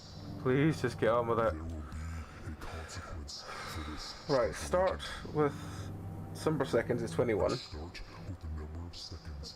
Multiplied by Cameron's father's age, which is 62. After I shoved my knife into her throat. Add Cameron's age, which is 24. By Cameron's father's age. Pretty sure. Add Cameron's age. That shouldn't be too hard for a pathetic task force agent. Yeah. Cameron's father was 62, and Cameron was 24. Yeah. So it's just how long it took to kill Connor's parents is the problem. Well, hang on, it took to string them up. So I need to find which one was Connor's parents, which I think is back 2 rooms, I believe. I think maybe in this one. I arrived at Karen Bailey's parents. Just like Connor, Cameron was No, this is tasked. Connor still, so I need to go back another page. I tried to. This one must be Connor. Connor was passed out drunk and didn't hear a thing. He woke up tied to a chair. Okay, so I think it must be this one. When Chad woke up, he was resistant to my questions at first. But when I started to drill into his thigh, he became very forthcoming. He told me about Connor Davis and Cameron Bailey. I decided I would start with Connor. Start with Connor, so... If you want to open door number Nope, that's 2, that. you will start with Connor's age, and then multiply by the number of minutes. Must be this one then. Connor was passed out drunk and didn't hear a thing. He woke up tied to a chair. When he opened his eyes, the first thing he saw were his parents swaying from the ceiling in front of him. Connor caused me to lose my prey, and so I made the last 37 minutes of his life the most painful of his life. If you want to open door number 2, you must start with very belay, and then add may. Well, that's the answers there, so... That means it must be back even here? Chad Bosworth, 24, woke up naked and tied to a chair. It was 2 a.m. I wanted to know Yeah. who the other 2 men were. I wanted to know their names. I wanted to know where they lived. I wanted to know where their families lived. I just wanted to get to the end of it, but it's still the same game. Chad woke up. He was resistant to my questions at first. But when I started to drill into his thigh, he became very forthcoming. He told me about Connor Davis and Cameron Bailey. I decided I would start with Connor. Right. Oh, there's this one. Connor, age 24, lived with his parents Mary, 52, and Elton, 57. 17, not 37. 17. Okay, that's what that was. What was wrong? It's 17, not 37. 17.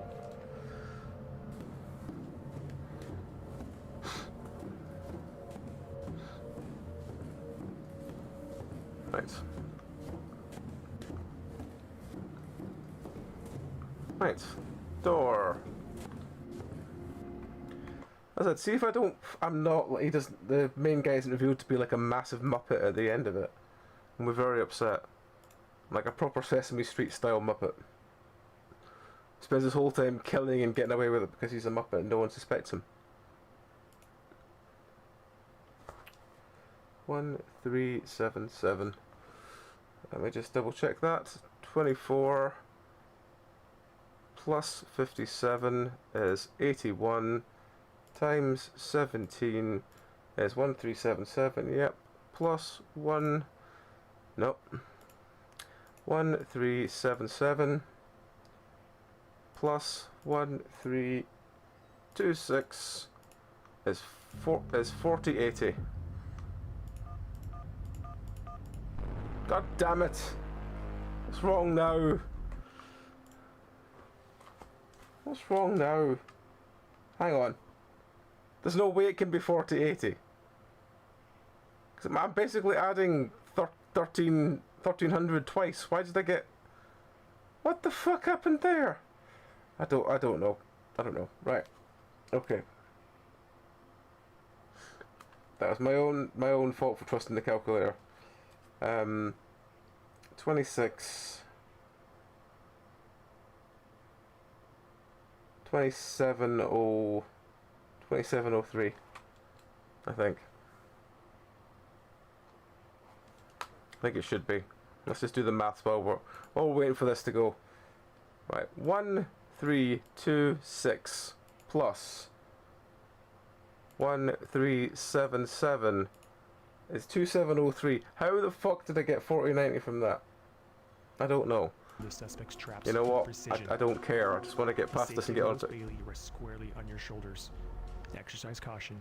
Be vigilant. Gonna get through this. Gonna get through this.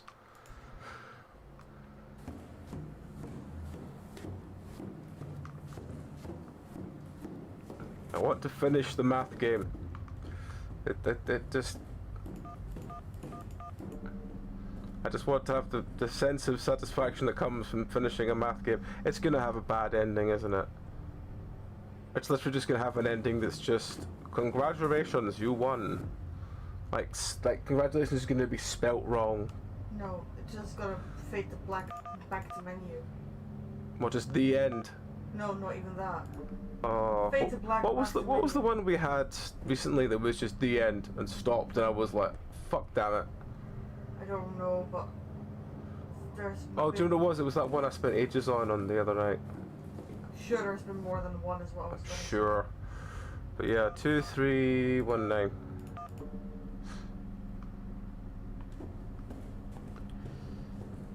Congratulations, you've failed.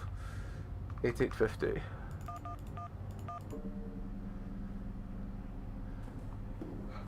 Congratulations on your honorary doctorate for finishing this game. God. 8850, 2520.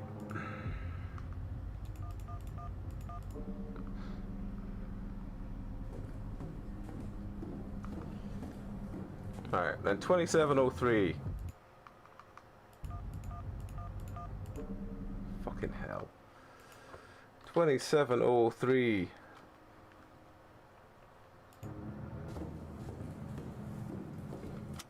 Do you finally understand, Special Agent? When you interfere with my work, you must pay a consequence. Your surveillance teams learned that lesson last week.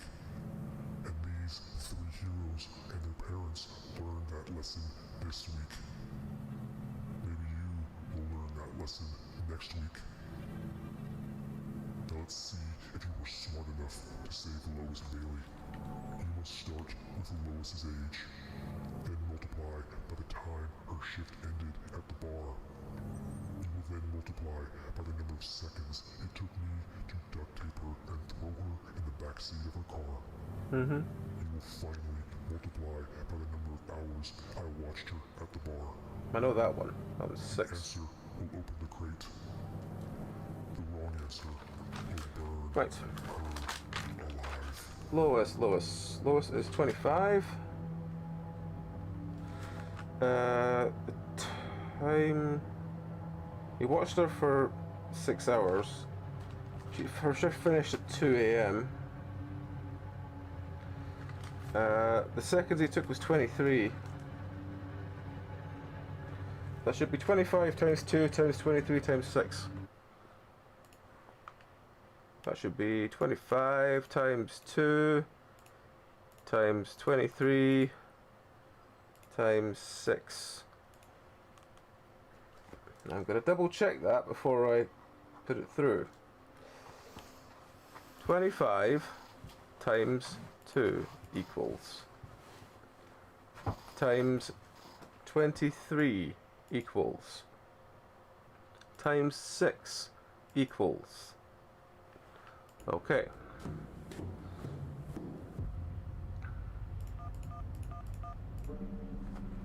There we go.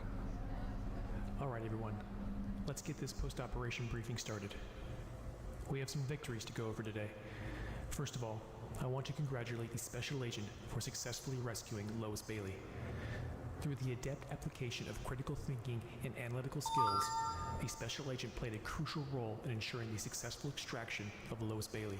No, I didn't. I answered some math Special Agent's problems. dedication and logic-based decision-making exemplify the high standards upheld by our task force. Outstanding. Okay, next. There was a silver lining to the attacks on our agents last week. A citizen who witnessed one of the math problem killer's accomplices abduct one of our agents has come forward. Through police sketching, digital reconstruction, and analysis, we have identified the accomplice as one Dwayne Hogarth. He has no education and a rap sheet a mile long. He has no education. Our behavioral analysis unit theorizes that Mr. Hogarth would be enamored by the high intelligence and extreme violence exhibited by the math problem killer and would desire to emulate him. This is our new target, people. If we can get this accomplice, we can find the math problem killer. I am directing our resources to locating Dwayne Hogarth. This is our guy. Alright everyone, get out there and find this guy. Good hunting. And... Nope, 1 week later, still another death. Fuck's sake. Welcome to week 10 of our investigation. Week 10? I think Week you know why 10? I contacted you. The task force has received a communication from the math problem killer. He is holding a hostage named Patricia Heath at 9013 Cedarwood Avenue. As per his pattern of behavior, he is allowing us to send in one agent to attempt a rescue. That means you are going inside again. Your only objective is the safe recovery of Patricia Heath. It is important to remember, Special Agent, this guy is clever, No, he's not. manipulative, sadistic, and violent. He has single-handedly taken out multiple families in a single night, as well as 3 of the task force surveillance teams. But don't forget, Special Agent, you have gone up against this guy before, and you have prevailed. He is not unbeatable. His puzzles will be tough and tricky, but you can solve them. You must use your head. Think through the problems and solve his traps. Your best weapon is For facility fuck's sake. and your critical Okay. thinking skills. Come on then. Alright, Special Agent. Now get inside and get Patricia Heath out alive. Good I'm luck. hoping that this 10th one is the last one. You're just gonna brag if I choose you. Do you want to know what one of my favorite hunting grounds is, Special Agent? Now some might think it foolish to tell you where I frequent to hunt my prey, Is it Craigslist? but your task force is so incompetent that I could probably tell you where I'm going to strike next, and you still would not be able to catch me. So listen up. My favorite hunting ground is not the park or the bar. It's the grocery store. Grocery story. There you will find hundreds of people walking around and not paying attention to you. I can get as close as I want. And if I find someone I like, I can follow them home. Mm-hmm. Oh. You done? Okay, you're done.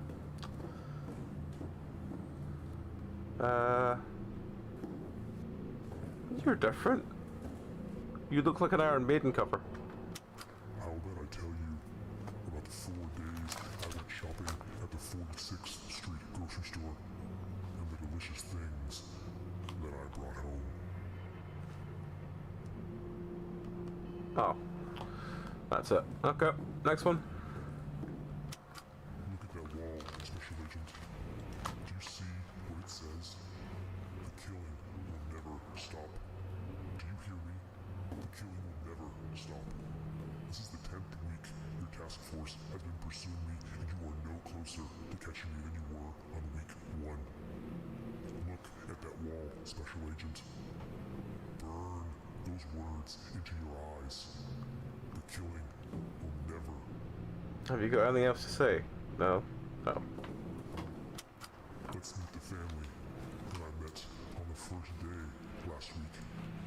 same day you were celebrating saving that whore, Lois Bailey, Come now. I was sitting in the parking lot of the store, looking for my prey, and I saw them. A lovely family of 3. Brad Farmer, age 56, Julie Farmer, How does he know their ages? 52, and Robert Farmer, age 22. They were smiling and laughing, enjoying each other. They were perfect. I followed them home. The first person I saw was Julie Farmer. She had her back turned to me. I walked up behind her and hit her in the head with the hammer. Robert heard the body fall to the ground and came to investigate. As he rounded the corner, I You haven't timed yourself yet. into his stomach and cut open his intestines. He froze in fear and fell to the ground. It took 37 seconds to kill them both. There we go, he's timed himself again. Brad Farmer saw the carnage. He screamed and charged me. He was old and fragile, and in 7 seconds, I had him on the ground. He tried to attack me, and that was noble, but he needed to be punished. I hung him by his hands, and I began to hammer nails into his body. I was able to get 45 before he died. I feel he likes his nails. I feel like I've like been absorbed into emo culture with how many fucking It took us 27 things. minutes to get back to the farmer house. I waited and watched until they unloaded all of their groceries. That took another 13 minutes. When they were done, they left the garage door open. That was very foolish. As I entered the garage, I grabbed a nearby hammer and some nails. Of course you did. It was time to play. Of course you did, friend. Alright, you foolish, stupid little agent. Mm-hmm. Let's see if you were paying attention. I want you to begin with Brad Farmer's age, and then multiply that by the street of the grocery store. If the answer is even, I want you to add the number of nails I hammered into Brad's torso. If the answer is odd, I want you to subtract Julie Farmer's age. The answer will be very blay.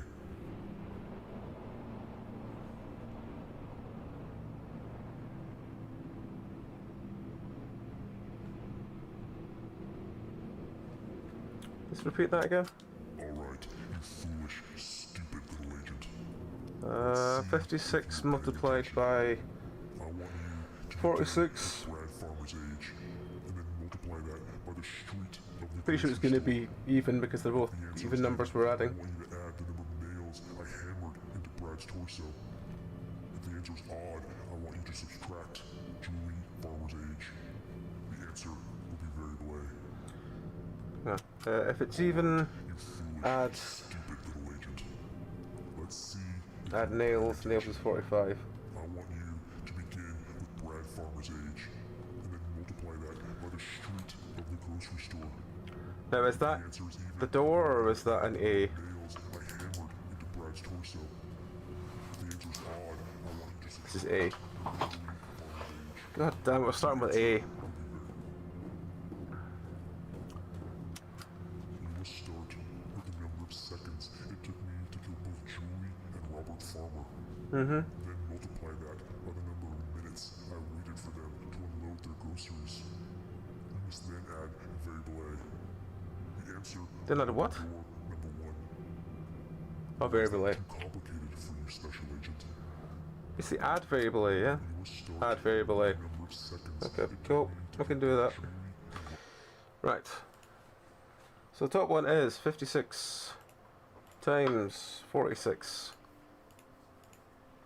plus 45, which is 2621.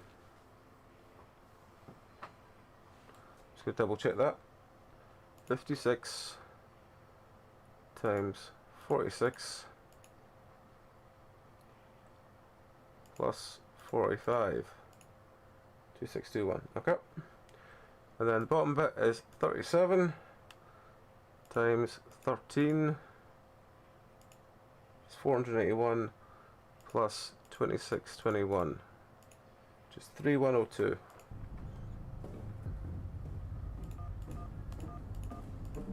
Yep. 3102.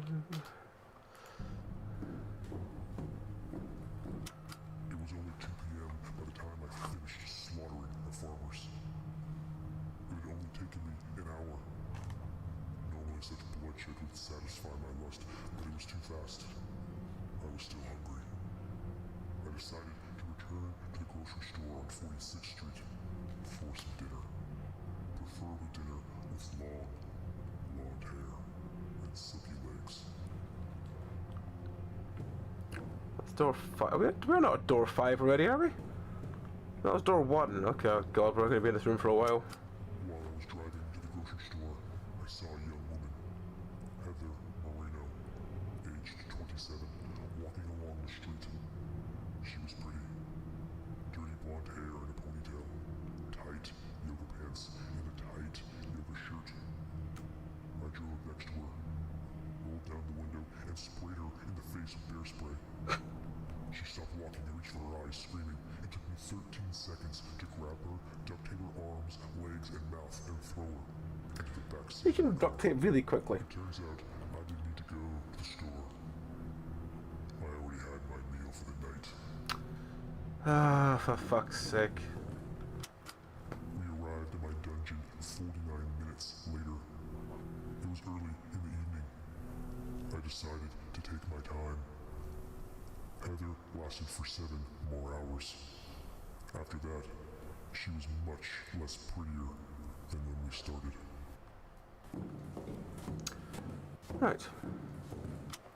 If you want to open door number 2, you must start with Heather's age, then multiply by the number of hours Heather lasted in my dungeon.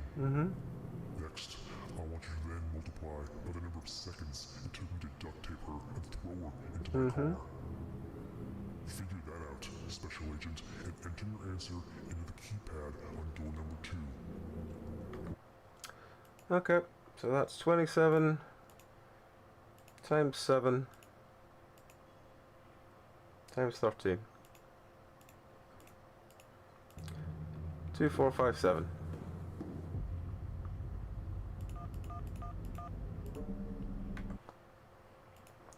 Two, 4, 5, 7.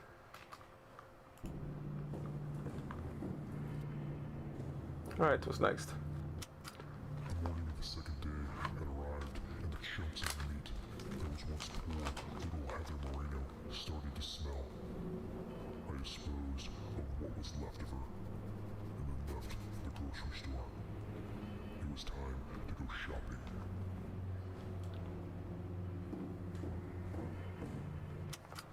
This is Reggie and Janelle Hartford.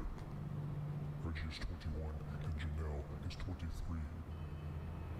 After duct taping Susan Hartford, I walked down the first floor hallway and came across Janelle's room. I was about to gag her when she saw me and screamed. I quickly pulled out my knife and stabbed her in the throat. She fell to the ground and was dead in 18 seconds. Who was that was dead in 18 seconds? This is Reggie. Oh, Janelle. Hartford. Okay. Reggie is 21 and Janelle.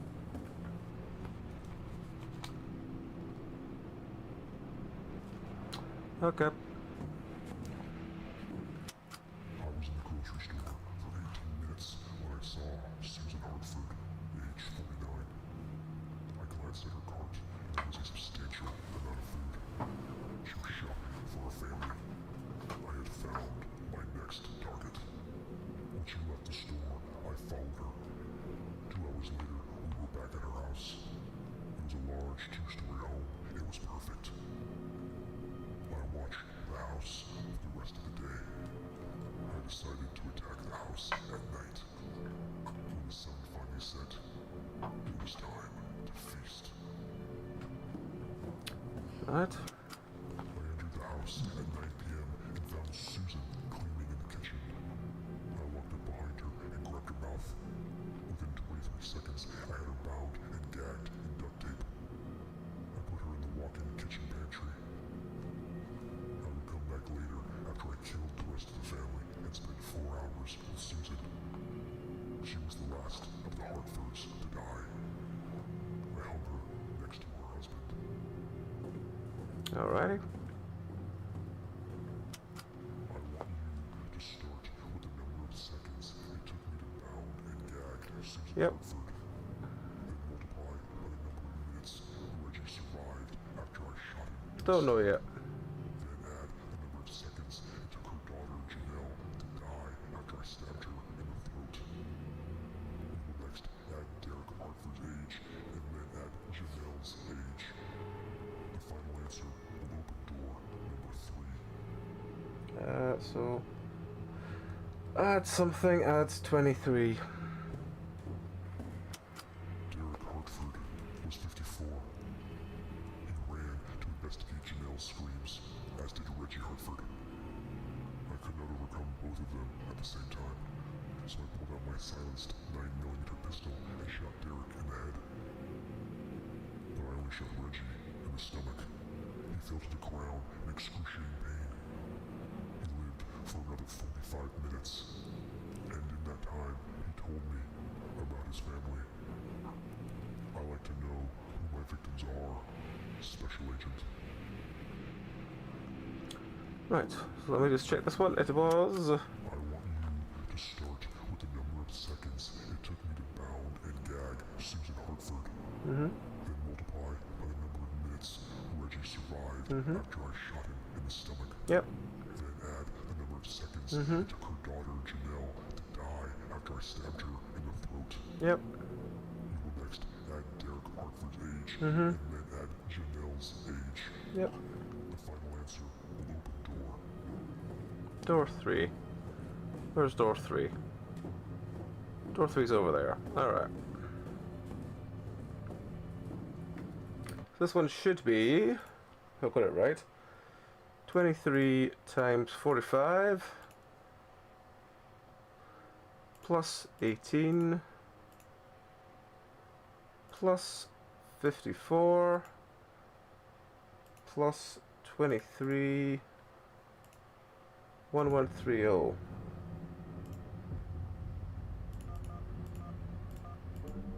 Yep. 1130.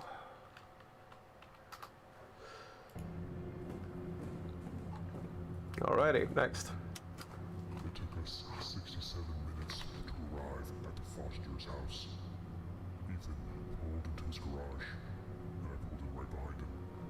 I quickly got out of the car, and I shot him in the face with my silenced 9mm pistol. I went inside the house. I then saw Alexander Foster. He was 21. I shot him in the head.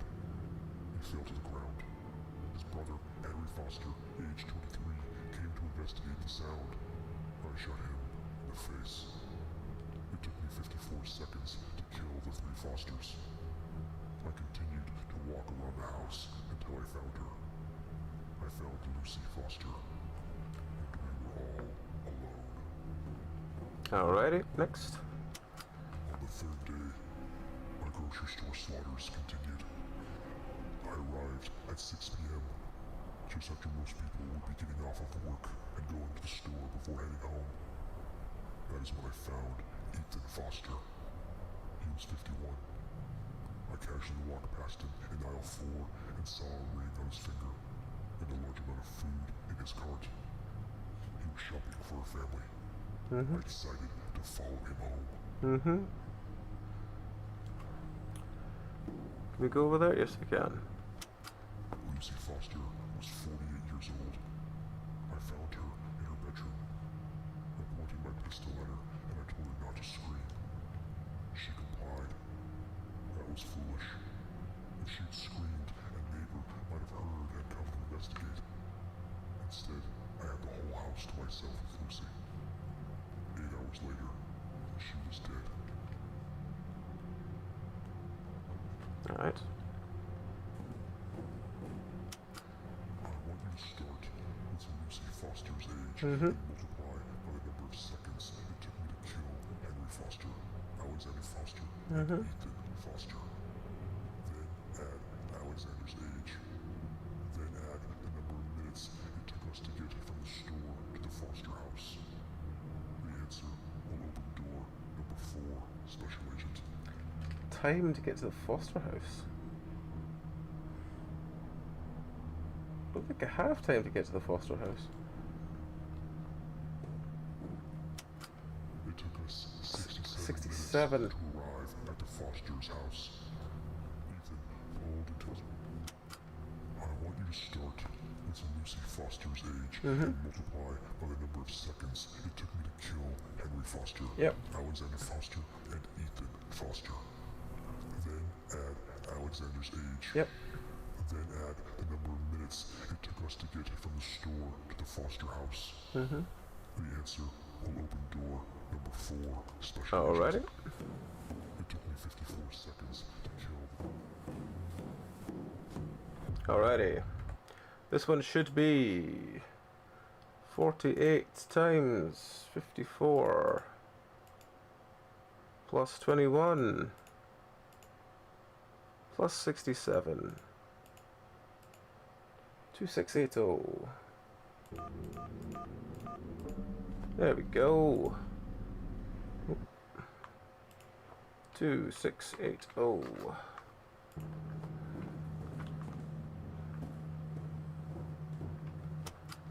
On the 4th day. To the grocery store.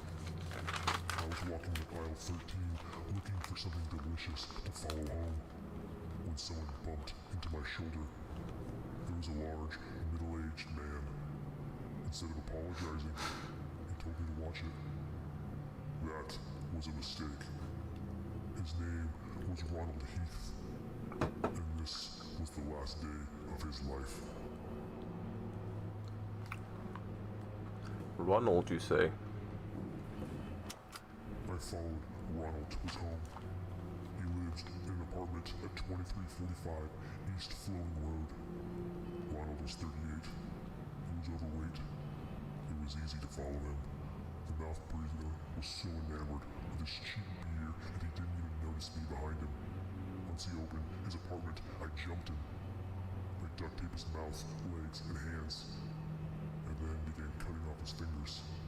He screamed through the duct tape. I smiled. After 45 minutes of playtime with Ronald, I walked around his disgusting, pathetic apartment. There was nothing of note until I saw her.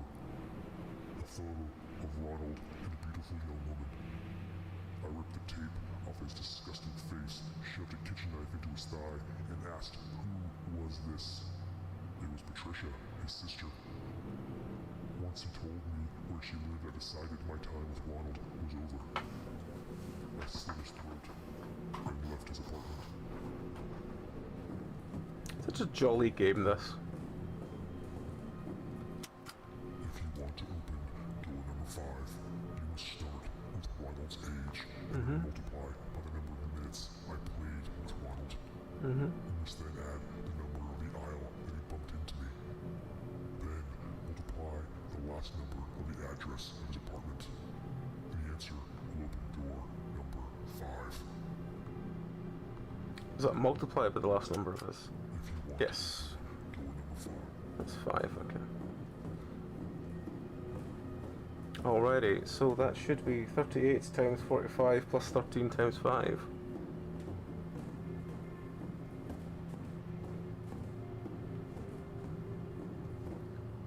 So this one should be 38 times 45 plus 13 times 5. 8615. Yep. 8615. 8615.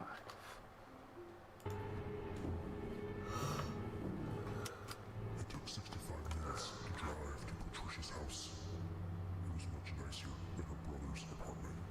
I watched the house for 4 hours. In my time watching the home, I learned that Patricia was 29 years old and was married to Daryl Heath, aged 41. He was a large, imposing man. He needed to die first if I was going to have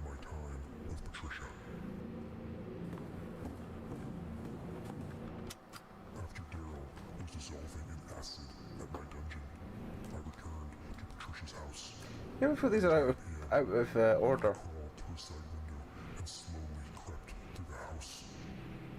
Patricia was here. She was going to be mine. After 3 minutes, I found her scrolling. Let me guess, you timed yourself. 14 seconds later, she was bound and gagged with duct tape. She was mine now. I want you to start with Patricia's age, then multiply by the number of seconds it took me to bound and gag her with duct tape. You will then add the time I arrived at the house. Your answer will be variable A. Okay.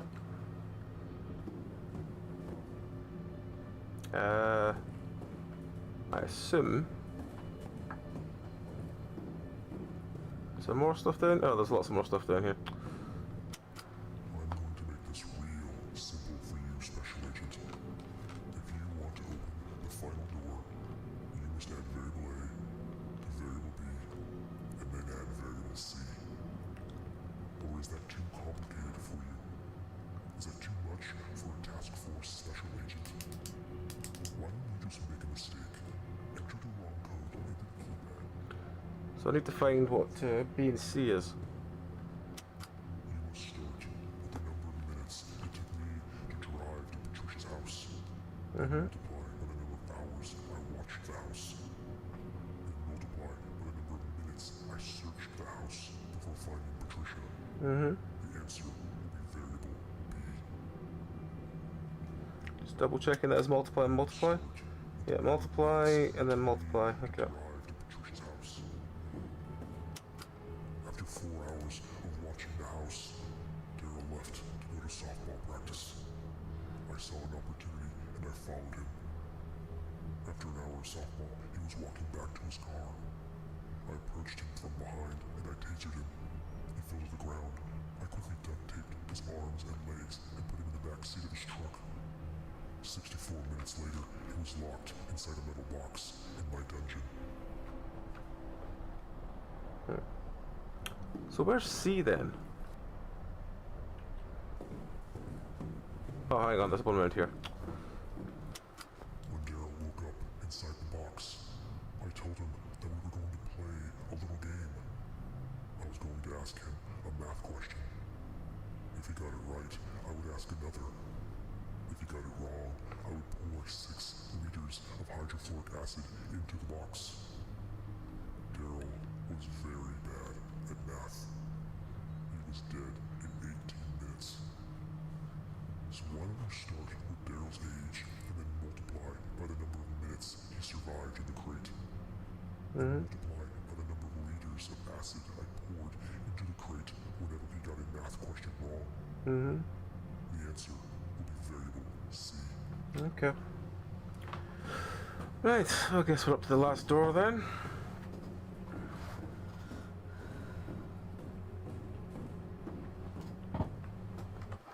Alright, okay, so A should be 29 times 14 plus 9. So 415. B is 65 times 4 times 3, which is 780. Then C is C is 41 times 18 times 6, which is the higher one of 4428. Let me just double check that. 41 times 18 times 6. Yep, okay. Plus 415 plus 780 would be 5623.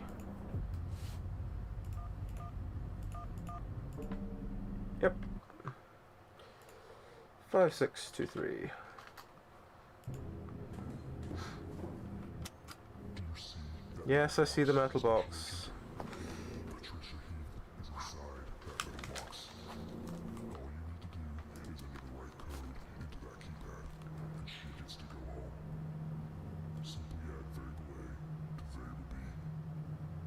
compensate Special Agent. That's all you have to do. But if you do it wrong, Okay, so just A plus B.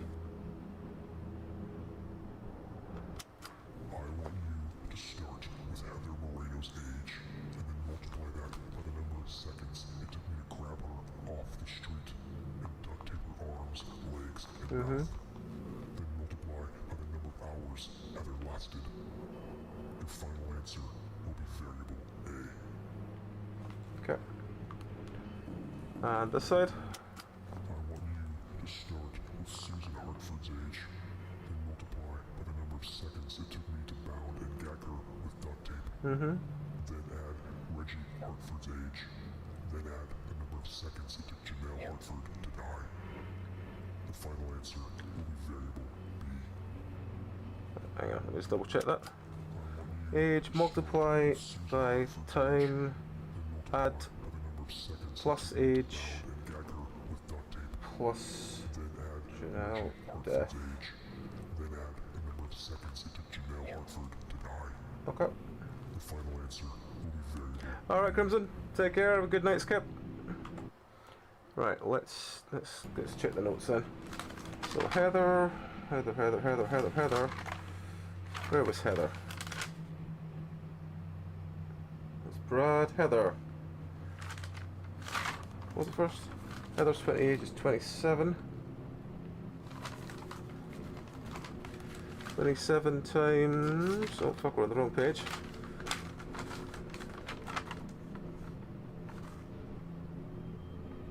That's Reggie, there's Heather. Heather took 13 seconds to be grabbed, so that's 13. She lasted 7 hours. So that's A. Susan was... Susan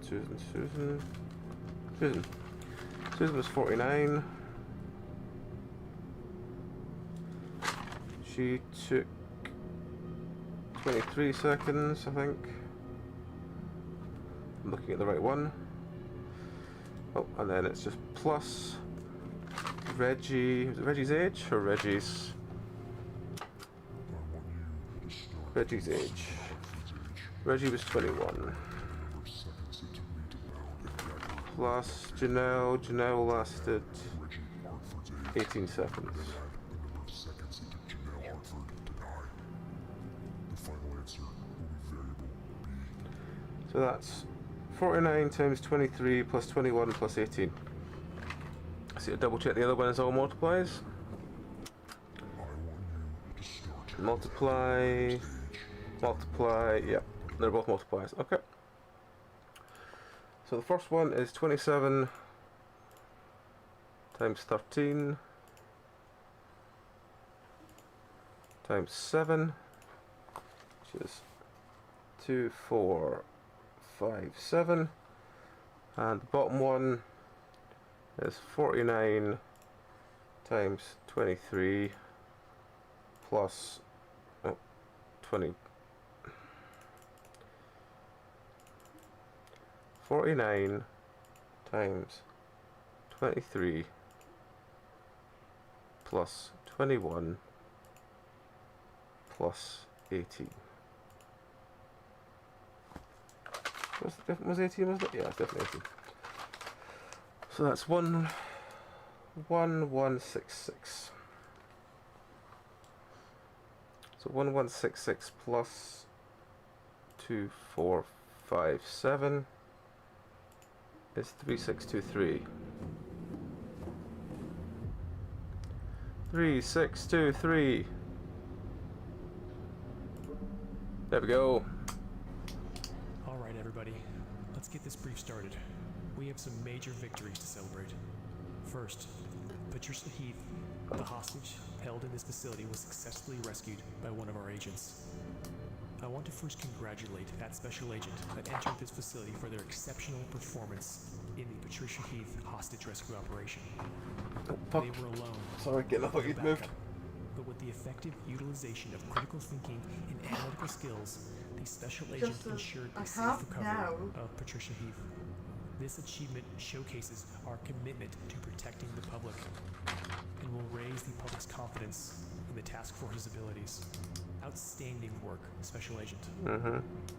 Next, and this is a big one, people. A big one. I have an update on our search for Dwayne Hogarth, the known accomplice of the math problem killer. We got him. Acting on a tip we received last week, our task force conducted several days of intense investigation and surveillance, culminating in a task force tactical unit raid that successfully apprehended Dwayne Hogarth. This operation represents a significant breakthrough in our efforts to bring the math problem killer to justice. Dwayne Hogarth is currently in custody and will be instrumental in providing valuable intelligence that will lead us closer to the identity and location of the math problem killer. We scored some big wins today, everyone, but we cannot get complacent. Our guy is still out there, and we still need to bring him in. So take the win, celebrate, but then let's get back to work. Thank you. Is there going to be more death? Of course there's more death. Punishment. Fuck's sake. Special Agent. This is week 11. And we are close to catching this guy. No, we're not. As you know, the task force was able to capture the math problem killer's accomplice last week, based on a tip we received. He is a disturbing young man named Dwayne Hogarth, but our agents cracked him. He has just recently provided us with a potential location of a safe house, and I have the task force tactical unit en route as we speak. We are going to get him. I can feel it. But while the tactical guys are doing their thing, Bailey! I want you to do yours. Because the task force has received a communication from the math problem killer. He is holding a young woman named Bailey Holt at 7543 Magnolia Way. As usual, he will allow one agent to enter the facility and attempt to rescue. You have not failed this task force yet, so you leave me no choice. I'm gonna leave you no choice. You can put anyone else in that's good at math. And recover Bailey Holt. Oh, fucking hell. Expect the math problem killer to be agitated, angry, violent, and retaliatory in response to us capturing his accomplice. This guy does not like to get hit back, and he has a history of aggressive killing each time we make a move towards him. Be prepared for uncomfortable fact patterns and psychologically challenging stories. Let me guess, this time he grabbed a whole bus and exploded it because he was angry. And he wants you to make a mistake. Don't fall into this trap.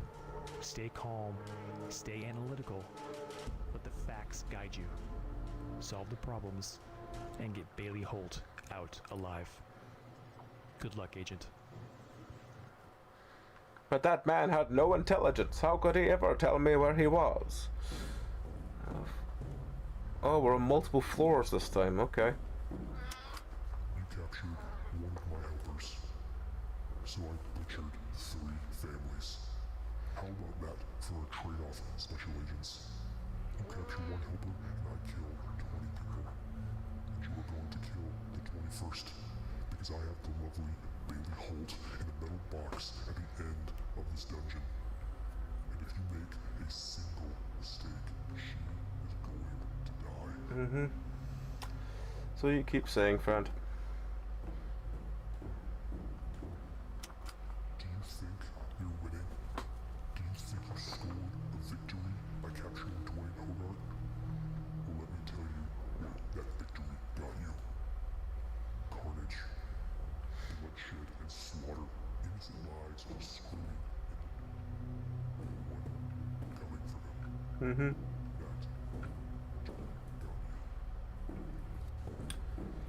Right. Turn around, Special Agent. Do you see that lone figure hanging from the ceiling? That is Bella Grissom. She was 23. And when I learned that you captured Dwayne, I went outside and I grabbed the first woman I found. I grabbed Bella. I grabbed the first person I could see. I got Bella. Baba. Baba. Please. This is no time. I'm trying to deal with a math killer. I know you don't understand math. He's like, you know better than to give a serial killer a nickname, Dad. You've watched the whole. Strips of meat. I know. I went to the park to look for the next ones. I There were know. several I'll stop families making there, fun. but I wanted a big one. Special agent. Can't have fun in this house. I wanted to show you the Cat will get price angry. of taking one of my helpers, and every 35 Papa. minutes I saw them. The Fletchers.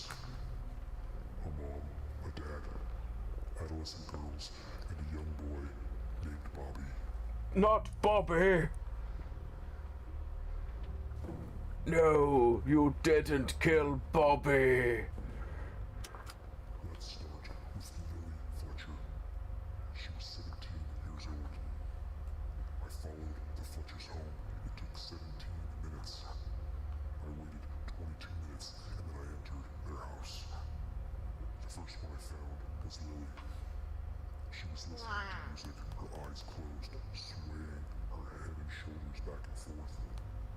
I grabbed the power cable, wrapped it around her neck, and pulled until she stopped moving.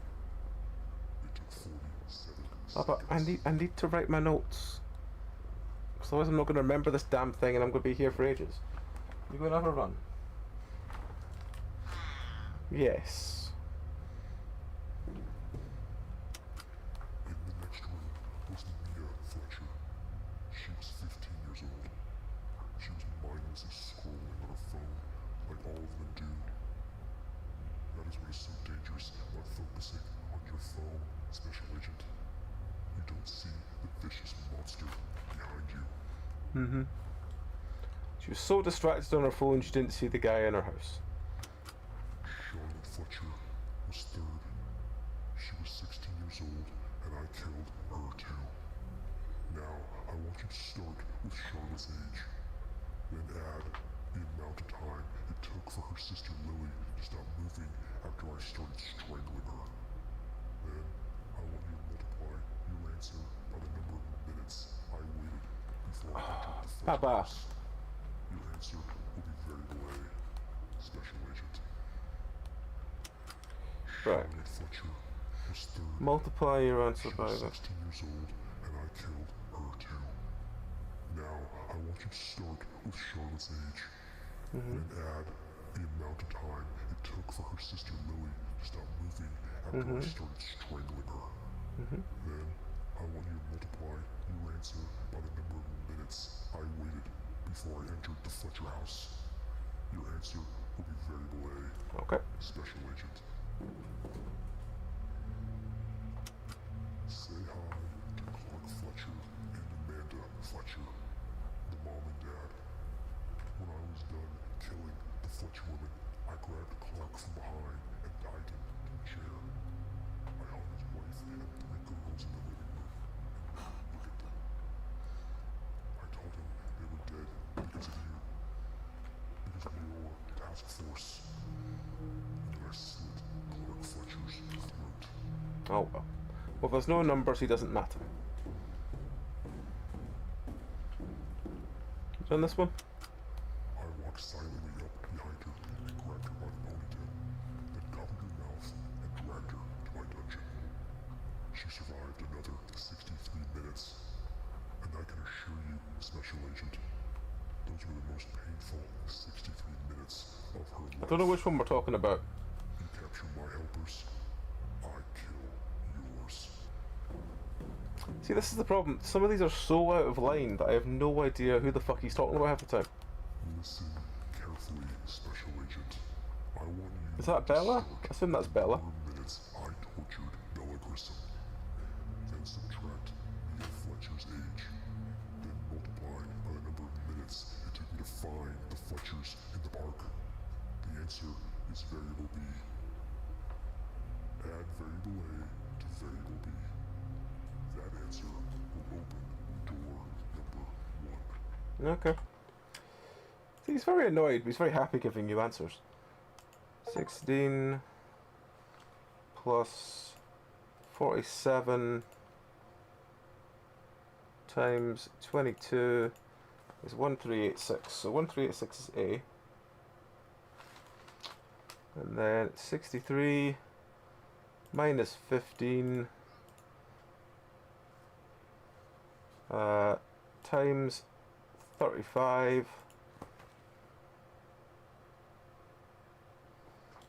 And then plus 1386 would be 3066.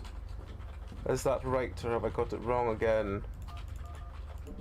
No, it's right. Into chat it goes.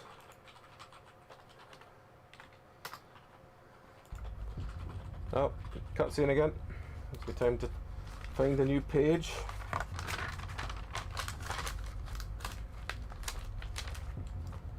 It can't be that far off the end, surely. I mean, this must be the last case. If he's complaining about how we've got 6 murders is not enough to teach your task force a lesson. Not nearly enough. It is not enough to make up for taking my helper. There needs to be more. There will be more. The day after I finished with the Fletchers, I went out again, and I found the Taylors. I found the Taylors. As I was driving along 77th Street, I saw Erica Taylor walking her dog. I pulled up alongside her and I asked her for directions. I motioned that I could not hear her, so she came closer to the window. I motioned again and she came even closer. When she was close enough, I grabbed her mouth and head and pulled her through the window. The dog barked as I drove away. 86 minutes later, she was stripped naked and lying on my table, full of nails. Before she died, she told me where her family lived. Full of nails. Full of nails. Sasha in the garage. I don't know who Sasha is. I heard music in a room down the hallway. I grabbed a large knife from the kitchen and I walked towards the music.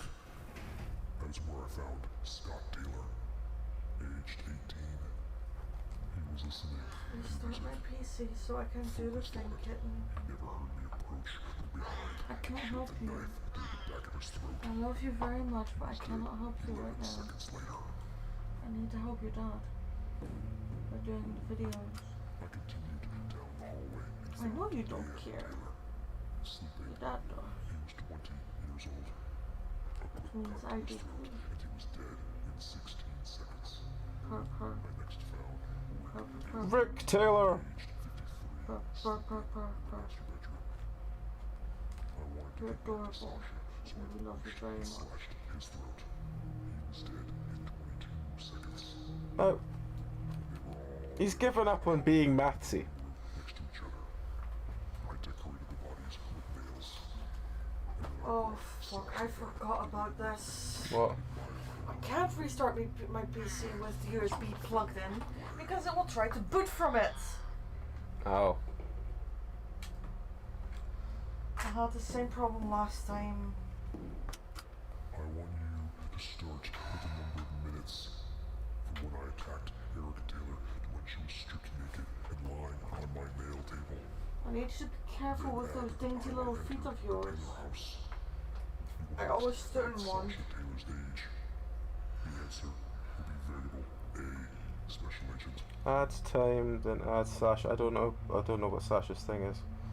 Is that does it say variable A? Variable A. I next want you to start with Scott Taylor's age, and then multiply it by the number of seconds it took him to die. Mm-hmm. Next, add Dan Taylor's age, and then add Rick Taylor's age, and then multiply by the number of seconds it took Rick Taylor to die. The answer will be variable B, special agent. Ask that one again. So, Scott Taylor's age multiplied by the number of seconds to die. Add Dan Taylor's age, then add Rick Taylor's age. Okay, so add that. Who's next? Add Dan, Multiply by the number of seconds it took Rick to die. Okay. and then multiply That'll be by the number B. of seconds it took Rick Taylor to die. The answer will be variable B. Okay, well I don't know Sasha's things yet, so I have to go find Sasha. I assume Sasha's straight ahead. I don't know why I'd go here then back again, but... It took me 37 minutes to reach the Taylor residence. It was nice. It was large. So large that I could take my time. We arrived at 4 p.m. I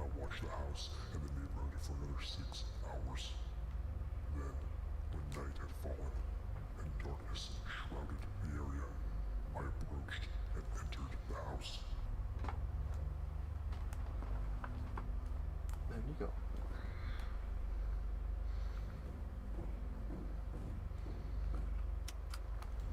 We'll check your dish in a few minutes, She was Bubba. 39 years old.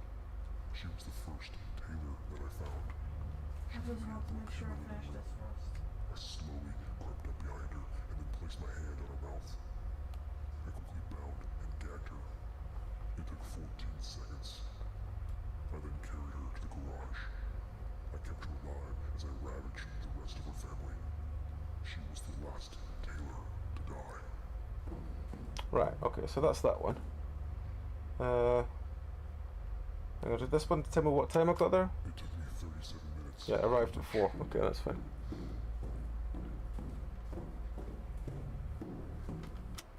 I want you to start with the number of minutes from when I attacked Erica Taylor to when she was stripped naked and lying. Okay, that's when I have this. Then add the time I entered the Taylor house. You will next add Sasha Taylor's age. Mm-hmm. The answer will be variable A. Are you cold? Is that the problem? No, Come he here. wants fed. No, he's cold. He's been barreling back and forth for the last half hour. Mm. I think he wants fed. Every time I move my big toe, he runs next door. Which one do you want me to do first? A, B, or C? And he's fine. Just give me a letter. That special agent. The Did you A, like B, or listening C? to how I butchered the Taylors? B. How Eric That's Taylor honey spent the time last minutes with of her ooh. life Yes. tied to a table full of nails. Baba, I'm trying to Sasha Taylor had to listen go to down, her please. All of that happened because you took my helper. And now you Hang on. to kill Bailey Holt. The code to open door number 2 is variable A plus variable Of course, it's A plus B. but you are going to get it wrong. I was already signed in. Right, 86 plus 4 plus 49 Giving me a headache. is 139. Then the other one is 18 times 11 plus 20 plus 53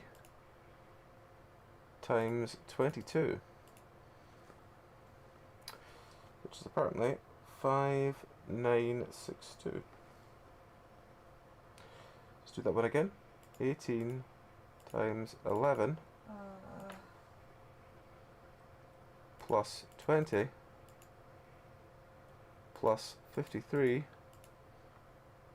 times 22. Yep. Plus 139 is 6101.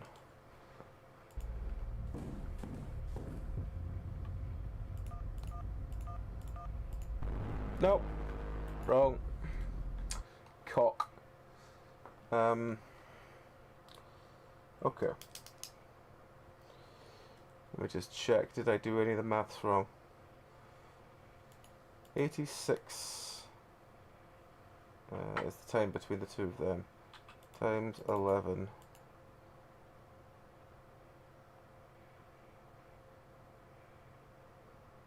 Times 11. Why am I doing 86 times 11? Where am I getting that from? 18 times 11 plus 20 plus 53 times 22. 5962.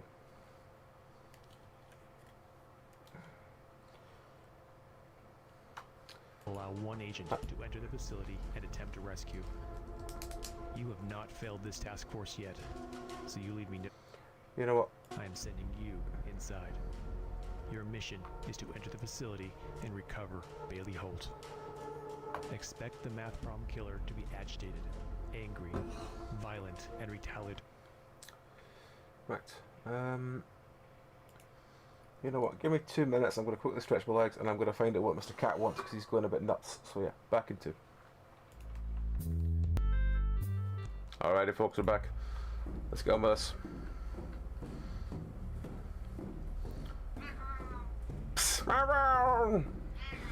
Saying thank you for the food. It's 3066.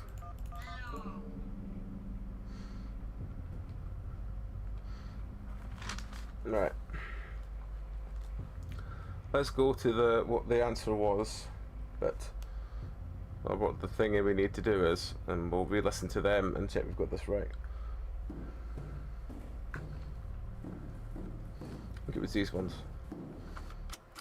I want you to start Hang on. at the number of minutes from when I attacked Erica Taylor to when she was stripped naked. That was 86 minutes. Then add the time I entered the Taylor house. That Next, was add Sasha 4. Taylor's age. The answer, Oh no, hang on. variable A, special agent. He arrived at 6 and he waited till night time. That's what it is. So when he entered it was 6 hours later, so it was 10. I think. That's probably what it is. I want you to start with the number of minutes from when I attacked Erica Taylor to when she was stripped naked and lying on my nail table. Then add the time I entered the Taylor house. You will next add Sasha Taylor's age. The answer. Okay, so I'm pretty sure he said he got there at... It took me 37 minutes to reach the Taylor residence. It was nice. It was large. So large that I could take my time. Yeah, 6 hours later, so it was 10. At 4 p.m., I watched the house and the neighborhood for another 6 hours. And then, So that should be 146? I approached and entered the house. Okay, so that should be 86 plus 10 plus 49, 145. So 145 plus 59, 62 is 6107. Is it 6107? Yeah, that's 6107. 6107.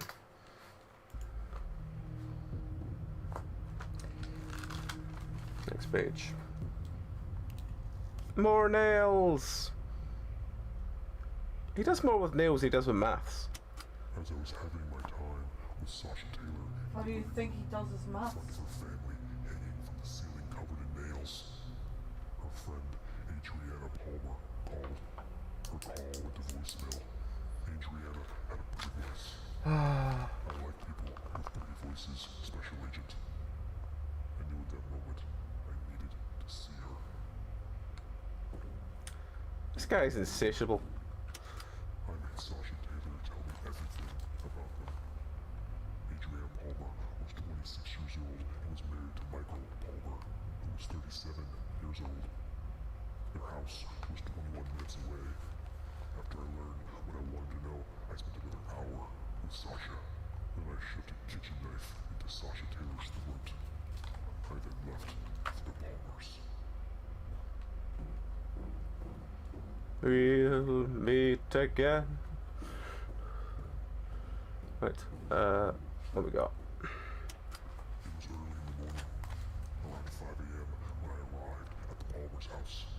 I assumed the couple was still asleep. I picked a side door lock and I crept to the bedroom. I saw the Palmers asleep. They had smiles on their faces, completely content with their lives. That was going to end. It took me 4 minutes to pull them out of their bed. I tied Adriana to a chair and I hung Michael from the ceiling in front of her. It was time to play with the Palmers. Adriana and Michael Palmer cried and whimpered. I had duct taped their mouths shut, but they still screamed for 33 minutes. I let them scream. I like it when they scream. When they were finally exhausted from the screaming, I told them we were going to play a game. A math game. I was going A to math ask game. a math problem. If they got it wrong, I was going to cut the other person. We played my little game for 6 hours. very messy. What are you laughing at? I just caught a break out of the video, and after the break, as I was like trying to see where the end actually was, I landed on a still image of him looking in the camera, and it just cracked me up. It just killed me. It does that. I took a print screen of it, I want you to so start we have it for with later. Antonio Palmer's age, Mhm. and add Michael Palmer's age, and Mhm. then multiply by the time I arrived at their house. Mhm. Then again, multiply by the number of hours we played my math game. The answer will open door number 3, Special Agent. At least I'm 4 hours into the video, so. Cool. Right. So this one should be math problem. Math problem. I'm just gonna Oh, have to. hang on. Check something. I had a slight scare for a second there that I had been muted all this time, but no, it's fine. Right. What? I was just gonna say, I'm gonna have to wait with the other videos until this one is done rendering, Yeah, that's fine. because I don't think my PC can handle. Multiple renders. Yeah. That's fine. Maybe I have to think about the new processor after all. 1890. 1890. Go! Yep. 1890. There's more nails! Yay! And as I said before, if it doesn't turn out this guy is a puppet, I'm going to be very upset. On the same day, I found the Palmers. I found the Hults. Their daughter Bailey is locked in a metal box in the next room of this dungeon, Special Agent. But her entire family is dead, and you know what killed them, Special Agent? You did. And your task force did when you abducted Dwayne Hogarth. And the killings will not stop until he is We only have released. one break in the entire video. By the look of it. Usually I'm not too bad for taking breaks. All the breaks tend to be together. As I left the Palmer's house, I noticed the house across the street. I heard the voices of young women. I knew I had to go there. Not that much I can cut off this video. The father, Lawrence Still gonna be like 6.5 hours. Lawrence Palmer? 7, was hunched over his workbench. There was a nail gun on the ground, hooked up to an air compressor. The compressor was on and roaring loudly. I walked into the garage, grabbed the nail gun, placed it behind Lawrence's head, and pulled the trigger. It was most satisfying. I entered the house from the garage and found Leanne. She was 53, the mother, in the kitchen. What's it The called? air compressor was still on, Honey so Time my with steps Food. muffled. I grabbed a kitchen knife and shoved it through her throat. She was dead in 11 seconds. Mm-hmm. Okay. 7:20, yeah? Yeah, that's fine. On the kitchen, there was a photo of Lawrence and Leanne Holt with 4 girls. Bailey, aged 18. Christine, aged 22. Nicole, aged 19.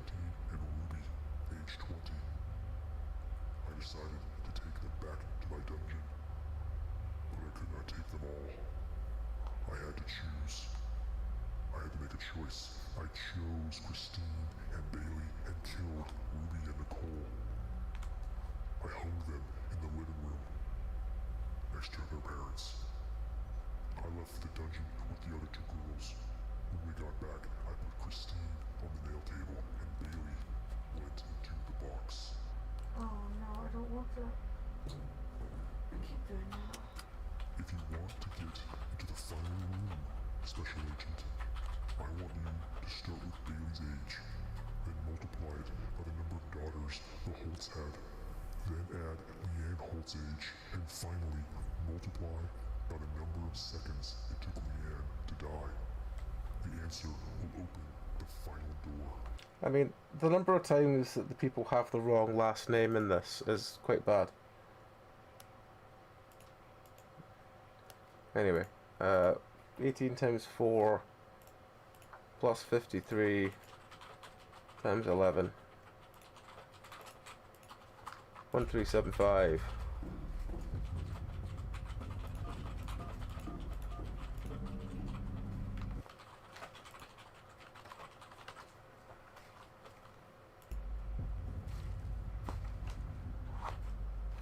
Most of this bottom one will just be stuff we've already been there for. I should be able to fit it in that gap.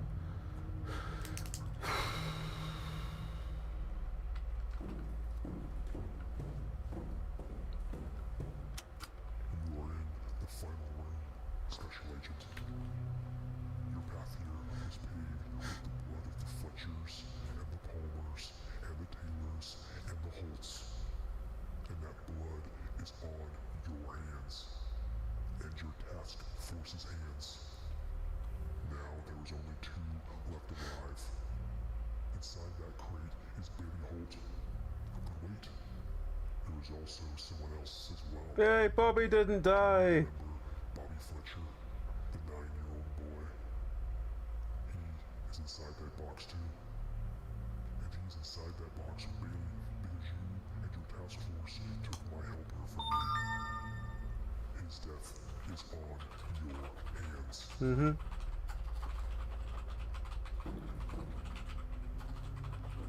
Let's start with the back wall. The Taylors would still be alive if you did not take my helper, Special Agent. So start with Sasha Taylor's age, and add Scott Taylor's age. Then multiply by the number of seconds it took me to bound and gag Sasha Taylor. The answer will be variable B.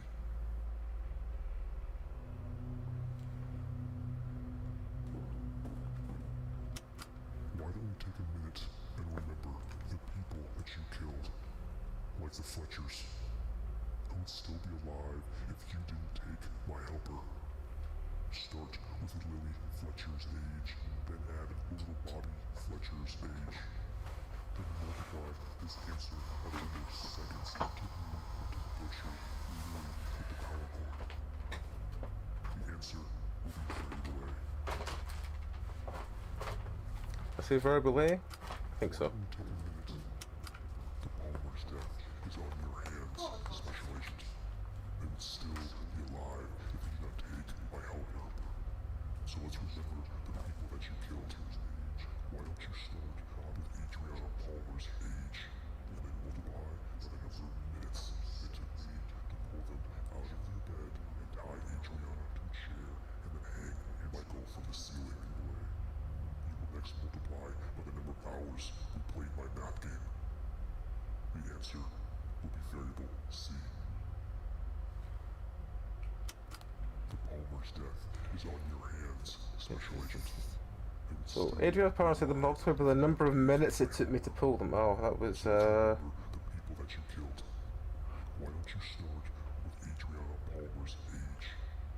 that's either 21 or 4. It took me to pull them out of their bed and tie Adriana to a chair and then hang Michael from the ceiling. You will next I think that's 4. hours we played my math game. The answer will be variable C. I think it's 4.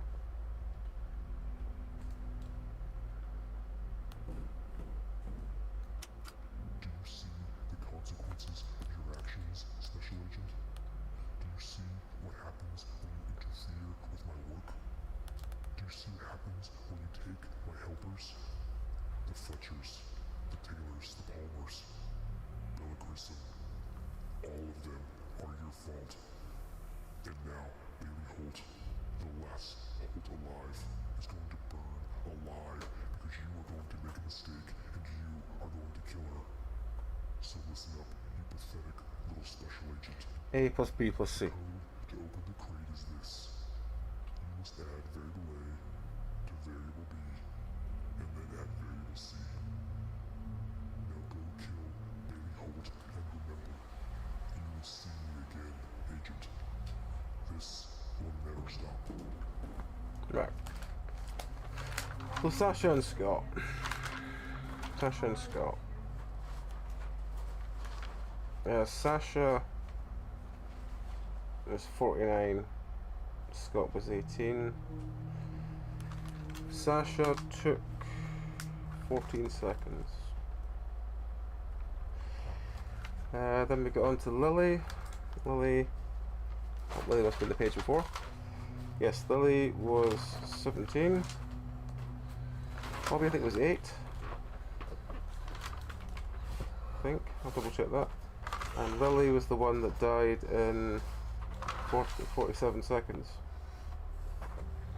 Right, let me just check. I think they said at the intro one, this one was Bobby. Where did that apple timer come from? I found it when I was tidying. I was like, you didn't have that before. The Fletchers and the Palmers and the Taylors and Right, let's bring up the calculator while we're waiting for this to come through. So I think it's 49 plus 18 times 14. Yeah, oh, he's 9. He's not 8, he's 9. Times 14 is 938. Then we have 17 plus 9 times 47. 1, 2, 2, 2. Then we have 26 times 4 times 6. 624. So that would be 624 plus 938 is 1 5 thing plus 1222 would be 2784. That seems about right.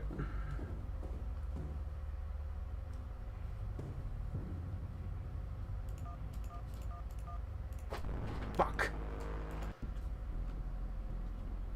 Alright, well, while that's running, let's just double check our maths. So, 49 plus 18. 49 plus 18 is 67. Times 14 is 938. We've got 938, that's fine. 17 plus 9 times 47 is 12222222. Okay. Then 26 times 4 times 6 is 60. Right, okay. So they're all the same numbers we got before, so something else must be wrong. I'm going to check what the C was again. Oh, the Palmer one might be 21. It might be 21 minutes it took them to... Yeah, it might be 21 for that. In which case, if that's 21, then it should be 26 times 21 times 6, which would be 3276. I'm setting the cast when I get my legs. Which would be plus 938 plus 1222 would be 5436. Okay, well, we'll try that this time. And if that doesn't work, then we'll go back and re-examine it all. --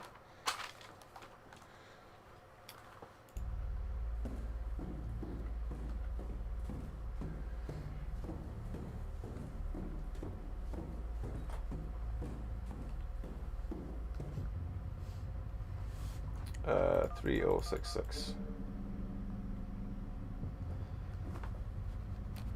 The cutscenes are quite annoying after the first time. I know why they're there for, you know, thing, but the other thing is once you've kind of seen them once, they don't really have much what's the word?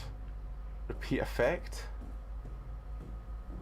Like if you know that you're gonna, you know, once you've seen, even on level 1, once you saw the, you know, here's the board with nails in it, seeing a future one doesn't really do anything for you. I mean, that kind of effect is different, that's kind of cool, but it's still just kind of, you know, it loses its shock value after you've done it several times.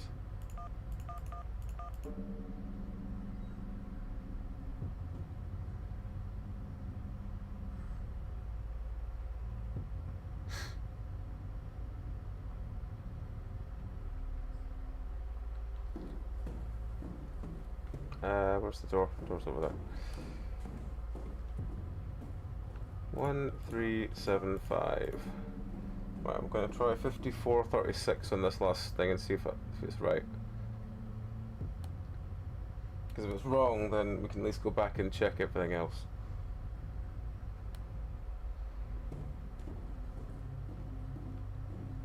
I have a feeling it's going to be wrong, but 5436. Yeah, it's wrong. Fuck damn it. Right, so this bit's wrong. It's this bit that I need to go back and check. It's the Palmer's bit. Special Agent. Oh, I don't want to listen to you, friend. Really don't want to listen to you anymore. I mean, don't get me wrong, the game is relatively slow anyway. But it's like... That's a fantastic picture of Luther. Right? It was just a perfect still image. Hang on. While we're waiting for this to load up, let me find the thing so you can all see that. Look at that. Captures his entire personality. Fantastic cat picture.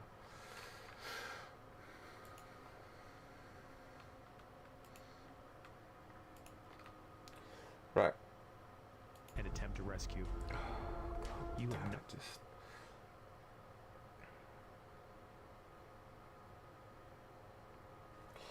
So the Palmer was the second last room, I think? agitated, angry, violent, and retaliatory in response to us capturing his accomplice. This guy does not like to get hit back, and he has a history of aggressive killing each time we make a move towards him. Be prepared for uncomfortable fact patterns and psychologically challenging stories. That is intentional.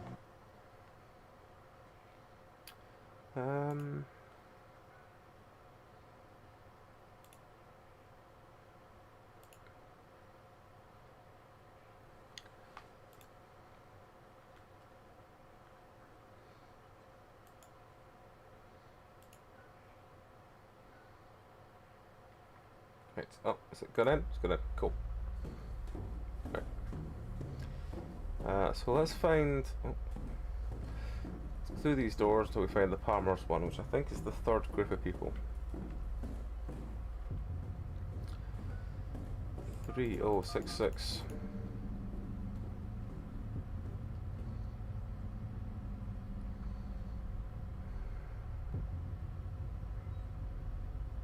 I do think that if you could turn the cutscenes off, and you could turn the, you could skip past, or you could skip the cutscenes and skip the loading screen at the start, it would probably be a lot easier game, because then you wouldn't have to be standing around waiting for ages every time you go through a door. Yeah, I'm pretty sure that's a complaint of more people had. You can't skip the cutscene, and that's just... Yeah, I just feel like I'm waiting around for ages. Right, this one was 1890, 1890. I think this is the room with the Palmers. So, or is this Christine? This might be the Holtz. We'll have to check. We're still got. I think this is the Holtz room. On the same day, Yeah, that's the same day as the Palmers. So the Palmers was the room before. So let's go up here and. it was early in the morning, around 5 a.m. when I arrived at the Palmer's house. Mhm. I assumed the couple was still asleep. I picked a side door lock and I crept to the bedroom. Okay, so how long Palmer's do you take to get them onto their thing? had smiles on their faces, completely content with their lives. That was going to end. It took me 4 minutes to pull Where's them out 4? of their bed. I tied each one out a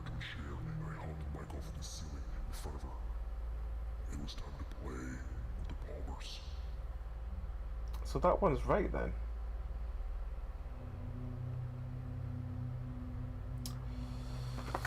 If that one's right,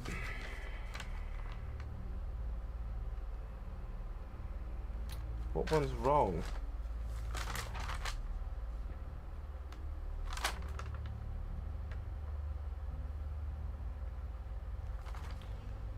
Sasha was 14 seconds, wasn't it?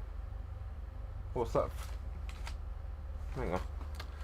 Let's go back and check what we were actually looking for. So that's the next question. What are we actually looking for? This one is 1375.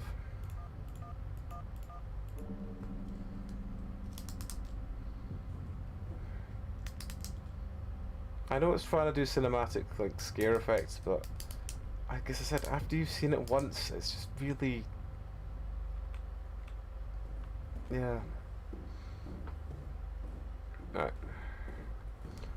Start from here. The Taylors would still be alive if you did not take my helper, Special Agent. So start with Sasha Taylor's age. And It's add 49. Taylor's age. Add 18. Then multiply by the number of seconds it took me to bound and gag Sasha Which is Taylor. 14. The answer will be variable B. Okay. So I think that one's 49 plus 18. I did say multiply, right? Yes, it does say multiply. Okay. Why don't we take a minute and remember the people that you killed? Like the Fletchers, who would still be alive if you didn't take my helper. Start with Lily Fletcher's age, then add little Bobby Fletcher's age. Then multiply this answer by the number of seconds it took me to butcher Lily with the power cord. That's 47. The answer will be variable A. I'm sure it said Bobby was 8 earlier on, but he says he was 9 on the thing. Maybe that's what the difference is. The Palmer's death is on your hands, Special Agent. And you'd still be alive if you did not take my helper. So let's remember the people that you killed. Why don't you start with Adriana Palmer's age, and then multiply by the number of minutes it took me to pull That's her 4. out of their bed and tie Adriana to a chair and then hang Michael from the ceiling. You will next multiply by the number of hours we played my math game. Which is 6. The answer will be variable C.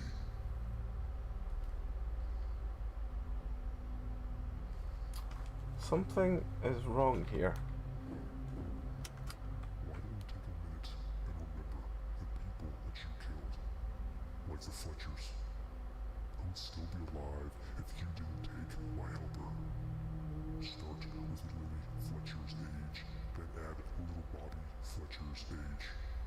Then multiply this answer by the number of seconds it took me to butcher Lily with the power cord. The answer, variable A. Okay. Do you see the consequences of your actions, Special Agent? Do you see what happens when you interfere with my work? Do you see what happens when you take my helpers? The Fletchers, the Taylors, the Palmers, Bella Grissom. All of them are your fault. And now, Bailey Holt, the last Holt alive, is going to burn alive because you are going to make a mistake and you are going to kill her. So listen up, you pathetic little Special Agent. The code to open the crate is this. You must add variable A to variable B, and then add variable C. Now go kill Bailey Holt, and remember, you will see me again, Agent. Right. Let's just check this again. So 49 is Sasha's age, plus 18, which is Scott's age, is 67. 67 times 14 is 938. I'm gonna go double check that Sasha was 14 seconds. I'm pretty sure she was. Sasha was the Taylors, okay.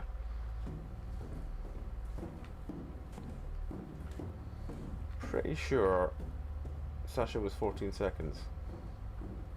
I could be wrong. And that might be what the problem is. Did you like that, Special Agent? Did you like listening to how I butchered the Taylors? How Eric Taylor spent the last minutes of her life tied to a table full of nails? How Sasha Taylor had to listen to her family being murdered? All of that. All. It took me 37 minutes to reach the Taylor residence. It was nice. That was the dark shrouded one. This is Sasha Taylor. She was 49 years old. She was the first Taylor that I found. She was reading a book in the living room. I slowly crept up behind her and then placed my hand on her mouth. I quickly bound and gagged her. Yep, 14. It took 14 seconds. I then killed her. Yep, that's fine. They're alright. I have a feeling that Bobby's meant to be 8. And it's a misprint on that last one that he's 9. So I'm going to try that and see.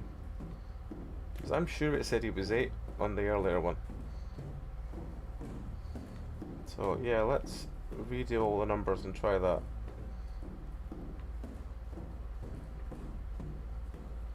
I'm sure it said he was 8 earlier on, but I'm not saying he's 9, so let's see.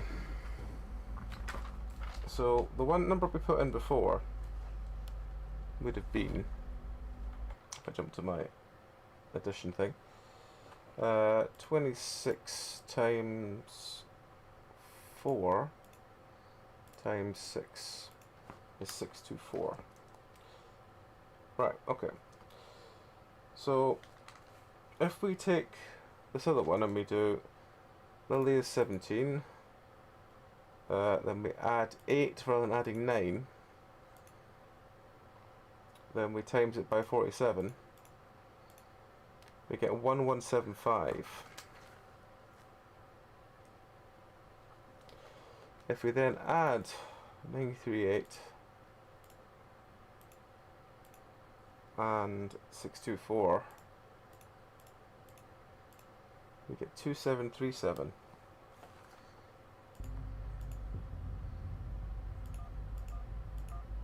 Two 737. No, that is wrong. So Special Agent. let me just check. Right, so I'm confused what I'm doing wrong. 49 plus 18 is 67. Times 14 is 938, which we've got. And if Bobby is 9, then it's 17 plus 9 times 47, which is 122222, which we have. Then it's 26 times 4 times 6 is 624. Add 938 plus 1222 plus 624 is 2784. I'm pretty sure we've tried 2784, but I'll try it again in case I put it in wrong or something.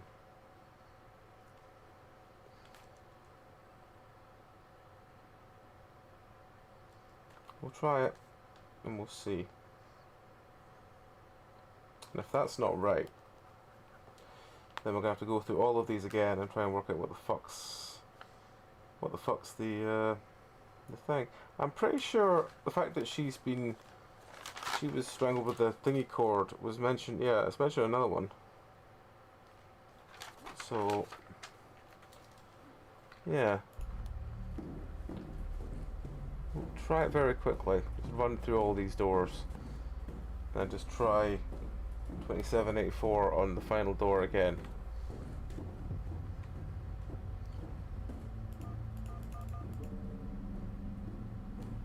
Because the rest... I was going to say, the rest of these doors don't take too long, and then the fucking cutscenes happen.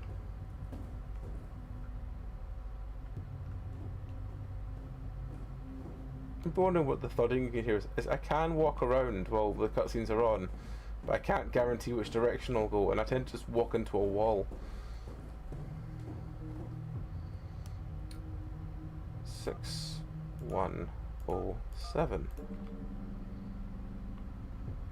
The other problem is that usually the numbers you need for that end one are using numbers you've put in for previous ones. So if you've got one of those numbers wrong,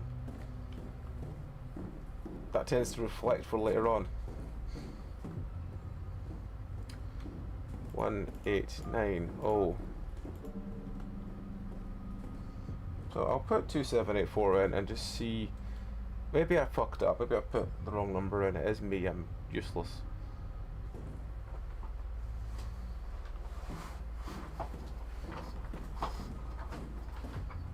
This one is 13375.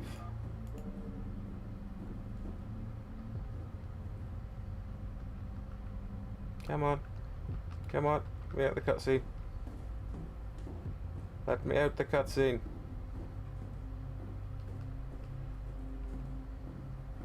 Right. Is it 2784? No, it's not. So something is wrong. It's not 2784. So something is either wrong with our maths, wrong with the number, or we're doing it wrong.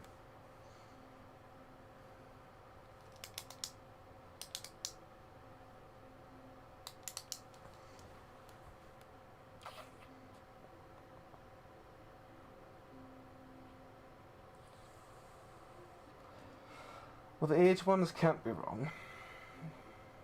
So that takes out those 5. Takes out those 5. I'm pretty sure it did take 47 minutes to kill Lily. It's 47 seconds to kill Lily. It definitely took 14 seconds to do Sasha because we checked that.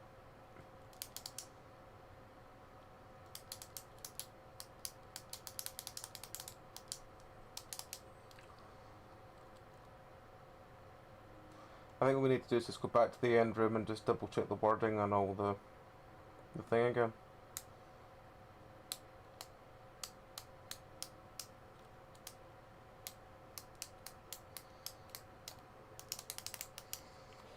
Jesus, this intro scene is so long.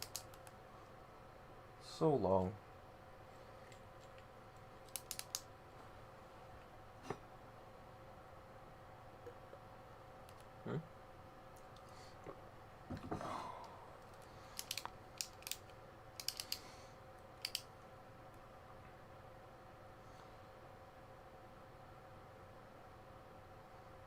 Sasha's 49, Scott's 18, Lily's 17, Bobby's 9. Sasha being tied up was 14 seconds. Lily being strangled was 47, I'm sure, but we will check all of these on the way there. Which one is this one? Is this Lily? It is Lily at the start. So we'll check that. Let's start with Lily Fletcher. 17. 17 years old. I followed the Fletchers home. It took 17 minutes. I waited 22 minutes and then I entered their house. The first one I found was Lily. She was listening to music, her eyes closed, swaying her head and shoulders back and forth. I grabbed the power cable, Yeah, 47. wrapped it around her neck and pulled until she stopped moving. It took 47 seconds. Okay, so we've double checked that one. That one's definitely right. Both of those are right.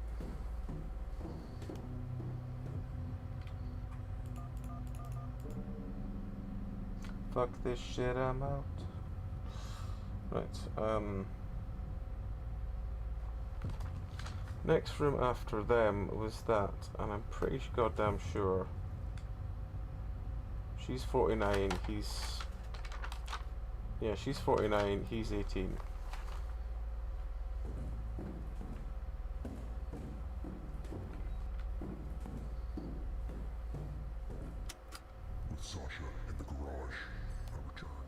Yeah, he is 18. I heard music in a room down the hallway. I grabbed a large knife from the kitchen and I walked towards the music. That was where I found Scott. Okay, so that's definitely right. 6107.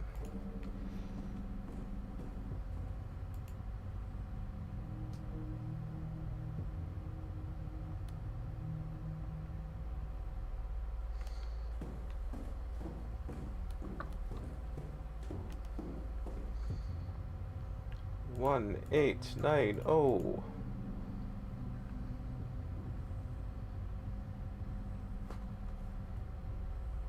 There's gotta be something that's wrong.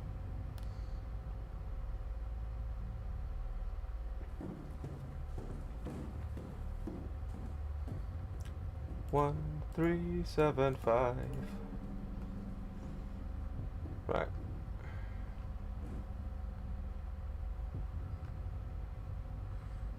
Hey, Darren. Stars in the emptiness of the void. How's it going?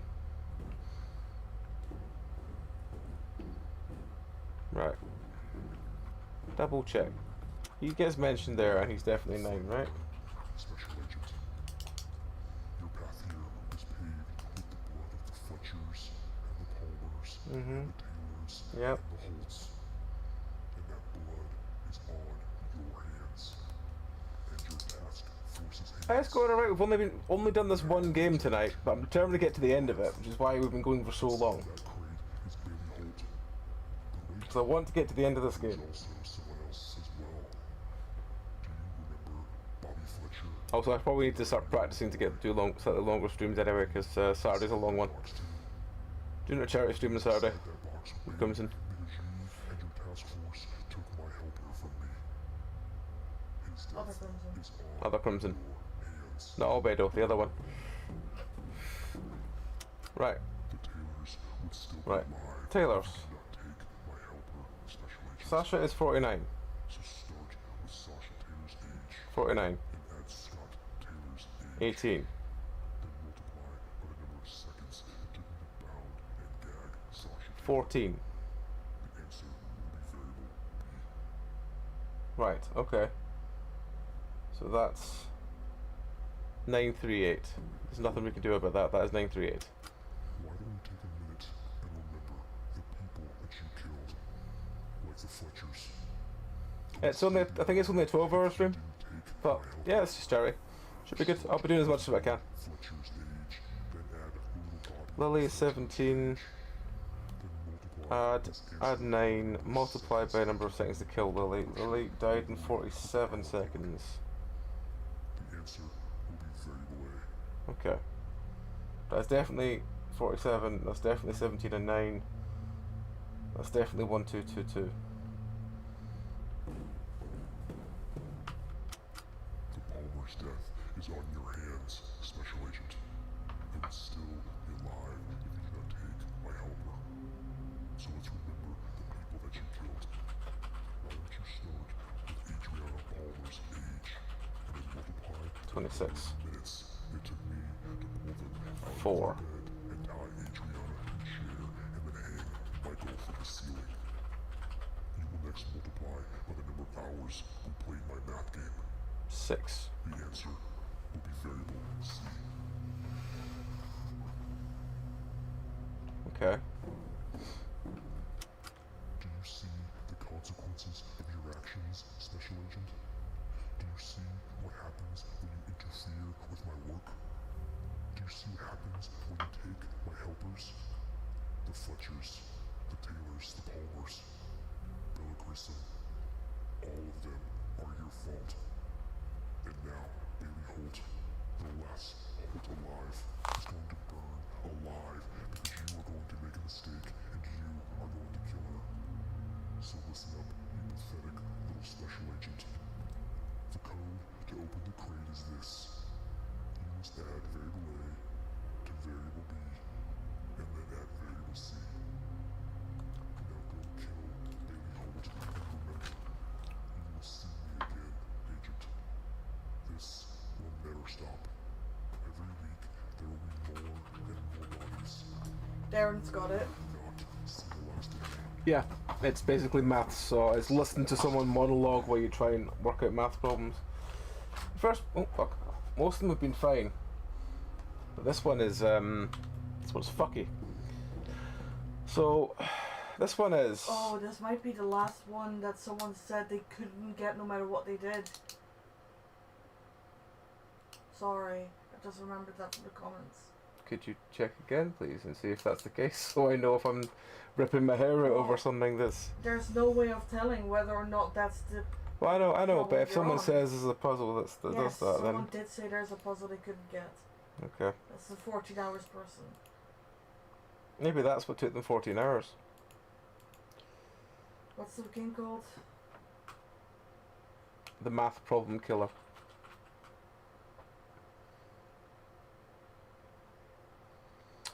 Hang on, 49 plus 18 is 67.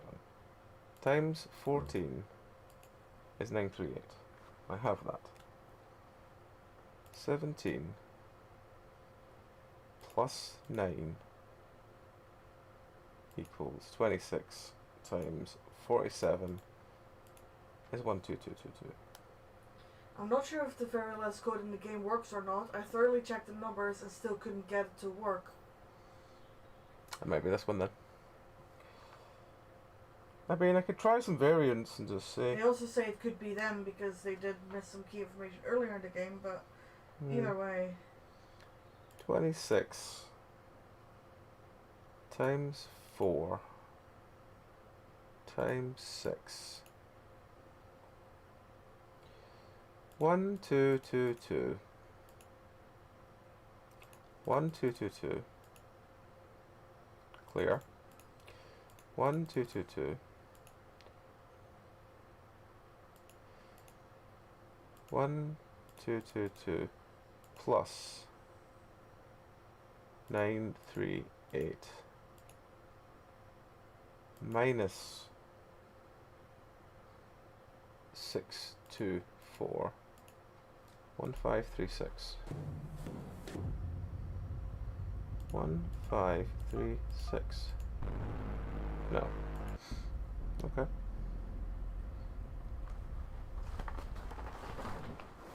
I mean, it's not. Special agent. The biggest problem with this game is not the math side. The math side is, I mean, calculator, it works fine. But the biggest problem with this game is you can't skip the intro cutscenes to every level. This, which lasts several minutes. Every time you walk through a new door that you've unlocked, you have to have a 2 to 8 second long cutscene, which gets really annoying when you're just trying to run back to where you were.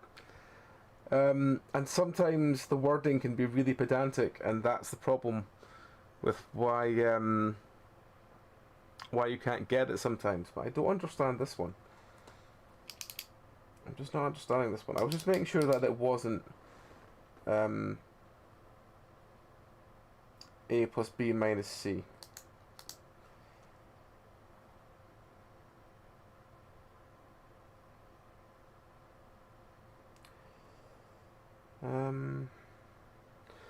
Again, I'm gonna relook at the things at the end and just triple check. Then again, if there is someone saying that there is something at the end, maybe that's where I've got to. They can't get the code, but we will try. We will try. Then again, the number of times that there's something spelt wrong or spelt different in this game has been quite a lot.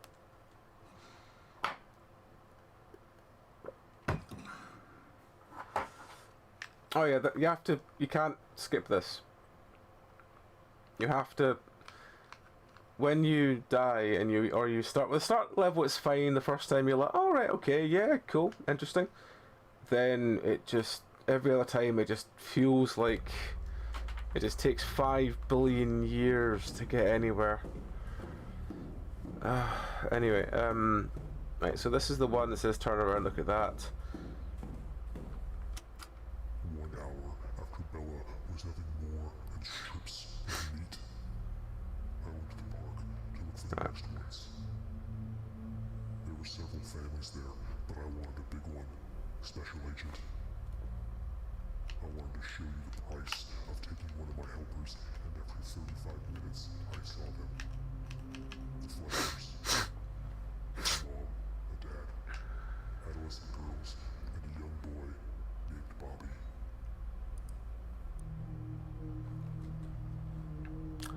Right. Let's start with Lily Fletcher. She was 17 years old. I followed the Fletchers home. It took 17 minutes. I waited 22 minutes and then I entered their house. The first one I found was Lily.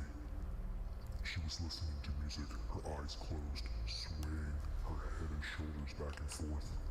Nah, no problem, man. Power cable, wrapped it around her neck. As I said, I thought you might want it like a week before, so at least you can, you know, 7 seconds. properly get some people onto it before before it's just kick. But yeah, also because your page should announce when you go live on Kick, so a lot of people should at least catch your streams. That should be good. In the next room was Mia Fletcher. She was 15 years old. She was mindlessly scrolling on a phone, like all of them do.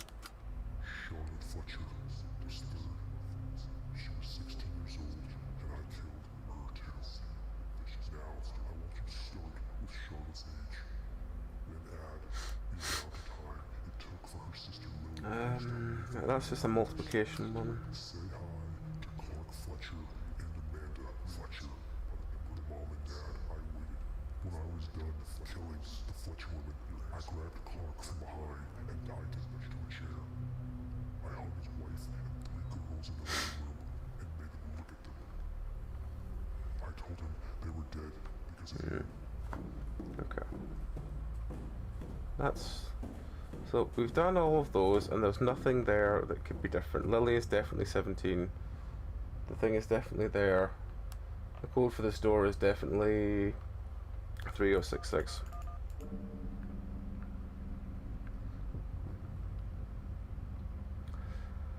Oh, these cutscenes are just getting annoying.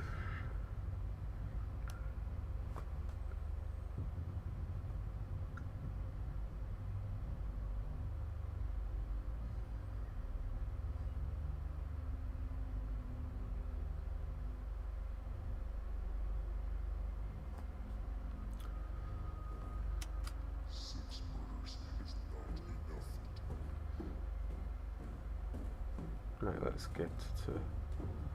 get through these doors so I can scroll back down. 6107.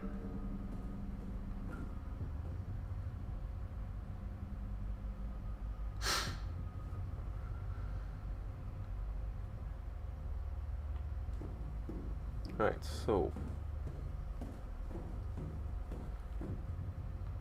1890.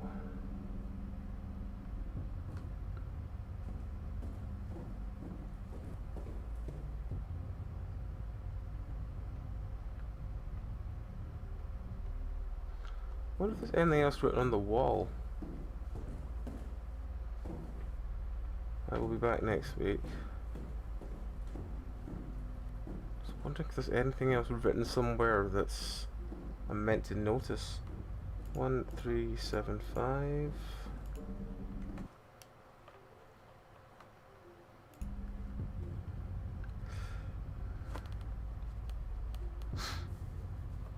But yeah, if there's anything else you wanted to do, just let me know, and I can work with it. So, if I don't know how to do it, I can find out how to do it. So, yeah, it should all be good. Nothing over here.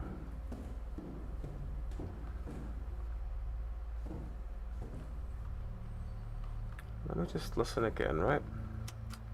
Taylors would still be alive if you did not take my helper, Special Agent. So start with Sasha Taylor's age, and add Scott Taylor's age. Yep.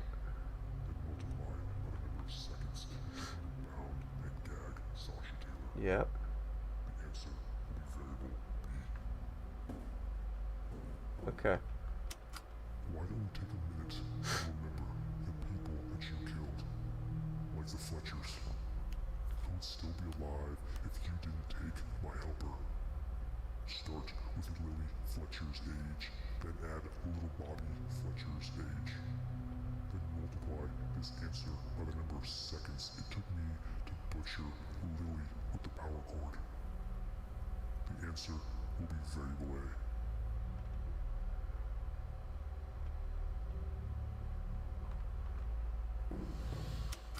The Palmer's death is on your hands, Special Agent. They would still be alive if you did not take my helper. So let's remember the people that you killed.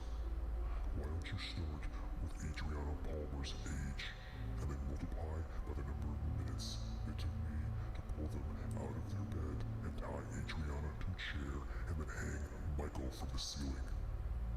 You will next multiply by the number of hours we played my math game.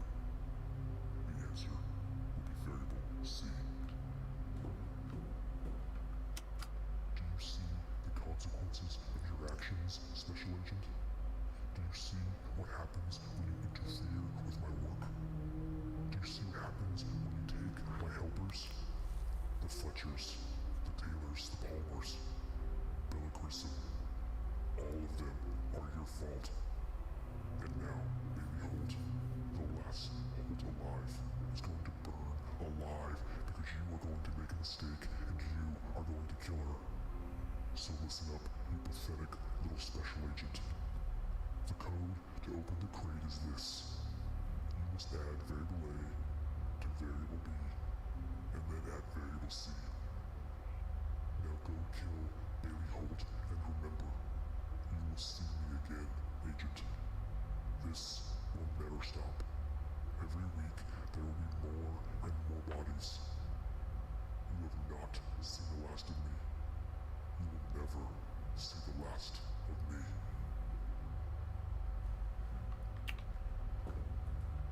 I'm just wondering if the wording at the end is important. Because he does seem to be, like, insisting you do kill them. So I'm wondering if there's meant to be something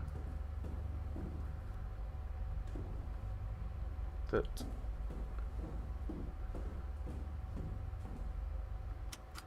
You are in the final room, Special Agent. Your path here was paved with the blood of the Fletchers and the Palmers and the Taylors and the Holts.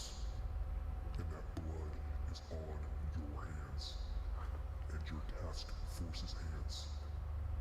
Now there is only 2 left alive. Inside that crate is Bailey Holt.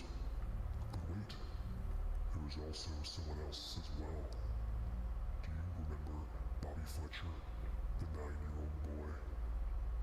He is inside that box too. And he is inside that box with Bailey because you and your task force took my helper from me. His death is on your hands.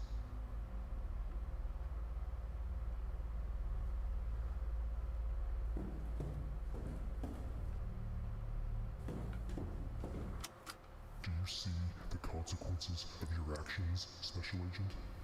Do you see what happens when you interfere with my work? Do you see what happens when you take my helpers? The Fletchers, the Taylors, the Palmers, Bella Grissom, all of them are your fault.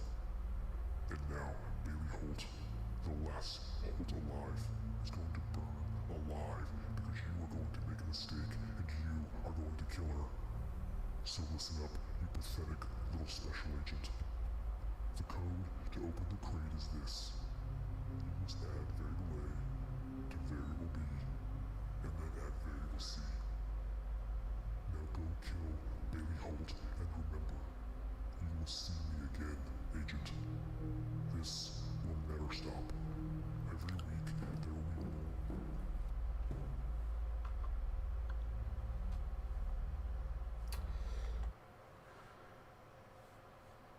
I just want to try something. So 2784 is the total for all of them, right? What happens if we double it because there's 2 in the box rather than 1? The very worst, we just have to reset again. Yeah.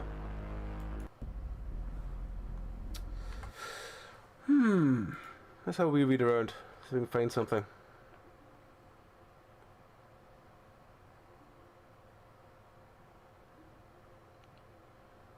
The reviews in this game are very weird. Like someone saying it crashes all the time. Yeah, but that might just be because the game is not optimized and they have a potato. Yeah, that's very true. Because that's what it sounds like.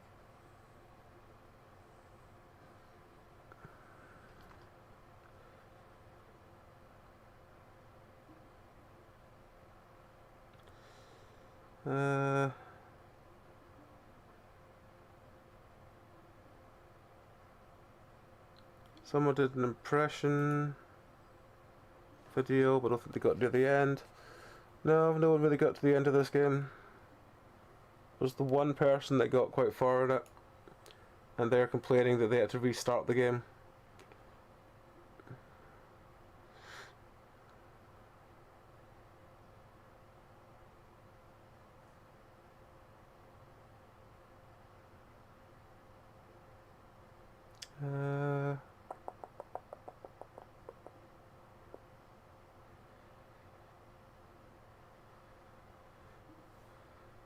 Yeah, they're also complaining about the cutscene at the start of every level being irritating as fuck. Yes, it fucking is.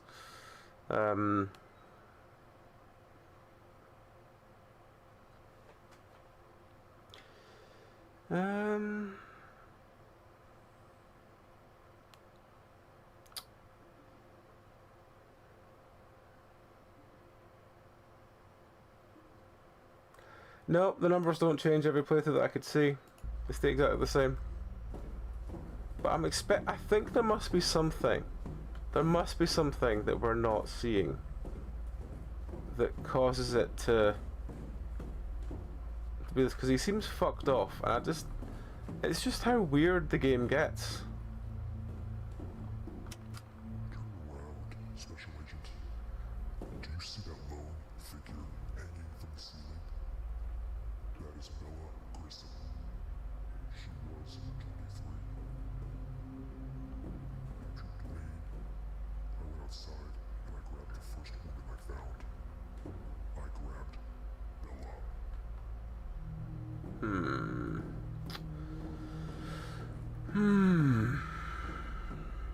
I just think there must be something, right?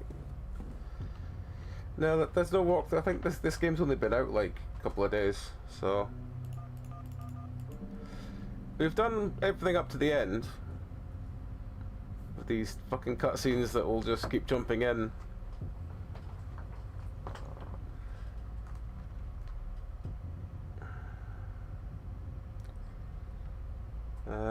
But I can't seem to find how to end this. As I was driving along 77th Street, I saw Erica Taylor walking her dog. I pulled up alongside her and I 6107.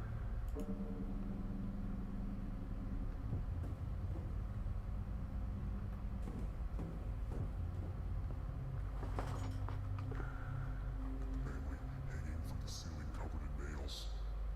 Her friend, Adriana Palmer, called. Adriana. We will meet again. There must be something we're missing that's needed for this final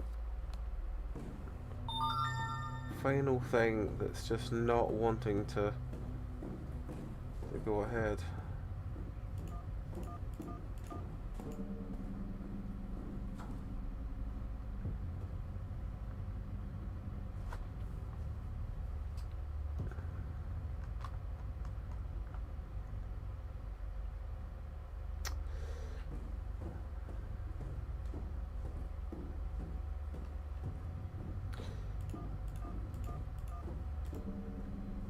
I think if I had to give an honest critique of the game, I think it could do with a 3-strike system for every, or at least a 2-strike system for every lock, rather than having to restart the whole level for one mistake. And I know the whole point is it's like, oh, it's a sadistic serial killer motherfucker that's like, oh, get it right first time or you fuck up.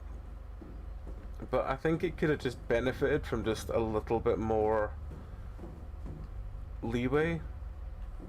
Like if you get it wrong, you go, oh fuck, I got it wrong. I gotta go back and look at how I got it wrong, rather than just having to restart all the damn time.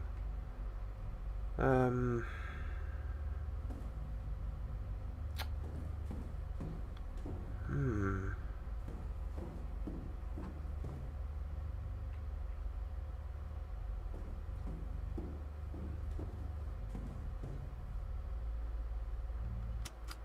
Palmer's death is on your hands, Special Agent. They would still be alive if you do not take my helper. Yeah. Why don't you start with Adriana Palmer's age, and then Alright. multiply by the number of minutes it took me to pull them out of their bed and tie Adriana. I don't think there's any way this one could be wrong, apart from multiplies are wrong. You will next multiply by the number of hours we played my math game. The answer will be variable C.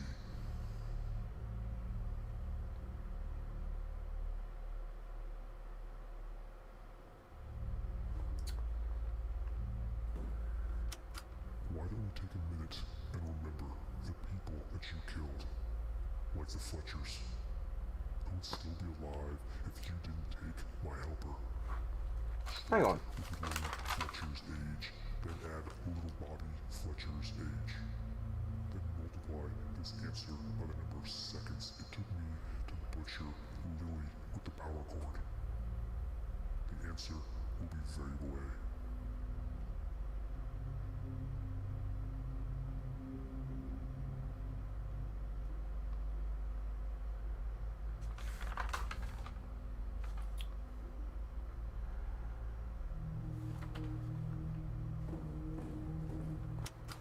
The Taylors would still be alive if you did not take my helper, Special Agent. So start with Sasha Taylor's age, and add Scott Taylor's age.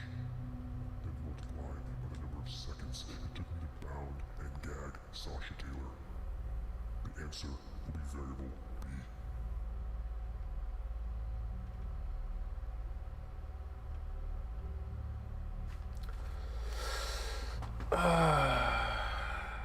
Yeah. It has felt like an interesting enough game, I guess, but it's very repetitive very quickly. Why don't we take a minute and remember the people Because like there's no difference between each level, it's just here's some story with some numbers. And you're just, literally, if I show you this, you're just writing down page after page after page of numbers to get through it. And it's just, yeah.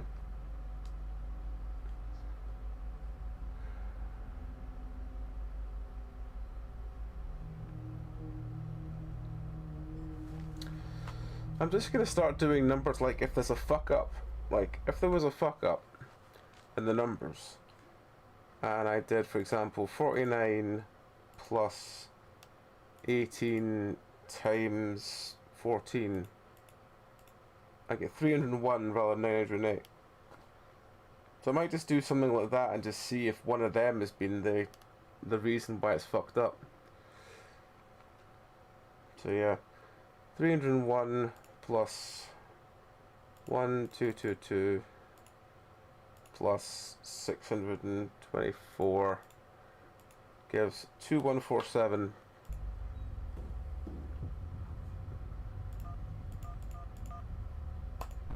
Nope. Still not that. I mean, there's one in all of these. I could at least, well, no, there's one in this one and one in the one below. I could try and see if it's either of them. I'll just, you know, there's been not a missed number, but a miscalculation. And that would be yeah, if the next one down is literally just hang on, what would it be? Where's my calculator? It would be 17 plus 9 times 47, which would be 440. So that would be 440 plus 938 plus 624, which would be 2002. So yeah, we'll try 2002 and see if there's been a fuck up with that number either. Inside. If it's not that, then I genuinely don't know what it could be.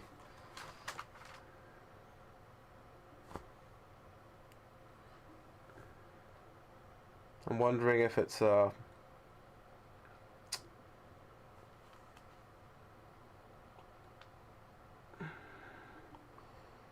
938, 122, and 624 gives 2784. Tried multiplying that by 2 because there's 2 people in the box. We've tried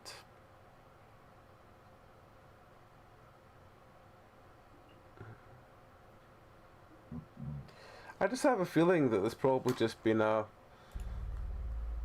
it's maybe got like the wrong person's been put in the text for compared to what the answer is.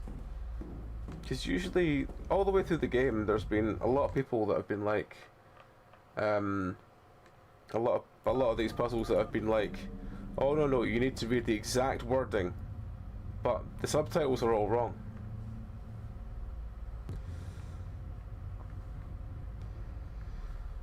So like, if you go by what the subtitles say, or even, I think even what some of the red ones say, they're just the wrong person. Like, it starts talking about all the Holts, then about Lawrence Palmer, and then how only like 2 or 3 things later does it say, oh yeah, Lawrence Palmer it's not Lawrence Palmer, it's Lawrence Holt. You know what? I'm just massively confused now. So yeah, we'll very quickly run and try this other code, which I don't think it's going to be. I think it's going to result in another death. If it results in another death, then maybe we'll just I don't really want to call it when I'm this close to the end, but equally I don't really want to spend all like several more hours trying to find an answer to something that just is either broken or just, yeah.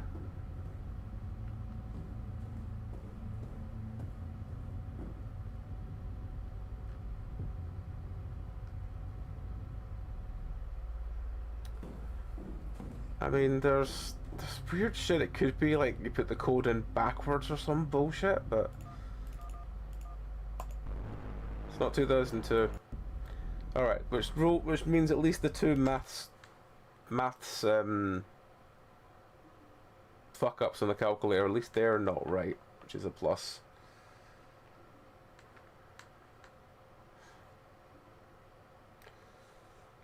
So yeah, I think on a tip we received. fuck.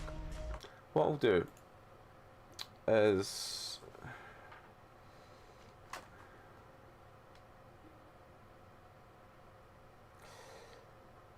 it's just the way that the final like hand-in note is written. It's written very much in a way that it expects you to fail, but then again, the whole way through the whole thing, the game's been like that. So I don't know whether it's trying to be clever and being like, oh, you know, you can't get the right answer, ha ha ha, but it's not done in a storyline way, it's done in a kicks you back to try again way. And because you have to repeat the entire level to get to it, I'm just wondering if it's ever likely to be a there's something fancy going on with it.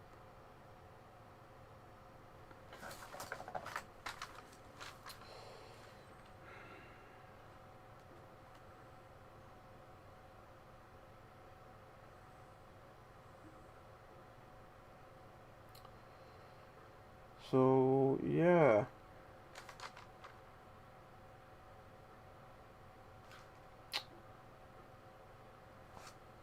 Don't know. Genuinely don't know.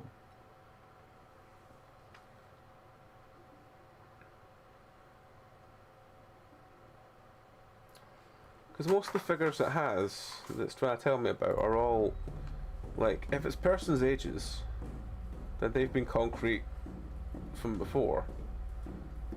If it's, you even start to remember the codes now. So worrying it's getting. Next one is 6107.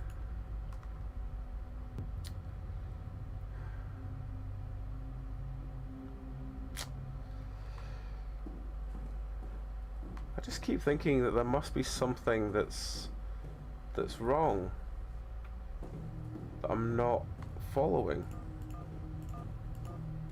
Because before it's been things like, you know, oh, it's like, how many minutes is this? And I've thought, oh no, it means the time, or I've put down how many minutes and it's actually said, no, what time is it at? I mean, it...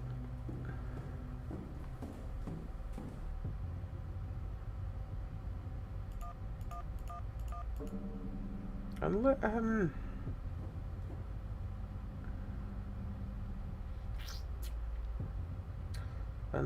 1375. Unless...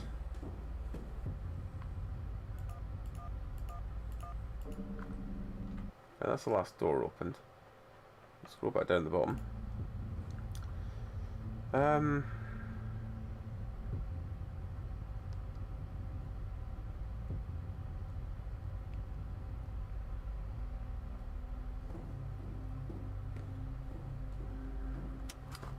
Palmer's death is on your hands, Special Agent. I would still be alive if you did not take my helper.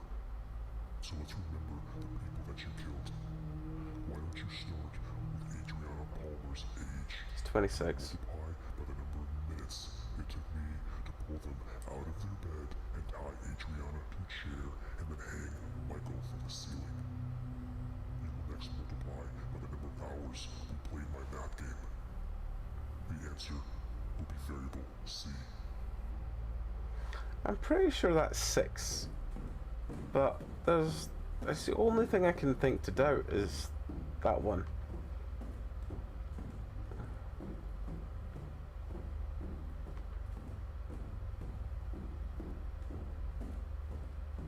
Which one was this one? Did you like that, Special Agent? That's Taylor. As I was having my time with Sasha Taylor in the living room, in front of her family hanging from the ceiling covered in nails, her friend Adriana Palmer called. Her call went to voicemail. Adriana had a pretty voice.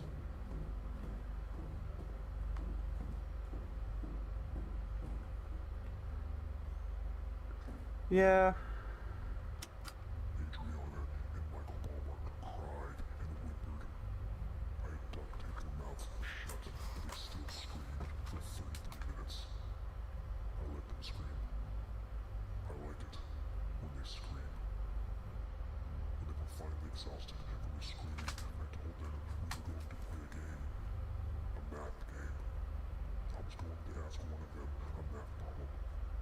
If they got it wrong, I was going to cut the other person. We played my little game for 6 hours. It got very messy.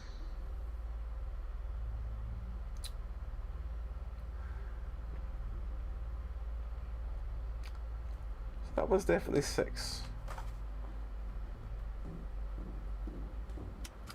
was early in the morning, around 5 a.m. when I arrived at the Palmer's house. I assumed the couple was still asleep. I picked a side door lock and I crept to the bedroom. I saw the Palmers asleep. They had smiles on their faces, completely content with their lives. That was going to end. It took me 4 minutes to pull them out of their bed. I I tied Adriana to a chair and I hung Michael from the ceiling in front of her. It was time to play with the Palmers.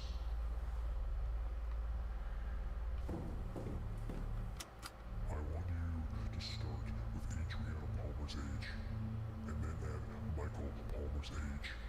You will then multiply by the time I arrived at their house. And again, multiply by the number of hours we played my math game.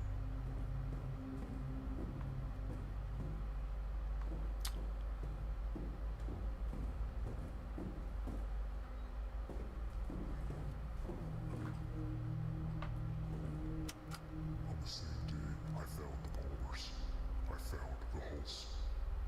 Their daughter Bailey is locked in a metal box in the next room of this dungeon, Special Agent. But her entire family is dead, and you know what killed them, Special Agent? You did. And your task force did when you abducted Dwayne Hogarth. And the killings will not... Like, I understand putting an unskippable cutscene at the start, but every repeat you have to do the level. Palmer's house. No. I noticed the house across the street. I heard the voices of young women. I knew I had to go there. In the garage, the father, Lawrence Palmer, age 57, was hunched over his workbench. There was a nail gun on the ground, hooked up to an air compressor. The compressor was on and roaring loudly. I walked into the garage, grabbed the nail gun, placed it behind Lawrence's head, and pulled the trigger. It was most satisfying. I entered the house from the garage and found Leanne. She was 53, the mother, in the kitchen. The air compressor was still on, so my steps were muffled. I grabbed a kitchen knife and shoved it through her throat. They're alright. She was dead in 11 They're seconds. alright. They're alright.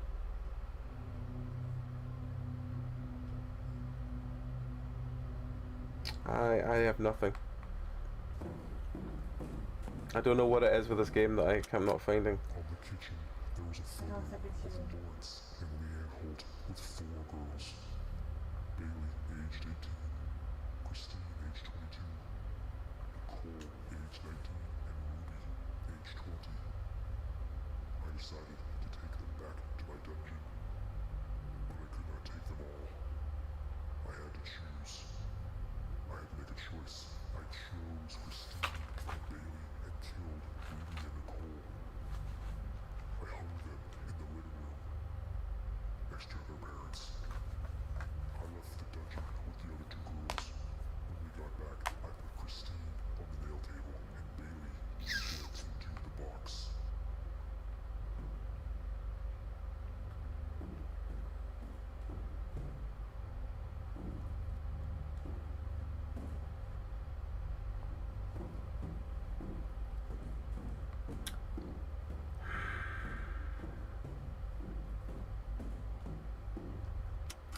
You are in the final room, Special Agent.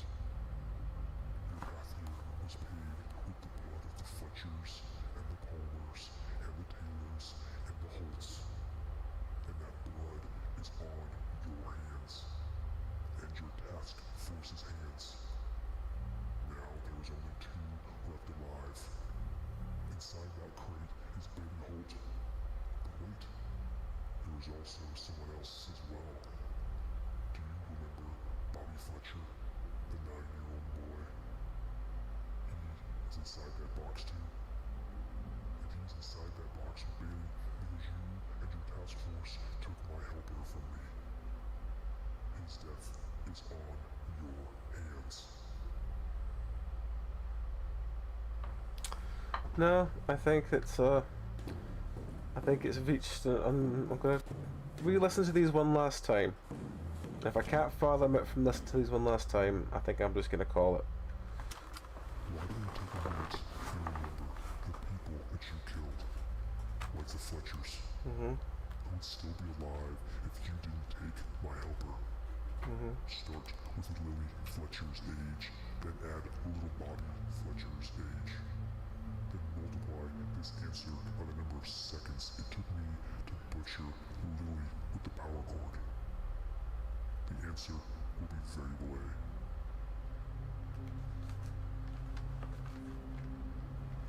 It's not had any secret rooms up to this point, so I'm assuming not, but it could do.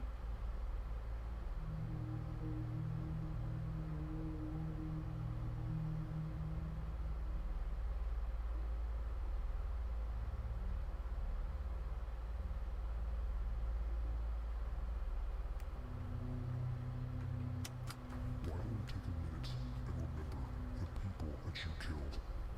Like the Fletchers, who would still be alive if you didn't take my helper. Start with Lily Fletcher's age, then add little Bobby Fletcher's age. Then multiply this answer by the number of seconds it took me to butcher Lily with the power cord. The answer will be variable A. He does say seconds again there, so I think that one's about as ironclad as you can get for that one. The Taylors would still be alive if you did not take my helper, Special Agent. So start with Sasha Taylor's age, and add Scott Taylor's age. Then multiply by the number of seconds it took me to bound and gag Sasha Taylor. Mm-hmm. The answer will be variable B.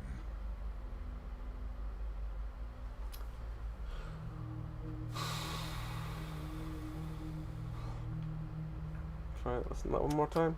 The Taylors would still be alive if you did not take my helper, Special Agent. So start with Sasha Taylor's age, He's 49. and add Scott Taylor's He's age. 18. Then multiply by the number of seconds it took me to bound and gag Sasha Taylor. The answer will be variable B.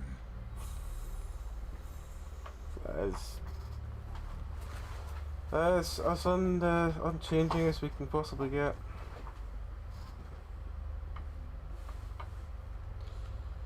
Last time. The Taylors would still be alive if you did not take my helper, Special Agent.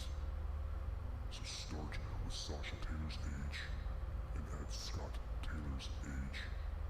Then multiply by the number of seconds it took me to bound and gag Sasha Yep. Taylor. Add, then multiply. Will be variable B.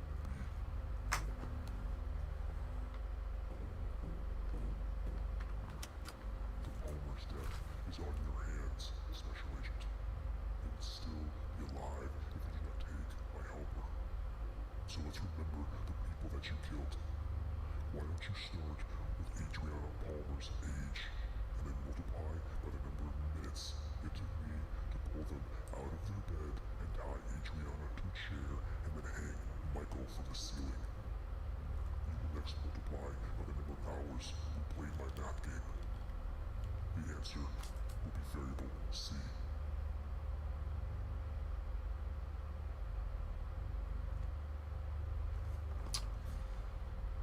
I don't think there's any way I can get a different read of this to read anything other than 26 times 4 times 6. Always give 624.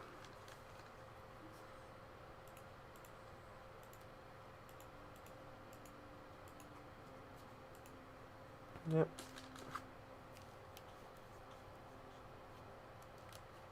Always give 624. Well, it's up to this last video to try and find the piece we're missing. This is the one that I think there must have something wrong with it. Of your actions, Special Agent? Do you see what happens when you interfere with my work? Do you see what happens when you take my helpers? The Fletchers, the Taylors, the Palmers, Bella Grissom, all of them are your fault. And now, Bailey Holt, the last Holt alive, is going to burn alive because you are going to make a mistake and you are going to kill her. So listen up, you pathetic little Special Agent. The code to open the crate is this. You must add variable A to variable B, and then add variable C. Now go kill Bailey Holt, and remember, you will see me again, Agent. This will never stop. Every week, there will be more and more bodies. You have not seen the last of me. You will never see the last of me. The way that that's worded makes me just think that this might be deliberately wrong. The consequences of your actions, Special Agent? Do you see what happens when you interfere with my work? What are you doing? Do you see What what are you doing? happens when you take my helpers? The Fletchers, the Taylors, the Palmers, Bill Grissom. All of them are your fault. And now, Bailey Holt, the last Yeah, that's normal. to burn alive. Thanks for looking though, man. Make a mistake, and you are going to kill her. So listen up, you pathetic little Special Agent. The code to open the crate is this. You must add variable A to variable B, and then add variable C. Now go kill Bailey Holt, and remember, you will see me again, Agent. This will never stop. Every week, there will be more and more bodies. You have not seen the last of me. You will never see the last. Right. So variable A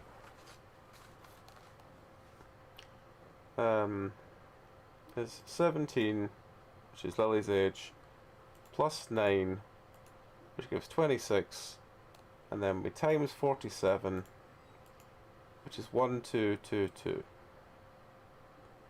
That's A. B is 49 plus 18 equals times 14. It's 138. Sorry, 938.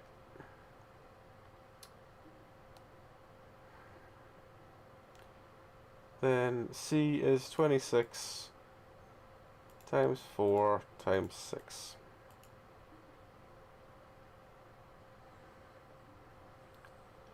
And 1222 plus 938 plus 624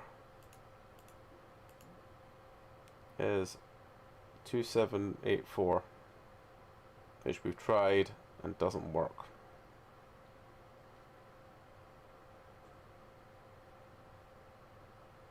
I don't understand what else I can do.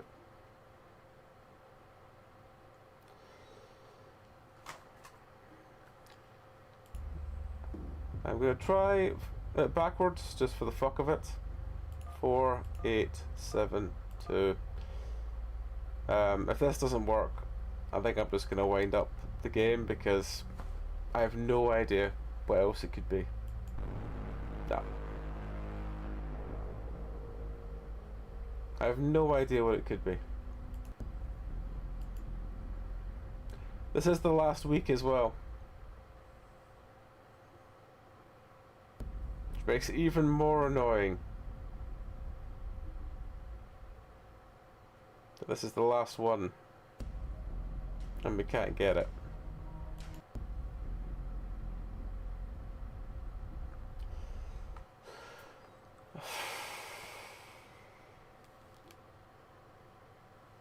So yeah, it's frustrating. The only reason I'm loading this up is I just want to make sure that the codes work for reruns. So if this ever does get hotfixed, we could just come in and do it.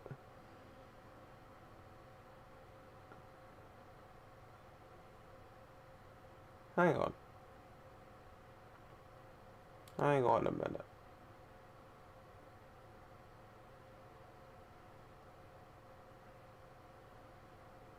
I want to check something else. Yeah, exactly. I do want to try that code on that back wall just to see. I think it's probably just the address of this place. But I still want to try it anyway, just for the sake of trying it. And also just to check if the codes work.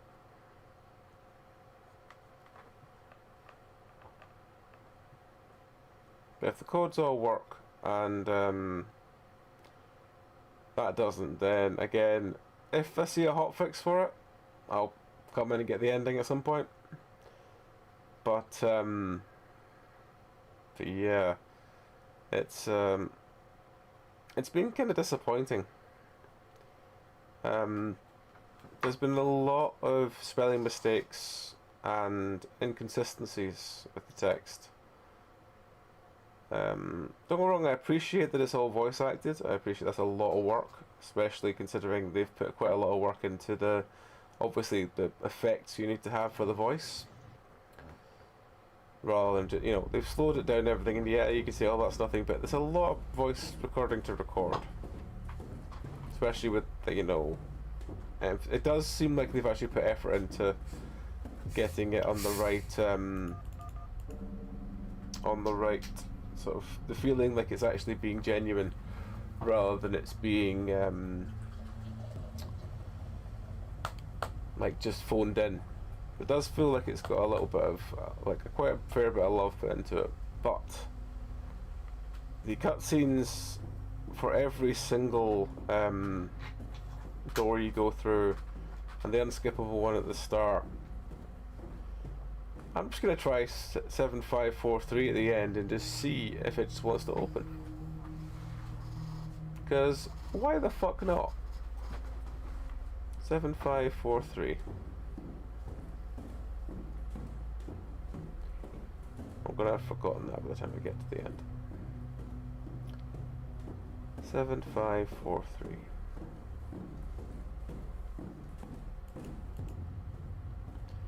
Seven, 5, 4, 3.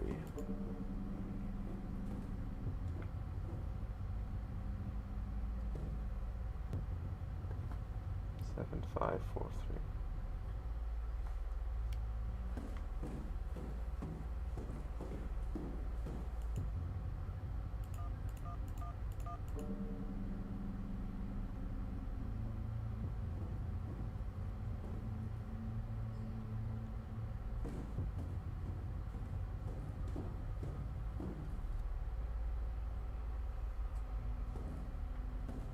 Plus side, we could at least say that these codes all do work for either multiple playthroughs or stuff like the codes don't change, which also in a way does stop you wanting to replay it if you kind of remember them. 7543, I'm pretty sure it was. Right.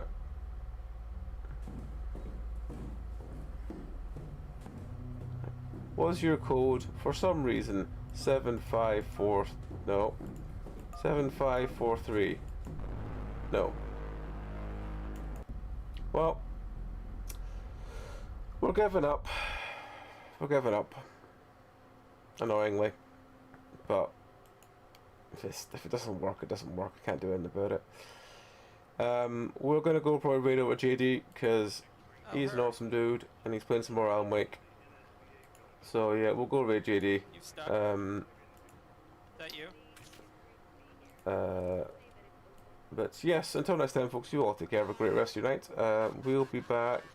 I'll be back tomorrow with more indie horror.